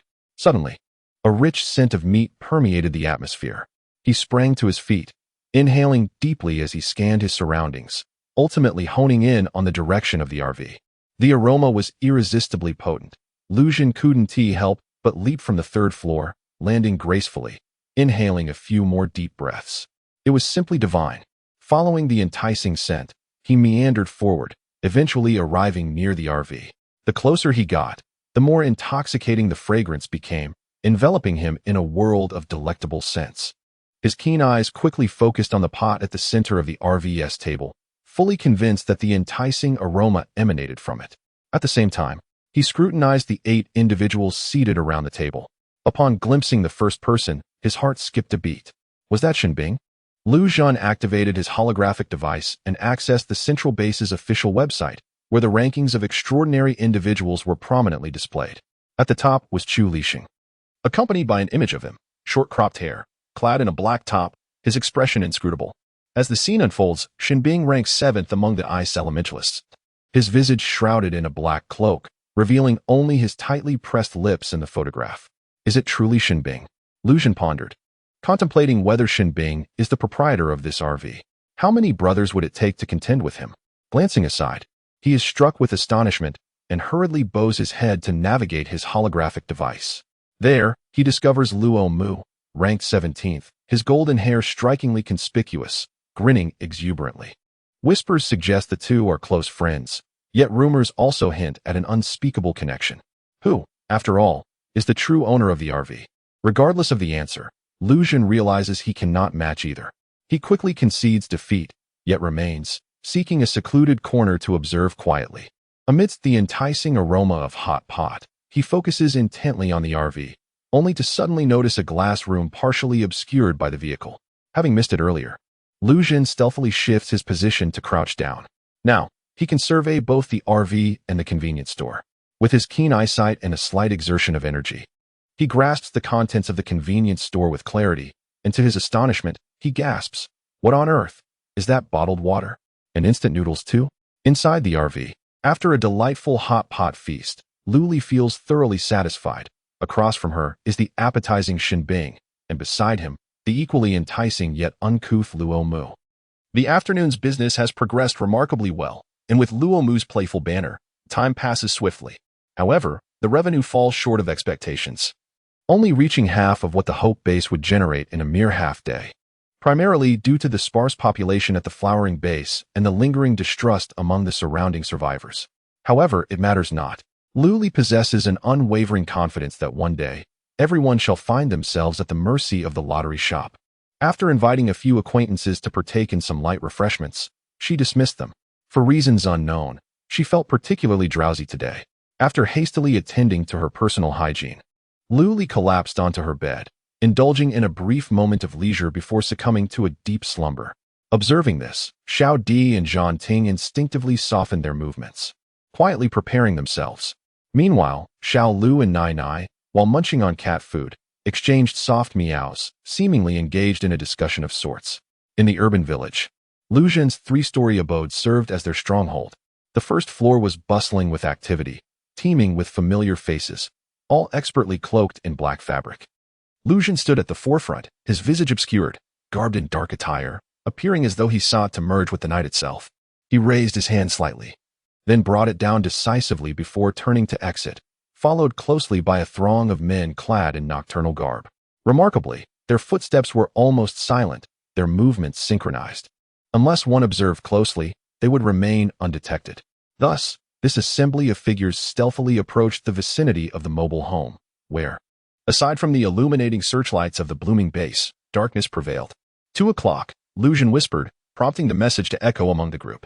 They advanced cautiously towards the specified direction, successfully arriving in front of the convenience store. They crouched quietly by the glass, gazing at the tantalizing array of products within, nearly salivating at the sight. "What shall we do, boss?" one inquired. "Smash it," Lu Zhen commanded fiercely. In an instant, the gathered individuals brandished hammers, shovels, and other implements. At Lu Zhen's signal, they simultaneously raised their weapons and struck forcefully against the glass. With a resounding crash, the glass shattered all around, scattering countless shards that fell to the ground like rain. Lu Zhen, with a sweeping motion of his arm, commanded, "Brothers, charge in and seize the goods." Without hesitation, he led the charge. Gazing at the shelves brimming with merchandise, envy and exhilaration surged within them, their hearts racing with anticipation. There was no need for a scramble. Lu Zhen possessed a spatial ring, which he waved over the shelves, effortlessly absorbing everything into his realm. However, the capacity of his spatial dimension was limited, allowing only one shelf to be contained. The remaining 5 had to be dispersed into other spaces. Within mere moments, 6 shelves vanished, leaving behind a scene of utter chaos. Lu Zhen's heart raced, his complexion flushed, as he urgently whispered, "Let's move." In a dreamlike state, Luli vaguely heard the explosion, dismissing it as part of a dream, and rolled over to continue her slumber. Meanwhile, Xiao Di, jolted awake by the sound, crept out of bed and peered out the window. Instantly alert, she rushed to find Luli, nudging her gently, but to no avail as Luli merely rolled over, clutching her pillow and drifting back to sleep. After several attempts to rouse her, Xiao Di leaned close and whispered urgently, "Someone has stolen your lottery ticket." Startled from her dreams, Luli shot upright, exclaiming, Who? Who stole my lottery ticket?" Xiao Di grasped her shoulders, anxiety evident in her voice. "Sister Lu, the convenience store has been vandalized." "What?" Luli leapt from her bed, hastily slipping on her slippers and rushing downstairs, her mind still clouded. She knew she hadn't been dreaming. Xiao Di and Zhang Ting followed closely behind. The 3 of them emerged from the RV. The chaos of the convenience store lay not far ahead, clearly illuminated under the spotlight. As they approached, the interior appeared desolate. Not only had the glass been shattered, but the contents had been thoroughly looted. In a fit of rage, she spun around, seething, "Just let me discover which scoundrel did this." She began to chastise the system. "Don't you have an absolute safe zone? Where on earth did it disappear to? Where's the safety?" "Host, it only pertains to the RV," the system replied meekly. Luli was momentarily taken aback. Her frustration had nowhere to go. She accessed the RV surveillance, but only 2 cameras faced the convenience store. The angles were inadequate, and she scrutinized the footage by timestamp. Eventually identifying the culprit, she felt an overwhelming urge to reach through the screen and exact punishment on the spot. Xiao Di leaned in, observing the scene. The individuals appeared quite familiar, as if they were seasoned offenders. The realization that they were habitual criminals only fueled Lu Li's fury. As she envisioned them being subjected to 1,000 cuts, then reduced to a pulp to feed the zombies. "That looks somewhat familiar," Zhang Ting remarked softly. Her timid demeanor reflected in her quiet voice. Lu Li inquired. Have you seen them before, Ting Ting? Zhan Ting nodded affirmatively, recalling their arrival at the Flower Bloom base when Brother Shun had taken them to find accommodation, and they had encountered this individual. She pointed to Lu Zhan, who was stealthily plastered against the glass. It's him. Lu Li clenched her fists and swung at the air, declaring, let us go find him. Just as she lifted her leg, she hesitated. After a few attempts, she dialed Shin Bing's holographic communicator. In less than 5 seconds, the call connected, and his slightly hoarse voice resonated on the other end. Hello? Hurry over to the lottery store. The atmosphere was rather unfriendly as Lu Li's demeanor shifted. In an instant, Shin Bing regained clarity, hastily tidying herself and advising Dedong and the others before rushing over. What happened? She began to inquire, only to be met with a sight that darkened her expression. Shin Bing's gaze turned somber, the air around her seemingly solidifying. As she looked towards Lu Li and her companions, her eyes softening for a fleeting moment. Are you all right? Meanwhile, Lu Li continued to rally support, summoning Luo Mu, whose motorcycle roared in with a cacophony of noise and exhaust. I'm here. Is it a late-night gathering? Luo Mu shouted, only to be silenced as he took in the shattered glass strewn about. He promptly closed his mouth, adopting a serious demeanor. Who did this? Just a single crystal core is all I need to teach them a lesson. This statement eased the tension slightly, though Lu Li shot him a glare. Follow me. As Luo Mu prepared to mount his noisy motorcycle once more, she quickly interjected, put that infernal machine away. Once they had boarded the RV, Lu Li turned towards Lu Zhan's base, gesturing calmly, let us go. The trio moved in unexpected unison, with Shin Bing and Luo Mu trailing a step behind Lu Li. Providing support, Luo Mu queried, who is it? Where are they? Lu Li paused, glancing at Shin Bing, who seemed to possess the answer. I know, he replied.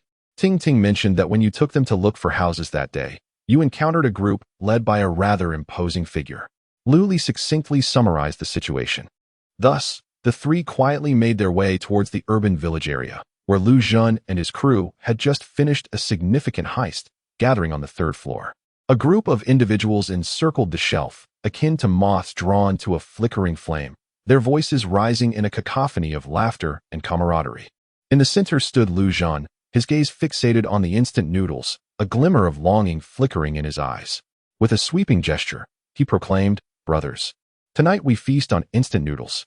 Hooray! Thank you, boss. Our esteemed leader is magnificent. Following him guarantees a feast. As Lu Zhan absorbed the flattery from all directions, a satisfied smile graced his lips. Each person received a bucket of noodles, a sausage, and a few packets of spicy snacks, an ample bounty to satiate their hunger. The team boasted both water and fire elemental abilities, thus boiling water was of no concern, albeit a tad sluggish. The throng was immersed in the impending joy of their noodle feast, oblivious to the arrival of Lu Li and the others on the 3rd floor. Shin Bing's fingers twitched slightly, encasing several windows in a layer of ice. This movement caught Lu Zhan's attention as the surge of energy rippled through the air. Who goes there? Lu Zhan instinctively inquired, his hawk-like eyes scanning the windows, a sudden realization dawning upon him. A fragile veneer of ice sealed the decrepit windows, prompting Lu Zhan to shout, brothers, jump out and scatter. At his command, some paused their slurping, while those with spatial abilities swiftly dismantled the shelves, showcasing an efficient division of labor. Within mere moments, the scene was cleared, and those near the windows attempted to escape by breaking through. Yet the seemingly thin layer of ice proved impenetrable. Lu Li strode forward, flanked by Shin Bing and Luo Mu, exuding an aura reminiscent of celestial bodies revolving around a radiant star. The two behind him bore serious expressions, their formidable presence emanating waves of energy that surged toward Lu Zhan and his companions, even when someone gasped for breath. Suppressed by an overwhelming force and kneeling on the ground, a first-tier ability user could even have blood oozing from their mouth and nose, their limbs rendered motionless. You dare to take my belongings and still wish to leave? Lu Li spoke coldly, her eyes resembling invisible hands that restrained Lu Zhan. Upon meeting her gaze, Lu Zhan felt an inexplicable weakness in his legs. However, with a group of dozens behind him, he mustered some courage and puffed out his chest. So what if it's you? You were the one who stole it. In the chapter titled The Slippers Prove Invaluable, Lu Li found herself at a loss for words. Realizing that he truly was a habitual offender, brazenly unrepentant, Lu Zhan struggled against the energy pressures of Shin Bing and Luo Mu, barely managing to stand upright. "Brothers, charge!" he shouted. Yet, turning to glance behind him, he saw chaos. Those who had fallen lay scattered, and only he remained, isolated and forlorn in the face of formidable foes. Lu Xun's courage began to wane. Facing off against a 4th-tier opponent with 6th and 7th-tier adversaries, his chances of victory dwindled. His mental defenses crumbled piece by piece. As he recalled Xin Bing, the ice sculpture maniac, the creator of ice sculptures, the sovereign of ice, his legs buckled. With a thud, Lu Xun fell to his knees, hands clutching his head as he pleaded, "Ancestors, I've been blinded by my own foolishness." As he spoke, he crawled forward on his knees and clung to Xin Bing's leg. She kicked him away with a single swift motion, sending him sprawling before Lu Li. Her voice icy as she said, "It's useless to beg me." Lu Xun understood then. Even a master like Xin Bing had to submit to this young girl. What enchantment does she possess? Lu Xun, without a second thought, longed to rush forward and grasp Lu Li's thigh. He sought mercy first. For as long as the verdant mountains remained, there would be no fear of lacking firewood. Lu Li, swift as the wind, evaded him with a sneer, saying, "I have no desire to shorten my lifespan." Undeterred, Lu Xun continued to pursue her, moving on his knees, nearly grasping her thigh before being kicked away once more. Lu Li, with a stern voice, demanded, "What about the items you took? Hand them over." It was truly vexing. He had shown such bravado while robbing the convenience store. Yet now he was reduced to cowardice. Lu Xun, filled with reluctance, felt the oppressive weight upon him grow heavier, as if he might be crushed to dust. Reluctantly, he released the shelves from his space, intending to keep the bounty for himself, which was why he had not revealed them during the earlier celebration. The items on the shelves remained untouched, and upon seeing their leader, his subordinates hastily surrendered their shares. Xin Bing collected everything into the space. After all, it was all money, and not a single item could be overlooked. Lu Li glanced around, feeling discontented, and kicked Lu Xun again, demanding, "Hand over all your treasures." Just as the words escaped her lips, Xin Bing's oppressive aura descended, bending Lu Xun's back at a sharp angle, forcing him to curl on the ground. After a moment's relaxation, Lu Xun gasped for breath, still yearning to struggle, his fingers twitching to unleash his powers. However, before he could summon the energy within him, Xin Bing appeared before him in the blink of an eye. He stepped on Lu Xun's cheek, pressing him into the ground with a fierce command, "Do not let Boss Lu say it a third time." Lu Li relished the moment.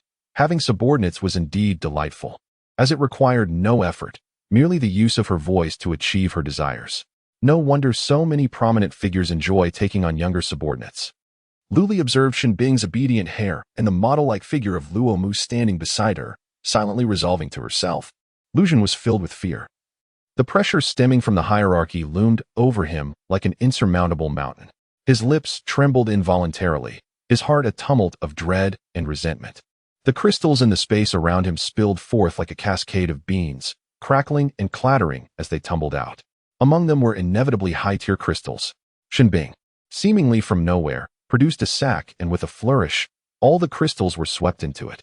Only then did Lu Li feel satisfied. She crossed her arms and commanded, "Bind them all." Luo Mu, who had yet to be of any use, fearing he might be excluded from the next hot pot outing, sprang into action at her words. He skillfully retrieved several lengths of rope from his space, tossing 2 of them to Xin Bing. Grinning, he approached the group. The closer he got, the more they shrank into the corner. A throng of dozens huddled tightly in a single corner.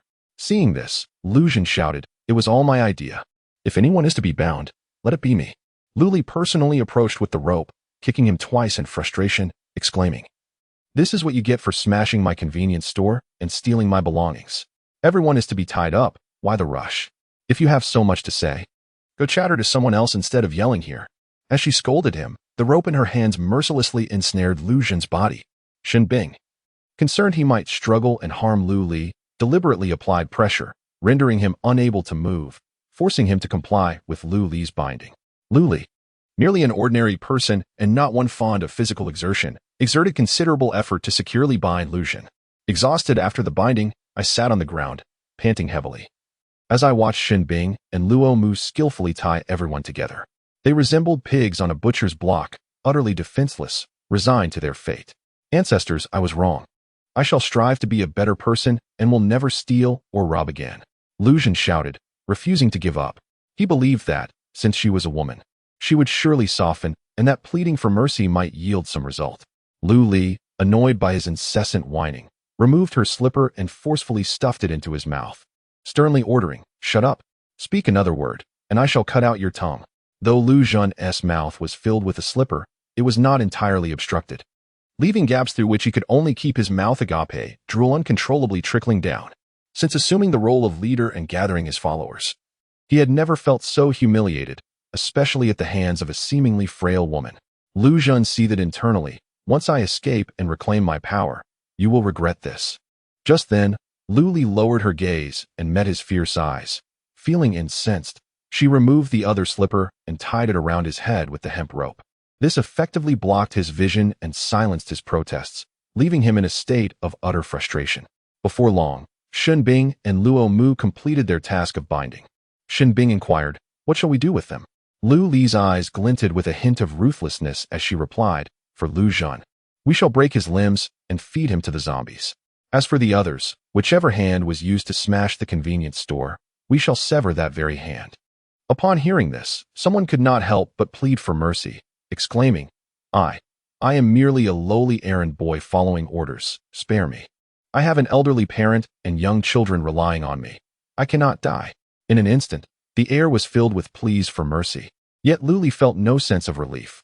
The image of the convenience store in disarray, littered with shards of glass, flashed through her mind, solidifying her resolve. One must bear the consequences of their actions.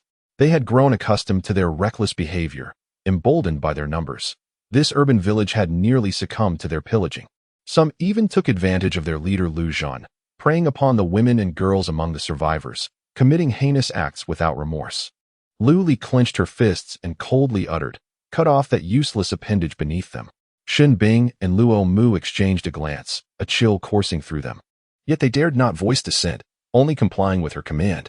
She turned and stepped outside, the sounds of screams and pleas echoing from behind the wall, stirring a sense of agitation within her. Here, one must be resolute. Fortunately, with the system and all it provided, otherwise, with merely her strength and beauty, she would be oblivious to how she might meet her end. In this post-apocalyptic world, I have bound myself to a mobile lottery shop. Please remember to bookmark it. Chapter 61. Awaiting boss Lu Li procured another pair of slippers from the marketplace, donned them, and descended the stairs, the cries of anguish resonating continuously. After all, in the dead of night, there were far too many villains lurking about. Listening to the wails from above, Lu Li occupied herself with her light brain, only to realize it was already past 1 in the morning. No wonder she felt so fatigued, propping her chin up with one hand. Her head began to droop. When Shen Bing descended from upstairs, he found her on the verge of slumber, her head tilted back, tail slightly fanned out, sleeping quite soundly. He deliberately softened his footsteps as he approached her, snapping his fingers near her ear, which startled Lu Li awake.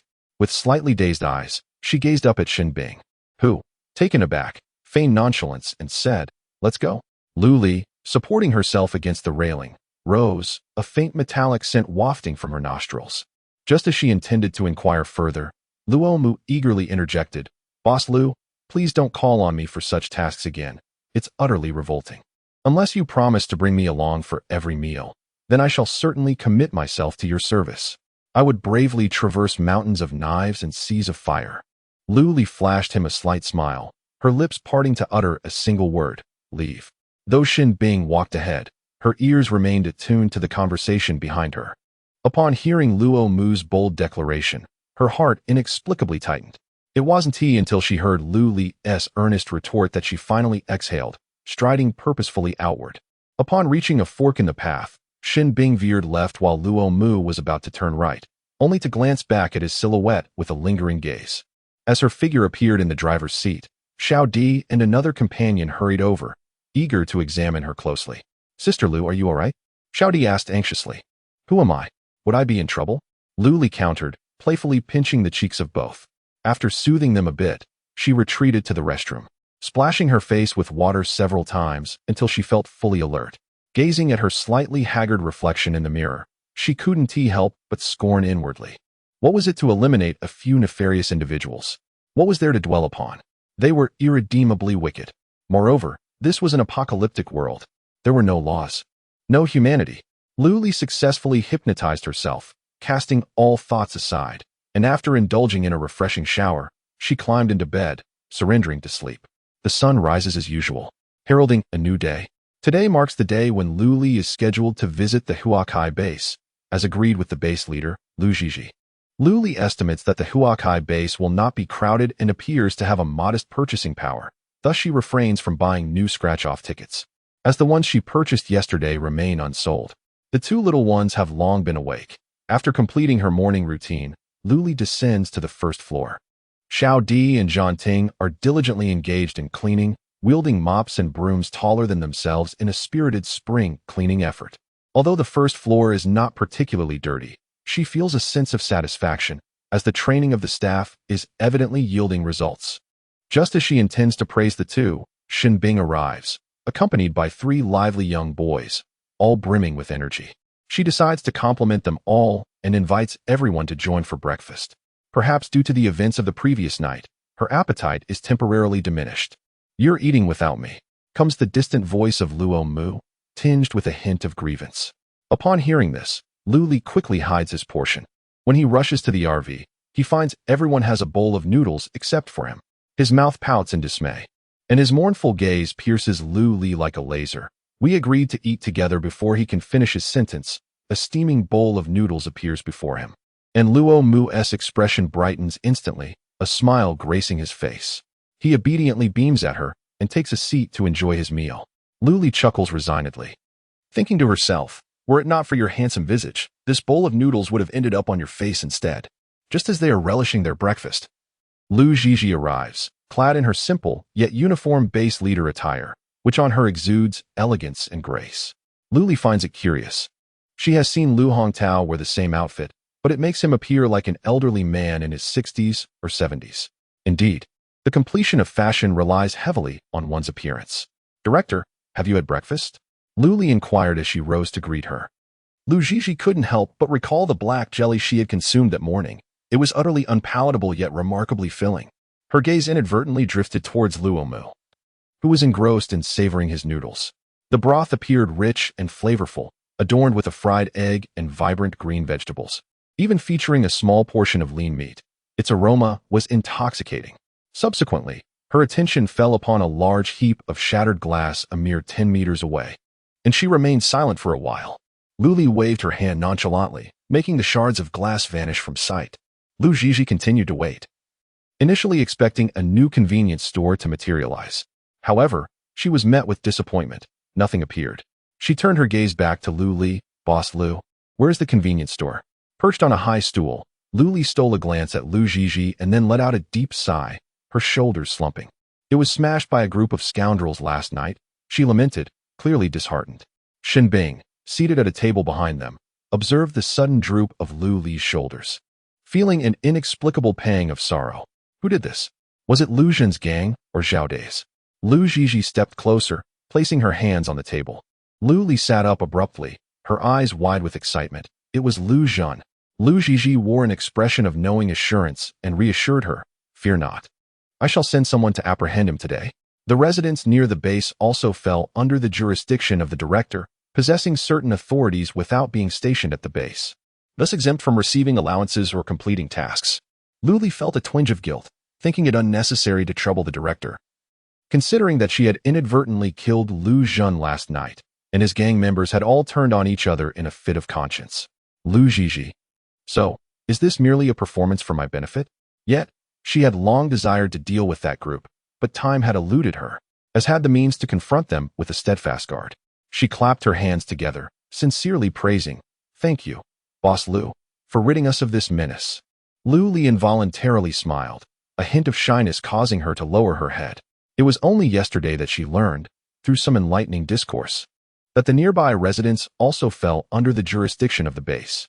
To commit murder and arson without cause on another's territory would indeed be a slap in the face of the base's authority.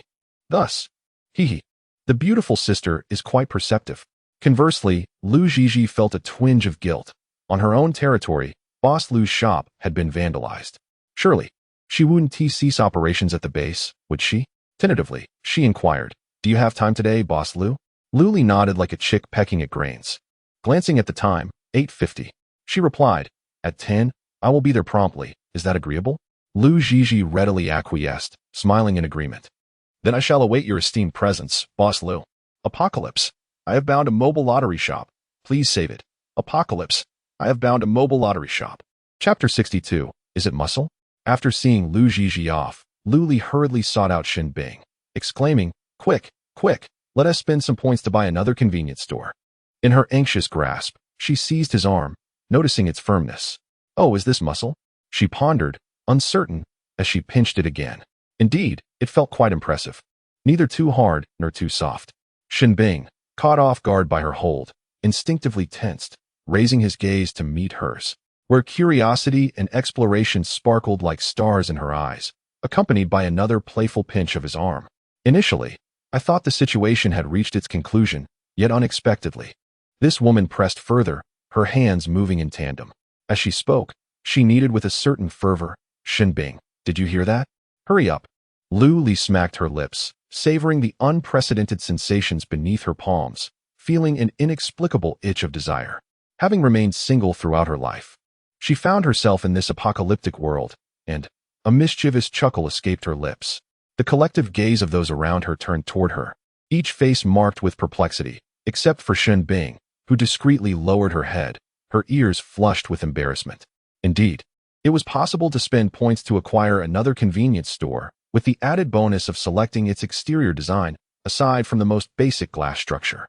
Options ranged from quaint wooden cottages with pointed roofs to single-story red brick buildings, with choices available in 2 or 3 stories, encompassing styles from high-tech to traditional aesthetics. Xin Bing perused the selections, ultimately settling on the most economical 2-story convenience store. The first floor would serve as the convenience store, while the second floor would provide them with a resting space, keeping them close to Boss Lu, in case the events of the previous night were to repeat. Gazing at her modest points balance, Xin Bing fell into contemplation, resolutely determined to accumulate points diligently. After placing her order, she positioned the convenience store adjacent to the lottery shop, a mere 2 meters apart, a matter of mere seconds to traverse. Wow! The Dong exclaimed, marveling at the convenience store, which loomed taller than a mobile home. Lu Li eagerly rushed over to explore. The first floor boasted a large window set at half height, flanked by the main entrance. Upon entering, the space was immaculate, unblemished, with expansive windows on every wall, and a staircase leading to the second floor tucked in a corner. The second floor comprises 4 bedrooms and 2 bathrooms. The only drawback is its emptiness, a mere shell awaiting Xin Bing to gradually furnish it. Most importantly, there is a spacious balcony. Although the view outside leaves much to be desired, the prospect of cultivating flowers and vegetables on the balcony is immensely appealing to the Chinese people. Lu Li walked ahead, followed by a string of gasps of awe. Frankly, in this post-apocalyptic world, possessing a shelter from the elements is already a considerable blessing. Yet now, having both bedrooms and bathrooms is simply marvelous. Xiao Di approached Xin Bing, clutching his arm. Brother Xin, can Ting Ting and I have a bedroom? On the other side, Zhan Ting gazed longingly at Xin Bing, asking, Is it possible, Brother Xin? Go ask Boss Lu. I have no authority to decide, Xin Bing replied. Thus, Xiao Di eagerly sought out Lu Li. Sister Lu, can Ting Ting and I have a bedroom on the second floor? Of course, first come, first served. Just don't tell the Dong and the others. Lu Li whispered into her ear. Xiao Di gasped in delight and dragged Zhan Ting to the room she had set her eyes on as soon as they arrived on the second floor, exclaiming, This room belongs to Ting Ting and me. The Dong rushed over, declaring, You're being unfair. There should be fair competition. Sister Lu said first come, first served. I don't care, or you can go find Sister Lu. Xiao Di retorted, hands on her hips, unwavering. The Dong felt intimidated. While he dared to approach Xin Bing, he wouldn't dare confront Boss Lu, filled with an inexplicable fear. Xin Bing observed the lively group, chuckling as Luo Mu climbed onto his shoulder. Shouldn't I get a room as well? I am also one of the permanent guests. Get lost. Xin Bing twisted her shoulder, shaking off his hand, and coldly declared, I'm going to find Lu Li. Luo Mu snorted softly and turned to leave, circling around Lu Li with an eager demeanor, rubbing his hands together. His golden hair swayed slightly, resembling a giant dog. Boss Lu, could you grant me a room as well? Sure, Lu Li readily agreed, but then added, however, you must remain within my vicinity for 8 hours each day. That is the condition. Upon hearing this, Luo Mu instinctively wanted to refuse. Like Xin Bing, he had not accepted the invitation from the central base. He detested constraints. A motorcycle was all he needed to take him anywhere his heart desired. He had always been a wanderer, sleeping under the sky and on the earth, moving on whenever he grew weary of a place. With his capabilities, he could effortlessly take on a task and enjoy a carefree life for months, without worrying about crystal cores or hunger. Yet, ever since he encountered Boss Lu and indulged in her delectable offerings, he found himself unable to leave, even in his dreams. He pondered what delicious treats Boss Lu would present the following day. After much contemplation, he boldly declared, "Then I shall take that room." He placed his hands on his hips, pointing to a room adjacent to Xiao Di's, both of which boasted excellent views, spaciousness, and ample ventilation. Lu Li, both amused and exasperated, replied, "All right." Her initial intention was to find a handsome bodyguard, as Xin Bing needed to guard the convenience store and could not always be by her side. Thus, Luo Mu, with his idle nature, became the chosen one. Not far off, Xin Bing eavesdropped on their conversation, silently clenching her fists before releasing them again. The remaining room belonged to Xin Bing, while the three boys from Dedong shared another. The selections had been made. Only the beds were yet to be procured. Xin Bing glanced at her points balance and resolutely declared that the beds could wait until evening. The foremost priority now was to accumulate points. Otherwise, they would have no choice but to sleep on the ground that night. Fortunately, Lu Zhen and his group had not gone on a reckless spree, squandering all the items they had seized in an instant. A considerable amount still remained, with goods neatly arranged on the shelves, as if nothing had transpired. By reorganizing the merchandise, they could resume operations once more. The guards, upon seeing the mobile shop, permitted entry without hesitation. As the base commander had specifically instructed that the lottery and convenience stores would operate within the base for a day, everyone was urged to take the opportunity to explore. Once this chance was missed, the store would be gone. Certain positions were even granted a few hours of leave, ensuring that everyone had time to browse and purchase some novel items. The vehicle slowly entered the Huakai base, its sides fully opened, allowing a clear view of Lu Zhizhi standing to the right of the entrance. 2 rows of guards followed her, holding artificial flowers, their expressions stoic as they began to perform a traditional dance, vocally heralding, "Welcome, welcome, a warm welcome, a hearty welcome to Boss Lu," along with the lottery and convenience stores as they arrive at the Huakai base. "Welcome, a warm welcome, a hearty welcome to Boss Lu," along with the lottery and convenience stores as they arrive at the Huakai base. The expressionless and utterly uninspired Yanga performance, juxtaposed with the earnest welcoming speech, rendered the atmosphere awkwardly stagnant. Even the RV came to a slow halt, fortuitously stopping right in front of Lu Zhizhi. Lu Li, with her hands pressed against the table, gazed in astonishment at the unfolding scene. What was the purpose? A welcoming ceremony? It seemed rather lackluster. The ambience fell completely silent for a moment, before the guards began to clap, their applause fervent and unrestrained. With their solemn expressions, one might mistakenly assume that chaos was about to ensue. Unable to bear the discomfort, Lu Li interjected, "All right, let's find a place for me to get started." The 5 young children behind her erupted into laughter, though they maintained a semblance of decorum. Stifling their giggles, Lu Zhizhi joined Lu Li in the RV, directing it forward until they reached a large plaza within the Huakai base. A bustling crowd had already gathered, and Lu Li pondered whether they had come for her. As the RV came to a stop, a throng of people surrounded it, clamoring and reaching out, creating a remarkably impressive scene. For a moment, Lu Li was reminded of a zombie siege. She shook her head and looked at Lu Zhizhi, her message clear. "Your people. You need to organize them." Lu Zhizhi broke into a smile, picked up the large megaphone on the table, and declared with gravity, "Form a line, no shouting, no noise. Do not burden Boss Lu further. Do you hear me?" Her tone intensified, her demeanor exuding authority, showcasing the commanding presence of a leader. Upon hearing her, the crowd immediately quieted, gradually aligning themselves into orderly lines. Lu Zhizhi finally smiled with satisfaction, handing the loudspeaker to Lu Li. "It's your turn." Lu Li took it and explained, "Over here is the lottery shop, featuring 2 types of games, scratch cards and the big lottery, each requiring 1 primary crystal core per play. As for the rewards, I believe everyone is somewhat familiar with them: fruits, vegetables, meals, daily necessities, and crystal cores. Moreover," she pointed towards the adjacent convenience store, raising her voice, "you can even win items from the convenience store." A wave of cheers erupted from the crowd, marveling at the luck it must take to win such prizes. Once the applause subsided, Lu Li continued, That store over there is the convenience shop. While it may not boast a wide variety, its affordability and abundance make it an excellent choice for selection. So, here's the plan. You can start by obtaining a card here, which allows you to recharge crystal cores directly on the light bring. The points from both shops are interchangeable. After her thorough introduction, the residents began to spring into action, lining up to acquire their cards. The process was straightforward. Simply scan the device, and it would beep in response, making it remarkably swift. Once the cards were obtained, they could recharge their points and subsequently indulge in scratch cards or shop at the convenience store. Xiao Di and Zhang Ting assisted at the RV, guiding everyone in their purchases of scratch cards or the big lottery. Additionally, Tang Nan and her companions, who had purchased the big lottery the previous day, approached Luli with their tickets. Since they had not registered as members, the light brain lacked the software to check their numbers, thus requiring Luli to reveal the winning numbers in person. Hurry up and tell us, boss. Tang Nan urged impatiently, with dozens of other customers who had bought the lottery yesterday waiting behind her.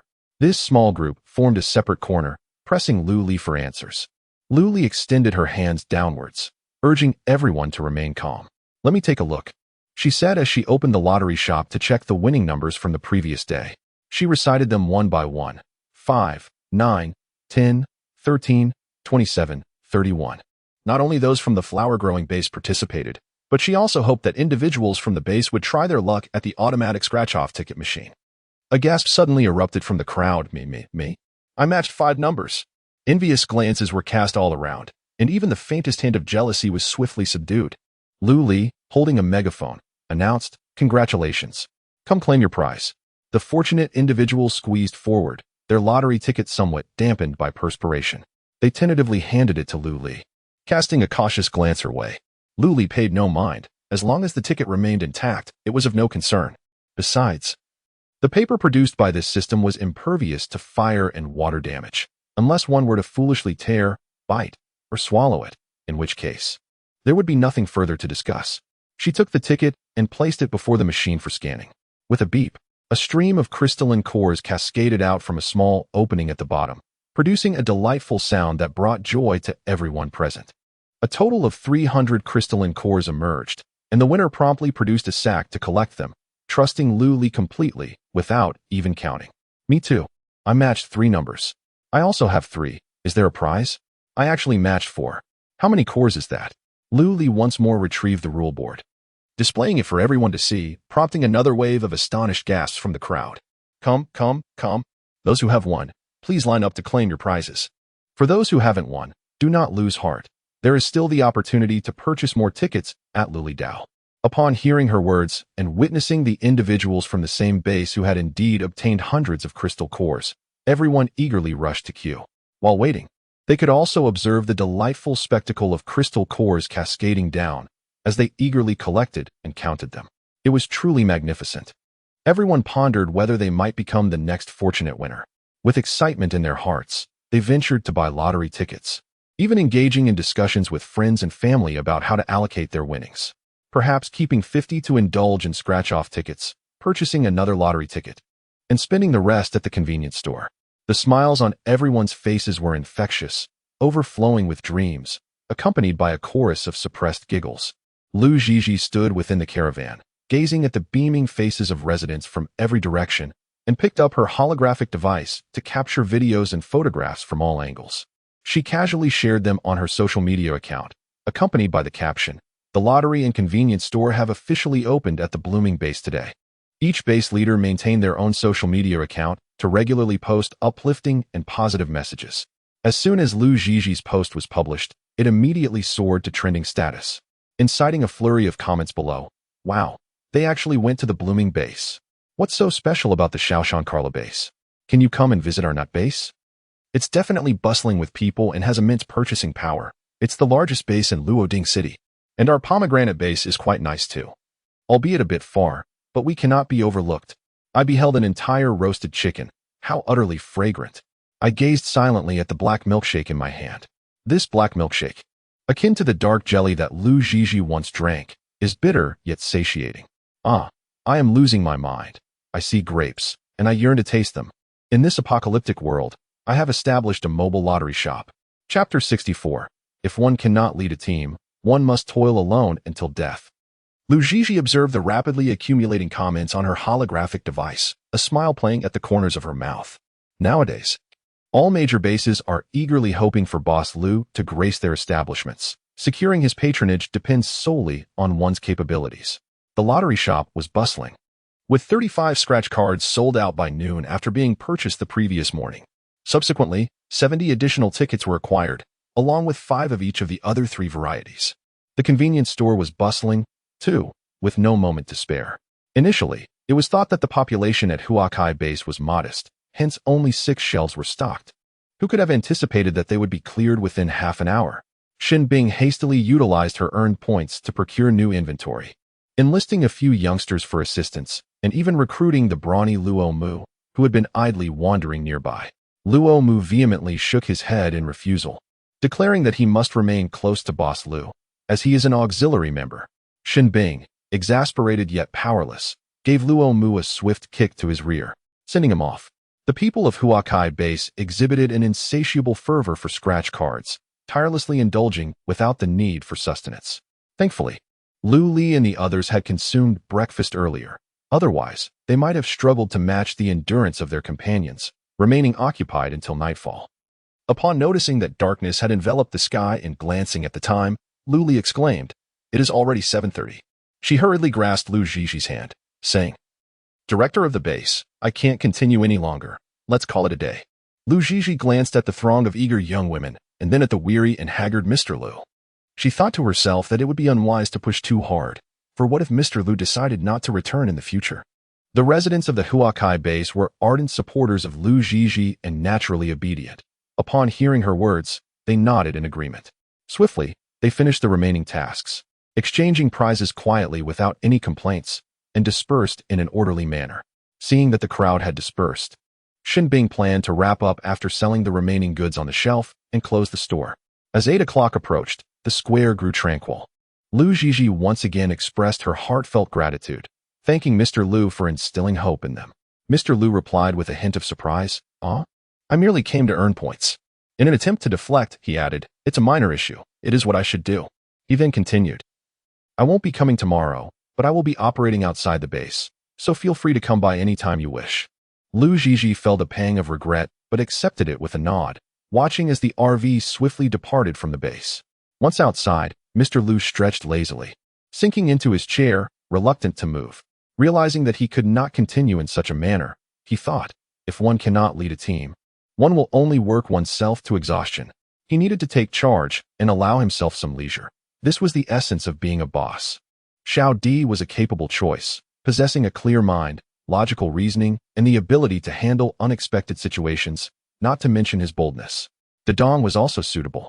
Albeit a bit brash and not particularly meticulous, yet he was equally audacious and strong. As for Zhanting, she was diligent but introverted, struggling with communication and somewhat timid. 2 young boys, Shunshi and Shunli, were both named by Xin Bing, taking on the family surname. Their temperaments bear a resemblance to that of Zhanting. Perhaps their early abandonment has instilled a certain timidity and lack of self-confidence within them. However, this is of little consequence, for as long as they can contribute.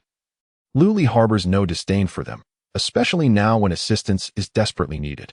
To illustrate, selling lottery tickets requires one individual, while selling scratch cards necessitates another, 2 positions to fill right there, earmarking Xiao Di and Zhanting for these roles. The remaining 3 boys will be designated for Xun Bing's convenience store. By this calculation, it should suffice. The only challenge lies in nurturing their potential. Lu Li is brimming with determination. Yet, her stomach growls insistently, prompting the thought that when faced with indecision, one should first indulge in a meal. Of course, a dinner of high-caloric delights is in order. Today, someone has won a barbecue feast, comprising a splendid assortment of 100 skewers, perfectly balanced between meat and vegetables. Moreover, these are ready-to-eat, freshly grilled delights, infused with the enticing aroma of charcoal and seasoned with fragrant cumin. Simply delectable. Lu Li finds herself utterly captivated. In the marketplace, she browses thoughtfully, calculating that barbecue alone might not suffice to satiate so many appetites. Initially, she places an order for 500 skewers of barbecue, followed by additional orders for fried rice, stir-fried noodles, cold skin noodles, and other staples. She strives to accommodate everyone's preferences, though in truth, Xin Bing and the others are not particularly finicky. As long as the food is palatable, they are content. They even harbor a slight apprehension that under Lu Li's care, their culinary standards may become so elevated that they would struggle to adapt elsewhere. Upon this realization, Luo Mu resolves to promptly intervene, swearing to cling to Lu Li indefinitely. Come, it's time to eat. Lu Li, resembling a cafeteria matron, calls out to everyone with her hands on her hips. As soon as the busy crowd hears that the meal is ready, they abandon their tasks, rushing over eagerly.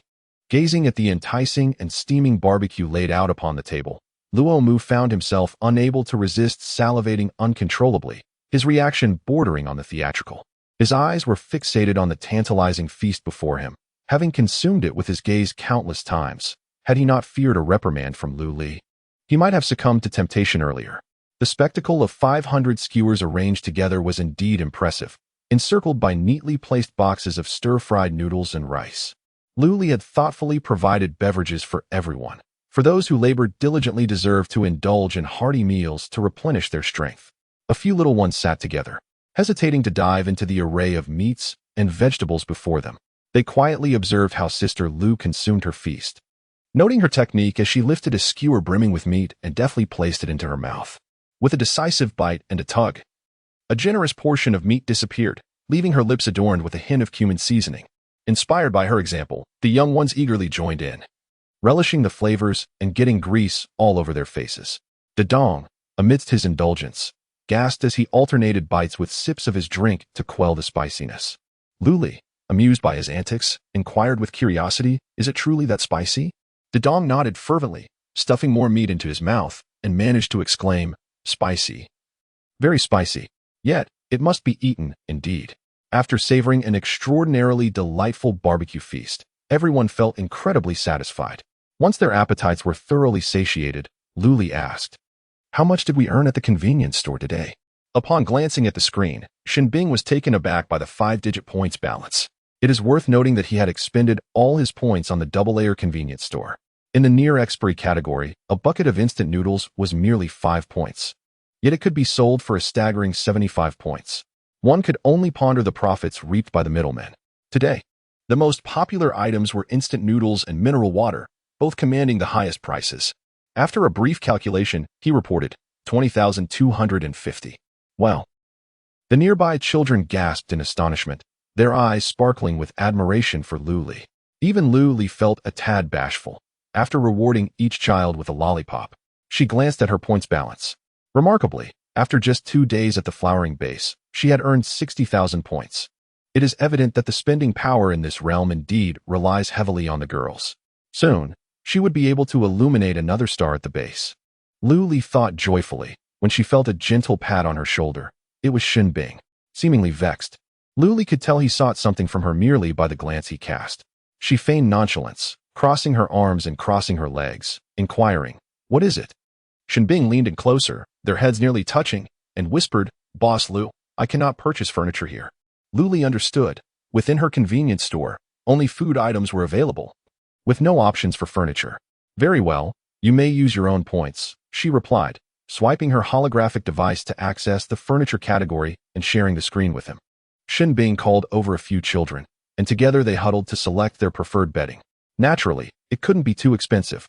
Romu shamelessly leaned over, swiftly adding a grand king-sized bed to the shopping cart. It was only after Xin Bing completed the payment with his points that he realized the deed. But it was too late. He had no choice but to drag Romu outside for a thorough thrashing. He had long wanted to do this. Having been irked by Romu's incessant presence, like a pesky fly buzzing around Boss Lu, it was only fitting that Romu should play the role of the pesky follower. Xin Bing thought bitterly while delivering blows, his strikes unrelenting. Just as Romu attempted to lodge a complaint, his mouth was promptly covered by Xin Bing. "It's for emotional communication," Xin Bing stated nonchalantly.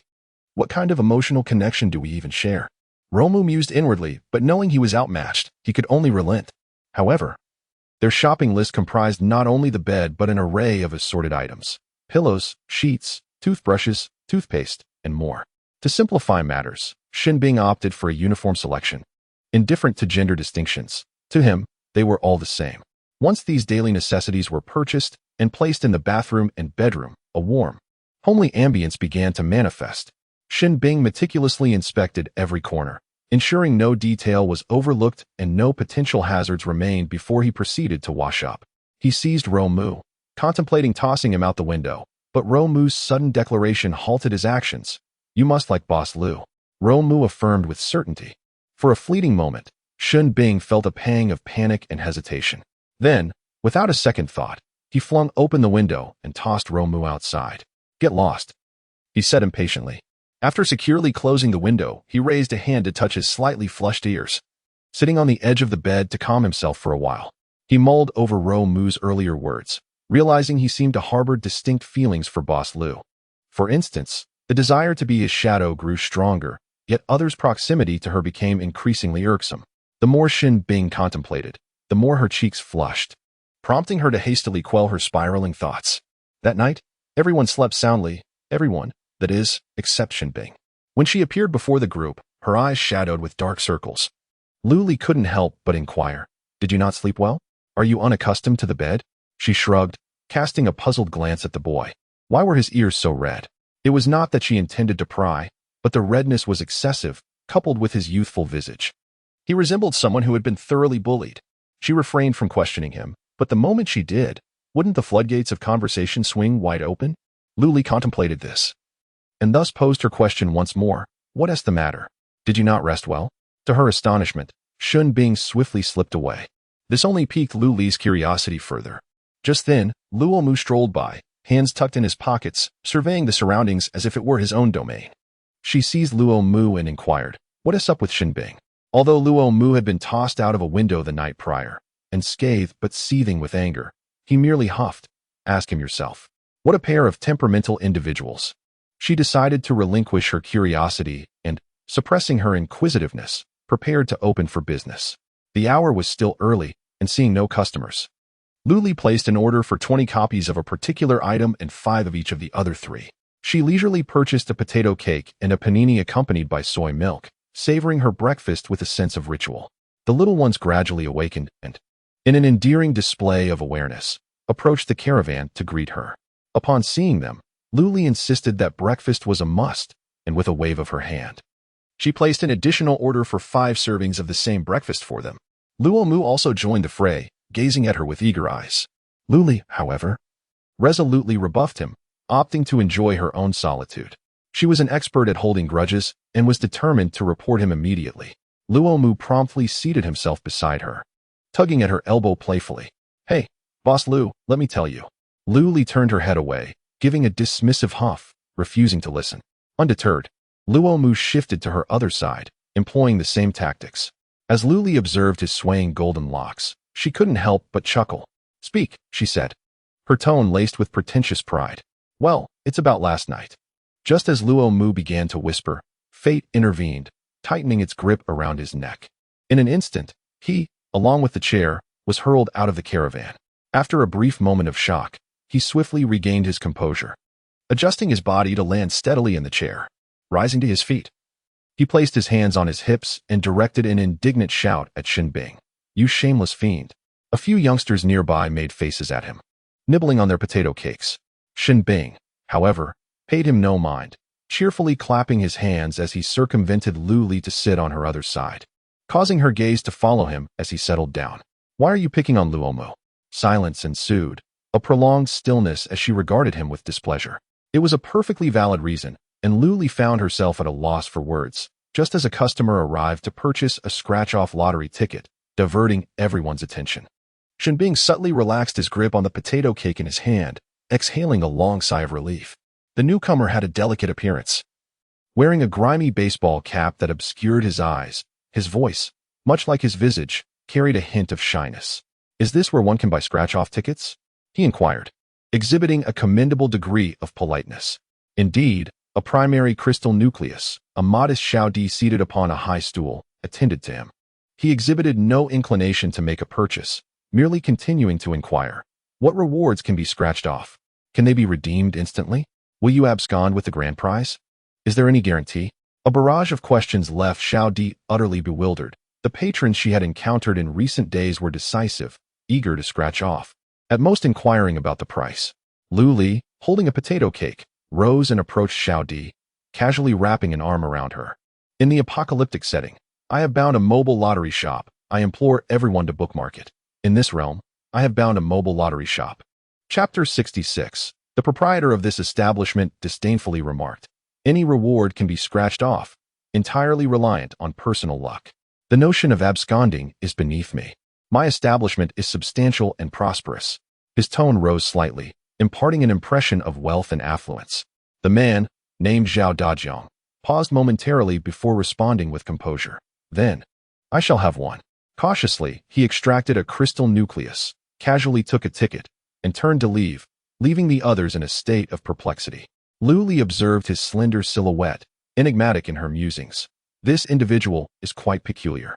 Luo Mu leaned in closer, questioning, what is peculiar about him? Should I investigate further?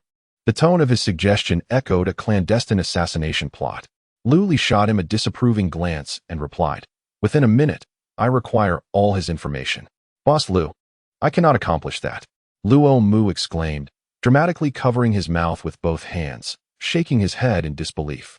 Uff, go away. Lu Li dismissed him, sending him on his way. What a character he is. Upon their first encounter, he appeared nonchalant, riding his motorcycle and exhaling smoke rings with an air of arrogance. Could he be the second persona of Luo Mu? Has he been consumed by him? Shenbing's gaze followed Zhao Dajiang until he vanished around the corner. Before she lowered her head and tapped a few times on her holographic device. Lu Li had little time to ponder these matters as customers began to arrive in succession, both from the blooming base and the nearby residents. One wave after another, before she knew it, noon had arrived. Stretching her limbs, Lu Li called out, all right, we're closing up, come back in the afternoon. With the assistance of Xiao Di and Zhan Ting in the morning, her workload had significantly lightened. Both were quick learners and grasped her instructions with ease. Just as she was stretching, Lu Li spotted a dusty RV entering the blooming base. Curiosity piqued. She asked a customer, who is that? Lowering her head to search, she discovered that the vehicle's license plate belonged to the Hope base, which meant it was Lu Hongtao. That seemed reasonable, as there was communication between base leaders. Yet, Lu Li couldn't shake the feeling that something was amiss. Uneasy, she began to browse her holographic device and inquired within the Hope base group. Has anything noteworthy occurred at the Hope base recently? As soon as Lu Li spoke, responses flooded in rapidly. Nothing major, just that the base leader's daughter has become disabled. Indeed, the base leader has been in a terrible mood these past few days. A complete overhaul of the base is underway. Exactly, many people can't handle it and are leaving. I'm also considering making an exit. Which base do you intend to go to? Perhaps the Nut base. It's populous and a major base, and I've heard the base leader is quite approachable. Take me with you. I also went to the Nut base, primarily due to its proximity. The conversation gradually veered off course. Yet Lu Li swiftly grasped the crux of the matter. She was aware that Lu Wenshun had been incapacitated. After all, she had employed Luo Mu with a crystal core to deal with him. Was Lu Hongtao conspiring with Lu Zhizhi to target her? On what grounds? Lu Li was indignant. Although subconsciously she felt that Lu Zhizhi was not that sort of person. She was elegant, gracious, and considerate of the base residents. Yes, it must be that old scoundrel Lu Hongtao scheming against her. Coincidentally, Luo Mu was nearby, and she tossed him a crystal core. He instinctively caught it and inquired, who are we targeting now? Had the customers not nearly all departed, Lu Li would have liked to cover his mouth. She leaned in and whispered, Lu Hongtao. Luo Mu shook his head vigorously, his hair flying in disarray. That's not feasible. Lu Hongtao has powerful backing. He pointed skyward, his expression one of deep concern. Lu Li also raised a finger to the heavens. I have powerful backing too, even more formidable than his. I'm asking if you're in or out. If you refuse, I'll find someone else. Lu Li said impatiently. She felt an overwhelming urge to eliminate these people. All she desired was to run her lottery shop. What was her crime? All right. Luo Mu readily agreed, stowing the crystal core. Was he afraid? Certainly. He feared that Boss Lu would refuse to feed him and might even cast him out. Meanwhile, at the Huakai base, Lu Zhizhi held a bowl of black jelly, which was rather difficult to swallow. She couldn't help but recall the lavish breakfast she had seen that morning at the RV, with its rich broth and vegetable omelet. Merely thinking about it made Lu Zhizhi swallow hard, and she began to feel that the black jelly wasn't so bad after all. Tilting her head back to gulp it down in one go. Once again, I find myself contemplating the likelihood of winning over Boss Lu. Given her temperament, I surmise she would not linger at any base for too long. Just as I set down my bowl, a knock at the door interrupted my thoughts, and the guards entered to report. Base leader, Lu Hongtao from Hope Base has arrived. Lu Hongtao is reasonably adept at managing the base, albeit somewhat rigid. However, he dares not offend those in higher authority. Please let him in, I instructed. I straightened my posture, my fingers unconsciously tracing the rim of the bowl, lost in thought. Lu Hongtao strode into the room, flanked by 4 solemn bodyguards. What brings you here, base leader Lu? I greeted him and gestured for him to take a seat. He naturally settled into the chair opposite me, and as I sat down, our eyes met in a charged exchange. Not long ago, during the zombie tide at Hope Base, only the Flower Bloom Base had mobilized 500 guards to provide assistance. Though not a considerable force, it was all that Flower Bloom could muster. And it also brought along a substantial supply of resources. This effort temporarily stalled the relentless advance of the zombie horde and offered a moment's respite to the weary Hope Base. Lu Hongtao expressed his gratitude, promptly inquiring about the recent establishment of a lottery shop at Flower Bloom Base. Indeed, possessing such a rare ability, Boss Lu is truly formidable. I even extended a special invitation for her to operate at the base for a day. I replied candidly, with a hint of warning in my tone. A flicker of disdain crossed Lu Hongtao's eyes, his fists clenched tightly, harboring a desire to rend Lu Li into pieces. He scoffed lightly and got straight to the point. Lu Zhizhi, I have come to discuss collaborating with you to eliminate Lu Li. If you agree, I will also seek the support of the Nut Base and the Newborn Base. The Newborn, Hope, Blossoms, and Nuts are the 4 largest bases in Luoding City. There are also about 10 smaller bases that hardly warrant mention, as they lack the qualifications to even register with the central base and must rely on the larger bases for survival. As he spoke, Lu Hongtao became increasingly agitated. Rising to his feet, leaning over the table, and glaring at Lu Zhizhi with bloodshot eyes. Lu Zhizhi subtly shifted back, meeting his penetrating gaze, and shook her head in refusal. I will not collaborate with you. Boss Lu will not be easily eliminated, Lu Hongtao. I sincerely advise you to abandon this notion. Lu Hongtao's eyes widened, the blood vessels in his eyes glaringly visible, creating a terrifying sight. His lips trembled with anger as he exclaimed, "Do you know what she did to Chun Chun? That has nothing to do with me. She brought this upon herself by provoking Lu Li unnecessarily." Lu Zhizhi thought to herself, though she did not express it outwardly. Instead, she lamented, "I know, Chun Chun is still so young. With her condition, she may never stand again and will forever rely on a wheelchair. It infuriates me. I wish I could bring Lu Li before Chun Chun for her to deal with." Lu Hongtao spoke increasingly with sorrow, his body growing weak as he collapsed into the chair, gritting his teeth in anger. An aura of fury enveloped him, a profound rage that rendered one unable to fathom what he might do if Lu Li were before him. In a fit of rage, he shattered the bowl in front of Lu Zhizhi. Lu Zhizhi could only strive to soothe him, feigning agreement for the time being. After all, this was her office. "Please, do not be hasty. We must deliberate on this matter," she said, with the grace of a feather lifting 1,000 pounds. Lu Hongtao gasped heavily, his chest heaving violently, and Lu Zhizhi feared he might collapse at that moment. She swiftly sent a message before continuing, "I have researched, and it appears that the area surrounding the lottery shop is under her control. I am aware of that. That entire region is manipulated by her. Chun Chun has informed me that 4 second-tier ability users cannot breach it." Lu Hongtao interrupted her. In a frenzy, he exclaimed, "As long as there is sufficient energy and enough ability users, nothing is unassailable. Lu Zhizhi, lend me the ability users from your base. He has truly lost his mind," she thought. Taking a deep breath to regain her composure, she resolutely declined. "I cannot possibly lend you my ability users." Lu Hongtao stared at her in disbelief. "Do you realize what you are saying? Do you know who I answer to? You dare refuse me?" Lu Zhizhi stood up, reiterating firmly, "Regardless of who you answer to, I cannot lend you my ability users. I can discern the weight of your relationship with Boss Lu. Moreover, do you have any idea how much effort it takes to cultivate and recruit an ability user? If I were to lend them out, my base would be depleted." "Very well. You are quite something."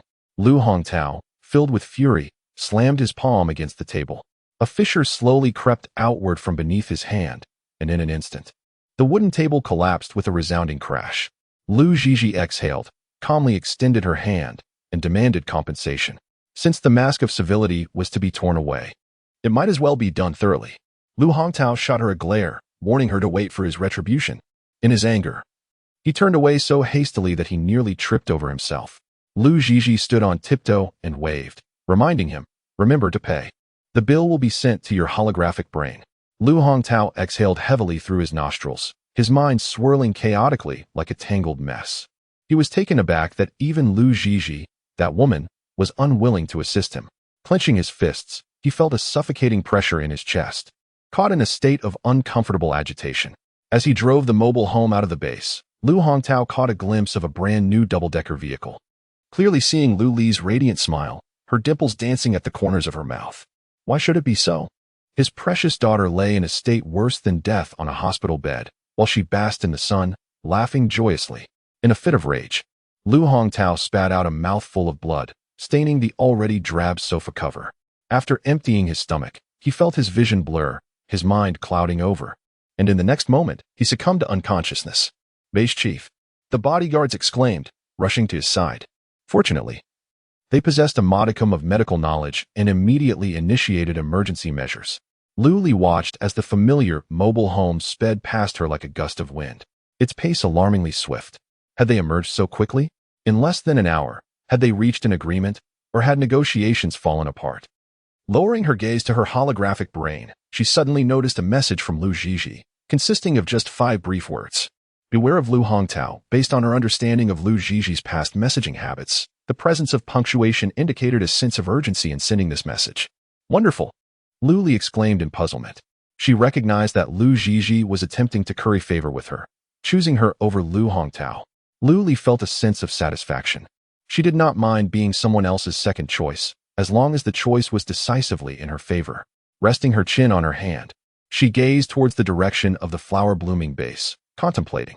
If she could sell all the scratch cards today, she would achieve her goal of accumulating 100,000 points, allowing her to leave an automatic scratch card machine at the flower-blooming base. She had heard that collecting 5 pentagram icons from the bases would yield new surprises. She was eagerly anticipating this, even though she had only just begun. While lost in thought, her arm was suddenly pricked as if by a shard of ice. She turned her head to see Xin Bing, holding up her light brain for her to see. Lu Li leaned in, and to her surprise, it was the information of the first customer from the morning. The individual was named Zhao Dajiang, standing at 178 centimeters, with undetermined weight and birth date. Likely in his 20s, he had spent his life in Luoding City, excelling academically before the apocalypse, with only one surviving family member, an older brother named Zhao De. Zhao De, Zhao Dajiang, such familiar names, as if Lu Zhizhi had mentioned them before. With a connection to them, Lu Li immediately inquired, "Do you know who Zhao Dajiang is?" The two brothers complement each other well. The elder is a 4th-tier ability user, while the younger is exceptionally intelligent and serves as a strategist for the team. After a considerable pause, Lu Zhizhi asked, "Have they come to see you? Is everything all right?" "Everything is fine," Lu Li replied. "How strange. What could these two possibly want? Everyone seems to be seeking trouble with her." "Never mind. Eating is of utmost importance. After all, she is accompanied by 2 formidable allies and has the system as her talisman. Whoever approaches will be met with force." During lunchtime, everyone joyfully indulged in their meal, followed by a brief afternoon nap, before resuming their business activities. Just as the scratch-off tickets were arranged, Zhao Dajiang arrived, seemingly determined to be the first customer. Lu Li perched on a high stool, resting her chin on one hand as she observed him approach. Zhao Dajiang did not acknowledge her. Instead, he simply placed the scratch-off ticket he had purchased in the morning on the table to claim his prize. Upon seeing it, Lu Li was astonished. He had scratched off the coveted fruit basket on his very first attempt. As the fortune cat revealed the fruit basket, Zhao Dajiang involuntarily inhaled sharply. The basket was of a size that could only be embraced by an adult man, filled in a delightful disarray with a dozen varieties of fruits: apples, pears, dragon fruits, dates, grapes, oranges, cherry tomatoes, cantaloupe, peaches, and so on. Each piece looked plump and fresh, clearly of the finest quality. In an instant, the fruit basket vanished. Lu Li looked up in surprise, meeting Zhao Dajiang's slightly flustered gaze. He feigned calmness and said, "It has been stored away." Lu Li understood, but wondered if it was a bit too swift. She wished to admire it a little longer. "Are you not going to scratch anymore?" she asked, habitually. "No more scratching," Zhao Dajiang replied curtly, turning to leave. his urgency apparent as he nearly stumbled over a stone. Zhao Dajiang proceeded with utmost caution, navigating through the labyrinthine alleys of the urban village for quite some time before he rapped 3 short knocks on the large gate of a courtyard. Before anyone could respond, he pushed the door open and stepped inside.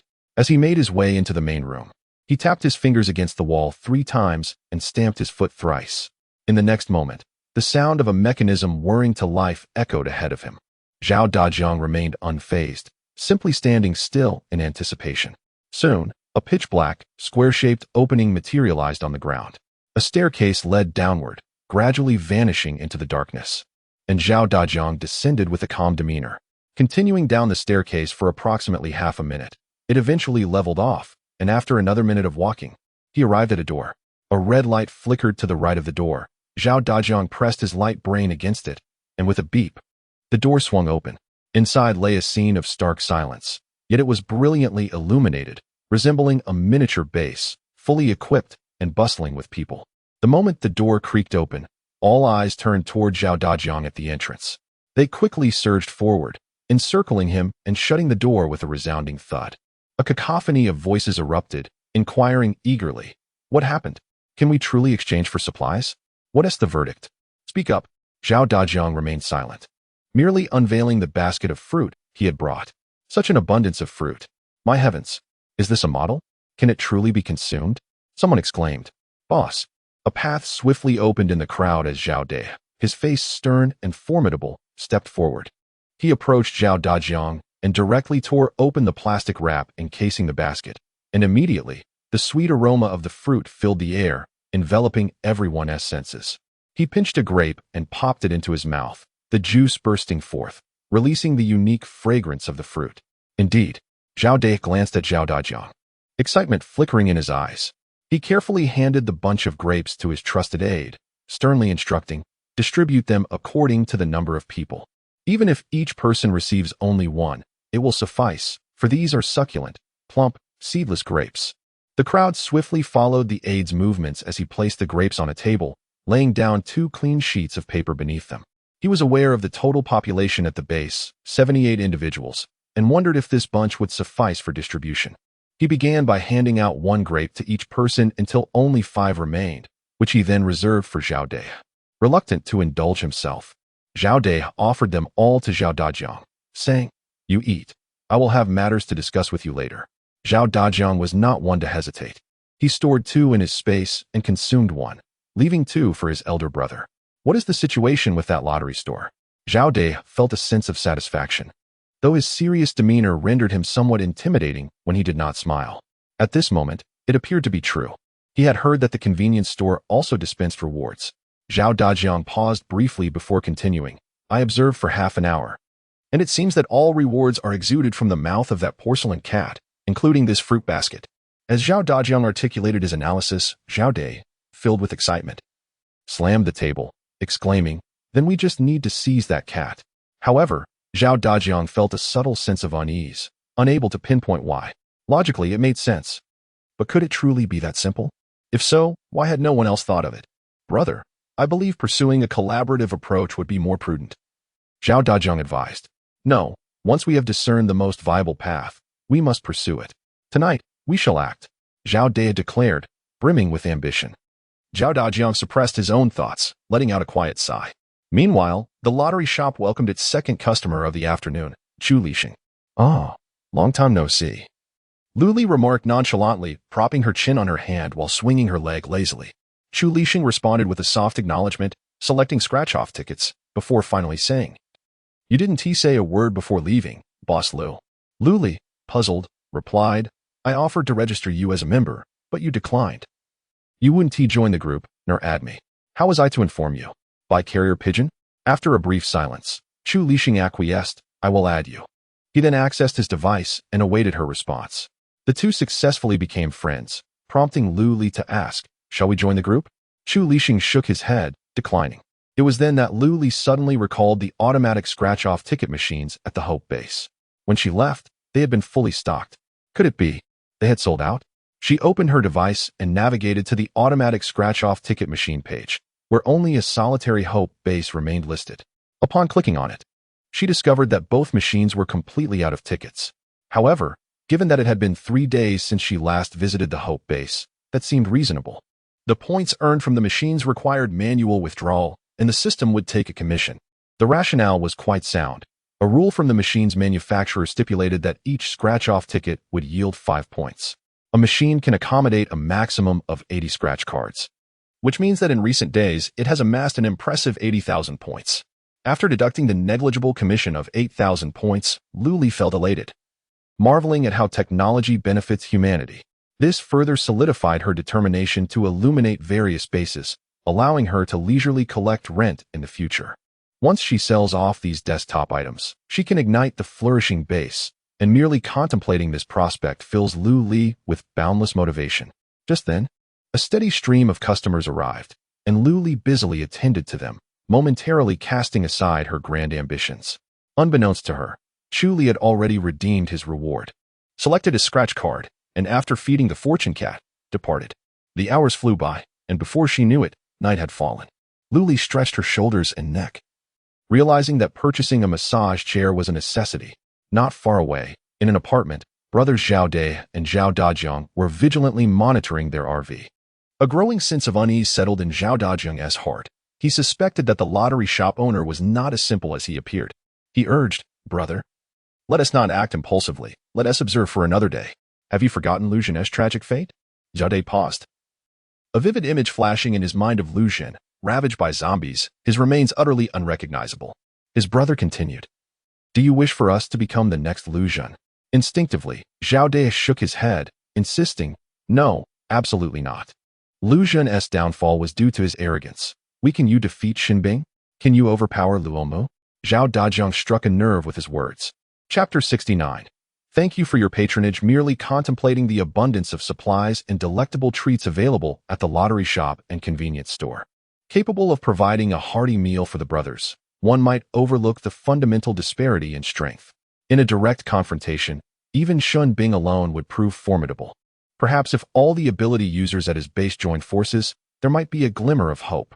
However, Zhao De was utterly unwilling to risk the safety of so many comrades. Should he concede defeat? Zhao De was reluctant to accept such a fate. Zhao Dajiang, however, swiftly delivered a punch, dismissing any notion of retreat or surrender. "What we seek is collaboration." Feeling somewhat aggrieved, Zhao De protested, "Why strike me? Honestly, I shall heed your words." "Very well," Zhao Dajiang replied, bemused. The two nestled atop the building, basking in the warm breeze, their attention fixated on the mobile shop. It was merely 7 o'clock, yet preparations for closing were already underway. Zhao Dajiang observed the sudden decline in customers before glancing at the time. Zhao De craned his neck to see. Indeed, this business is conducted far too casually. Shouldn't we operate around the clock? Zhao Dajiang shot him an exasperated look. "Come on. Let's buy a few tickets to scratch." Rising, the two descended the stairs together.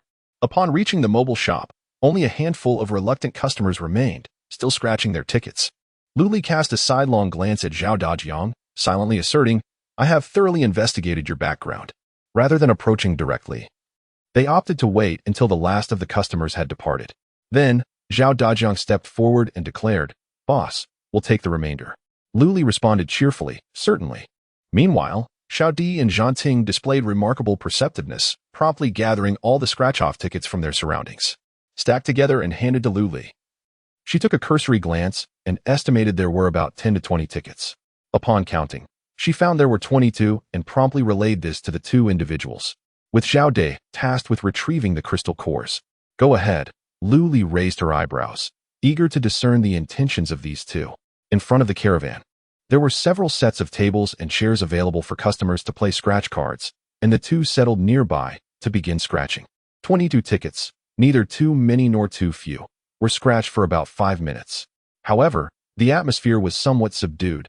Even Lu Li, who was pondering dinner options, could sense it, surmising that they had been struck by the infamous "thank you for your patronage" curse. Lu Li couldn't be bothered. The remaining scratch tickets represented only two possibilities: a grand prize or a complete loss.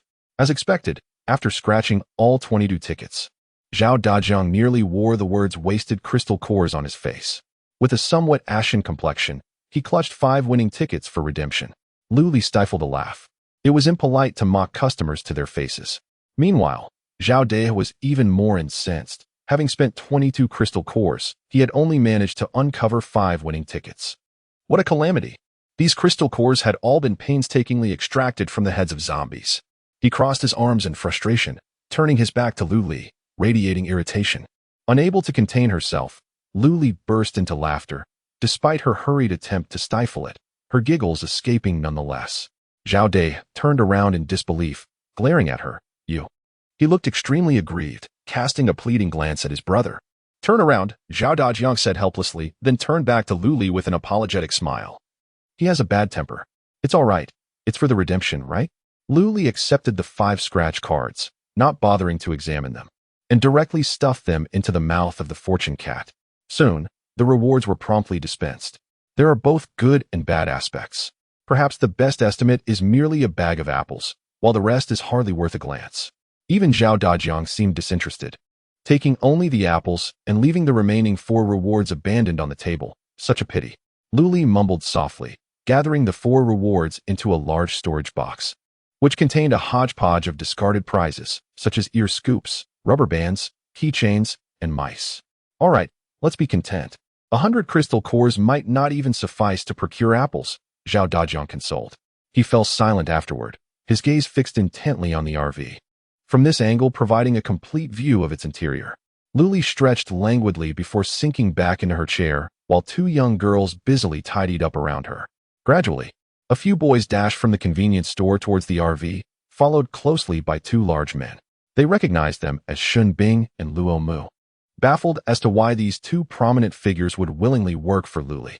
However, it didn't take long for them to comprehend the situation. Suddenly, 2 rectangular pots appeared on the table inside the RV, each with a depression about 7 to 8 centimeters deep. Within each pot lay a fish, its back opened, alongside an abundance of accompaniments: bean curd skin, oil tofu, enoki mushrooms, and more.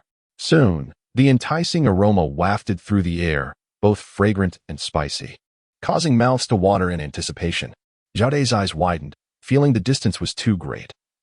He longed to stand before the table to inhale the delightful scents and gaze upon the feast.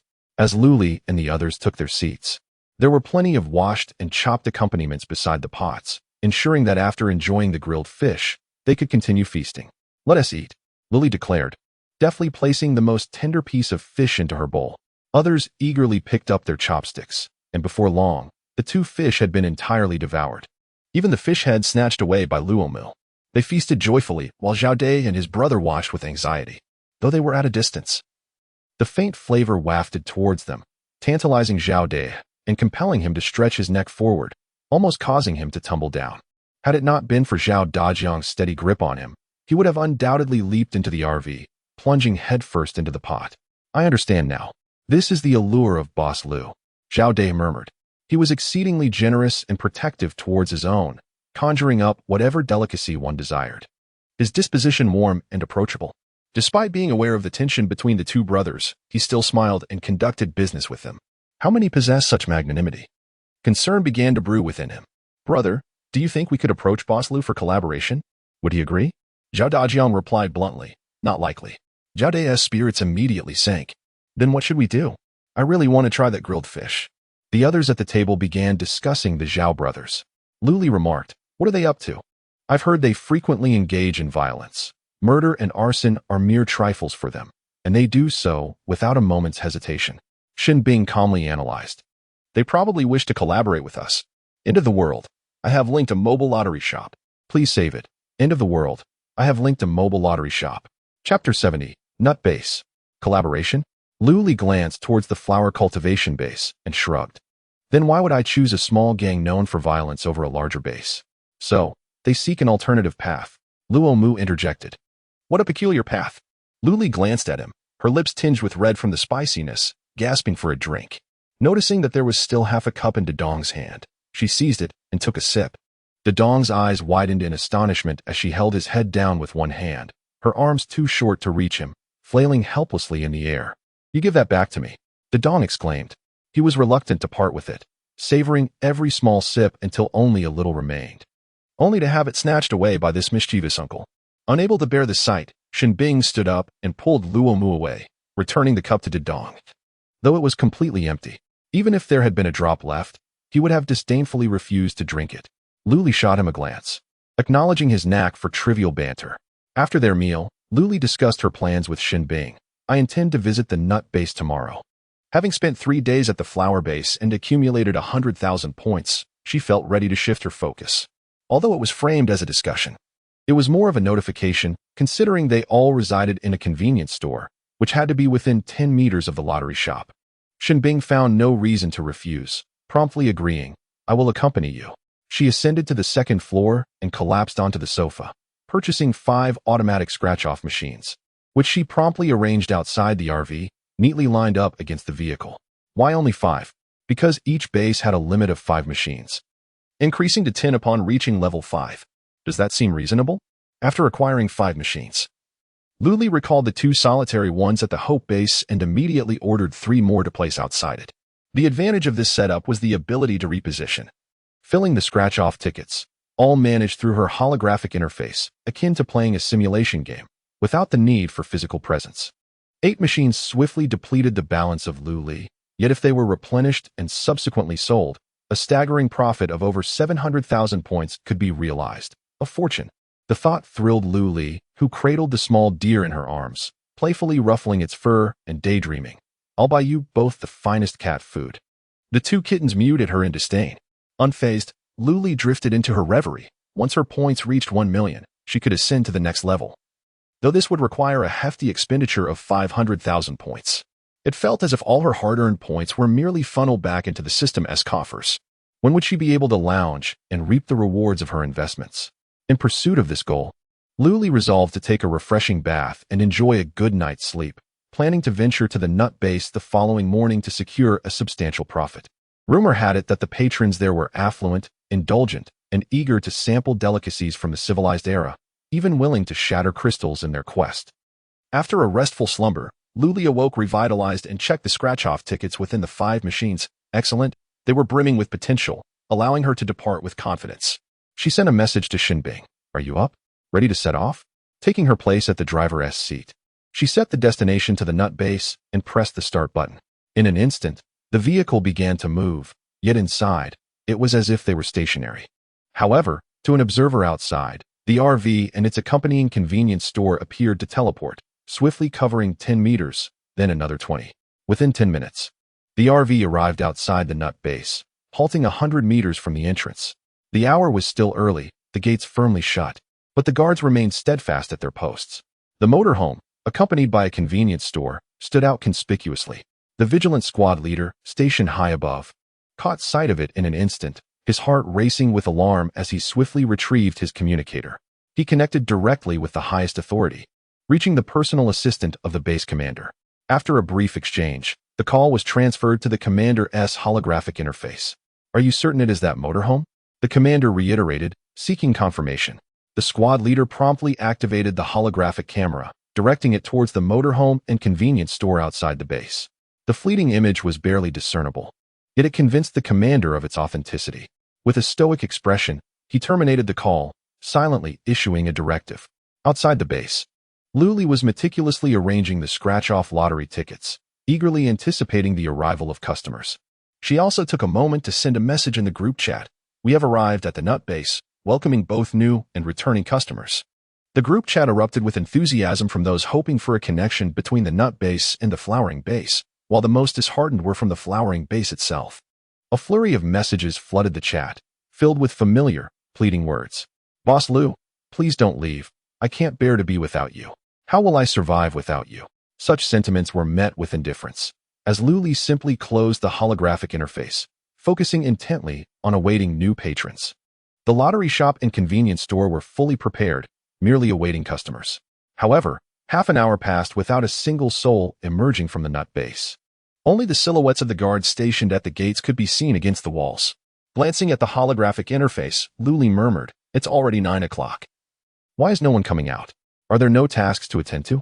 The nut base was the largest in Luoding City, both in terms of area and population, prompting Luli to choose patience as she continued to wait. Considering the laid-back nature of the individuals within the base, who likely possess crystal cores and are not in haste to undertake missions or slay zombies, the clock struck 10. Luli felt a tinge of boredom as the two little ones beside her rested their chins on their hands, gazing towards the nut base. They began to express their dissatisfaction, with Xiao Di exclaiming, "Hey, why is no one coming out? When I was with Brother Shin outside the newcomer base, those folks would be out early to hunt zombies." Zhanting chimed in, "Indeed, they cleared out all the nearby zombies. If one wishes to hunt, they must venture quite far, for Brother Shin mentioned that the area around the large base is teeming with zombies, an unending task, as there are always so many each time we arrive." Luli surveyed her surroundings. The nut base was vast, with walls stretching beyond sight. And the vicinity was not a town or village, but rather an endless expanse of desolate urban outskirts. It was precisely this flatness that facilitated the establishment of the nut base. She hoped that the inhabitants of the base and the flower bloom base were equally industrious. Unlike the nut base, where not a soul had emerged even at this late hour. Xiao Di agreed. "Do you think the sky inside might rain crystal cores?" Luli jested. The two little ones exchanged glances and burst into laughter. Luli then lowered her gaze to her light brain and sent a message in the group chat. "Are there any residents of the nut base?" Luli added, All right. A user named Liking the Apocalypse replied, "I have bound a mobile lottery shop. Please everyone save it. Apocalypse. I have bound a mobile lottery shop." Chapter 71. Strictly prohibited from going outside without any internal news from the nut base. She remained oblivious to the situation within. Feeling rather lackadaisical, she had no desire to negotiate with the guards, preferring instead to adopt a casual approach to opening her business. Those who come to scratch off tickets are merely fortunate souls. Embracing such a zen-like mindset, they reached noon, and Shun Bing led to Dong and a few others over. The morning had been remarkably tranquil, leaving Shun Bing somewhat perplexed. With the lottery shop and convenience store already established, thanks to Luo Mu and Lu Zhi's inadvertent promotion on the platform, discussions had recently surged to a national level. Logically, one would expect a bustling crowd. Yet the morning remained eerily quiet. Not only was there no one emerging from the base, but there were also no residents in the vicinity, as if they had stepped into a deserted city. Luli offered a perfunctory nod, her fingers deftly maneuvering across her holographic device. Shin Bing leaned in to take a glance, discovering that she was registering an account on a human social platform. Her profile picture showcasing a freshly taken photo of a caravan. The caravan shimmered under the sunlight, exuding an aura reminiscent of a technological giant, instilling a sense of awe at first glance. Her ID was straightforward, Luli Lottery Shop, accompanied by a bold tagline, "The world's only lottery store, where everyone is welcome to purchase. There's nothing you can't scratch off." Shin Bing promptly opened the application, searched for Luli, and clicked to follow, thus becoming her very first fan. Just as she intended to exit, she witnessed the fan count change from 1 to 2 right before her eyes. It seemed Luo Mu sensed something, lifting his gaze from where he leaned against the wall, flaunting his holographic device. Shin Bing, uninterested, dismissed him. After all, he was the inaugural fan of the lottery shop, and no one else could vie for that title. Once Luli completed her registration, she posted a message, "Currently at the nut base, hurry over, I'm online waiting." A simple statement, yet upon posting, it sank into silence, creating not a single ripple. After a considerable wait, Luli looked up in confusion. "Am I not trending? Why is it that no one is commenting or liking my posts?" Shin Bing fell silent, bowing her head as she deftly navigated her device. Luli's holographic screen flickered, and she eagerly checked it, only to be met with a disdainful eye roll, nearly causing her to flip over in exasperation. "Shin Bing, and you too, Luo Mu, don't just join the fray." Luo Mu explained that there had been an overwhelming number of impersonators recently. He displayed his holographic screen to her, revealing a search page where simply typing lottery shop yielded thousands of users. "Wait," Luli gasped as she scrolled through, noticing the usernames were strikingly similar. Lottery shop, base lottery shop, Huaxia lottery shop, Lu's lottery shop, all were mere fabrications. The initial few were rather convincing, with profile pictures and background images seemingly pilfered from somewhere, appearing quite authentic. Moreover, each had a follower count in the 5 digits. Luli, in silence, glanced at her own page, which boasted only a single-digit follower count, and fell mute. The only 2 followers she had were Shin Bing and Luo Mu, utterly useless. "I've got it. You two share my post, and then I'll ask Lu Zhiji to share it as well to enhance its credibility." Luli's inspiration struck. The two immediately bowed their heads to comply. Last time, Luo Mu had inadvertently shared a photo of the lottery shop, resulting in a surge of over 100,000 followers overnight. However, he hesitated to post again, fearing it might bring unnecessary trouble to the proprietor, Luli. As for Shinbing, he was an eminent high-level ability user, renowned as the world's sole ice elemental practitioner. His illustrious title attracted numerous followers, yet he had never posted anything resembling a ghost. The two complied obediently, and soon, comments began to appear beneath Luli's post. Luli's lottery shop? Is it the one that went viral online before? Indeed, here we are, at the nut base. I am right here. Hurry upstairs to purchase. If you miss this village, you want to find this shop again. This must be the true owner of the shop, for why else would Luomu share it? I too wish to buy, but inexplicably, the base has prohibited outings today. Presently, the comments are few. As Luli scrolled through, she discovered several individuals affiliated with the nut base. Their remarks were remarkably uniform. Today, the base has strictly forbidden any external activities. What could have transpired? Luli pondered in confusion. Could there be a traitor among them, currently under apprehension? Or perhaps someone has transformed into a zombie, and they are in the process of extermination? Given the base's typical conduct, it is likely that matters will be resolved by tomorrow. Time is abundant for Luli. She can afford to wait. Having been occupied for so many days, she felt it was time to rest. She promptly set aside her scratch cards and declared, dinner time. The little ones appeared somewhat uneasy after a morning of inactivity. Would it be permissible to feast? Yet, when a fragrant pot of crab meat stew and a large pot of chicken wings graced the table, they could not suppress their salivation. The rich broth was perfect for mixing with rice, while the chicken wings and feet were plump and tender, easily falling off the bone, a bounty of collagen.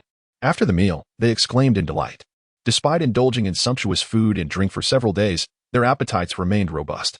However, unlike before, they no longer scrambled to eat, as if fearing there would not be another meal. Now, the little ones had learned to savor their food, understanding that another meal would surely follow, and thus they were not in a rush. Luli felt immense satisfaction with their current demeanor. It was harmonious and amicable, unlike the earlier chaotic mealtime battles. After dining, as was customary, Luli lay on her bed indulging in her light brain. The post she had shared had swiftly ascended to the trending topics. Beneath it, numerous residents of the nut base expressed their inability to leave today, urging the boss to wait for them. The surrounding tables were meticulously adorned with an array of scratch cards, while 6 shelves brimmed with goods, offering a tantalizing selection for anyone to choose from. The post had gone viral once more, yet Luli's eyelids grew heavy, and she succumbed to a deep slumber shortly after posting, entirely oblivious to the commotion caused by her 2 photographs. The central base immediately initiated an examination of the images, confirming they were untouched originals, captured at precisely 12:50, 100 meters in front of the southern gate of the nut base. Clean water and fresh fruits and vegetables are such rare treasures, and even more so, the scratch cards that could yield anything. How could this not excite people? The conclusion of the discussion was clear. Every effort would be made to win over Luli, persuading her to share her abilities or to forge a partnership with the central base, providing necessary supplies daily. Upon waking, Luli instinctively checked her light brain, only to find the software's backend inundated with private messages, most imploring her to operate at her base, while a smaller fraction sought information on supplies. There was also a handful interested in collaboration. As she perused the messages, Luli discovered a private note from the diplomatic department of the central base. Its essence urged her to consider the nation and its people, advocating for selfless contributions of her abilities. Luli muttered to herself as she swiftly added the account to her blacklist. She was not foolish enough to engage in such entirely selfless acts. The base remained eerily deserted, enveloped in an unsettling silence. Unlike the bustling flower bloom base, this vicinity was surrounded by impoverished urban villages, inhabited by residents. Here, wild grasses reigned supreme, and apart from the towering walls, not a single building was in sight, nor any trace of human presence. To attract customers, she could only rely on the residents of the nut base, but today, they were strictly prohibited from venturing outside. What a predicament! As night fell, Luli contemplated closing her stall, resting her hand on the table. This hand was decidedly unappealing, covered in a layer of gray dirt, with grime embedded beneath the nails and in the creases. It resembled the weary hands of someone who had toiled for 3 days and nights, excavating 100 pounds of earth. Startled, Luli took a step back and demanded, "Who is there?" Gradually, a plain face emerged from the dim light, followed by another with sharp features and a rather peculiar expression. The 2 faces appeared particularly jarring and incongruous in the faint illumination. Luli sighed in relief. At least they were human. She inquired, Is there something you need? Her emotions were slightly heightened, for it was the first encounter with strangers after an entire day, and one could imagine her excitement. May I buy a scratch-off ticket? Asked the humble customer in a hushed tone. But Luli could not quite catch what was said and asked again. What? Can't you two speak up? Is squatting not tiring? Luli's voice was rather loud, a necessary trait given her binding to the system. The two customers hurriedly waved their hands, casting anxious glances towards the entrance of the nut base, clearly feeling guilty. They crouched on the ground, cautiously aligning themselves with the vehicle, transitioning from facing away from the base to facing towards it, thereby feeling a modicum of safety. Luli followed their lead, turning around once more, and inquired, "Are you here for the scratch cards? Is such caution truly necessary?" In truth, she wanted to express that they seemed to harbor a guilty conscience, akin to thieves fearful of being discovered.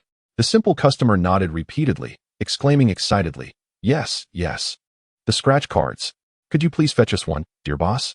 Simultaneously, he astutely produced several crystal cores, confirming, "It's one core per card, right?" Indeed.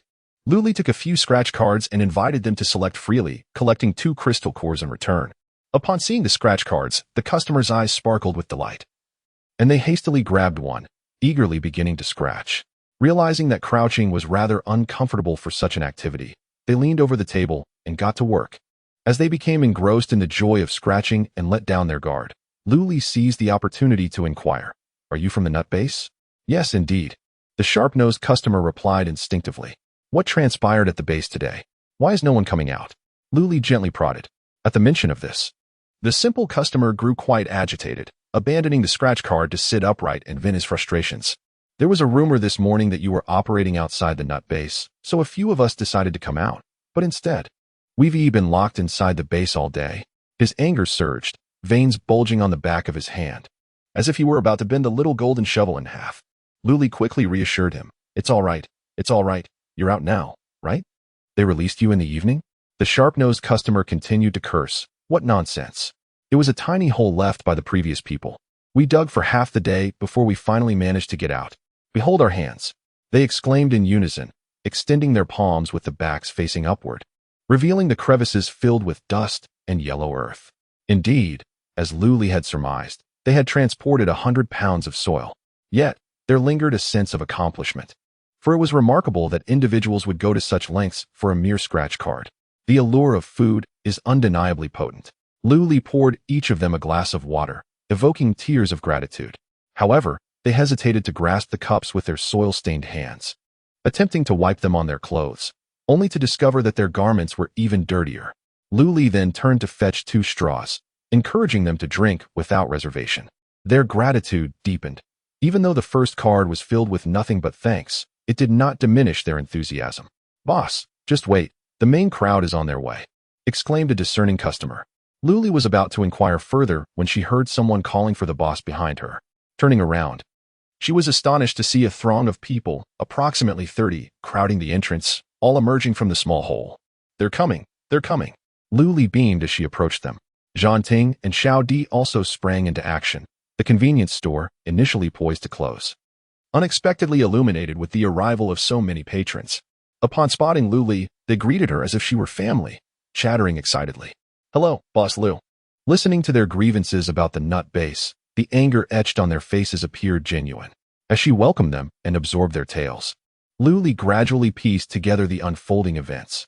Earlier that morning at 8:40, the base had issued an abrupt notice, sealing the gates and forbidding anyone from leaving. This left the residents, eager to hunt zombies, complete tasks, and scratch cards, confined within the base. Such an outcome inevitably incites rebellion. Why should they be confined within the base? Who will be held accountable for the delays in their mission? Despite their frustration, they are powerless.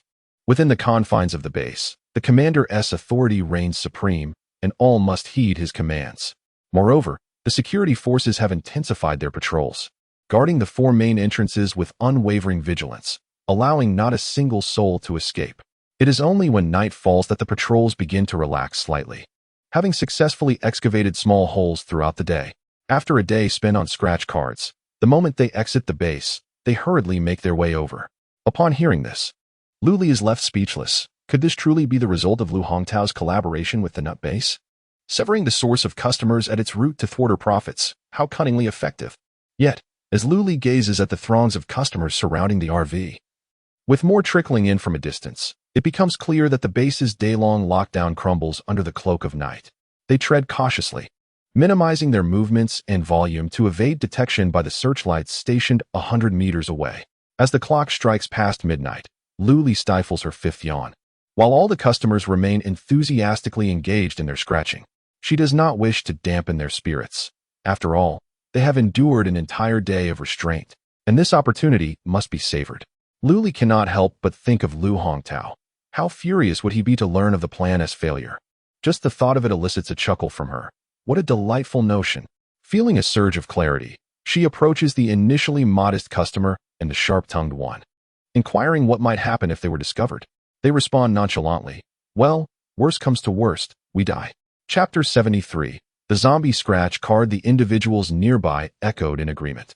Lamenting the burdens of existence, life is already exhausting enough. To have our only source of entertainment banned is simply intolerable.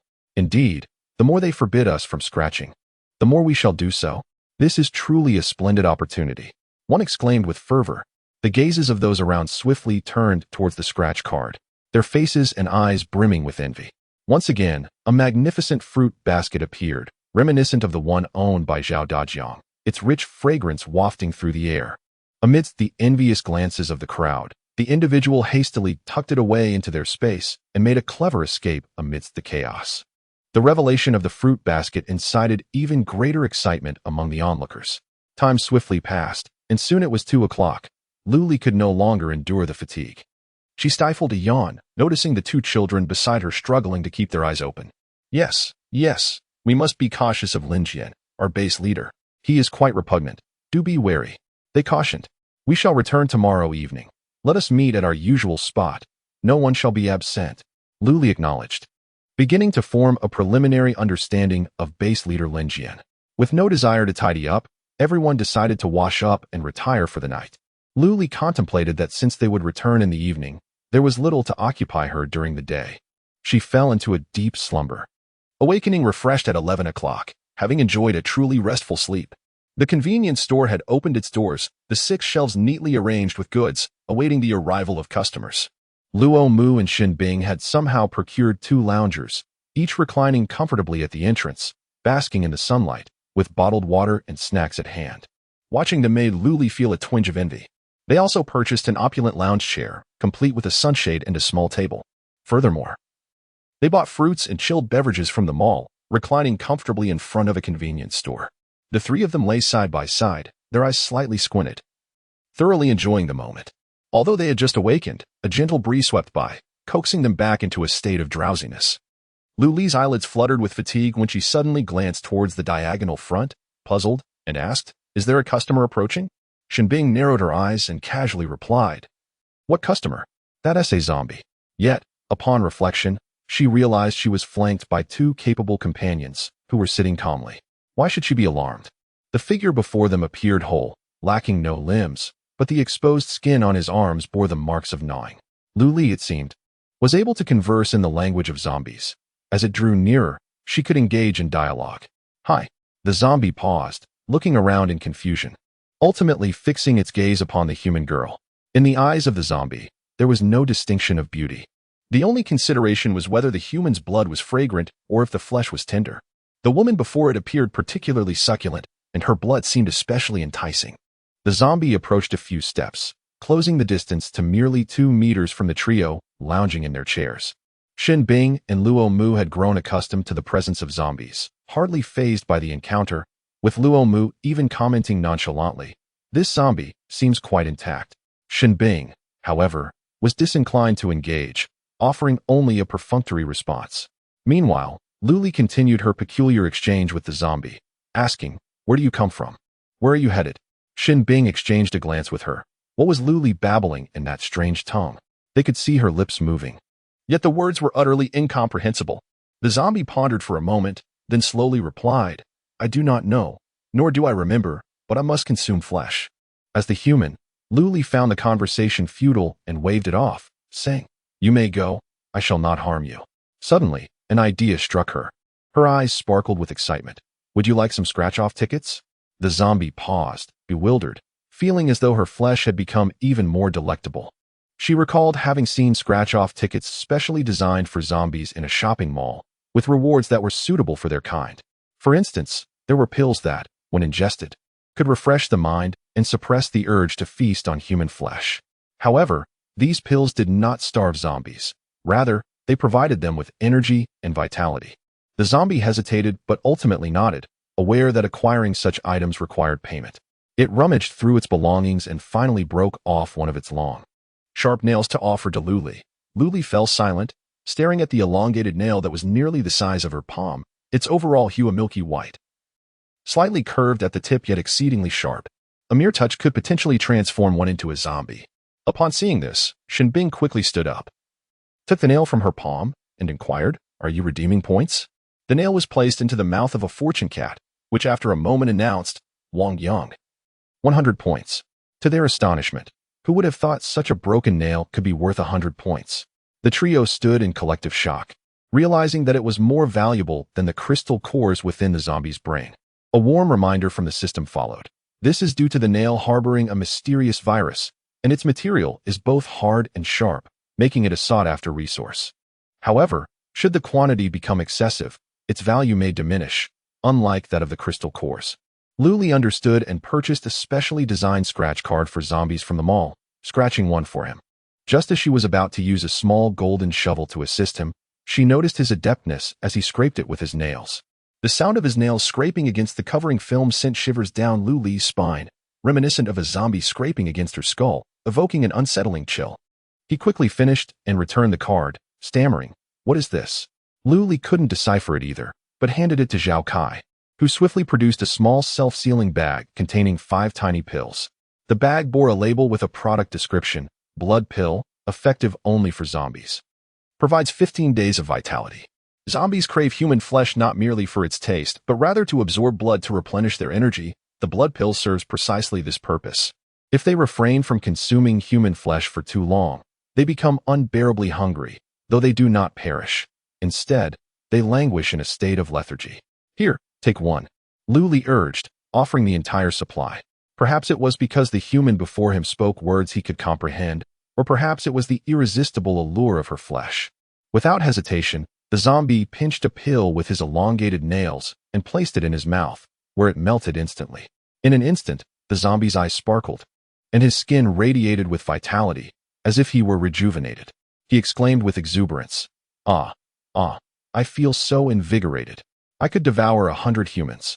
Luli responded with surprise, "Oh, does she not embody the very conflict between humanity and the undead?" Although Shun Bing and Luo Mu cannot comprehend the utterances of the zombie, they can sense the surging energy within it and its heightened enthusiasm. The two subtly shift their stance, instinctively shielding Lu Li within their protective embrace. Yet, confined within the confines of the RV, Lu Li remains invincible. Perhaps only outside could she be vulnerable. Lu Li reassures, "Please, remain calm. If you must feast on flesh, do so elsewhere. It is rather unsettling to witness such a spectacle before me." The zombie glares at her, flailing its arms as though preparing to strike, its guttural sounds echoing ominously. Shin Bing steps forward, intent on dispatching the creature, but is halted by a mere glance from Lu Li. Only she comprehends the words of the zombie, which convey, "Fear not, boss. I assure you, I shall not consume any flesh in your presence. Haha, after taking this pill, I feel revitalized. How shall I address you?" Lu Li smiles and replies, "You may call me Boss Lu. Should any other zombies inquire about the origin of this pill, do remember to recommend me." Brimming with vitality and energy, the zombie's singular thought is an insatiable craving for flesh. Having lingered in its undead state for so long, it has grown lazy, preferring to lounge about, especially as humans have become increasingly astute and elusive. It cheerfully waves at Lu Li before bouncing away with exuberance. Shin Bing's expression is one of complexity as he watches the zombie transform from a listless being into one radiating vitality and vigor. What sort of oppression and threat would arise if thousands of zombies were endowed with such pills?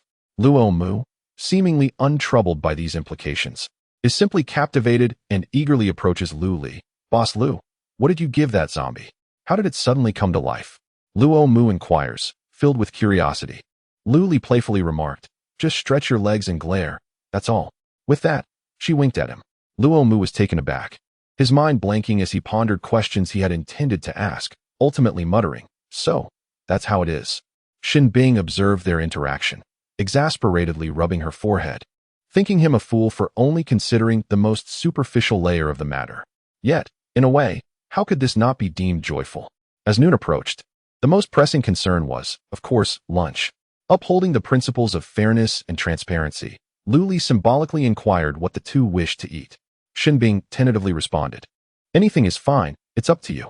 Luo Mu, brimming with enthusiasm, chimed in, "I want to have that barbecue we had last time." "All right, then we shall have stir-fry," Lu Li decisively declared. "Barbecue? Do you have any idea how many points that would require for 8 people? Luo Mu retorted, bewildered. "Then why did you even ask me?" "Honestly." He shot her a dramatically resentful glance. After all 8 were seated, an unexpected visitor arrived at the RV, Chu Lixing. It seemed he could locate the RV with uncanny precision, showing up to purchase scratch-off lottery tickets. Never uttering a word beyond necessity, he would silently buy, silently pay with crystal cores, and then silently depart. Lu Li found such customers quite agreeable. They spared her from worry. However, at that moment, she was in the midst of her meal and had no desire to rise. Thus, she called out, "Feel free to buy scratch-offs, but if you wish to purchase the lottery, you'll have to wait." Chu Lixing nodded silently, his gaze drifting to the bountiful spread before him. 8 dishes and a soup, steaming and fragrant, evoked the flavors of these dishes in his mind. As the Adam's apple rolled, Chu Lixing averted his gaze, refusing to look any longer, yet the tantalizing aroma relentlessly invaded his nostrils. He furrowed his brow, recalling that he had indeed indulged in fast food before, albeit a more extravagant version, comprising 3 meat dishes and a vegetable dish accompanied by soup. However, in comparison to the steaming stir-fry before him, he felt utterly inferior. Choosing to dismiss his thoughts, he took out the scratch-off lottery tickets he had purchased previously, intending to redeem them since he had nothing else to occupy his time.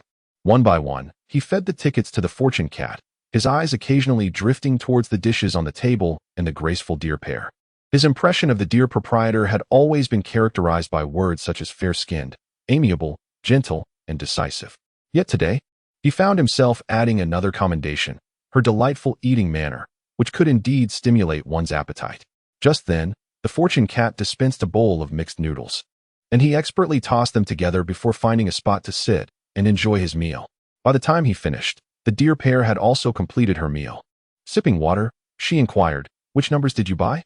Chu Lixing casually recited a string of digits, and the deer pair handed him the ticket, instinctively reminding him, "Make sure you don't lose the ticket. It can be redeemed at the machine or in the store." Suddenly, she recalled something and added, "Now, I hope there are machines outside both the Hope Base and the Blossom Base, so you don't have to travel all the way to the store." Chu Lixing simply replied, "I don't mind." The deer pair responded, all right, it's perfectly fine for customers to choose for themselves." Upon glancing up again, she noticed that Chu Lixing was already selecting scratch-off tickets, purchasing a hefty 20 or so without hesitation. After bidding farewell to Chu Lixing, silence enveloped the surroundings once more, interrupted only by the occasional sounds of Luo Mu and a few youngsters engaging in playful banter. The deer pair rested her chin on her hand, frowning in contemplation. Was this truly the plan conceived by Lin Jian and Lu Hongtao? It is rather juvenile, akin to a quarrel among elementary school children. Don't play with him. You mustn't play with him. How tedious. She blinked, momentarily catching sight of Chu Lixing's figure before her, and a phrase invaded her thoughts. Boss Lu. A horde of zombies is approaching. It seemed that Chu Lixing had merely come to deliver a warning. The zombie horde? Where? Lu Li sprang to her feet. As Chu Lixing was about to depart, he raised a hand, gesturing towards a certain direction, and softly said, "Look out, Boss Lu." Sure enough, dozens of zombies emerged in the distance, staggering towards them. "Is that all?" Lu Li scoffed, swiftly establishing a 10-meter safety perimeter, ensuring no zombies could breach it. Thus, only humans could freely enter and exit, while the zombies would be kept at bay. Xin Bing seemed to sense something amiss and, accompanied by Luo Mu, emerged from the convenience store, gazing towards the gathering of zombies. Their expressions grew solemn as they ushered the 3 little ones into the RV. Upon spotting Chu Lixing still present, they offered him a perfunctory nod, a silent greeting. "There's a zombie horde," Xin Bing remarked. "Indeed, not many," Lu Li replied, lifting her gaze once more, but her derisive words caught in her throat, unable to escape. A vast, dark mass of zombies, orderly and relentless, surged towards the RV. Unwavering in their direction, Luli was astonished. How was it as if they had set a navigation system? Shinbing's countenance darkened. She had an inkling of the truth. This horde was either being controlled by high-level zombies or orchestrated by human hands. High-level zombies possess intellect and awareness, and they typically refrain from unleashing a horde unless they covet something specific. The situation in Luli is evidently incongruous. The population is sparse, and there are not enough zombies to pose a significant threat. Although there is an abundance of supplies, they are not consumable by the undead. This leads to only one conclusion. The recent horde of zombies is artificially orchestrated. In this apocalyptic world, whispers abound that the reason zombies cannot be eradicated is due to a substantial base engaged in their creation. Such alarming claims are met with skepticism. Yet Shinbing finds them credible. However, there is no time for further contemplation. The horde is approaching. Luli, emboldened, asserts, "Do not worry, they cannot breach our defenses."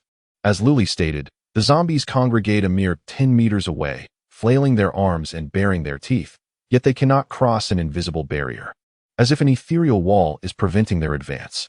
Observing this, the onlookers feel reassured. As long as the zombies remain outside, there is nothing to fear. They return to their tasks, though the reality is that there is little to do, with only Chu Lixing as a customer.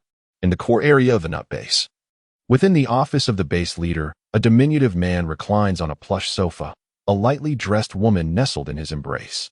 Her slender fingers trace gentle circles on Lin Jian's chest, her expression sultry. A knock sounds at the door.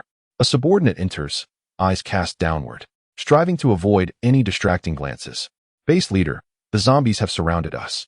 Very well, maintain surveillance, and report any developments immediately.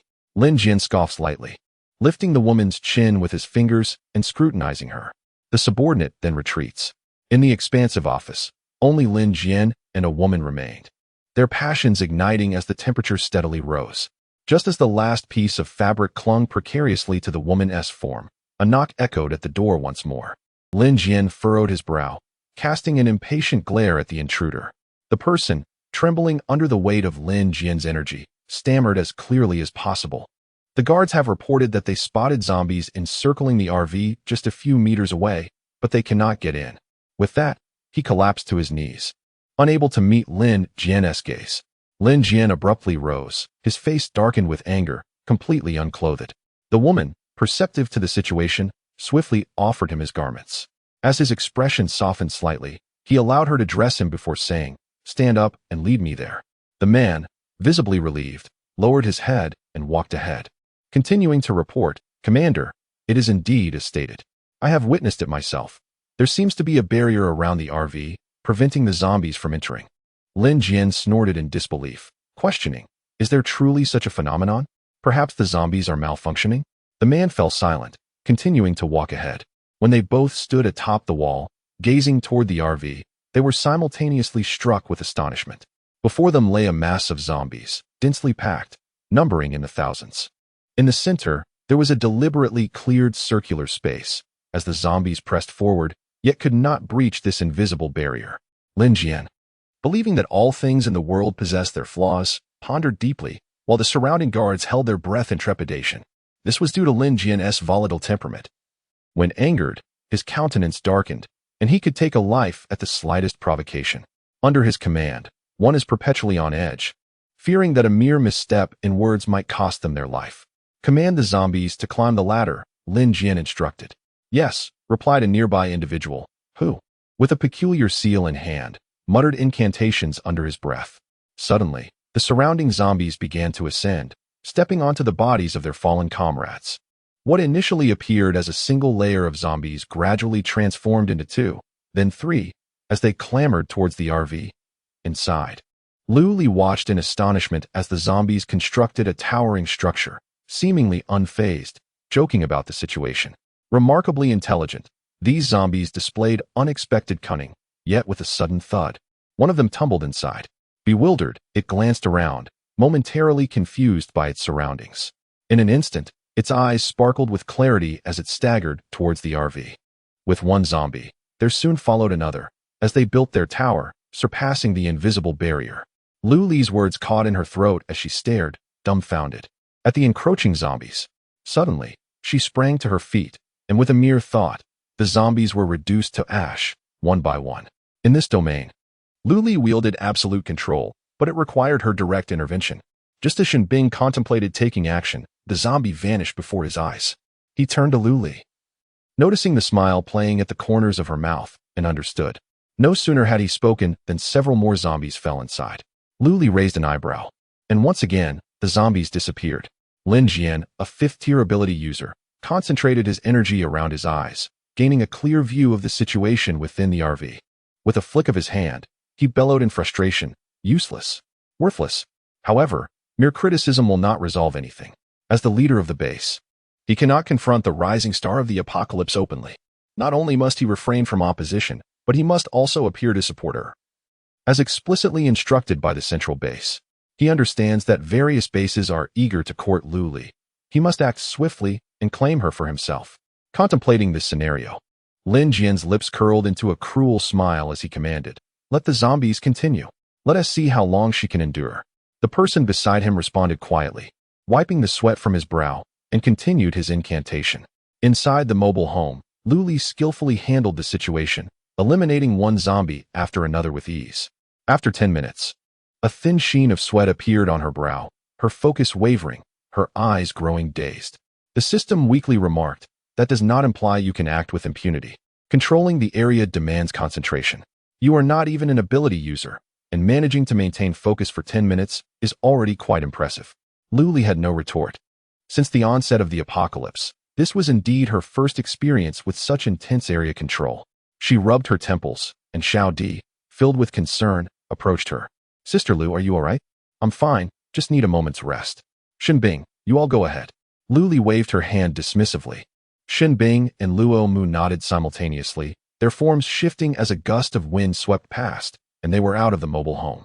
Outside, Chu Lixing observed quietly, showing no inclination to intervene. Naturally, Luli did not expect him to. After all, he was merely a customer, and assisting was a courtesy, while refraining was merely his prerogative. Luo Mu's approach to dealing with the zombies lacked the finesse and precision of Luli. He seemed to relish in a more brutish manner, wielding his weapon with vigorous force, splattering the thick, black blood of the undead. In contrast, Shen Bing exhibited a much cleaner method. With a mere flick of her fingers, she transformed them into exquisite ice sculptures. Another gesture, and the ice, along with the zombies, erupted in a spectacular explosion. The scene was undeniably gruesome, yet not a soul flinched. Instead, they watched intently, observing the carnage unfold. Lin Jian, standing against the wall, clenched his fists tightly and exhaled deeply, the presence of the formidable duo, Shen Bing and Luo Mu, providing an unwavering sense of security. Coupled with the remarkable defensive capabilities of the mobile home, it was clear that today, an assault was utterly futile. "Let us retreat," Lin Jian declared, his tone tinged with reluctance. The challenges of creating, nurturing, and controlling a single zombie were immense. Such efforts should not be squandered. The individual beside him finally released a breath of relief, and within a few moments, signs of retreat began to manifest among the zombies. Just as the two had tasted the thrill of battle, Luo Mu suggested a competition, prompting Shen Bing to roll her eyes in response. "Wait, why are the zombies retreating?" Luo Mu halted his actions, bewildered. Shen Bing remained silent, gazing intently towards the entrance of the nut base. Lin Jian felt a jolt of unease, a strong premonition gnawing at him. Despite the distance of over 100 meters, Lin Jian instinctively knew that Shen Bing had locked her eyes on him. He hurriedly descended from the wall. The thickness of the barrier somewhat alleviated his anxiety. Yet, Shen Bing's pallor was alarming, her once rosy lips now devoid of color, and her brow furrowed tightly, as if she were enduring an immense torment. Shen Bing's fingers twitched slightly, yearning to smooth the furrowed brow of the woman before her. Yet she resolutely restrained herself. Luli supported her head with one hand, her eyes tightly shut. Upon hearing Shen Bing's words, she reluctantly opened her eyes and feigned praise. "Well done, splendid work." In just a brief span of 10 minutes, Luli had exhausted all her mental energy. She now felt utterly drained and weary, as if her very essence had been siphoned away.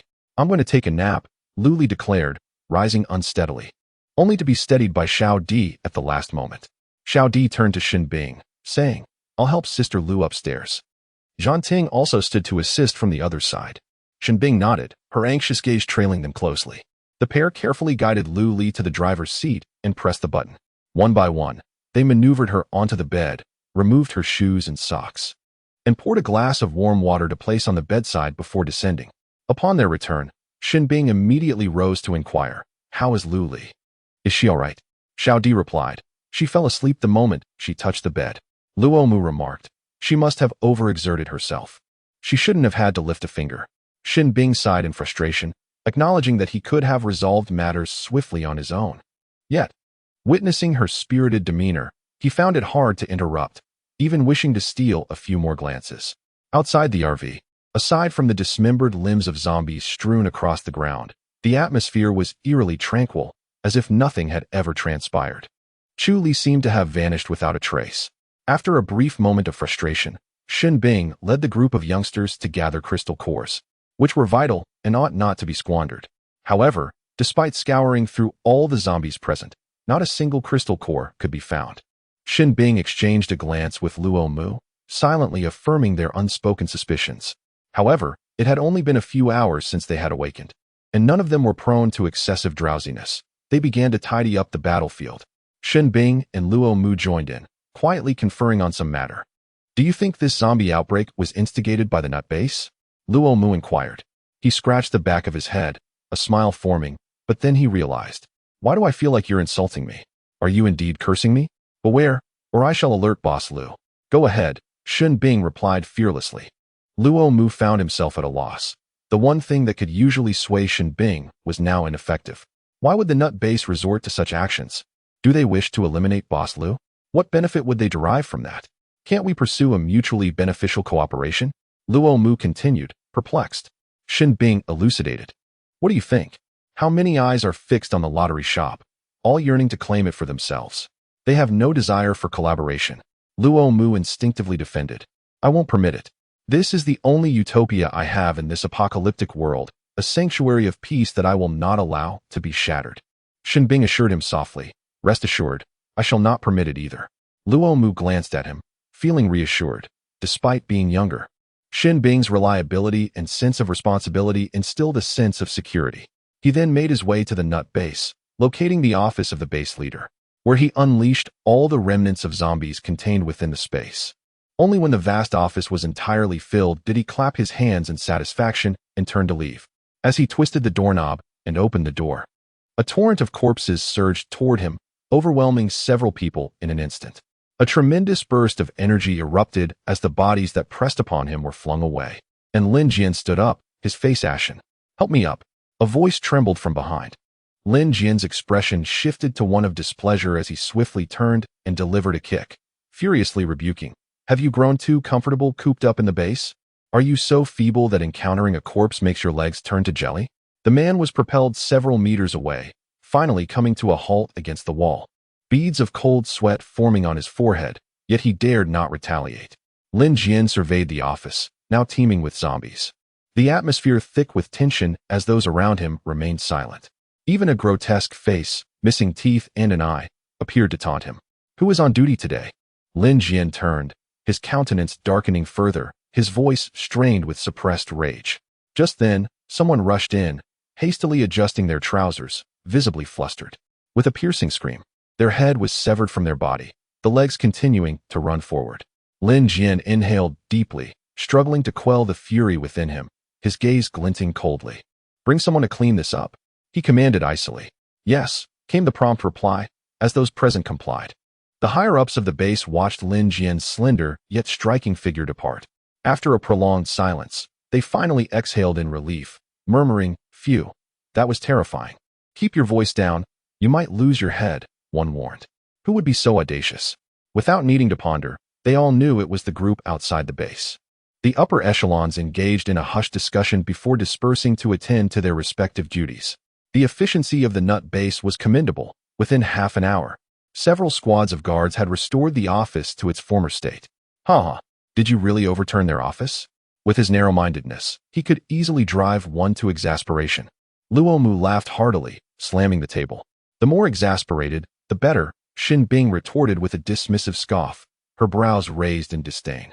It is often said that one should avoid unnecessary provocations. Otherwise, one might find themselves waking up each day in a state of dread, unaware of how perilously close they are to danger. Luo Mu was still reveling in the thought. Simply imagining Lin Jian's furious expression brought him immense joy. Speaking of which, the RV owned by Boss Lu is truly remarkable. It can actually withstand a zombie attack. Luo Mu marveled. Huh. Lu Li, having just approached, caught only the latter part of his statement and instinctively uttered a sound of surprise. Luo Mu turned to her, noticing that her complexion had slightly brightened, and said, I was praising you, Boss Lu. Where did you acquire this RV? It's incredible. In the apocalyptic world, I have bound myself to a mobile lottery shop. I invite everyone to take note. Chapter 77. Well done. A blessing from above. Lu Li replied earnestly. Indeed, on the very first day of the apocalypse, this RV fell from the sky and saved my life. Luo Mu remained skeptical, as did everyone else. They treated it as a secret that should not be easily spoken of. Xin Bing scrutinized her from head to toe, perhaps after a brief rest. Her complexion had regained some color, appearing as healthy as ever. What happened to those corpses of the zombies? Lu Li inquired as she sat down, drinking a large cup of water and gazing at the smooth, clean ground ahead, beginning to doubt whether it had all been a dream and that nothing had truly transpired. Speaking of this matter made Luo Mu unable to contain his laughter. He eagerly shared. Xin Bing took all those zombies and dumped them in Lin Jian's office. Ha ha. It's utterly hilarious. Lu Li couldn't help but chuckle, glancing at the silent Xin Bing, surprised that he would engage in such antics. Well done. Lu Li sprang to her feet, clapping her hands vigorously in delight. With excitement, she exclaimed, to celebrate Lin Jian's misfortune, let us have lunch. Xin Bing, what would you like to eat? Fried chicken? Xin Bing responded. Before the apocalypse, her parents frequently took her to dine in restaurants, ordering an abundance of food, rich in calories, accompanied by cola. They would joyfully finish their meal and then play at the children's amusement park in the mall, a nostalgic memory for her. All right. Lu Li promptly activated her holographic device, beginning to select a suitable meal package. In the 21st century, she was a devoted patron of McDonald's, often opting for their fare when uncertain about her cravings.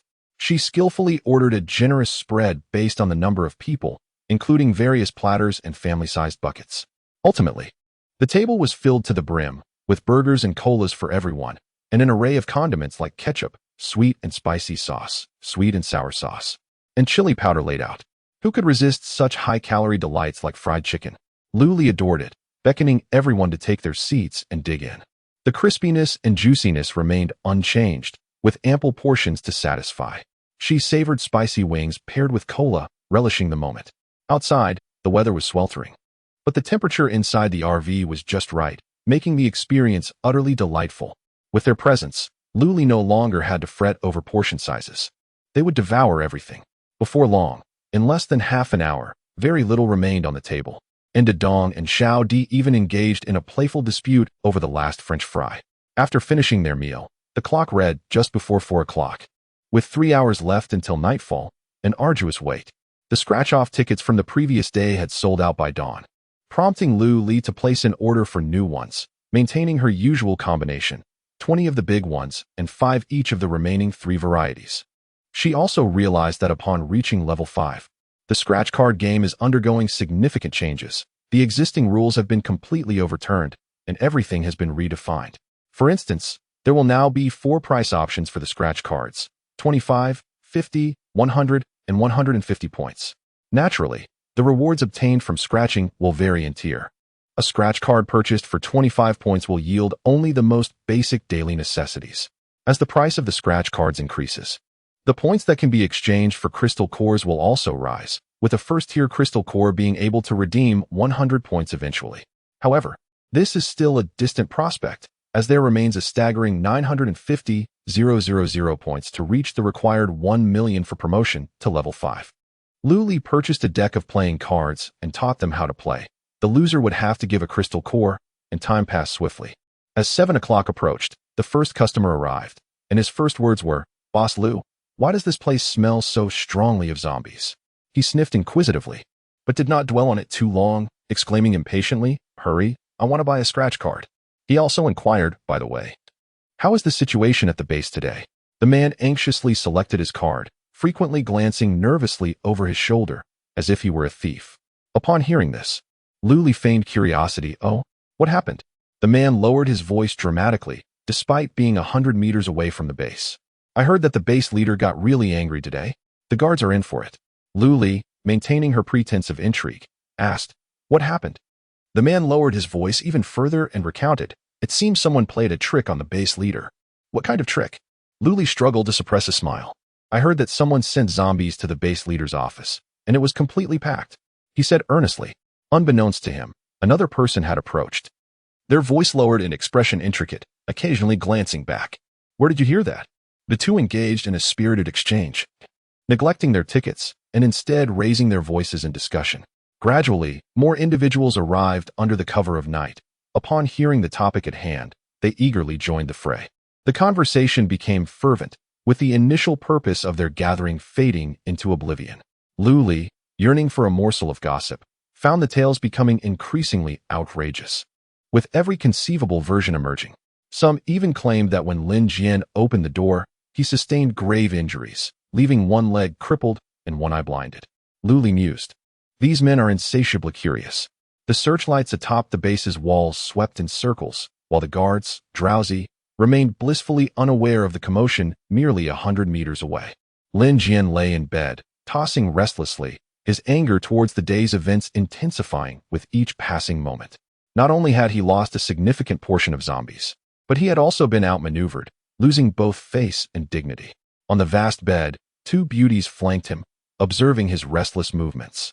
With no choice but to voice their concern, they asked, "What troubles you, base leader?" As they spoke, one gently leaned in, attempting to soothe Lin Jian with her soft, supple form. Initially lying on his side, he felt the warmth of one beauty pressing against his front and the other against his back. The soft sensations somewhat alleviated his agitation, yet soon gave way to an oppressive heat, compounded by the discomfort of perspiration clinging to his skin. In frustration, he pushed both women away, rose from the bed, and declared, "There's no need to follow. I will take a stroll alone." Once the door slammed shut, the two beauties released a breath of relief and began to murmur their complaints. Today, the base leader was in a foul mood. Yet who could blame us for being the unfortunate ones on duty? Ah, the plight of sisterhood. Another beauty sighed.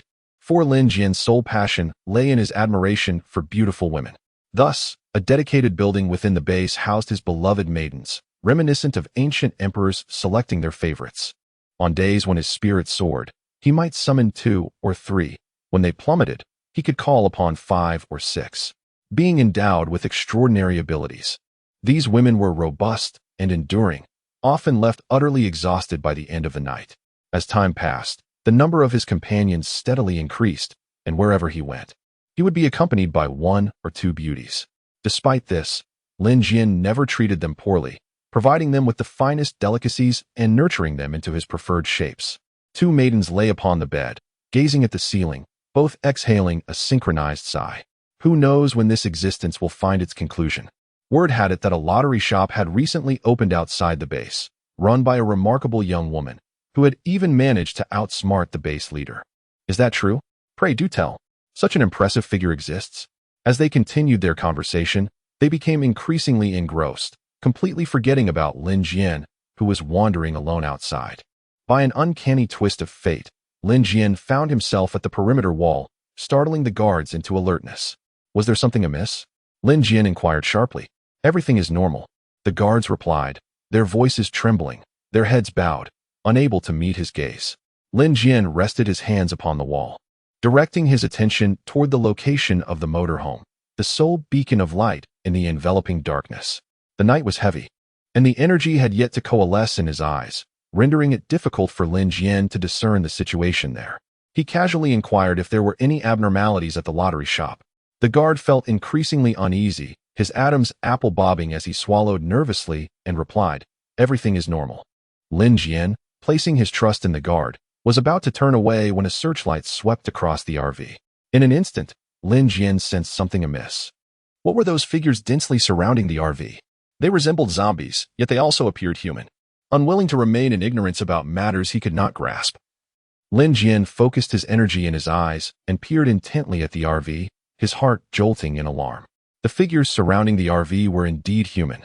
Yet the gates of the base had remained closed for 2 consecutive days, and with walls towering at 10 meters, it was implausible for residents to venture out. The surrounding area was barren, with no survivors ever lingering. How could there suddenly be so many gathered around the RV? Continuing to observe, Lin Jian was taken aback to recognize several familiar faces: the squad leader of the second team of guards, the deputy head of logistics, and the group leader from the Foreign Affairs Department. Splendid, splendid indeed. Lin Jian slapped the wall with great force, causing hairline fractures to spread outward. Had it not been for the wall's sturdy construction, he might have shattered it completely. The guards behind him immediately knelt in fear. If I cannot deal with Lu Li, then how can I handle my residents? The guards were puzzled but dared not inquire further, fearing the wrath of the base leader could cost them their heads. They promptly rose, descended the wall, and assembled the guards in the vicinity to leave the base, though they did not know who those individuals were. The commander of the guards was not without intelligence. After all, it was the lottery shop that had recently stirred up such a commotion.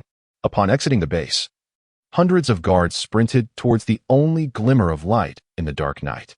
They moved with such training that their actions and sounds were almost imperceptible. The surrounding customers had yet to react when their hands were swiftly twisted behind their backs, rendering them unable to escape. The patrons were on the verge of questioning the situation, but upon noticing the uniformity of their captors' attire, they abruptly fell silent. Beads of sweat began to form on their foreheads, revealing their unease, while their legs trembled uncontrollably. Goodness, where did everyone go? It suddenly made sense why the crowd had dissipated so rapidly. Run! Someone shouted, and instantly, the remaining customers scattered like startled birds. Lu Li stood in a daze, watching as the once densely packed crowd vanished in an instant, leaving only an expanse of emptiness. Lu Li observed as her customers were taken away by those clad in matching uniforms, with the words Nuts Base emblazoned on the right shoulder. They were the guards of the Nuts Base. She promptly followed, mindful of the necessity to call upon her 2 bodyguards for support. The 2, bewildered, emerged from the convenience store, puzzled by the absence of any customers. Shen Bing scanned the vicinity, his gaze trailing the individuals being forcibly escorted into the base. Let's go, Lu Li urged, taking the lead.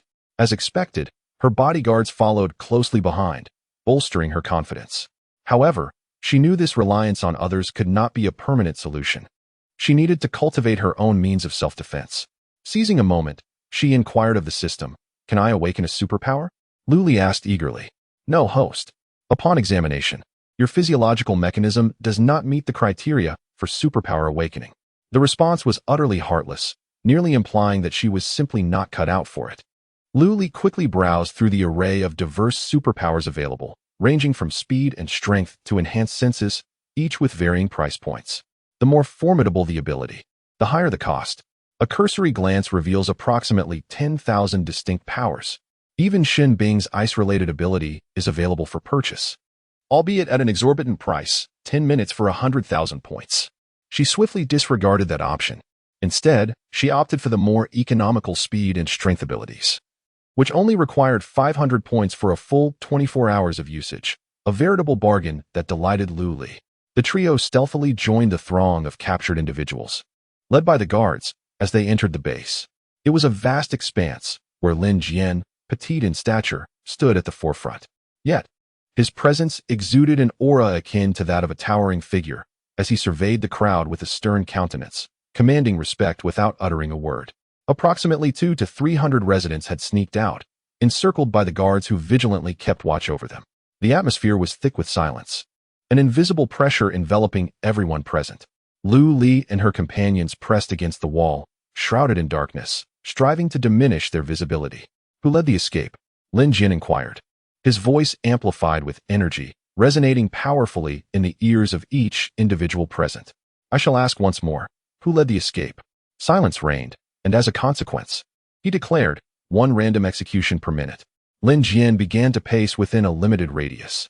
The sound of his boots striking the concrete was subdued, yet it resonated in the hearts of those gathered, akin to the pounding of a war drum, undermining their defenses. A minute passed swiftly, yet the crowd remained mute, waiting and wagering on who would dare to speak first, hoping to avoid the fate of being the first to perish. Lin Jian let out a cold smirk, his icy gaze sweeping over the residents as he slowly raised his hand, the corners of his mouth curling upward. A man, 10 meters away, suddenly lurched forward as if an immense force were drawing him irresistibly closer. Let go of me, he shouted in a panic, his neck firmly gripped in Lin Jian's hand. With a chilling crack, the man's voice was abruptly silenced, his head slumping to the side as it lost support. The onlookers watched in terror, instinctively letting out screams and retreating in a frantic huddle. 1 minute countdown continues, Lin Jian remarked coldly, releasing his grip. The man's body thudded to the ground, his chest no longer rising and falling, evidently devoid of life.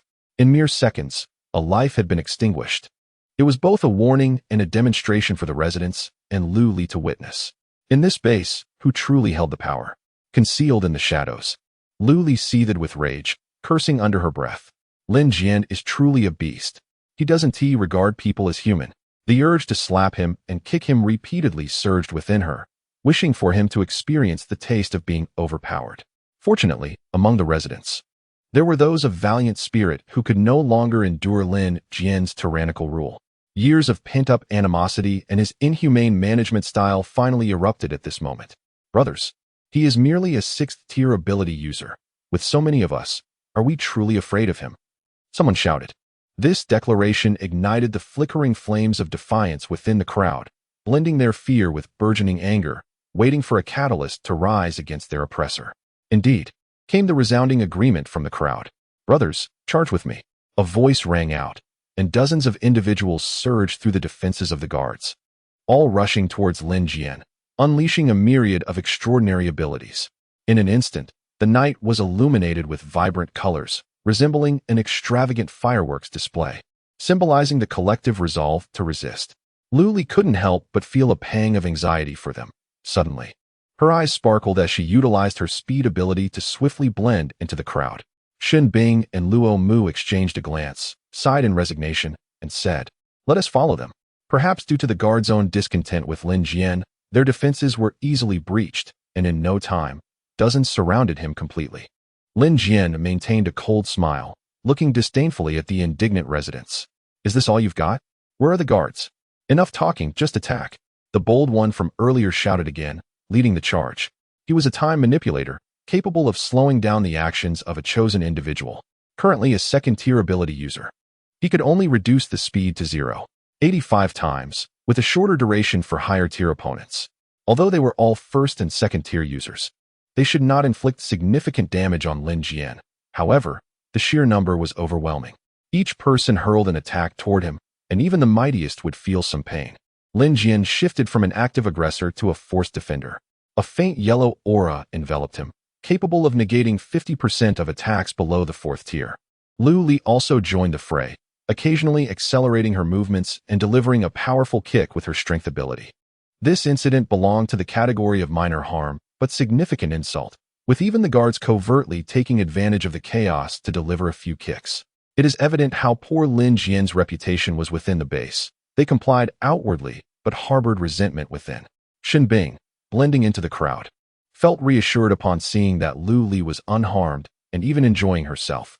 He had long harbored disdain for Lin Jian, who could commit such a morally reprehensible act as creating zombies. As a 7th-tier ability user, he found it intolerable, relying on his superior rank and the ensuing chaos. He approached and delivered 2 swift punches that penetrated Lin Jian's defenses, striking him directly and causing blood to gush from his nose, staining his collar. "Excellent. Well done," someone shouted, prompting a chorus of cheers, seemingly unafraid of retribution from Lin Jian. With so many witnesses, could he possibly seek revenge? "Stop." Lin Jian's furious voice was drowned out by the crowd, which paid him no heed. Even if he wished to fight back, he stood no chance against Xin Bing. It would be futile, and he could only muster energy to form a defensive barrier. This one-sided assault lasted a full 5 minutes, leaving Lin Jian utterly disfigured and unrecognizable. Finally, a member of the guard intervened, exclaiming, "Enough? What are you doing? How dare you show disrespect to the base leader? Cease at once. Do you not realize who this is?" As he spoke, he kicked Lin Jian twice in a fit of anger. Then, he frantically gestured to the residents, urging them to leave quickly while Lin Jian was still dazed. Those who understood hastily slipped away, while others followed suit, pretending as if nothing had transpired. After all, with so many residents present, who could Lin Jian possibly remember when he regained his senses the following day? In a matter of seconds, the 200 or 300 residents who had initially fled dwindled to merely a handful. The guards hastily expelled this small group and rushed Lin Jian to the infirmary. After downing a large glass of water, she triumphantly swung her fists at the air, exclaiming, "Refreshing." A broad smile adorned her face, accentuated by her deep dimples. Shen Bing watched her with a smile, taking a seat beside her, refraining from uttering any cautionary advice about acting impulsively.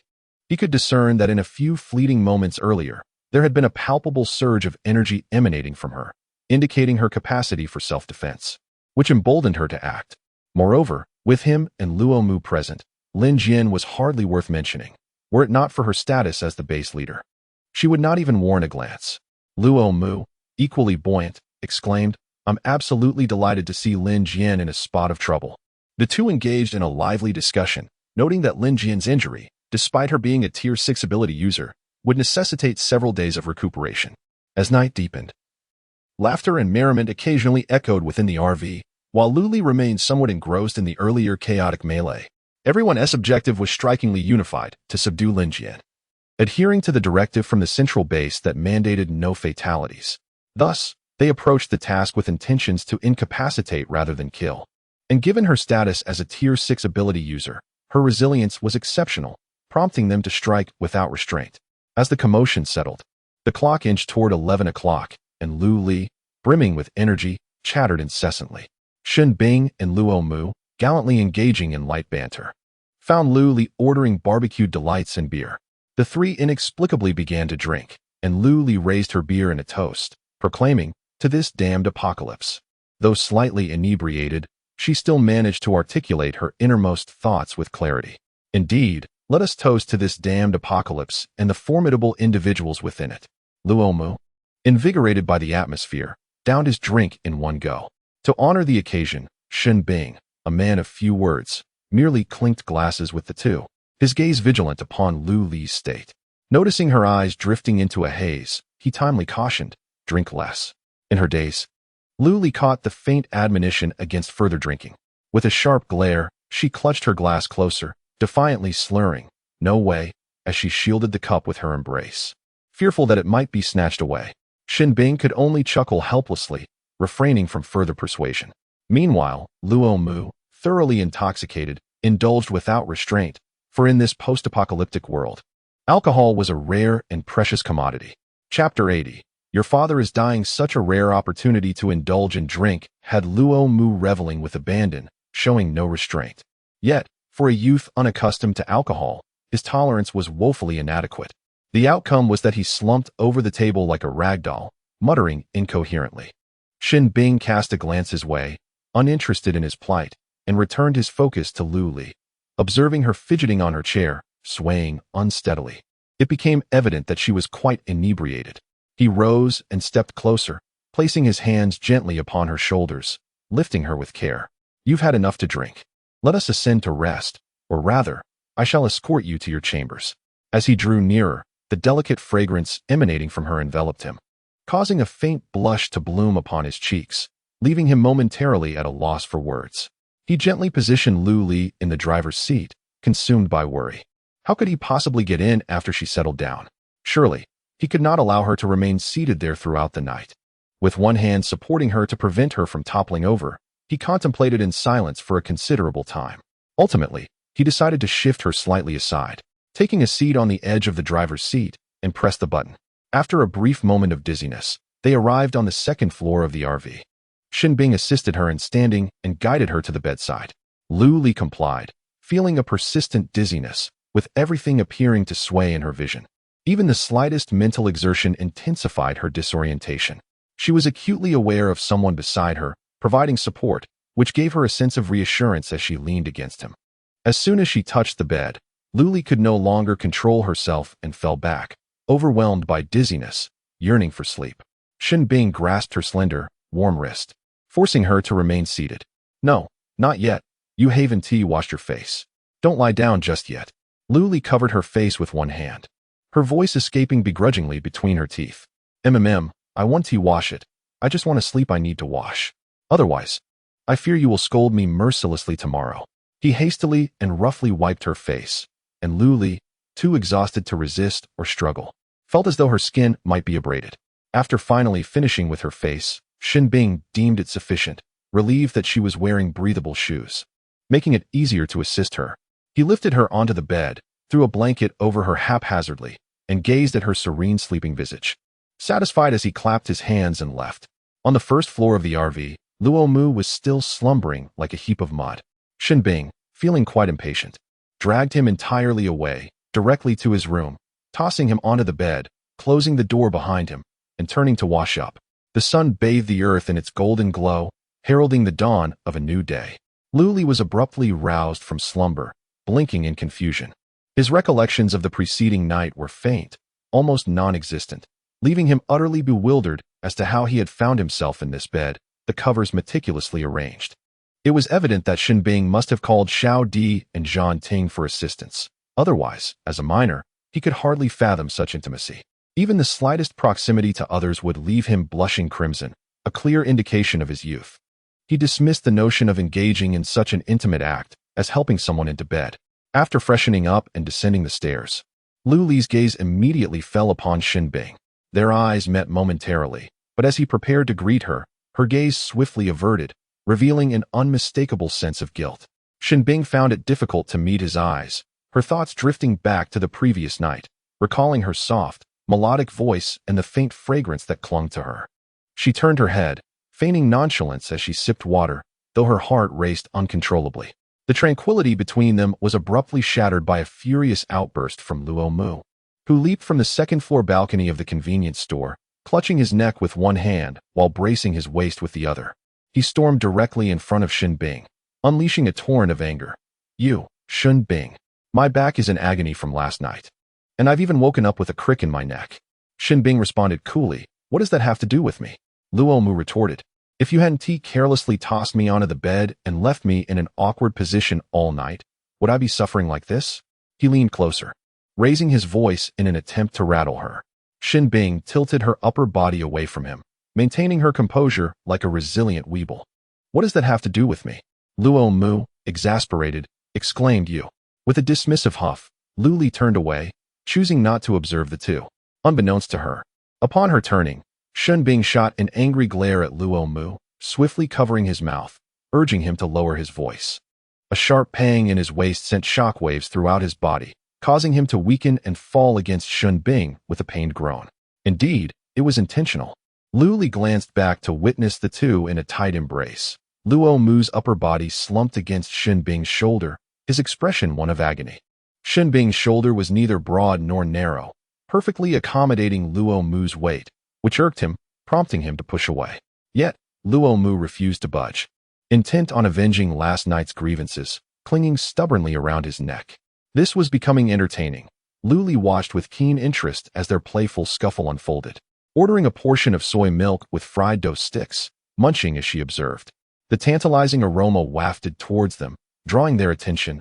Luo Mu, clutching his waist, struggled to rise and darted towards her, blinking his eyes in anticipation, glancing between the fried dough and Luli, his hands pressed together in a gesture of longing. Luli tossed him a piece of fried dough, her demeanor reminiscent of teasing a playful puppy. Shin Bing also looked over, though he said nothing. His intense gaze bore into her, making it nearly impossible to feign ignorance. "Come, eat, everyone," Luli exclaimed, pulling out several portions, addressing Shin Bing.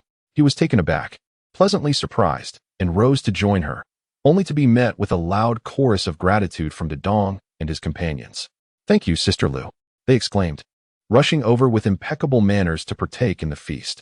Shin Bing halted, his smile dimming slightly, yet he too edged forward to join the gathering. As a few individuals joyfully indulged in their breakfast, Lin Jian awoke in the infirmary. Instantly, a group surrounded his hospital bed, creating an impenetrable barrier. "Director, you're awake. How do you feel, Director? Is your head still aching, Director?" Their incessant chatter, reminiscent of chirping chicks, caused a throbbing in Lin Jian's head. "Silence," he bellowed, the outburst aggravating the wounds across his body and intensifying his headache, leading him to faint once more. The doctor stepped forward, exasperated. "Step back, everyone, please."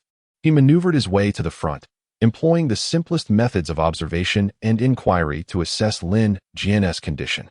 The higher-ups, who had neglected to visit the previous night, flocked to the bedside at the news of his potential awakening, behaving as though their own father lay dying, which was rather distasteful. How is the director? Is he in serious condition? Speak to us.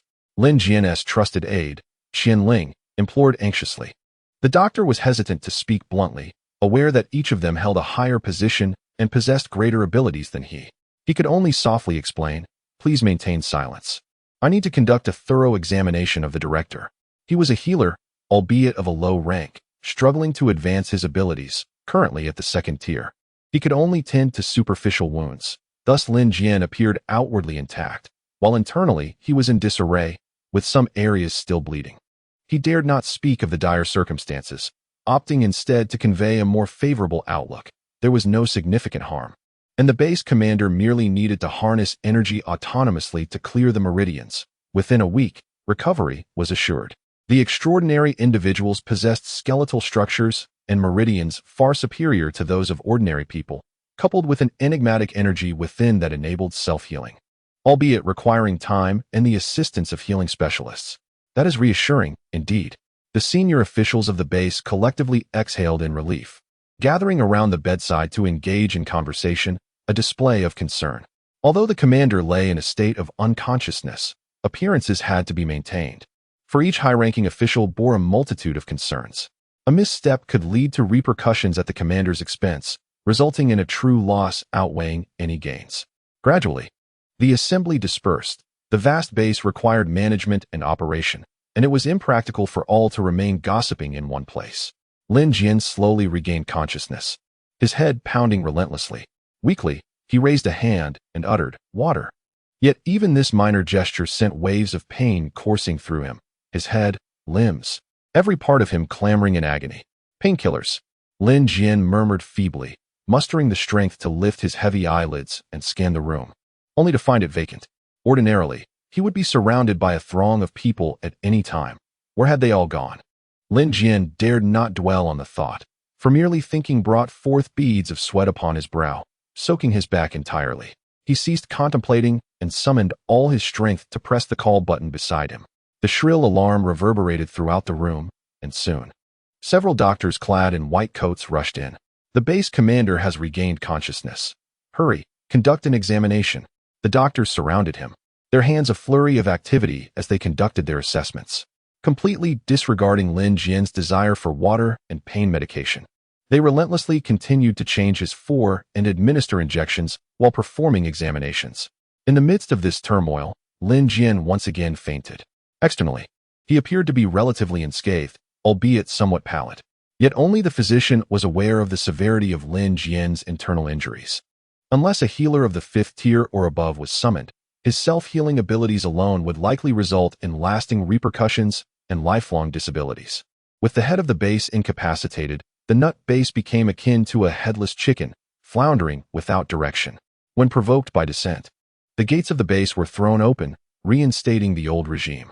At last, everyone could freely enter and exit the base without fear of being discovered by the base leader. Thus, early in the morning, a throng of people gathered outside Lu Li's lottery shop, chattering animatedly, a stark contrast to the previous day's morning silence.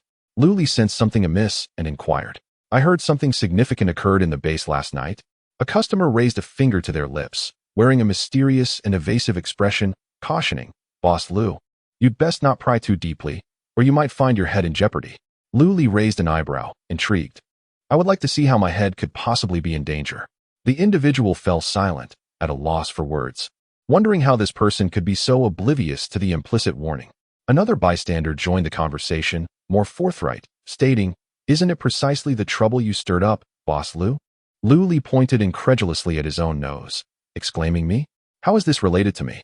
Though he was fully aware, he still wished to inquire and understand, yearning to hear varying accounts from others. Perhaps this encapsulates the essence of a bystander. There is much to be said. The loquacious individual is evidently a chatterbox. Upon encountering someone willing to listen, he instantly unravels his tale. From the initial strict prohibition imposed by Lin Jian against venturing outside, to the escapade of the previous night when everyone sneakily ventured out to purchase scratch-off tickets, followed by the harrowing events of a zombie horde outside the base the day before, and culminating in the inexplicable appearance of dismembered zombie limbs in the base leader's office. He recounted everything, including the incident of unilaterally assaulting the base leader from last night. His command of language was exceptional, weaving a tale full of twists and turns that captivated the audience, rendering them oblivious to their scratch-off tickets. Luli listened intently, her large eyes fixated on his lips and gestures as if she were engrossed in a riveting story. "Please, do continue," she urged. Just as he reached the point this morning when Lin Jin awoke, the narrative abruptly ceased, leaving a group of eager listeners gazing at him expectantly. He clapped his hands, parched and weary, and declared, "That's all I have. I am unaware of what transpired afterward." The earlier events were hardly secrets within the base, as they were widely known due to the multitude of participants. However, the extent of Lin Jin's injuries and the current state of affairs remained confidential, unknown to the lower-tier residents. Those gathered expressed their disappointment, reluctant for the tale to end, urging, "Do share any news with us when you have it." Luli nodded in agreement. The experience of hearing gossip at the lottery shop was truly delightful, primarily due to the storyteller's remarkable prowess. She offered him a cup of water, a gesture of her utmost respect, which he graciously accepted and drank with gratitude. As the gate of the base swung open, the nut base, sealed for 2 whole days, erupted in jubilation akin to a festive celebration, with throngs of people streaming out, engaged in their respective tasks. Some were preoccupied with exterminating zombies, while others found themselves irresistibly drawn to the lottery shop upon its appearance. Once tempted, the urge to scratch off tickets became addictive, leading to the inevitable depletion of one's resources. The sight of the adjacent convenience store provoked further temptation to purchase something. After all, such opportunities were rare. Through online channels, it was widely known that the proprietor, Deer, was ever mobile. Who could predict where he might be tomorrow? Seizing the moment, shoppers rushed to indulge in lavish purchases. Consequently, both the lottery shop and convenience store became bustling hubs of activity. Yet, a few individuals, deeply engrossed in their scratch-off tickets, remained oblivious to the time, hoarding several unscratched tickets. Deer, however, chose not to rush them, feeling a gnawing hunger herself. The busy afternoon had only allowed for a brief snack, courtesy of Xiao Di, who had fetched a few loaves of bread from the convenience store. Alas, those had long been digested. Having missed her afternoon nap, she now felt a blend of hunger and fatigue. Finding a chair, she casually sat down, draping one arm over the backrest and resting her head, seeking a moment of quiet restoration. Upon entering the RV, Luo Mu immediately began lamenting his exhaustion, exclaiming about the relentless labor of stocking supplies. "My hands are still trembling," he declared, lifting both hands dramatically, his voice booming, a clear exaggeration. Curious, Deer tilted her head to observe him closely, puzzled by the absence of any tremor. Luo Mu, rendered speechless, plopped down into a chair, exclaiming, "I want to eat. Eat. Eat." Lu Li was on the verge of starvation, hastily placing an order to satiate her hunger with delectable dishes. She opted for Hunan-style stir-fries, which not only complemented her rice, but also allowed for generous servings that could easily fill her. Lu Li felt as if she could devour an entire cow, promptly selecting 15 substantial dishes, including spicy stir-fried meat, Yongzhou blood duck, and stir-fried beef, among others, all in copious quantities. She ordered 4 buckets of rice, convinced it would suffice, only to be astonished as Shin Bing and Luo Mu quickly divided 1 bucket among themselves.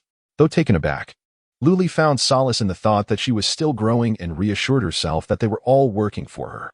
As the proprietor, it was only natural to treat her employees to something sumptuous. She aspired to be a generous employer, abhorring the notion of being a greedy capitalist. Convincing herself, she ordered 2 more buckets of rice. Outside the food truck, customers scratching off lottery tickets caught a whiff of an enticing aroma, causing them to sneeze involuntarily.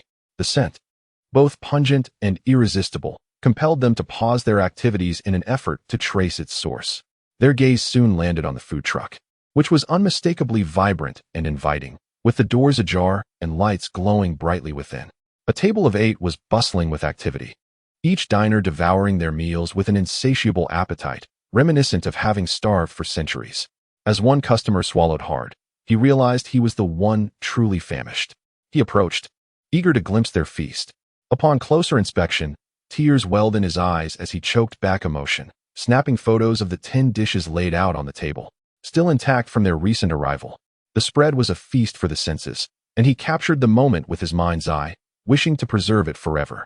As Luli lifted her gaze, she was met with the tear-streaked visage of the man before her, an image so poignant that it was difficult to overlook. She inquired, "What is the matter? Did you not receive your reward?" She intended to offer him words of encouragement, intending to illustrate her point with an example of Shin Bing, a consummate victor in life. However, the man broke down, his sobs growing louder as he choked out, "It's nothing. I just saw these dishes and felt homesick." Woo-woo. His sorrow was palpable, evoking empathy from those around him, and even a few remaining patrons approached, ostensibly to comfort him. Yet their eyes betrayed their true desire as they discreetly eyed the sumptuous dishes on the table, swallowing hard. The aroma was simply irresistible, an exquisite feast of Hunan cuisine. Who could possibly refuse such a temptation? Luli found herself momentarily stunned. His tears stirred a sense of longing within her as well. After all, she hailed from Xiangqing and had a profound affection for Hunan dishes. After a prolonged silence, the system finally responded, "Some hosts are present." Just as Luli was about to inquire further, the man erupted into tears once more, spreading a somber atmosphere among the nearby patrons. The heaviness of the moment was palpable as tales of woe began to circulate. When the apocalypse erupted, I was having dinner with my parents. Just having taken a single bite. Then, out of nowhere, a zombie burst through the door. His voice quivered with heartbreak and frustration as he lamented not having savored more of the meal, knowing he would never have the chance again. He regretted not being able to protect his parents, having helplessly watched them succumb to the ravenous undead. The surrounding crowd began to share their own stories, each one echoing a similar sentiment. I was watching a movie with my girlfriend when suddenly everyone around us transformed into zombies, and I barely escaped with my life. "What happened to your girlfriend?" someone inquired. Everyone sighed in unison, lamenting the harsh reality of their existence. If it were not for the mere necessity of sustenance, who would willingly venture out of the safety of the base, risking their lives? Luli observed the downcast expressions of her companions, feeling a pang of empathy. After all, they were all fellow humans. What more could she do? The only thought that crossed her mind was to expand her endeavors, to establish a presence in every base, providing survivors with a glimmer of hope. She was merely an ordinary individual, and her capabilities were limited, yet, excelling in her responsibilities was already a commendable achievement. After shedding tears, a man felt a wave of relief wash over him. Sniffling, he expressed his gratitude, saying, "I am fine, thank you all." He then bowed solemnly. Luli slightly turned her body, her expression a blend of complexity as she regarded him. The meal had merely served as the last straw. He was simply in need of an outlet for his emotions. However, life must persist, and the apocalypse would not come to an end. Gradually, the group dispersed, returning to their unfinished scratch-off tickets. Moments later, the man let out an exclamation, "What have I uncovered?" He raised his scratch-off ticket high, brimming with excitement. His heart raced. Sensing that this reward was extraordinary, he rushed over, presenting it to the fortune cat. In no time, the cat produced a small card, drawing the collective gaze of everyone present. With exhilaration, the man picked it up and quietly repeated the words inscribed upon it. "Fast food voucher, 20 times. As he reached the final words, his voice escalated, and his expression transformed into one of radiant joy, banishing the earlier sorrow. "Congratulations, congratulations." Luli, still savoring her meal, looked up earnestly to extend her well wishes, and the other 7 joined in to celebrate with him. The scene was inexplicably amusing. He was clearly holding chopsticks in a bowl, perhaps still chewing. A few people had their backs turned and needed to pivot, yet they all uniformly congratulated him, exclaiming, "Congratulations, congratulations, you've won." This reminded Luli of certain restaurants in the 21st century, where upon entering, all the waitstaff would exuberantly shout greetings, and upon finishing a meal, patrons were required to shout a few phrases on their way out. It was quite humorous, prompting Luli to chuckle softly, drawing curious glances from others. "Is everything all right? Are you ready to redeem your prize?" She diverted the conversation, addressing the man. Yes, I'm starving," he exclaimed, eager yet unsure of the procedure. Xiao Di, standing closest, stepped forward to guide him, instructing him to insert the voucher into the mouth of the fortune cat and wait momentarily. Since it was a redemption ticket, he could not select specific dishes. They would be chosen at random, yet the man was already quite satisfied. With a box of takeout in hand, he found a spot to begin his meal.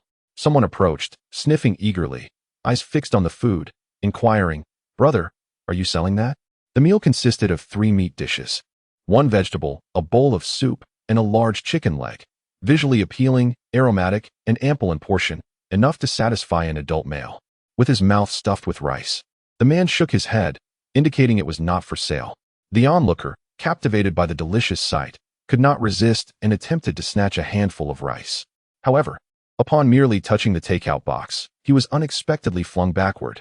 Luli observed this with indifference. Perhaps they meant no harm, merely succumbing to temptation. The man continued eating, wide-eyed as he watched the other fly several meters away, swallowing his food with a gulp. He hastened his pace, shoveling more into his mouth, growing frustrated with the chopstick's inefficiency, almost resorting to using his hands. In a post-apocalyptic setting, I have bound myself to a mobile lottery shop. Chapter 83. Ming. The man who had been flung back quickly rose to his feet and rushed to his side, kneeling down and tearfully pleading, "Please, sell me a box. I am utterly desperate to eat. I am so famished. Just look at how emaciated I have become. I implore you, show some mercy and sell me a box. Even half a box would suffice." Luli was left astonished, pondering whether this was a blatant attempt at moral coercion. The man remained unfazed, continuing to eat with fervor. After stuffing the last grain of rice into his mouth, he stowed the lunchbox away in his space and prepared to depart. Suddenly, the desperate individual clung to his leg, wailing, "Don't leave. You cannot go unless you give me a box." The more he struggled to break free, the tighter the man's grip became. With a stern expression, he commanded, "Let go." Yet, the grip remained steadfast, until with a sudden force, he was propelled backward, crashing to the ground with a resounding thud, abruptly silenced. Onlookers shook their heads in disbelief, murmuring that it was absurd for one to claim rewards that were merely the result of luck. Yet, the prevailing sentiment was envy. Amused by the spectacle, Luli finished her meal and was about to close up the shop when she felt a sudden surge of inspiration and waited patiently for a while. As expected, Chu Lixing arrived. He only appeared when the crowd was sparse. In a larger gathering, he was nowhere to be seen. She paid him no mind, as long as he maintained proper etiquette and continued with her tasks. Although there was little to occupy her time, with the stall nearing closure, there was hardly anything left to do, save for waiting for the last customer to complete their scratch-off selection, marking the end of the day's endeavors. After redeeming his prize, he routinely took the remaining scratch cards to Bao Yuan. Luli found it strange, not quite understanding this peculiar habit of his. It was somewhat comprehensible that he chose to come when there were fewer people around. After all, those of prominence often preferred solitude.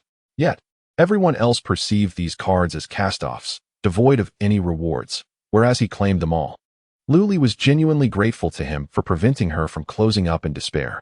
Having completed his transaction, Chu Lixing intended to leave, but upon lifting his gaze, he noticed Xinbing and Luo Mu reclining on deck chairs outside the convenience store, surrounded by several children engrossed in a game of cards. The scene radiated warmth, filled with laughter and lively chatter. Such moments were a rarity in the apocalypse, and a fleeting smile crossed his lips before he cast his eyes downward and silently turned away. Watching him depart, Luli felt an inexplicable pang of loneliness. However, she was soon drawn back to the laughter and joined the card game. They played until 10 o'clock, and as Luli stifled a yawn, she declared her intention to leave. Luo Mu, caught up in the excitement, insisted that no one was allowed to leave. Xinbing playfully slapped the back of his head and scolded, "If you won't sleep, others still need to." With that, he gathered the cards and stood with his hands on his hips, resembling a kindergarten teacher herding children, urging them to hurry off to bed. The little ones, though confused, complied obediently, removing the white paper strips from their faces and linking arms as they went to wash up and prepare for sleep. Luo Mu glared at Xinbing, clearly displeased. "Why did you hit me?" he complained. "You deserved it," Xinbing retorted dismissively, and the two continued their playful bickering as they ascended the stairs. The lottery shop and convenience store have returned to a state of tranquility, yet within the confines of the nut base. The ward where Lin Jian resides is anything but quiet. Base director, is your head still aching? Would you like someone to massage it for you? Base director, have some water. Are you hungry, base director? Would you like something to eat? Base director, here is a document from the central base. Please take a look. Lin Jian is now able to feebly lift his hand and perform some simple movements. Beside him stand two exquisite women, gently massaging his temples with just the right amount of pressure. Leaning against the headboard, His brow is furrowed and his eyes tightly closed. He listens to the myriad of inquiries surrounding him, a wave of irritation surging within him. Get lost. Lin Jian inwardly seethes. His voice a low growl as he opens his eyes, casting an indifferent gaze upon each person present. The high-ranking officials encircling the bedside collectively flinch, hastily responding, "All right. We shall not disturb the base director's rest." As they speak, they retreat, wary of becoming collateral damage, and the ward gradually returns to its serene state. Suddenly, a man rushes in. Speaking quickly and softly, he says, "Base director, here is the list. I am He Ming from the logistics department." Lin Jian's mind feels sluggish, and it takes him a moment to recall who He Ming is, the second in command of the logistics department. After He Ming hurriedly hands him a piece of paper, he swiftly exits the ward, and Lin Jian's mind flashes back to that night, when He Ming excitedly scratched off a lottery ticket in front of the RV. His hands raised in jubilation, brimming with exhilaration. Lin Jian lets out a cold laugh, feeling a jolt of pain in his head, as if a nerve has been struck. The beautiful woman beside him tenderly massages his head, alleviating the ache. Lin Jian, feeling an unbearable throbbing in his head, impatiently urged, "You all leave." The beauty, caught off guard by his push, staggered back a few steps before regaining her balance, casting him a resentful glance as both retreated into silence. The ward fell into an eerie stillness once more. After a prolonged silence, Lin Jian finally opened his eyes to unfold the note that He Ming had handed him. Before him lay a list of names, some encircled in red ink. At the bottom, annotations indicated that those marked had assaulted Lin Jian the previous night, while the remaining names belonged to those who had stealthily slipped away to indulge and scratch off lottery tickets. The sheet was densely packed with names, all of whom had absconded to play the lottery. The meticulous nature of the records, including his own name, left Lin Jian deeply suspicious of the intent behind this compilation. After a brief mental struggle, the pain in his head intensified, prompting him to fold the note and set it aside, closing his eyes to gather his thoughts. Miao Xiaolu leaped onto the bed, nudging Lu Li's cheek in an attempt to rouse her from slumber. Unfazed, Lu Li pressed the little creature's head down, continuing to sleep soundly, while Xiao Nai joined in, bouncing on the bed and playfully stepping on her blanket-covered form. "What are you two doing?" Lu Li murmured, burying her face in the covers, yearning to drift back into her dreams. Suddenly recalling her promise to take the two kittens out for a day of fun, she resigned herself to getting up. Glancing at the clock, she noted it was still not yet 8 o'clock. Goodness, did these kittens not need their beauty sleep?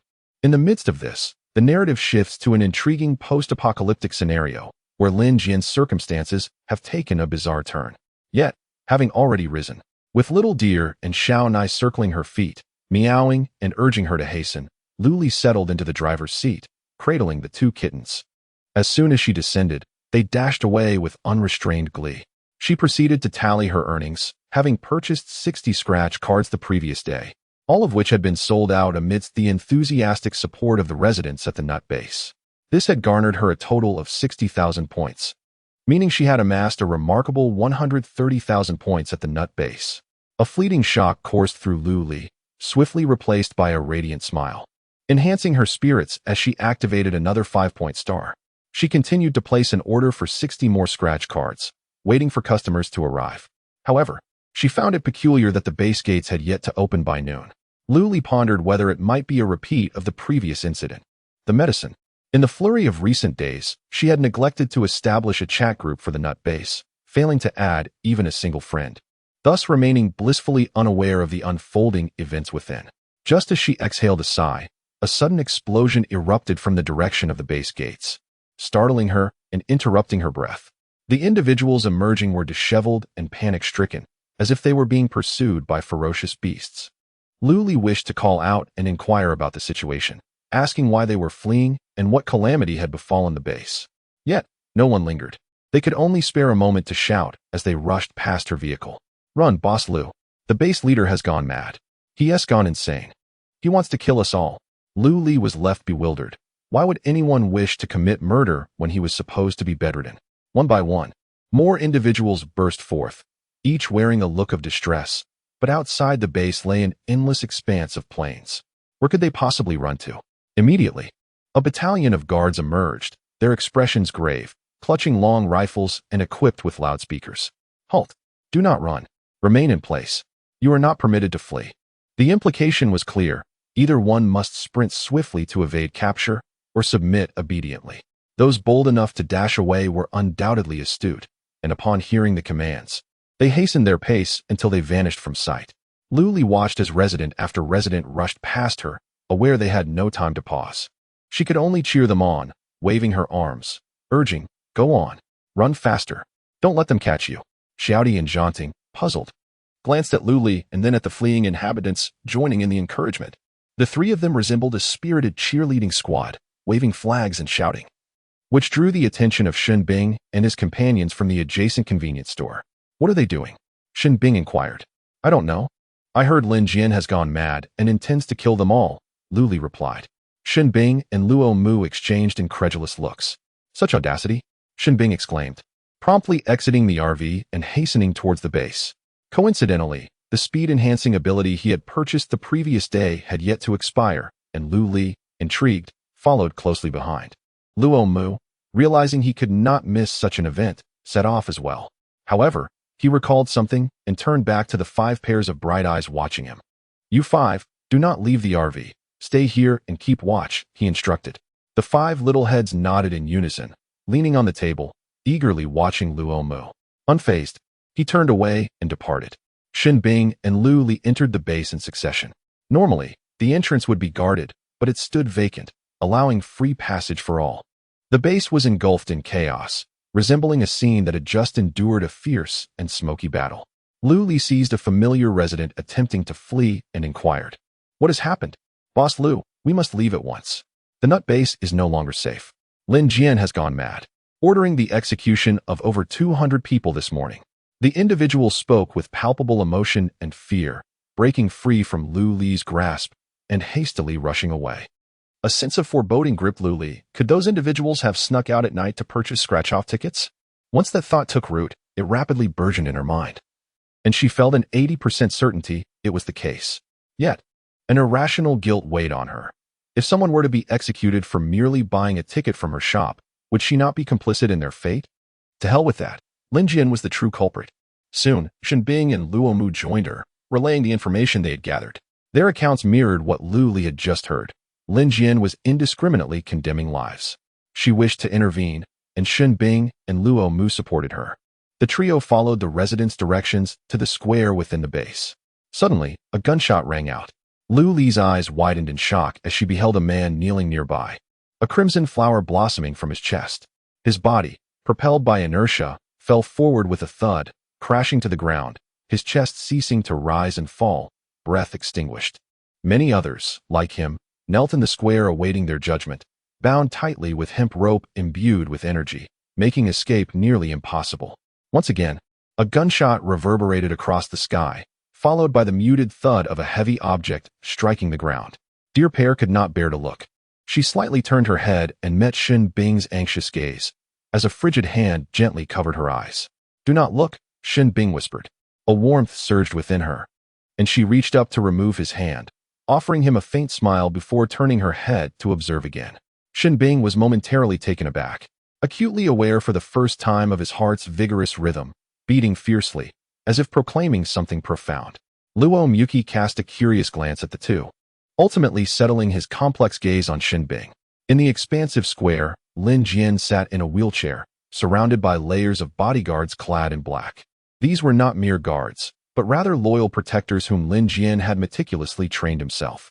Seated in his wheelchair, Lin Jian demanded a response from each name he called. Only upon receiving an answer would he permit execution. If there was no reply, he would continue to shout until he elicited a sound, firing several shots in the process. The scene was grotesquely brutal, the scent of blood permeating the air, inducing nausea. Dear Pear muttered a curse under her breath, deeming it utterly inhumane.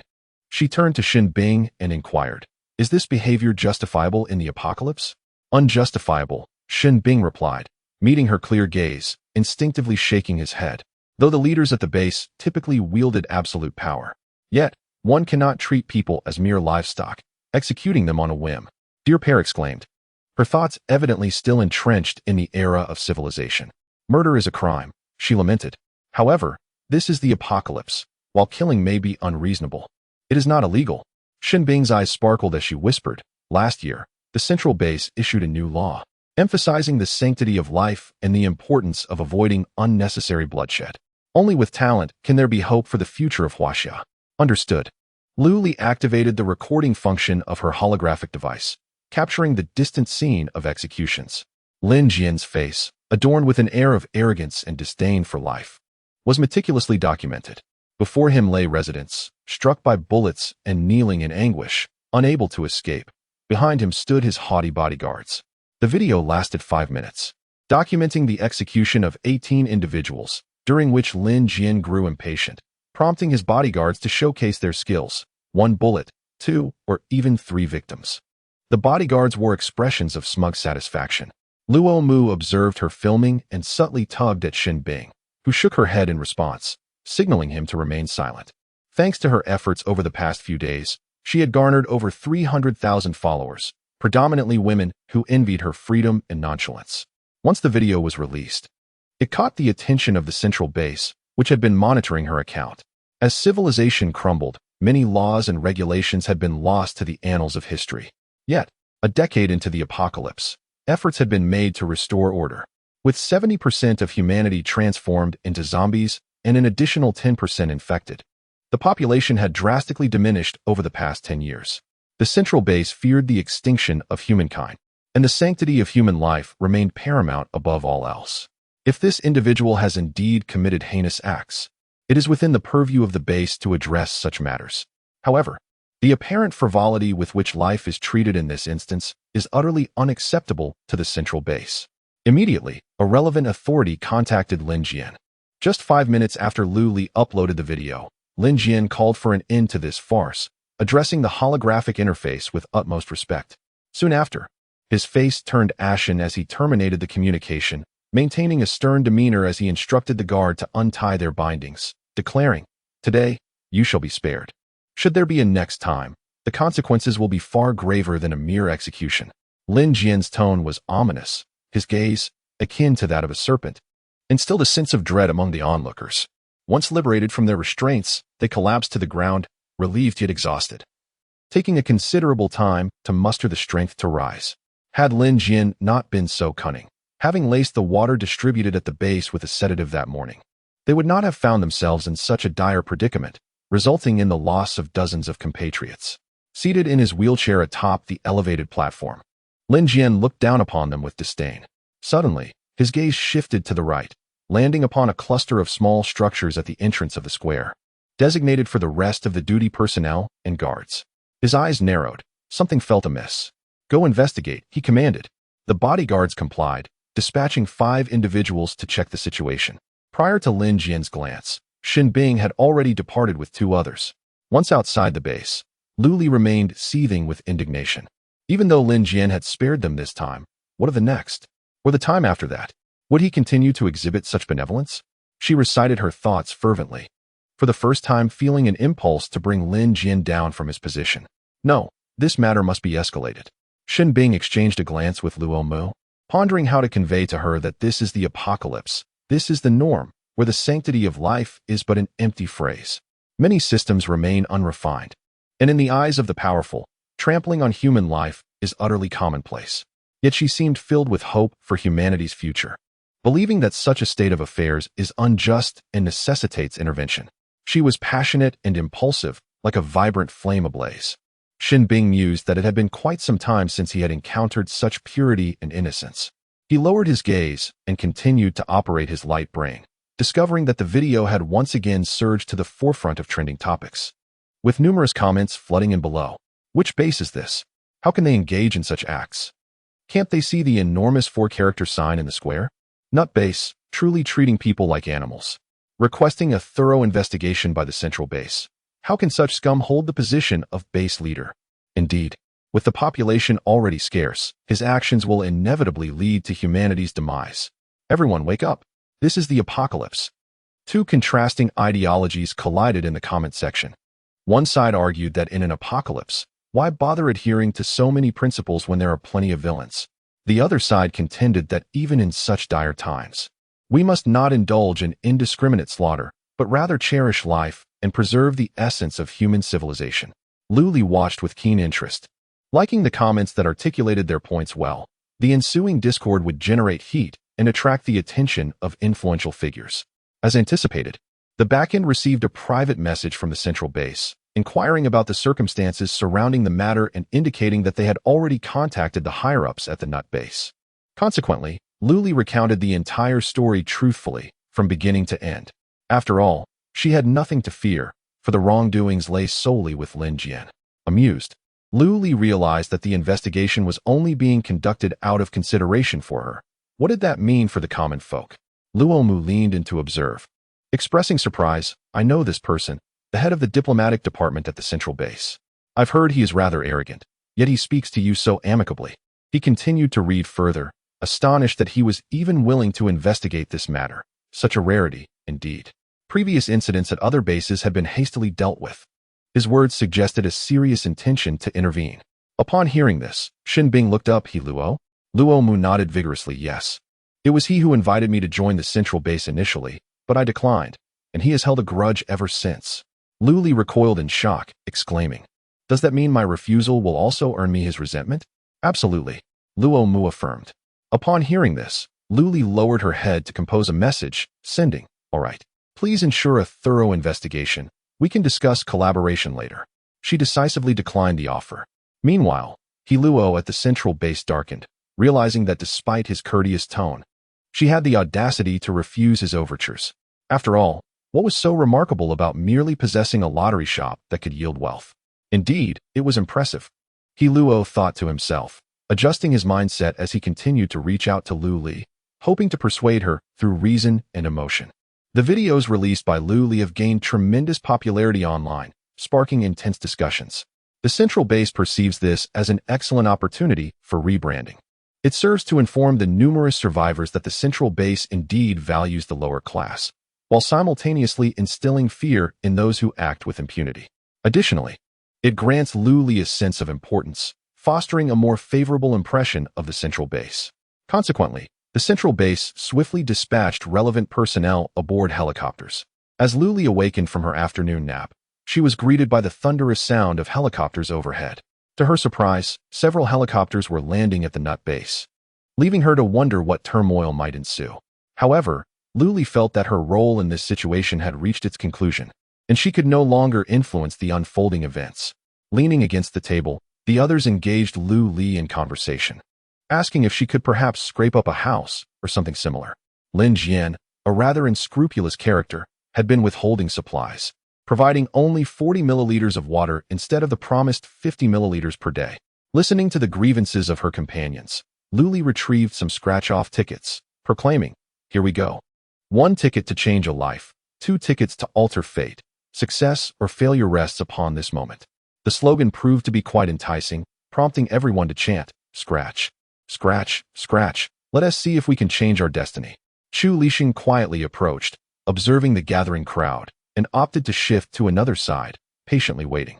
Lu Li tossed a few scratch-off tickets his way, encouraging him to choose for himself, and he accepted them without complaint. He harbors a fondness for scratch cards, relishing the thrill of the unknown and the excitement that accompanies such surprises. However, he is not particularly fond of crowded places, nor does he enjoy scratching cards in front of a multitude. As Chu Lixing observes the anticipation etched on their faces, the group buzzes with chatter, speculating on the rewards they might unveil. It appears to bring them joy. He casually picks up a card and begins to scratch. Once he finishes, he glances around, noticing an unfamiliar symbol. What could it be? Seeing Lu Li preoccupied, he approaches the fortune cat and slips it into its mouth. In no time, a small card is ejected. The card bears 3 simple lines. Congratulations, Mr. Chu Lixing. You have won a stay at the hotel. This is the first prize of this batch of Chinese fortune. You are welcome to claim your prize from the store owner at any time. It seems one can reside there. Take a bath? What else could one do? Unable to recall, he decides to inquire with Lu Li, directly handing her the card to redeem the prize. Lu Li, initially indifferent, glances at the card, her eyes widening in astonishment as she shifts her gaze between the card and the earnest expression of Chu Lixing. In her mind, she queries the system, Is this real? The system responds with patience. Host, try moving it a bit to see if there's a light reflection, and can you catch a glimpse of the name Lu Li shimmering? Holding the card, Lu Li tilts it slightly from side to side. Sure enough, at a particular angle and under the right light, the name Luli appears, glowing with a rainbow sheen, resembling a watermark, dispelling her fears of forgery. She feels as if the sky has fallen. How could such a grand prize be claimed by others? With a downturned mouth, Luli, lacking enthusiasm, slips the card back into the fortune cat's mouth. In the next moment, she suddenly recalled something. Clutching the beckoning cat, she dashed off the vehicle, raising it high and directing her gaze towards the adjacent open space. Click, click, click. After a series of stuttering sounds, a beam of white light flashed, revealing a two-story building before everyone's eyes. Its style leaned towards that of a quaint inn, devoid of the cold sterility typical of hotels, evoking a desire to simply rent it for a brief stay. Wow, what is this? Such a reward can actually be obtained? It seemed almost surreal. It was rumored that the nearby convenience store was similarly acquired. The hopeful man made a wish, expressing his willingness to trade a lifetime of good fortune for a reward of the same kind. You're quite the schemer. Chu Lixing gazed at the small building before him, astonished. Is this a hotel?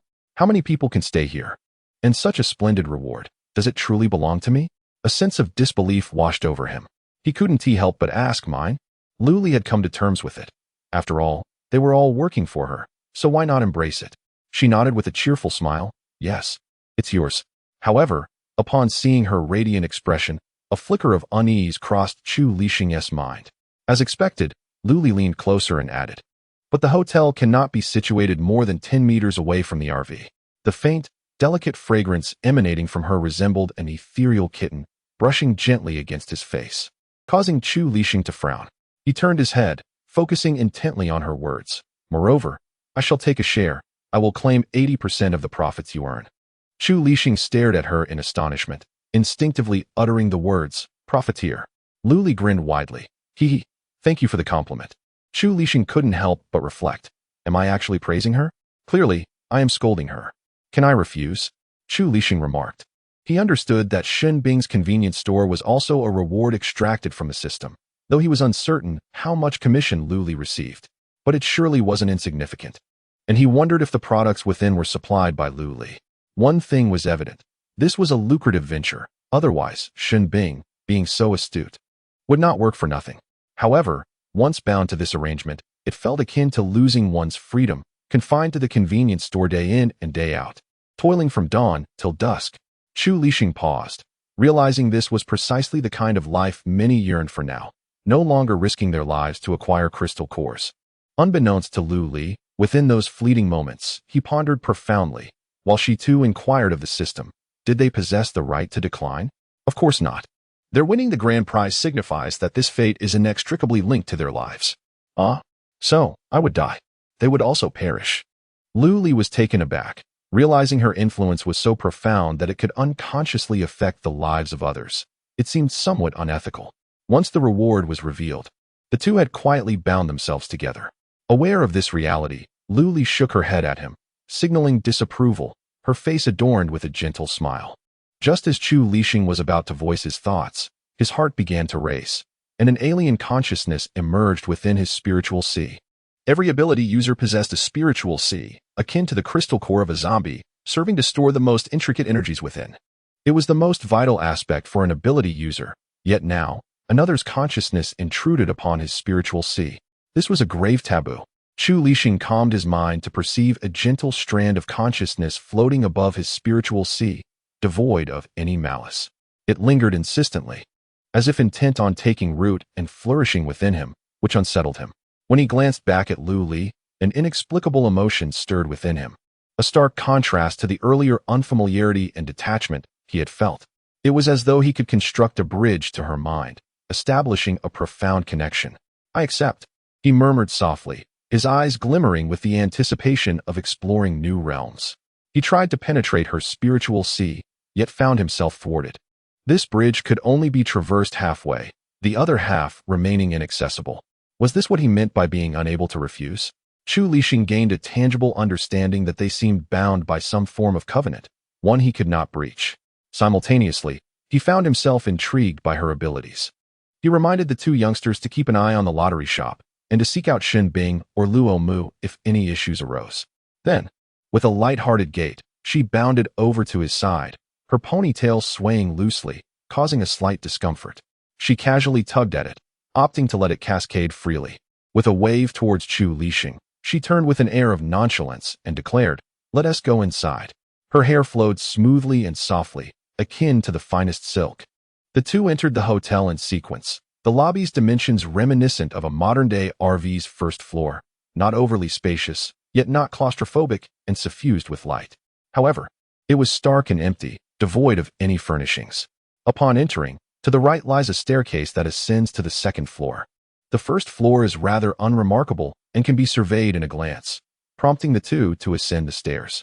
They are greeted by an elongated corridor that stretches into the distance, evoking the eerie tales associated with certain haunted hotels. However, this corridor is suffused with light, featuring wooden flooring and an overall decor that embodies a rustic charm.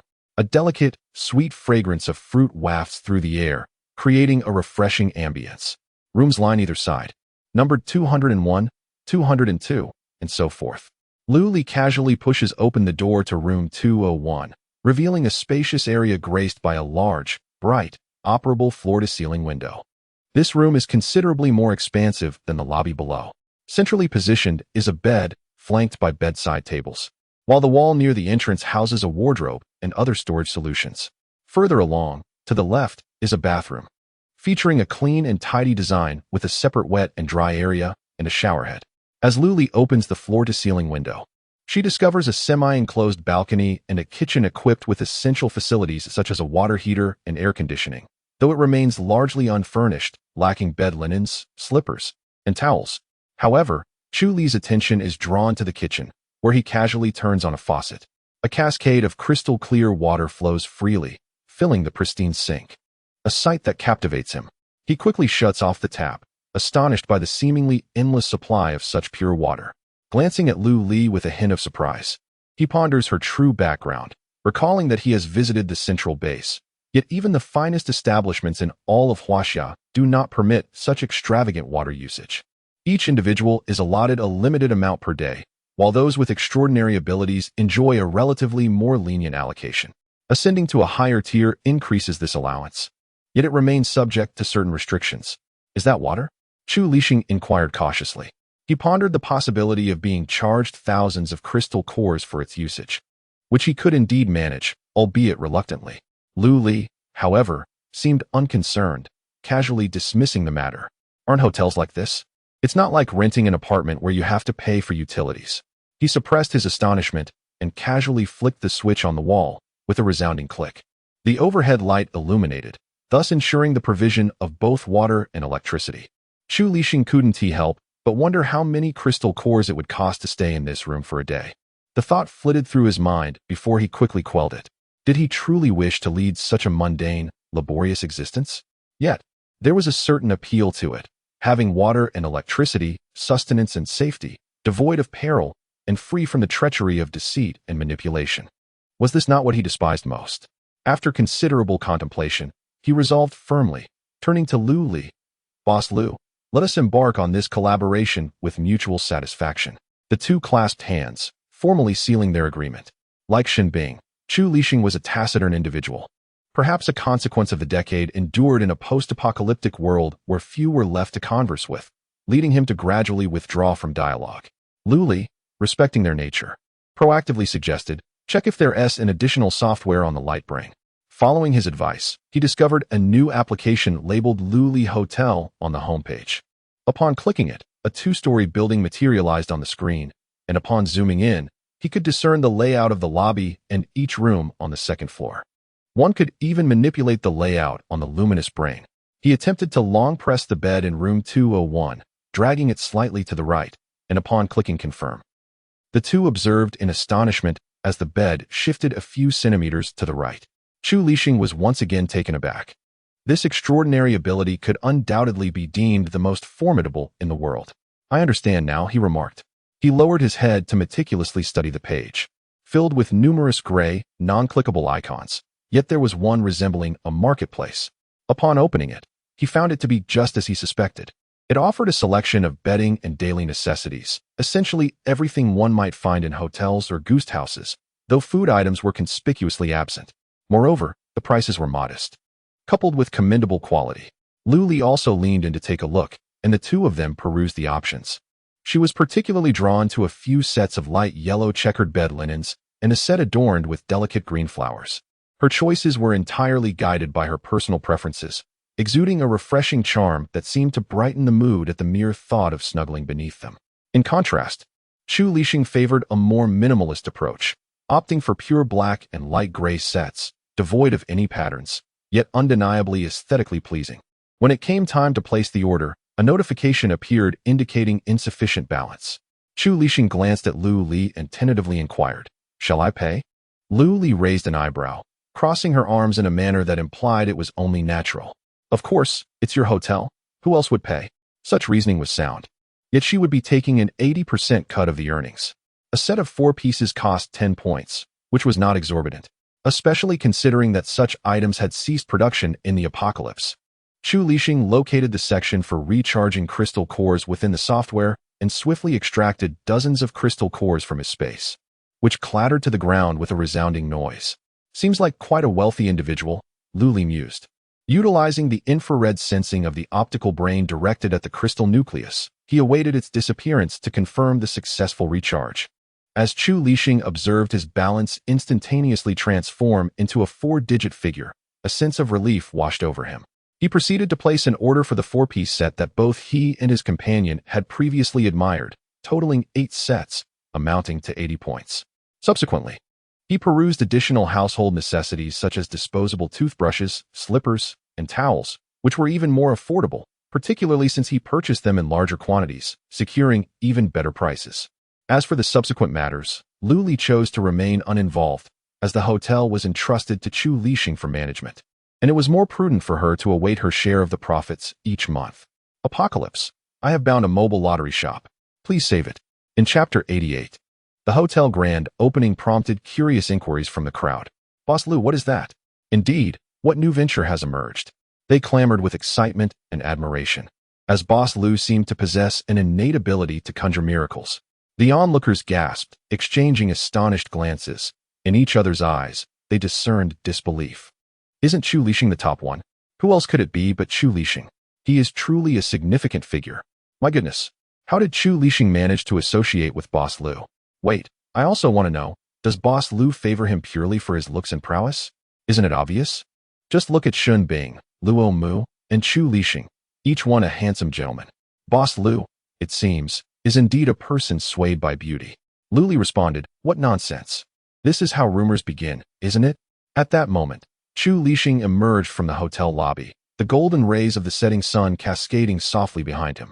He was clad in simple black attire, his hair slightly disheveled, with broad shoulders, a narrow waist, and long legs, approaching against the light, creating a perfect silhouette.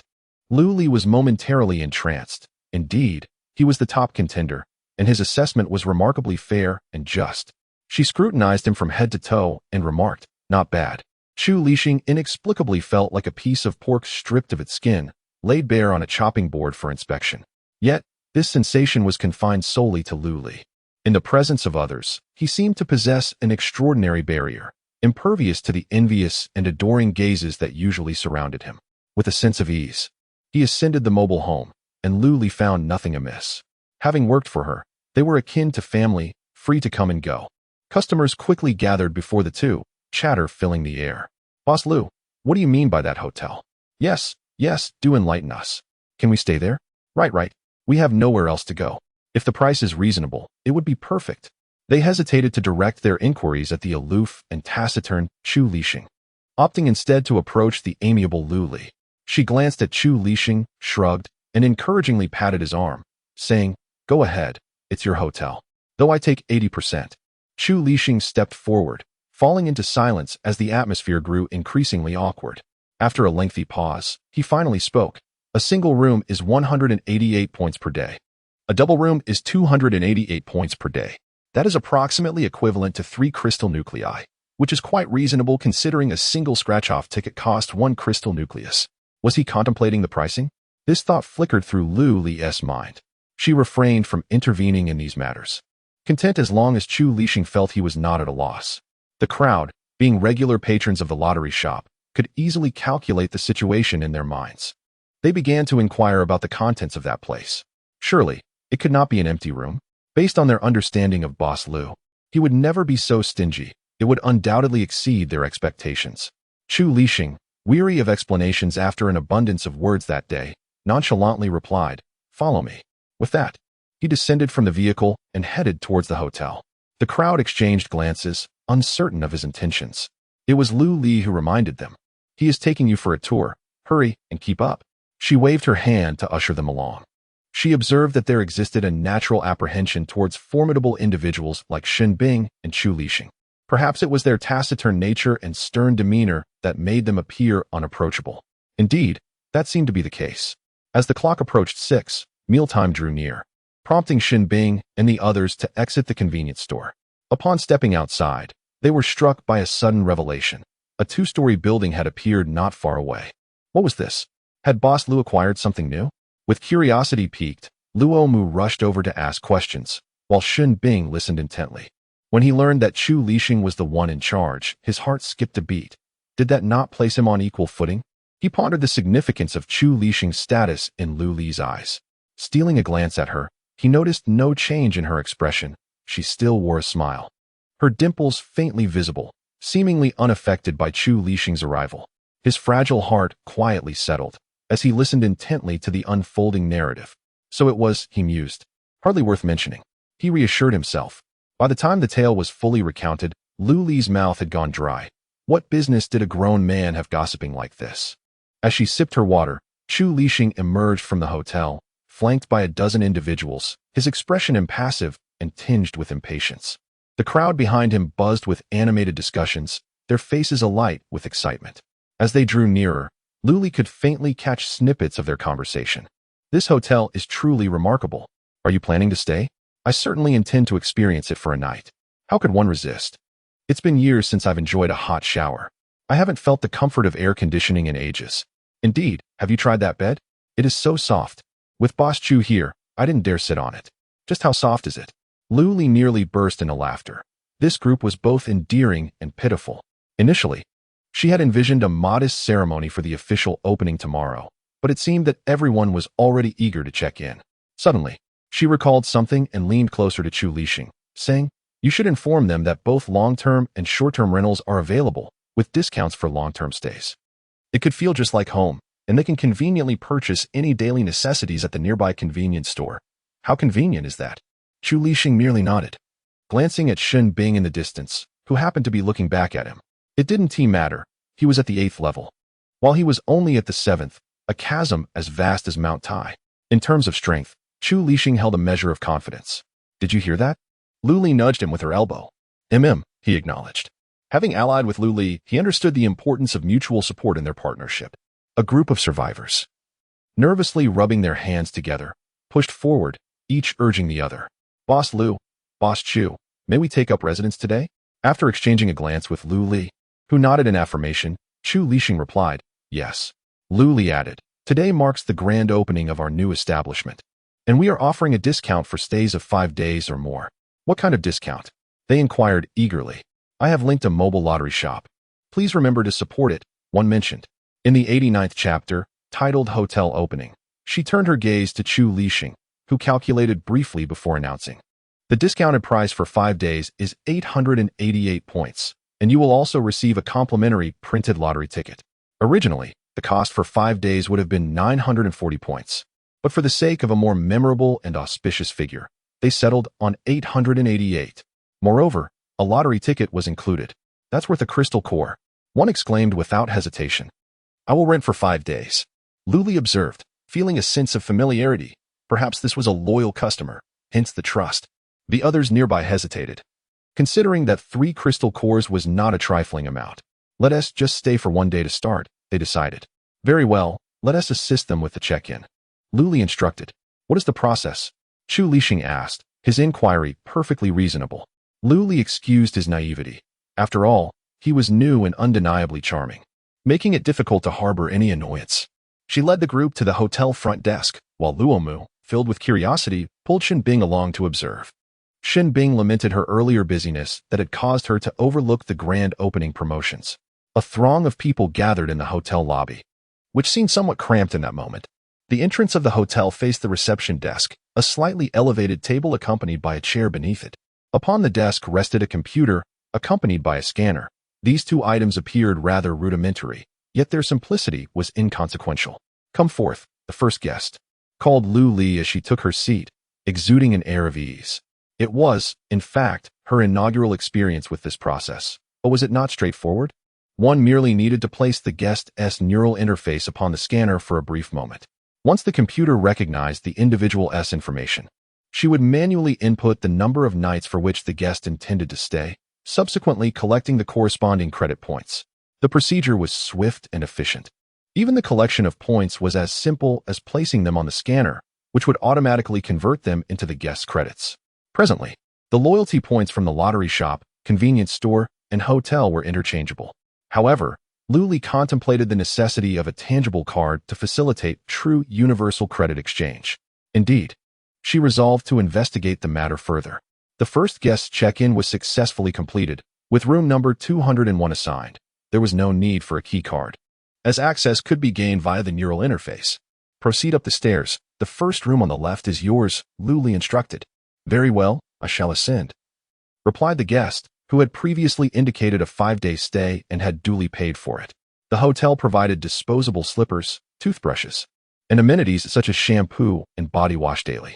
However, Chu Lixing opted for the smallest sizes, ensuring each room was equipped with a set, which could be replenished upon use. After all, these items were quite economical in the marketplace, with a large bag obtainable for merely 10 points. Chu Lixing was not one to be parsimonious with such essentials. "Did you comprehend?" Lu Li glanced at Chu Lixing, grasping his arm and pulling him closer. "Sit," she commanded, folding her arms and standing beside him, her gaze fixed intently on him.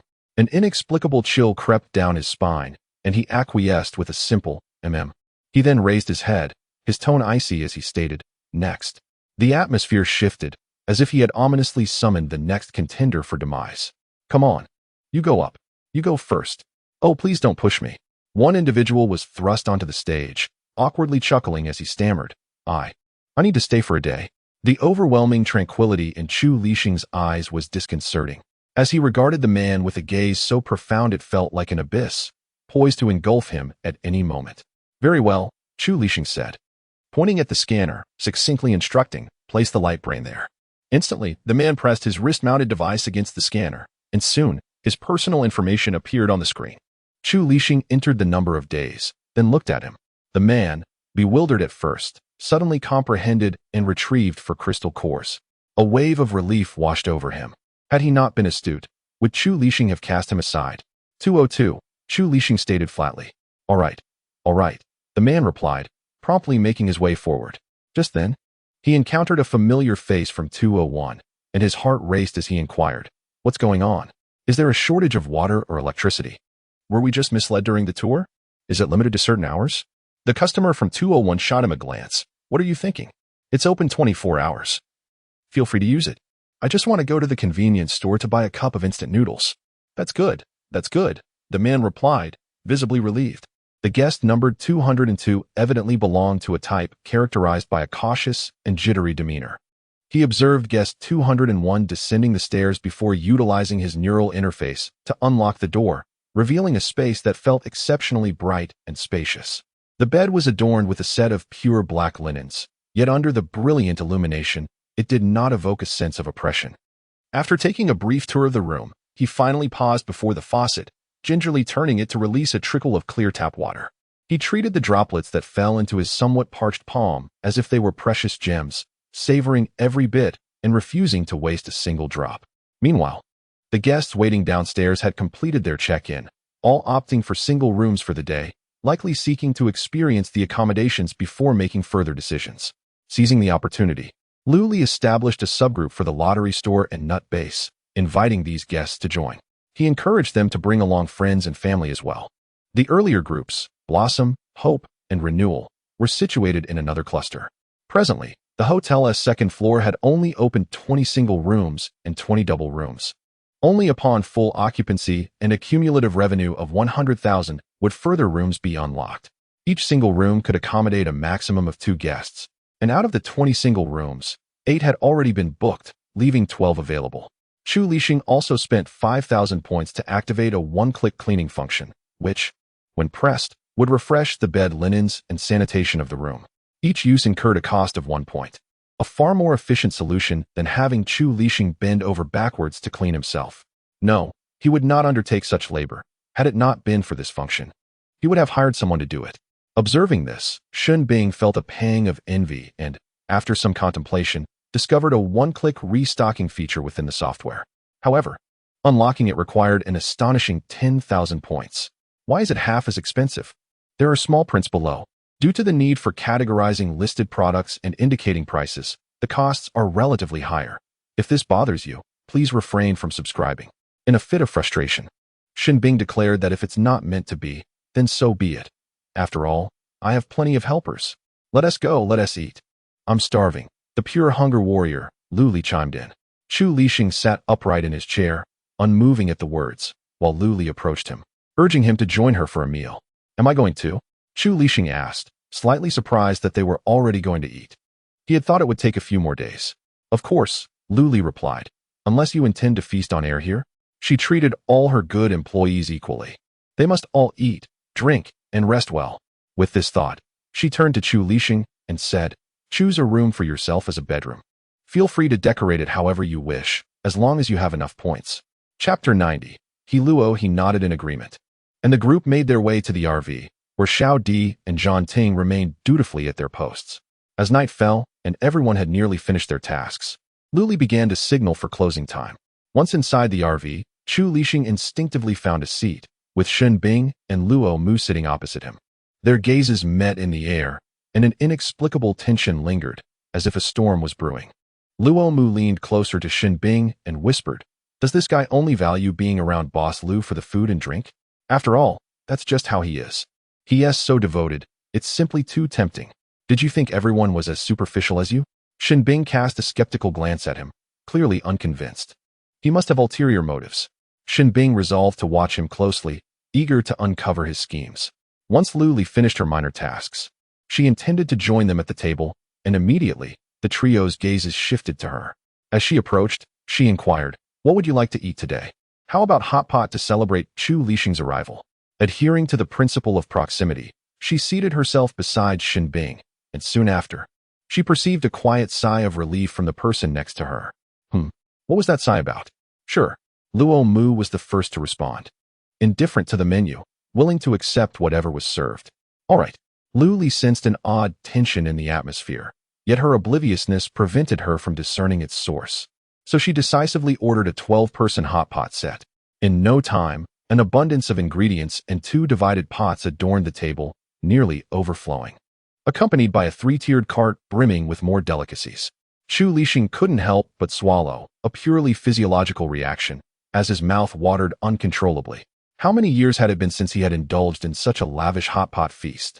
Even as an 8th-tier powerhouse and the leader of the ability users, he found himself in a dire situation, with resources dwindling and the soil and water polluted. Strength alone was futile. For the second time, Chu Lixing felt that accompanying Lu Li was indeed the right choice. As the pots began to boil, they added the ingredients, retrieving them once cooked. The process was second nature to everyone, except for Chu Lixing, who, despite his strong sense of pride, feigned familiarity, mimicking others in their selections. The table buzzed with casual conversation, creating a relaxed and cheerful ambience, leaving Chu Lixing with a peculiar sensation. A few days ago, I found myself outside the RV, observing the meat, feeling a twinge of envy for a fleeting moment. Today, however, I am seated here, partaking in the feast myself. How swiftly the tides of time have turned. After finishing the hot pot, Lu Li contentedly stretched and patted her belly, succumbing to the customary post-meal drowsiness. By chance, her gaze wandered towards the gate of the nut base, and she sighed, contemplating how Lin Jian's situation would unfold.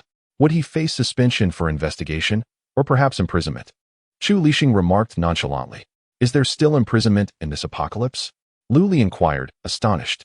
Xun Bing joined the conversation, stating that, indeed, the nefarious individuals who were said to be imprisoned would, in reality, become subjects for the Central Research Institute's experiments. Luo Mu shrugged, explaining that those old men hardly regarded you as human. They would subject you to all manner of experiments. The thought sent shivers down Lu Li's spine. Yet when she recalled that it was Lin Jian, she found a sense of justice in it. He deserved it. Wickedness begets retribution. As everyone rose to leave, ensuring they did not disturb Lu Li's rest, only Shin Bing remained steadfast. When the RV was left with just Lu Li and him, Shin Bing finally spoke. Keep an eye on Chu Lixing. All right, Lu Li replied, though she felt no particular need to be cautious of him, despite his formidable strength and sparse words. Yet what of it? Men were merely transient figures in her life. Shin Bing pondered how accommodating she is. As long as she understands, it matters not.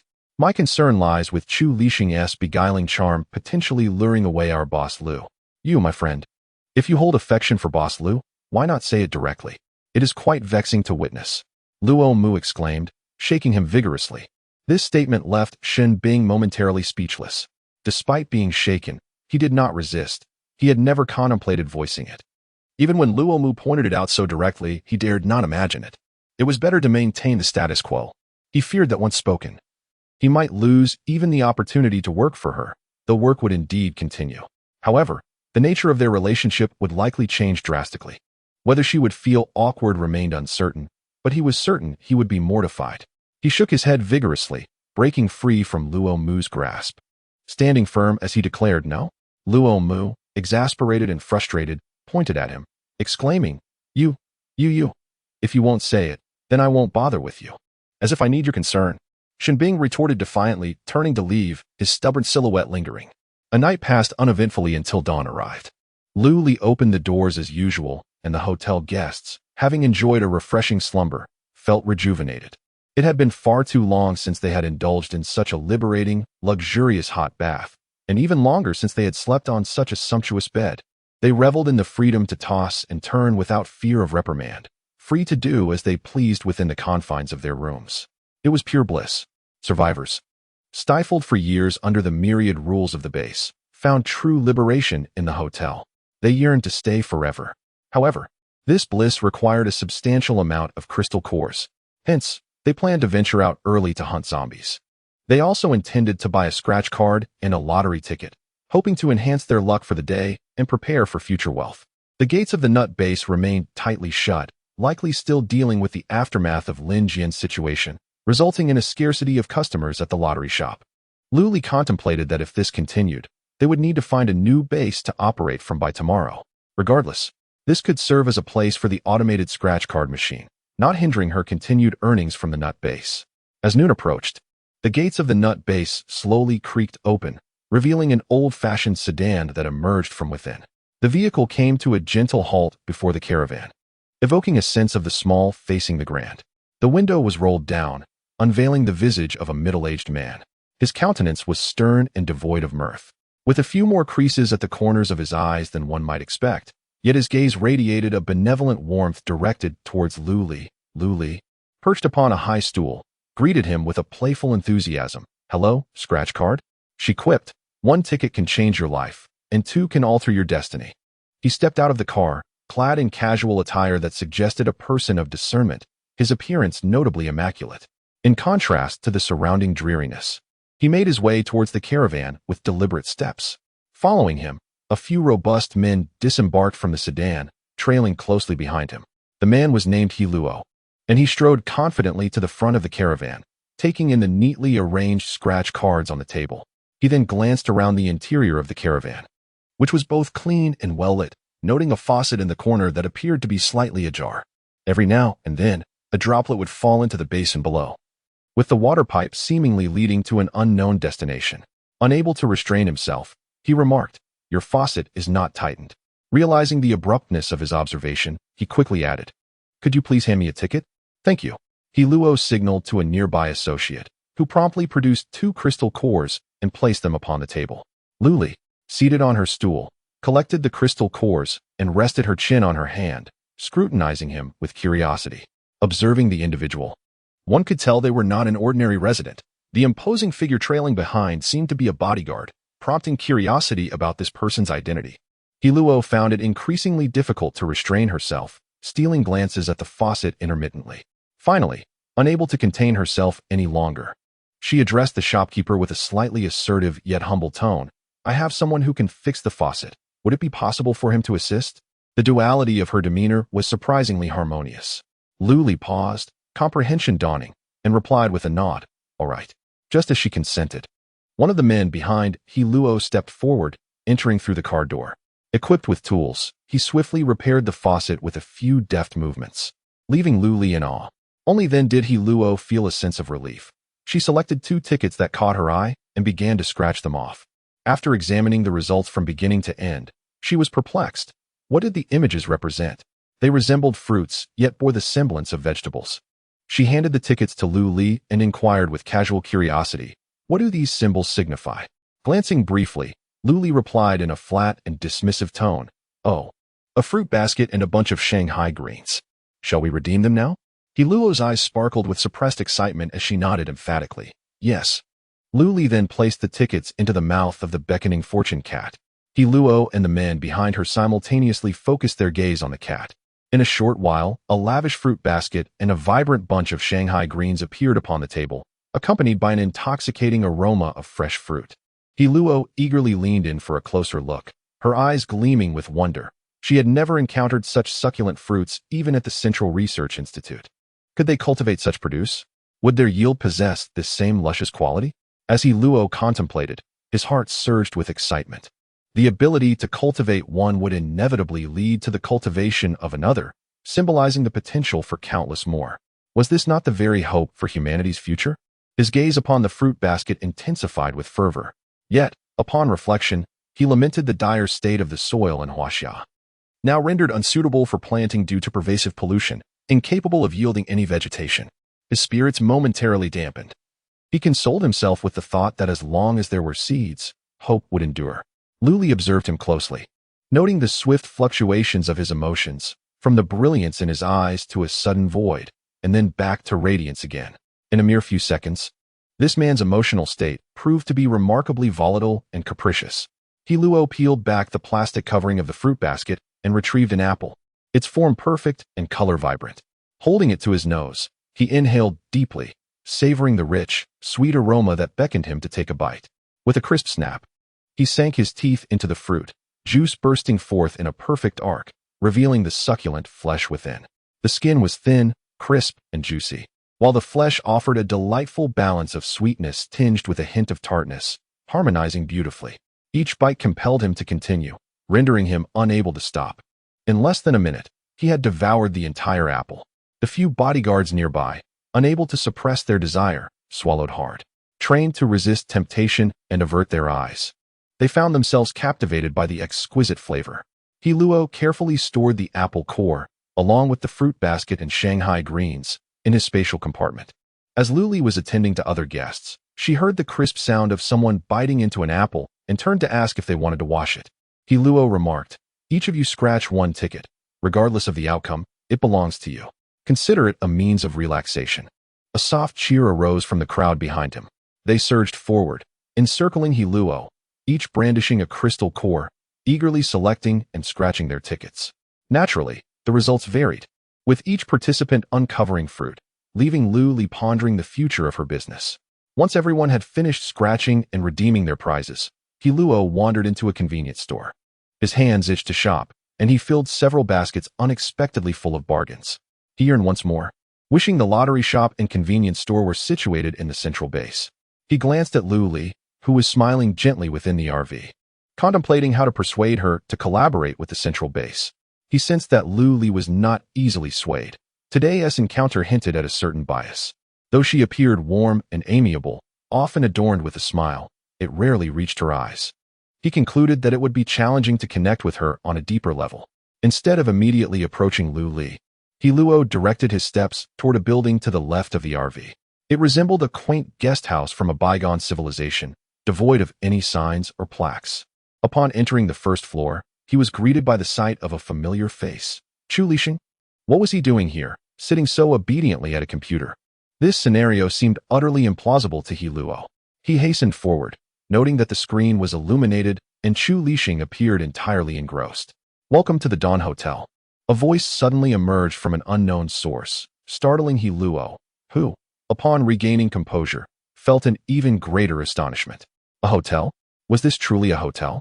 After the voice faded, Chu Lixing experienced a sensation akin to awakening from a dream. He cast a cursory glance at the newcomer and inquired, "Checking in?"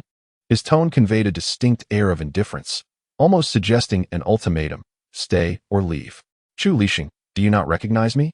He Luo exclaimed, taken aback. "I am the one who has always reached out to you. Each year during the awards ceremony, on the day of commemoration for the apocalypse, I have sent you my greetings. How could you possibly forget me?" He Luo's heart sank with disappointment. Chu Lixing squinted, glancing at him once more. "Oh, He Luo, are you checking in?"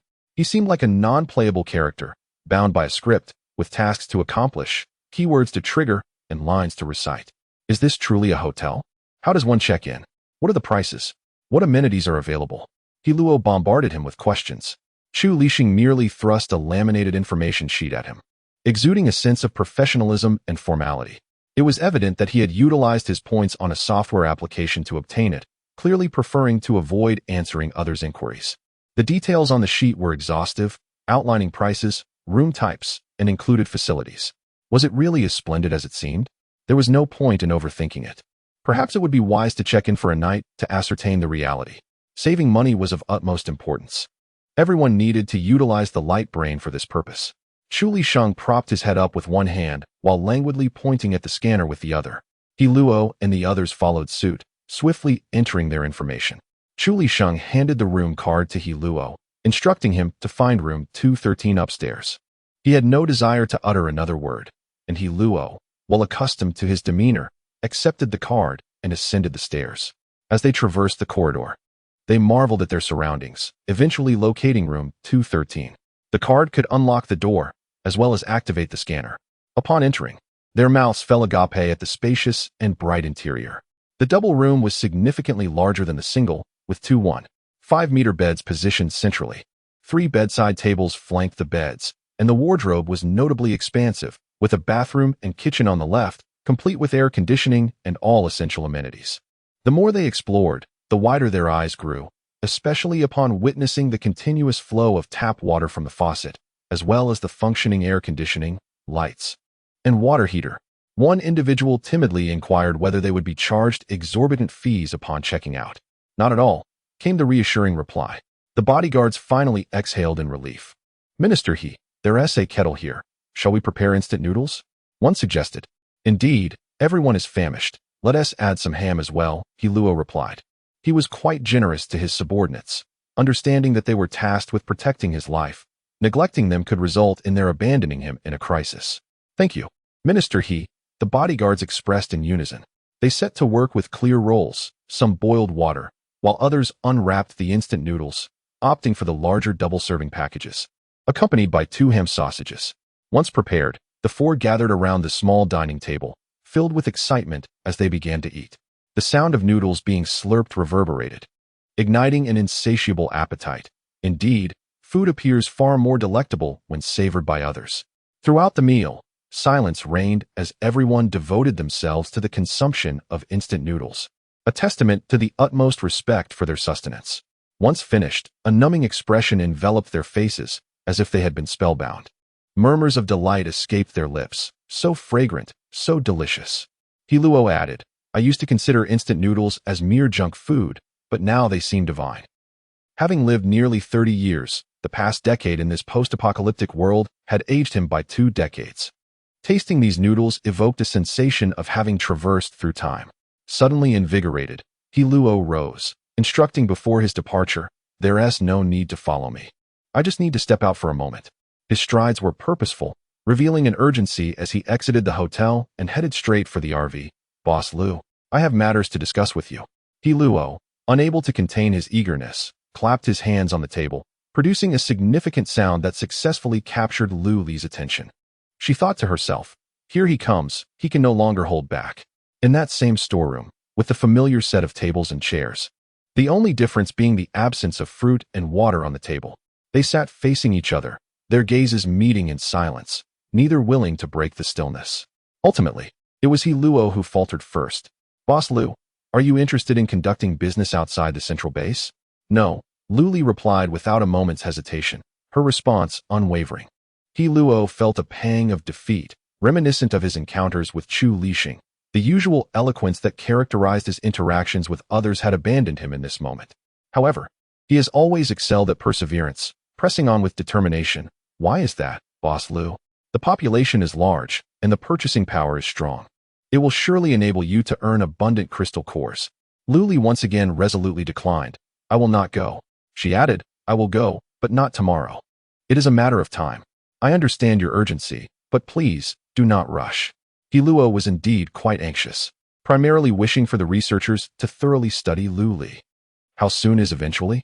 He Luo pressed further. Sensing Boss Lu's impatience, he refrained from asking further.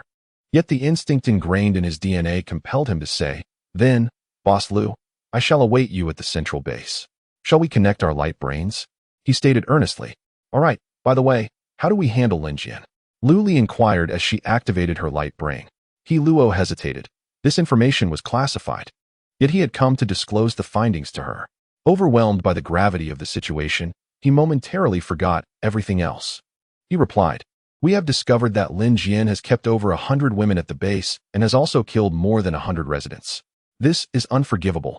As the base chief, disregarding human life warrants a 10-year prison sentence. Rest assured, Boss Lu, he will not have an easy time. Upon hearing this, Lu Li felt reassured and was filled with joy at the thought of what Lin Jian would soon endure. The two successfully added each other as friends, and Lin Jian, now in a less favorable position, asked, May I inquire, Boss Lu, if there is a possibility for collaboration with the central base to provide supplies? Perhaps those convenience store items? Lu Li responded, The scratch-off lottery tickets are unlikely, as the central base is yet to be unlocked, and we cannot install automatic scratch-off machines. It is impossible to purchase several hundred copies at once and then sell them to the central base. How would one redeem the prizes? This presents quite a dilemma. The only feasible collaboration would be with the supplies from convenience stores, which would necessitate involving Shenbing.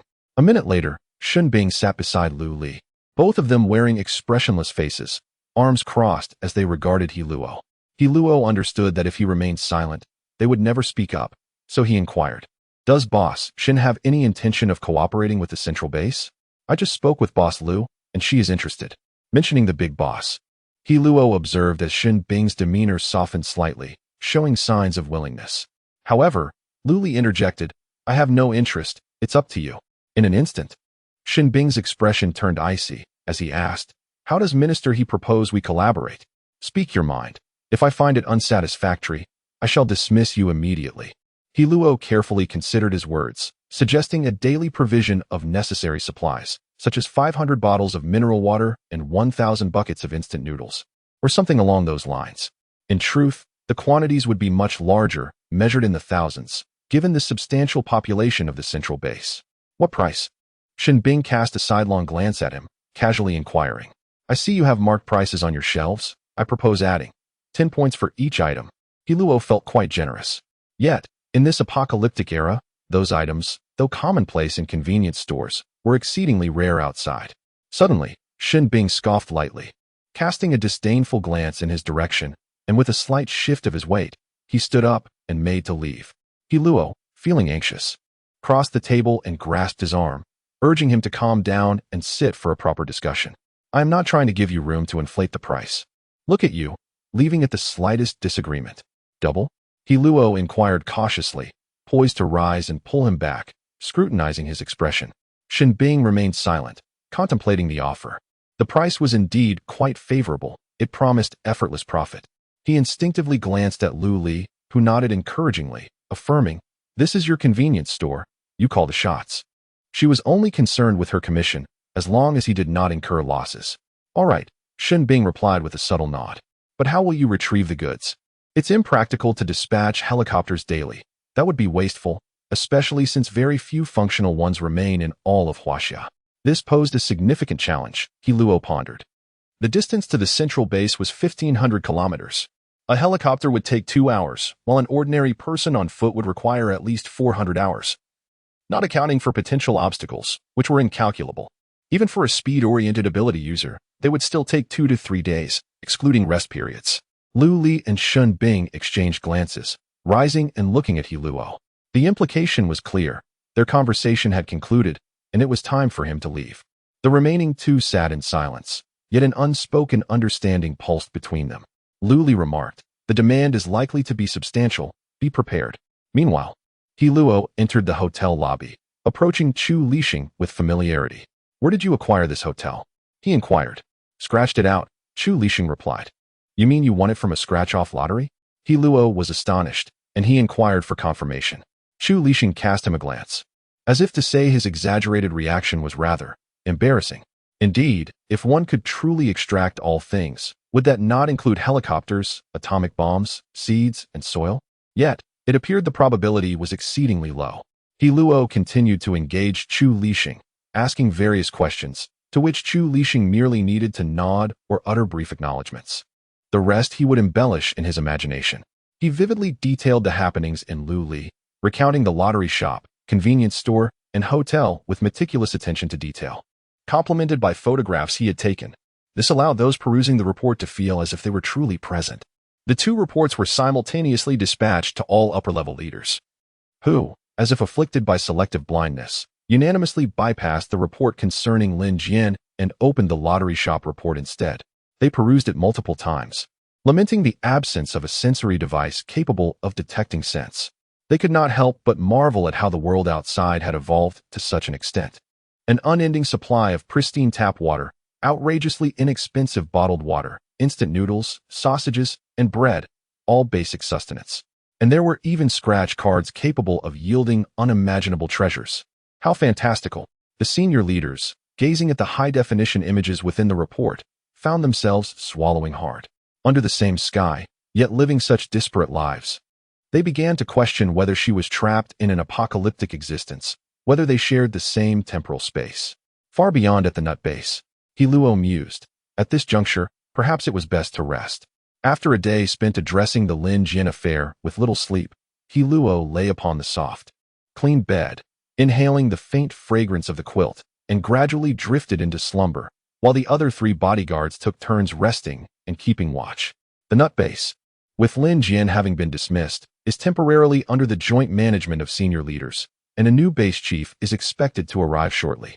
Thus, at 4 in the afternoon, the gates of the base finally reopened. Hundreds of residents surged forth, instantly surrounding the RVs, and Lu Li became busily engaged. After waking up, He Luo stretched on the balcony and looked down, catching sight of the bustling RVs and convenience stores, with hotels teeming with visitors. How popular this place is, He Luo mused.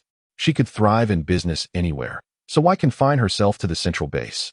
Were he endowed with such extraordinary abilities, he might even arrogantly dance atop the central base. Yet, she contentedly sold scratch-off tickets and led her own simple life, not obsessively pursuing power or status. Indeed, what she possessed at this moment was already the best. Feeling a twinge of excitement, He Luo took 3 bodyguards and ventured down to join the throng. There were too many people, and the previously available tables and chairs were insufficient, prompting Lu Li to purchase 20 additional long tables and chairs, each accommodating 10, with benches on either side that could squeeze in 13 or 14 individuals. He Luo casually found a vacant spot to sit down, and, just as she began scratching, she faintly overheard a nearby conversation. Hey, do you know what happened to Lin Jian? What happened? As soon as the gossip emerged, everyone's ears perked up, eager not to miss a single morsel of information. 20 years in prison. I heard he has to serve as a lab rat for the research institute, cooperating with them on all sorts of inhumane experiments. How disgusting. The individual spoke in a manner that was exceedingly exaggerated and terrifying, and others, captivated by his words, began to express their disdain for Lin Jian, condemning him for transforming a once thriving base into a dismal place. He then proceeded to recount various abhorrent deeds attributed to Lin Jian. Meanwhile, He Luo silently activated the recording function on his light brain, his brow furrowed in concern. Tales of the mistreatment of beautiful women and extravagant indulgences were recounted, with beautiful souls meeting their untimely demise every few days, and the virtuous women of the base falling victim to Lin Jian's whims. Anyone deemed attractive was taken away. The experiments conducted at the research facility involved living subjects, initially targeting those who had erred, but later, residents were simply knocked unconscious and abducted at will. It was a clear case of a corrupt leader leading a depraved following. Rumors even circulated that he had employed living beings to create zombies, having once summoned a horde that besieged Lu Li, though they had narrowly escaped calamity. He Luo's worry deepened. The enticing scratch-off lottery tickets before him lost their allure as he rose to leave for the nut base. It seemed there were many matters of which he was unaware. As Luo departed with his bodyguard, those recounting Lin Jian's dark history quietly slipped away, a smug smile lingering on their lips.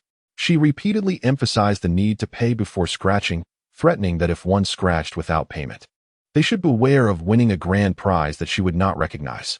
Although everyone felt that Boss Lu was not the sort of person to engage in such behavior, the primal instinct for self-interest led them to choose to pay first and scratch later. As the closing hour approached, Lu Li received a notification from the system indicating that the scratch-off lottery machines stationed at the base had sold out. After a rough calculation, she realized she had been at the nut base for 4 or 5 days, with each machine bringing in 80 units and a total of 5 machines yielding 400 units. The earnings were significant. In other words, she had made 400,000, coupled with the more than 200,000 earned from the flowering base, and the additional 190,000 amassed in the past few days at the nut base. The total sum exceeded 800,000. Goodness gracious, what an astonishing fortune. Just a few days prior, she had merely 2,000 in her account, and now, she was on the brink of becoming a millionaire. Unable to contain her joy, Lu Li erupted into hearty laughter. The customers ahead turned to see her laughter, tears of mirth streaming down their faces, genuinely curious about the source of her elation. For a full 2 minutes, Lu Li laughed unabashedly, and though she eventually felt a tinge of fatigue from her amusement, her lips remained curved in a grin, and her shoulders shook with glee. It was an overwhelming joy, an exhilarating experience, as earning money here was as effortless as a mere flick of the wrist. It was far superior to her days in the 21st century, laboring tirelessly for a meager 4,000 a month, enduring daily frustrations. Here, though rising early, all the earnings were hers. She could indulge in any culinary delight she desired, surrounded by handsome companions. This was paradise. Indeed, it was paradise. As customers departed one by one, each cast a glance at the blissful Lu Li, pondering what could possibly evoke such joy. They would remain oblivious to the fact that such fortuitous tidings were best kept close to the heart. When Xun Bing arrived and spotted Lu Li, she immediately sensed her buoyant mood, as she radiated an effervescence of happiness. What could be the cause of such delight? Xun Bing inquired, her eyes twinkling and her smile infectious, betraying her curiosity. As Lu Li tilted her head, she beheld a youthful visage, a pair of sparkling eyes brimming with a thirst for knowledge gazing back at her. Instantly, her spirits lifted, and her tone became noticeably lighter. What a delightful turn of events. Tonight, all expenses shall be on me, the benevolent Boss Lu. Feel free to voice any culinary desires or purchases. Really? Luo Mu, with his exuberant golden hair, leaned in closer, his excitement palpable, as though if he had a tail, it would be wagging furiously. Such a generous brother. Lu Li, embodying the essence of a big sister, draped an arm around each of their shoulders. Both individuals possessed striking physiques, broad shoulders and narrow waists, one boasting a well-defined chest, while the other sported impressive abs. A fleeting thought crossed her mind. How delightful it must be to indulge in the joys of wealth. What is happening? Chu Lixing approached, casting a glance at the trio, a hint of a silly grin adorning his face. Meeting his inquisitive gaze, Lu Li confidently proclaimed, "What do you wish to eat? Tonight, I shall treat." Though it was customary for her to host, there was an unmistakable distinction in her mood tonight. Indeed, joy radiated from her. A flicker of excitement danced within Chu Lixing's heart. It is well known that those who endure the trials of a post-apocalyptic world possess an insatiable love for exquisite cuisine. Thus, the four gathered around Lu Li's holographic screen, engaged in a spirited discussion, yet their opinions remained discordant. Some craved barbecued meats, others longed for grilled delicacies, while a few yearned for a feast of bullfrogs, steaks, and all things meaty, and others still desired hot pot. Lu Li, ever the glutton, wished for it all, her eyes larger than her appetite. As 5 little ones joined the ranks of the treated, 9 heads huddled together, creating a rather cozy tableau. Chu Lixing, sensing the need for clarity, stepped back, smoothing his hair, and declared, "Let us share the screen." With a swift motion of her finger, Lu Li shared the bounty with Xun Bing, Luo Mu, and Chu Lixing, and at that moment, the very air seemed to thicken with anticipation. "All right, enough deliberation. Order whatever you desire, but be mindful not to overindulge," Lu Li advised. A sense of relief washed over the group as they each selected their preferred dishes, with options for both individual and couple meals available. For those with hearty appetites, there was no cause for concern. When the table overflowed with delectable dishes, to the point of being unable to accommodate them all, Shenbing and Luo Mu ventured to the storage area to retrieve an additional table. The two tables fit together perfectly, and fortunately, the spaciousness of the RV allowed for such an abundance. Otherwise, it would have been impossible to contain all this fare. At that moment, Luo appeared outside the RV, his nose twitching as he inhaled the tantalizing aromas, his gaze fixed hungrily upon the spread. Behind him, 3 bodyguards mirrored his longing, albeit with a more subdued intensity in their eyes. "Lu, Boss Lu," Luo called out cautiously, suddenly feeling that he had intruded too abruptly. Yet, with such an array of culinary delights before him, was etiquette still of utmost importance? Perhaps not. The priority was to fill their stomachs first. Would he dare to join us for a meal? Lu Li pondered silently. "Can I purchase this food with crystal cores?" Luo's eyes lingered on the steaming dishes adorning the table. "Huh." Lu Li responded instinctively. "Well, that's not impossible, but since I'm in good spirits today, why don't you all come up and share the meal? After all, we ordered quite a bit," she replied generously. Luo Mu's gaze shot toward her, as if to question, "What do you mean we ordered too much? We can finish it all." Luo was utterly astonished. He understood the significance of food better than anyone present. Yet, to his surprise, Boss Lu had invited him to join in the meal. Goodness, what a divine employer. He felt like crying. He led his 3 bodyguards to the RV, while Shin Bing fetched 4 chairs, allowing all 13 to sit comfortably together. Lu Li even captured a photograph, though Luo and his companions were not included. Only the original 9 and the array of dishes graced the image. Apart from the somewhat subdued smile on Chu Lixing's face, the others radiated joy and satisfaction. Lu Li posted the photo on a social platform without any accompanying text. Afterward, she silenced her device's notifications and concentrated on the feast. The table was a chaotic yet delightful assortment, featuring spicy hot pot, barbecued skewers, fried snacks, cold noodles, marinated meats, wontons, soup noodles, pizza, hamburgers, fried chicken, and more, a veritable night market in one place. Lu Li yearned to sample everything, as did the others, prompting a buffet-style approach as they circled the table. However, they were all considerate individuals, employing communal chopsticks and spoons. Craving the meatballs from the hot pot, she took one. Desiring the cold noodles, she grabbed a helping. The wontons looked delectable, so she took 2. This was the essence of true self-service.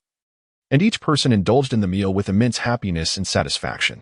At the outset, Luo and his 3 companions felt somewhat restrained, hesitant to indulge excessively. However, as they continued to eat, the atmosphere became lively, and they gradually relaxed. Luo absent-mindedly patted his protruding belly, reveling in a sense of fullness and satisfaction he had not experienced in years. How delightful it was. What if he didn't want to leave? He envisioned residing here for a lifetime, with plans to bring his wife and children to join him, while he continued to work at the central base to earn crystal cores. What a brilliant idea. It was settled just like that. The table, now devoid of remnants, appeared as though nothing had occurred. Lu Li nodded in satisfaction, folding the car sides up and heading upstairs to sleep. Before drifting off, Lu Li replenished the scratch cards for the 5 machines at the Hope base, ensuring the flowering base's supply was also filled. Just as she was about to log out, a notification flashed on her screen. Hope base machine number 1 has sold 20 copies. This occurred just 2 seconds after she had restocked. Yet it was already 11 o'clock at night. Were there truly customers so eager that they forewent sleep? Were they waiting for her to restock merely to make a purchase? It seemed rather excessive, but perhaps it was reasonable. After all, if one had wealth, why shouldn't they indulge? Lu Li tucked herself in and succumbed to slumber, unaware that the light brain flickered twice. Upon awakening, she was greeted by a notification. All machines from number 1 to number 5 at the Hope base have sold out. Please restock promptly. Lu Li was taken aback. Were they all awake at this hour, preoccupied with scratch cards? She reviewed the purchase records, noting a flurry of activity during her sleep. Hope base machine number 2 and number 3 each sold 20 copies. Hope base machine number 4 and no. 5 each sold 30 copies. As time drew near, the individual had purchased 20 copies and immediately proceeded to the next machine. Could it be the same person? Lu Li's curiosity was piqued, wondering who possessed such extravagant wealth. 20 copies required a total of 400 crystal cores. One could only hope there existed such affluence within the base. It was a man, donning a cap and concealing his face with a mask, clad entirely in black, blending seamlessly into the night. Were it not for the glow of the machine's screen, she might have doubted his existence. His figure appeared utterly unremarkable, easily lost among the crowd, and his deliberate concealment suggested ill intentions. Behind him lay several sacks filled with crystal cores, which he hastily fed into the machine. Subsequently collecting the scratch-off tickets it produced, he displayed a modicum of intelligence, purchasing only 20 copies from each machine, thereby exhausting the cores he had brought. After his transaction, he swiftly made his exit, prompting Lu Li to review the surveillance footage according to the purchase records. She discovered that it was indeed different individuals making the purchases. Yet their attire was strikingly similar. Black clothing, black trousers, black masks, and caps, all aimed at revealing not a shred of skin. Had they been more forthright? Lu Li might not have harbored suspicions, but their complete lack of color and their furtive manner were decidedly suspect. She then turned her attention to the real-time surveillance, observing a throng of people crowded around the machines. The monitor not only displayed the visuals, but also captured their clamorous voices, even through the screen. She could sense their commotion. Why were the machines still empty? Had Boss Lu forgotten to restock? Perhaps we should inquire in the group. It was likely that the other side was simply too busy to remember. A group of individuals intended to inundate the chat with messages when suddenly, a voice called out from nowhere, "Scratch cards. 2 crystal cores for 1 card. 3 crystal cores for 2 cards."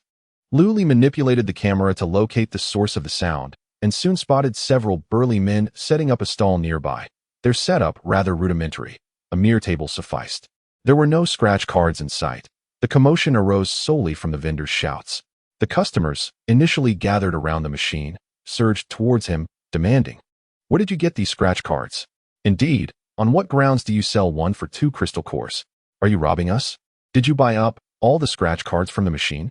The vendor, a man named Lu Yu, wore a smile, unperturbed by their accusations. "So what?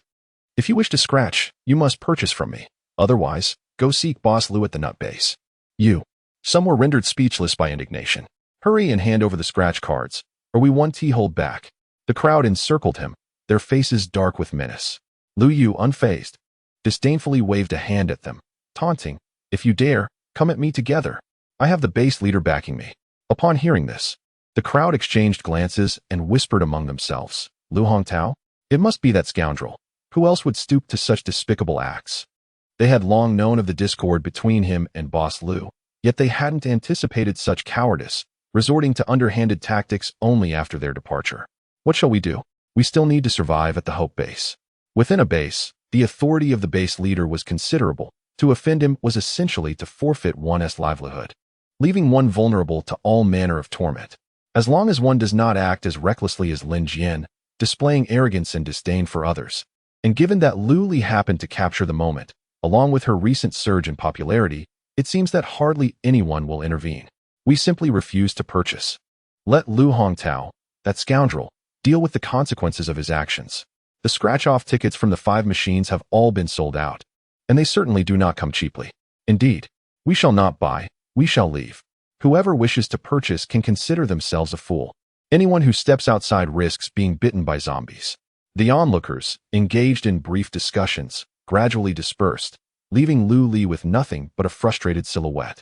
Lu Li felt overwhelmed. She had almost forgotten about Lu Hongtao. Why must he constantly stir up trouble? Can he not manage his own establishment and take care of his daughter? He lies bedridden, yet still finds the time to create chaos. He is truly an unfit father. She glanced at the surveillance monitor again. That man remained at the table, his demeanor casual and indifferent, nonchalantly shaking his leg. He seemed utterly unfazed by the departing customers, even playing with the scratch-off tickets in his hands, as if brimming with confidence. Lu Li was curious to observe how this situation would unfold and why he was so assured. A few minutes later, a man stealthily approached, his figure appearing rather dubious as he turned his back to the monitor. Lu Li overheard him whispering in a hushed tone, "ID like 2 large 7s. In the midst of this chaos, Lu Yu smirked sarcastically, pulling a large 7 from his pocket and tossing it onto the table along with 3 crystal cores. The attitude could be described as exceedingly unpleasant, yet constrained by the fact that he was the sole vendor of scratch cards within a 100-mile radius. The customer endured. He paid for the crystal core, casually snatched 2 scratch cards, and turned on his heel to leave, refusing to be vexed by such folly. Lu Li observed the entire exchange, bemused by the apparent lack of fortitude in this individual. No wonder he carried himself with such audacity. She resolved to address the matter. This small base chief had indeed become too audacious. While she lacked the prowess to unseat Lu Hongtao, He Luo certainly possessed that capability, having effortlessly ousted the chief of even a 2-star base like the Nut base. She hoped that managing this 3-star minor base would be a trivial matter for He Luo.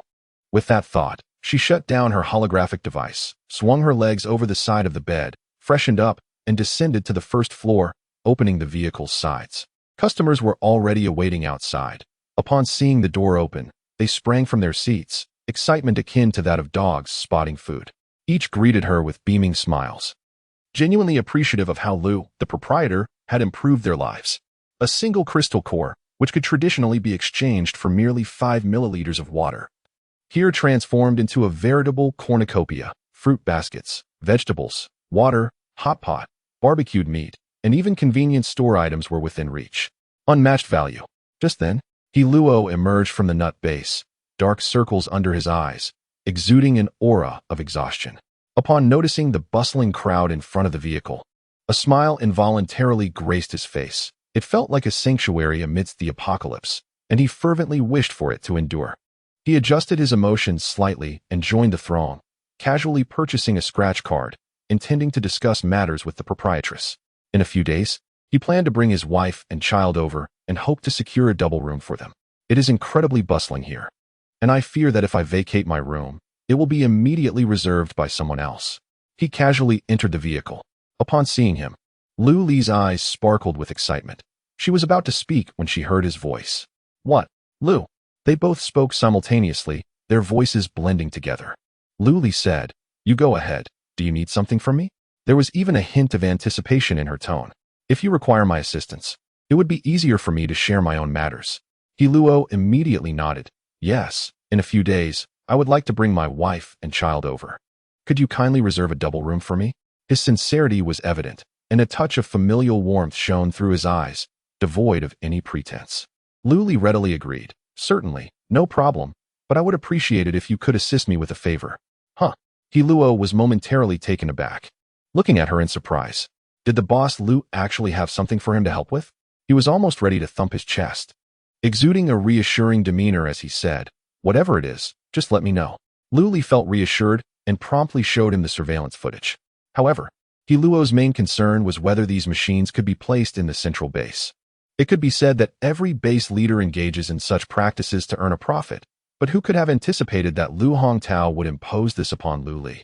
This boss Lu is not someone to be trifled with, as evidenced by Lin Jian's experience. It was akin to inviting trouble upon oneself. He fell into contemplation and silence. Lu Li looked at him and urged, "Can you manage it? My request is not too demanding. I merely need him to accompany Lin Jian." He Luo's eyes brightened momentarily, then quickly dimmed as he muttered, "He has connections above him, although this person is not particularly impressive." "What kind of person? What position?" Lu Li inquired. She had previously heard Lu Hongtao boast incessantly about having powerful connections, yet she remained indifferent and uninformed about such matters. His sister was the mistress of a prominent figure in the military district. He Luo, with an air of inscrutable disdain, was reluctant to delve deeper into the situation. So what? He is neither a military bigwig nor a lover. What is he so arrogant about? How dare he profit from my margins?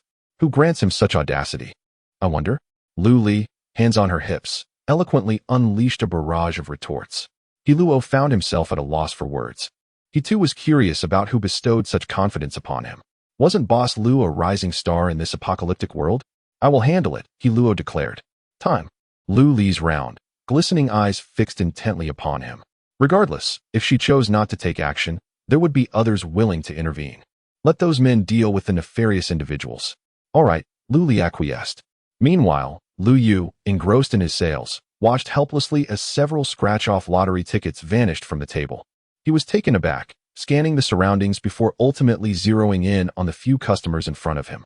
Grasping one customer by the collar with a fierce glare, he demanded, "Was it you who did this?" The customer, bewildered, shook his head, his throat dry and scratchy from the thinning air as he stammered, "Double it?" His face was painted with genuine fear, not a hint of deception. Lu Yu abruptly released him, shoving him aside, and pointed accusingly at another customer, inquiring, "Did you conceal the scratch-offs in your space? What nonsense are you spouting? I haven't even moved." Another customer protested. "Exactly. How could they just disappear from the table?" The customers chimed in, their voices a cacophony of concern, laced with subtle mockery and sarcasm. "Well, look who's in a predicament now." Lu Yu began to panic, frantically searching high and low, only to be astounded by the realization that hundreds of scratch cards had vanished.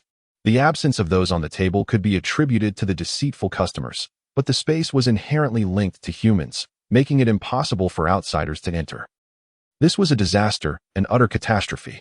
At that moment, his neural interface suddenly vibrated. He answered the call, discovering it was another associate from the gang. As soon as the connection was made, an irate voice erupted from the other end, demanding, "Where are the scratch cards? Did you take them all? You, Lu Yu, have the audacity to engage in such underhanded dealings. If you want credit, just say so. Spare us this charade. It's revolting." Lu Yu was taken aback. Desperately attempting to explain, "Brother Zhao, listen to me, my scratch cards are missing too." However, the other party paid no heed, cursing and hanging up while threatening to confront him. Lu Yu's stubborn nature flared up. After all, he was a victim as well. "Come if you dare. I'm not afraid," he thought, prepared to escalate the matter to their base commander if necessary. Meanwhile, Lu Li and He Luo observed the situation unfold on the monitor, captivated by the rapid descent into internal conflict. The man, known as Brother Zhao, stormed over, landing a punch on Lu Yu. Accompanying him were two other men, radiating fury. Lu Li recognized their familiar silhouettes, likely the same individuals who had come to purchase scratch cards earlier that morning. Witnessing Brother Zhao's aggression, they too lunged forward, subduing Lu Yu and delivering several blows. They clamored, "Bring out the scratch cards, you scoundrel. How dare you engage in such underhanded dealings?" Lu Yu struggled to explain through the gaps in the chaos, "It wasn't me. Mine are also missing." Yet, no one paid heed, as if their sole purpose was to vent their frustrations. As the commotion wore on, Lu Yu found himself gasping for breath. A few of them collapsed onto the ground, panting heavily, while the customers nearby had long since retreated, watching the spectacle from a distance. One of the men weakly remarked, "Did Lu Yu not just say it wasn't him? If it's not him, then who could it be?" Another chimed in, shaking his numb wrist.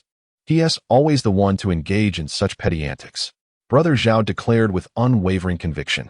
His piercing gaze swept over the group. "If it's not him or any of you, then where have the scratch cards gone?" The others lowered their heads, unable to meet his scrutinizing stare. Lu Li observed the surveillance footage, silently reflecting, "The scratch cards are with me, and so are the points. None of you shall take them."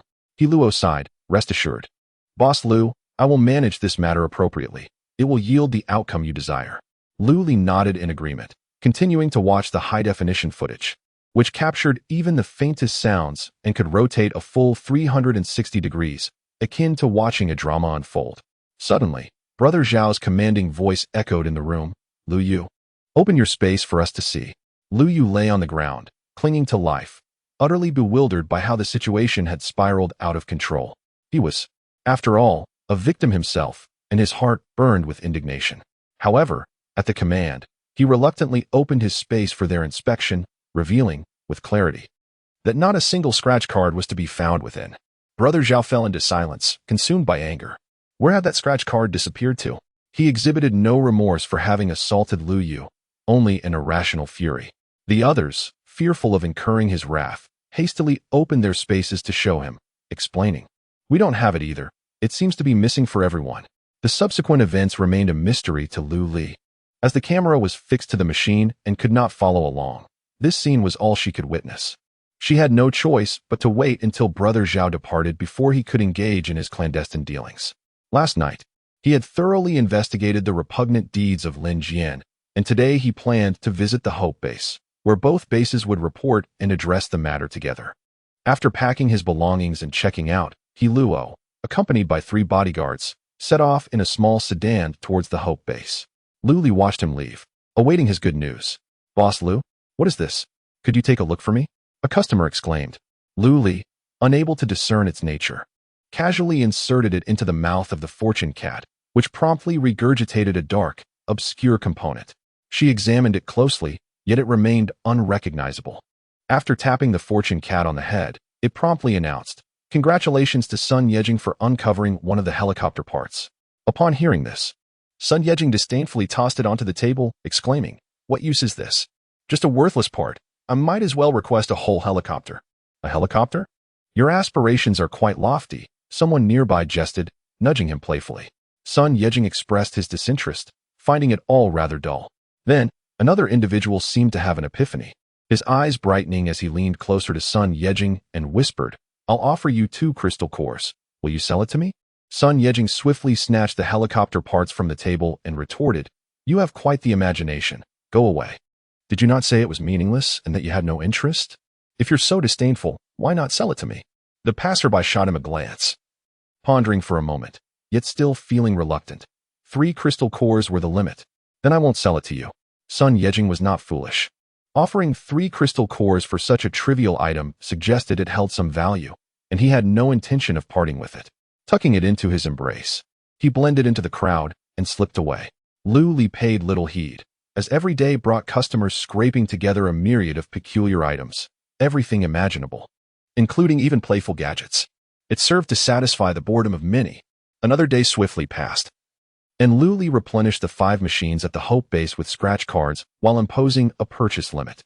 Each individual was allowed to buy only 5 cards per machine daily, totaling 25. Unless he rallied a few hundred people, the price difference would yield him no profit. Having just requested assistance in the morning, Lu Li suggested, "Shall we eat something together?" She held a bowl in her hands, filled with plump, white rice. He Luo feigned refusal, though his mouth watered at the thought. It felt rather inappropriate, did it not? The eternal tug-of-war of the Chinese people. Lu Li smirked. "In that case, I shall graciously accept your offer." He then turned to the 3 bodyguards and instructed, "You all should head to the convenience store and grab some instant noodles." It felt rather impolite to always have so many people mooching off meals, and he Luo was self-aware enough to recognize that.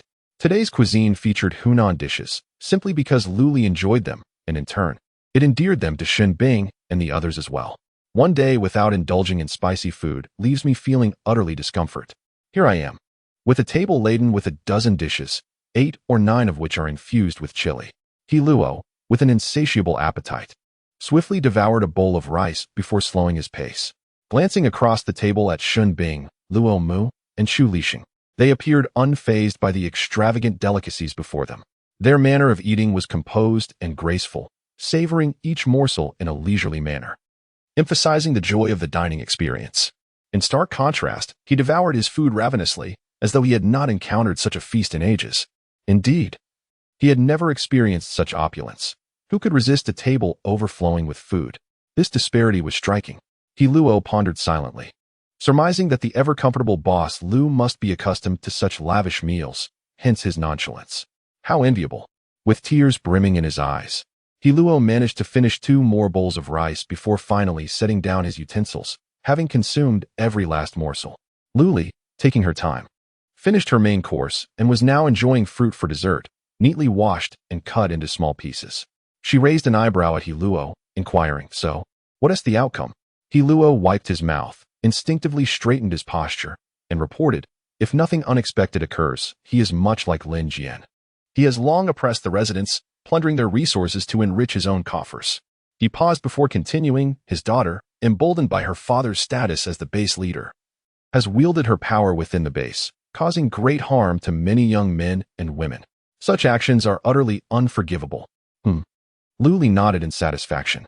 With keen interest, she asked, "So, who will be the new base leader?" He Luo remained silent, primarily because the matter was still under discussion, with various factions eager to insert their own personnel. Is this also a secret? Lu Li decided not to inquire further. It was better to remain uninformed. He Luo sank into contemplation, and an inexplicable chill enveloped the atmosphere. Luo Mu was about to intervene when Lu Li suggested, "No problem. We can have Li Sheng handle the accommodation." Lu Li nodded in agreement. Beside them, Shen Bing suddenly perked up her ears. "What? Li Sheng? Why is it so intimate? Are they that familiar?" She mused, reflecting on how she had never been addressed as Bing Bing or Xiao Bing. Indeed, their relationship had grown distant.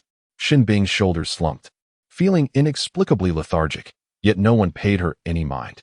Only Luo Mu cast a puzzled glance at her, wondering what was troubling this young woman again. During their meal, A few patrons continued to scratch off their lottery tickets, seemingly addicted, relishing the aroma while they played. It appeared quite delightful. One customer stuffed a lottery ticket into the mouth of a fortune cat, only to retrieve a blackened component. This piece was markedly different from Sun Yajing's parts, yet bore some stylistic similarities. Could it possibly belong to the same helicopter? He imitated Lu Li's manner and patted the fortune cat's head, waiting patiently for a response, but received none. Lu Li, exasperated, approached and gently tapped the back of its head. Soon, it announced, "Congratulations, XXX has scratched off one of the helicopter parts." Indeed, it is a helicopter part. If we gather them all, could we assemble a helicopter? Lu Li mused, directing his gaze at the fortune cat, and the three of them focused intently on it. Collecting them all can be exchanged for a helicopter, it proclaimed. He Luo's eyes gleamed with excitement. Impressive. If a helicopter is possible, what else can be uncovered? I'll offer 2 crystal cores. Will you sell them to me? He inquired eagerly. Not for sale, came the response. The man shook his head, regarding him with a perplexed expression, inquiring silently about his identity. Look at you, holding on to something so futile. Why not sell it to me? You could use the 2 crystal cores to try your luck at the lottery instead. He Luo reasoned with both emotion and logic. Fair point, then take it, came the response. The man, seemingly dazed, handed it over, his spirits lifted by the acquisition of 2 crystal cores. Lu Li observed the entire exchange, shrugging without further comment, respecting the course of another's fate. As the crowd gradually dispersed, He Luo held the helicopter parts with an air of affection, while Lu Li approached, somewhat disdainful. Can we not even manufacture helicopters anymore? He Luo waved his hand dismissively. Where would one find a factory of such scale and machinery? The helicopters in use today are merely remnants from the civilized era. Lu Li silently scoffed at the poverty of this post-apocalyptic world.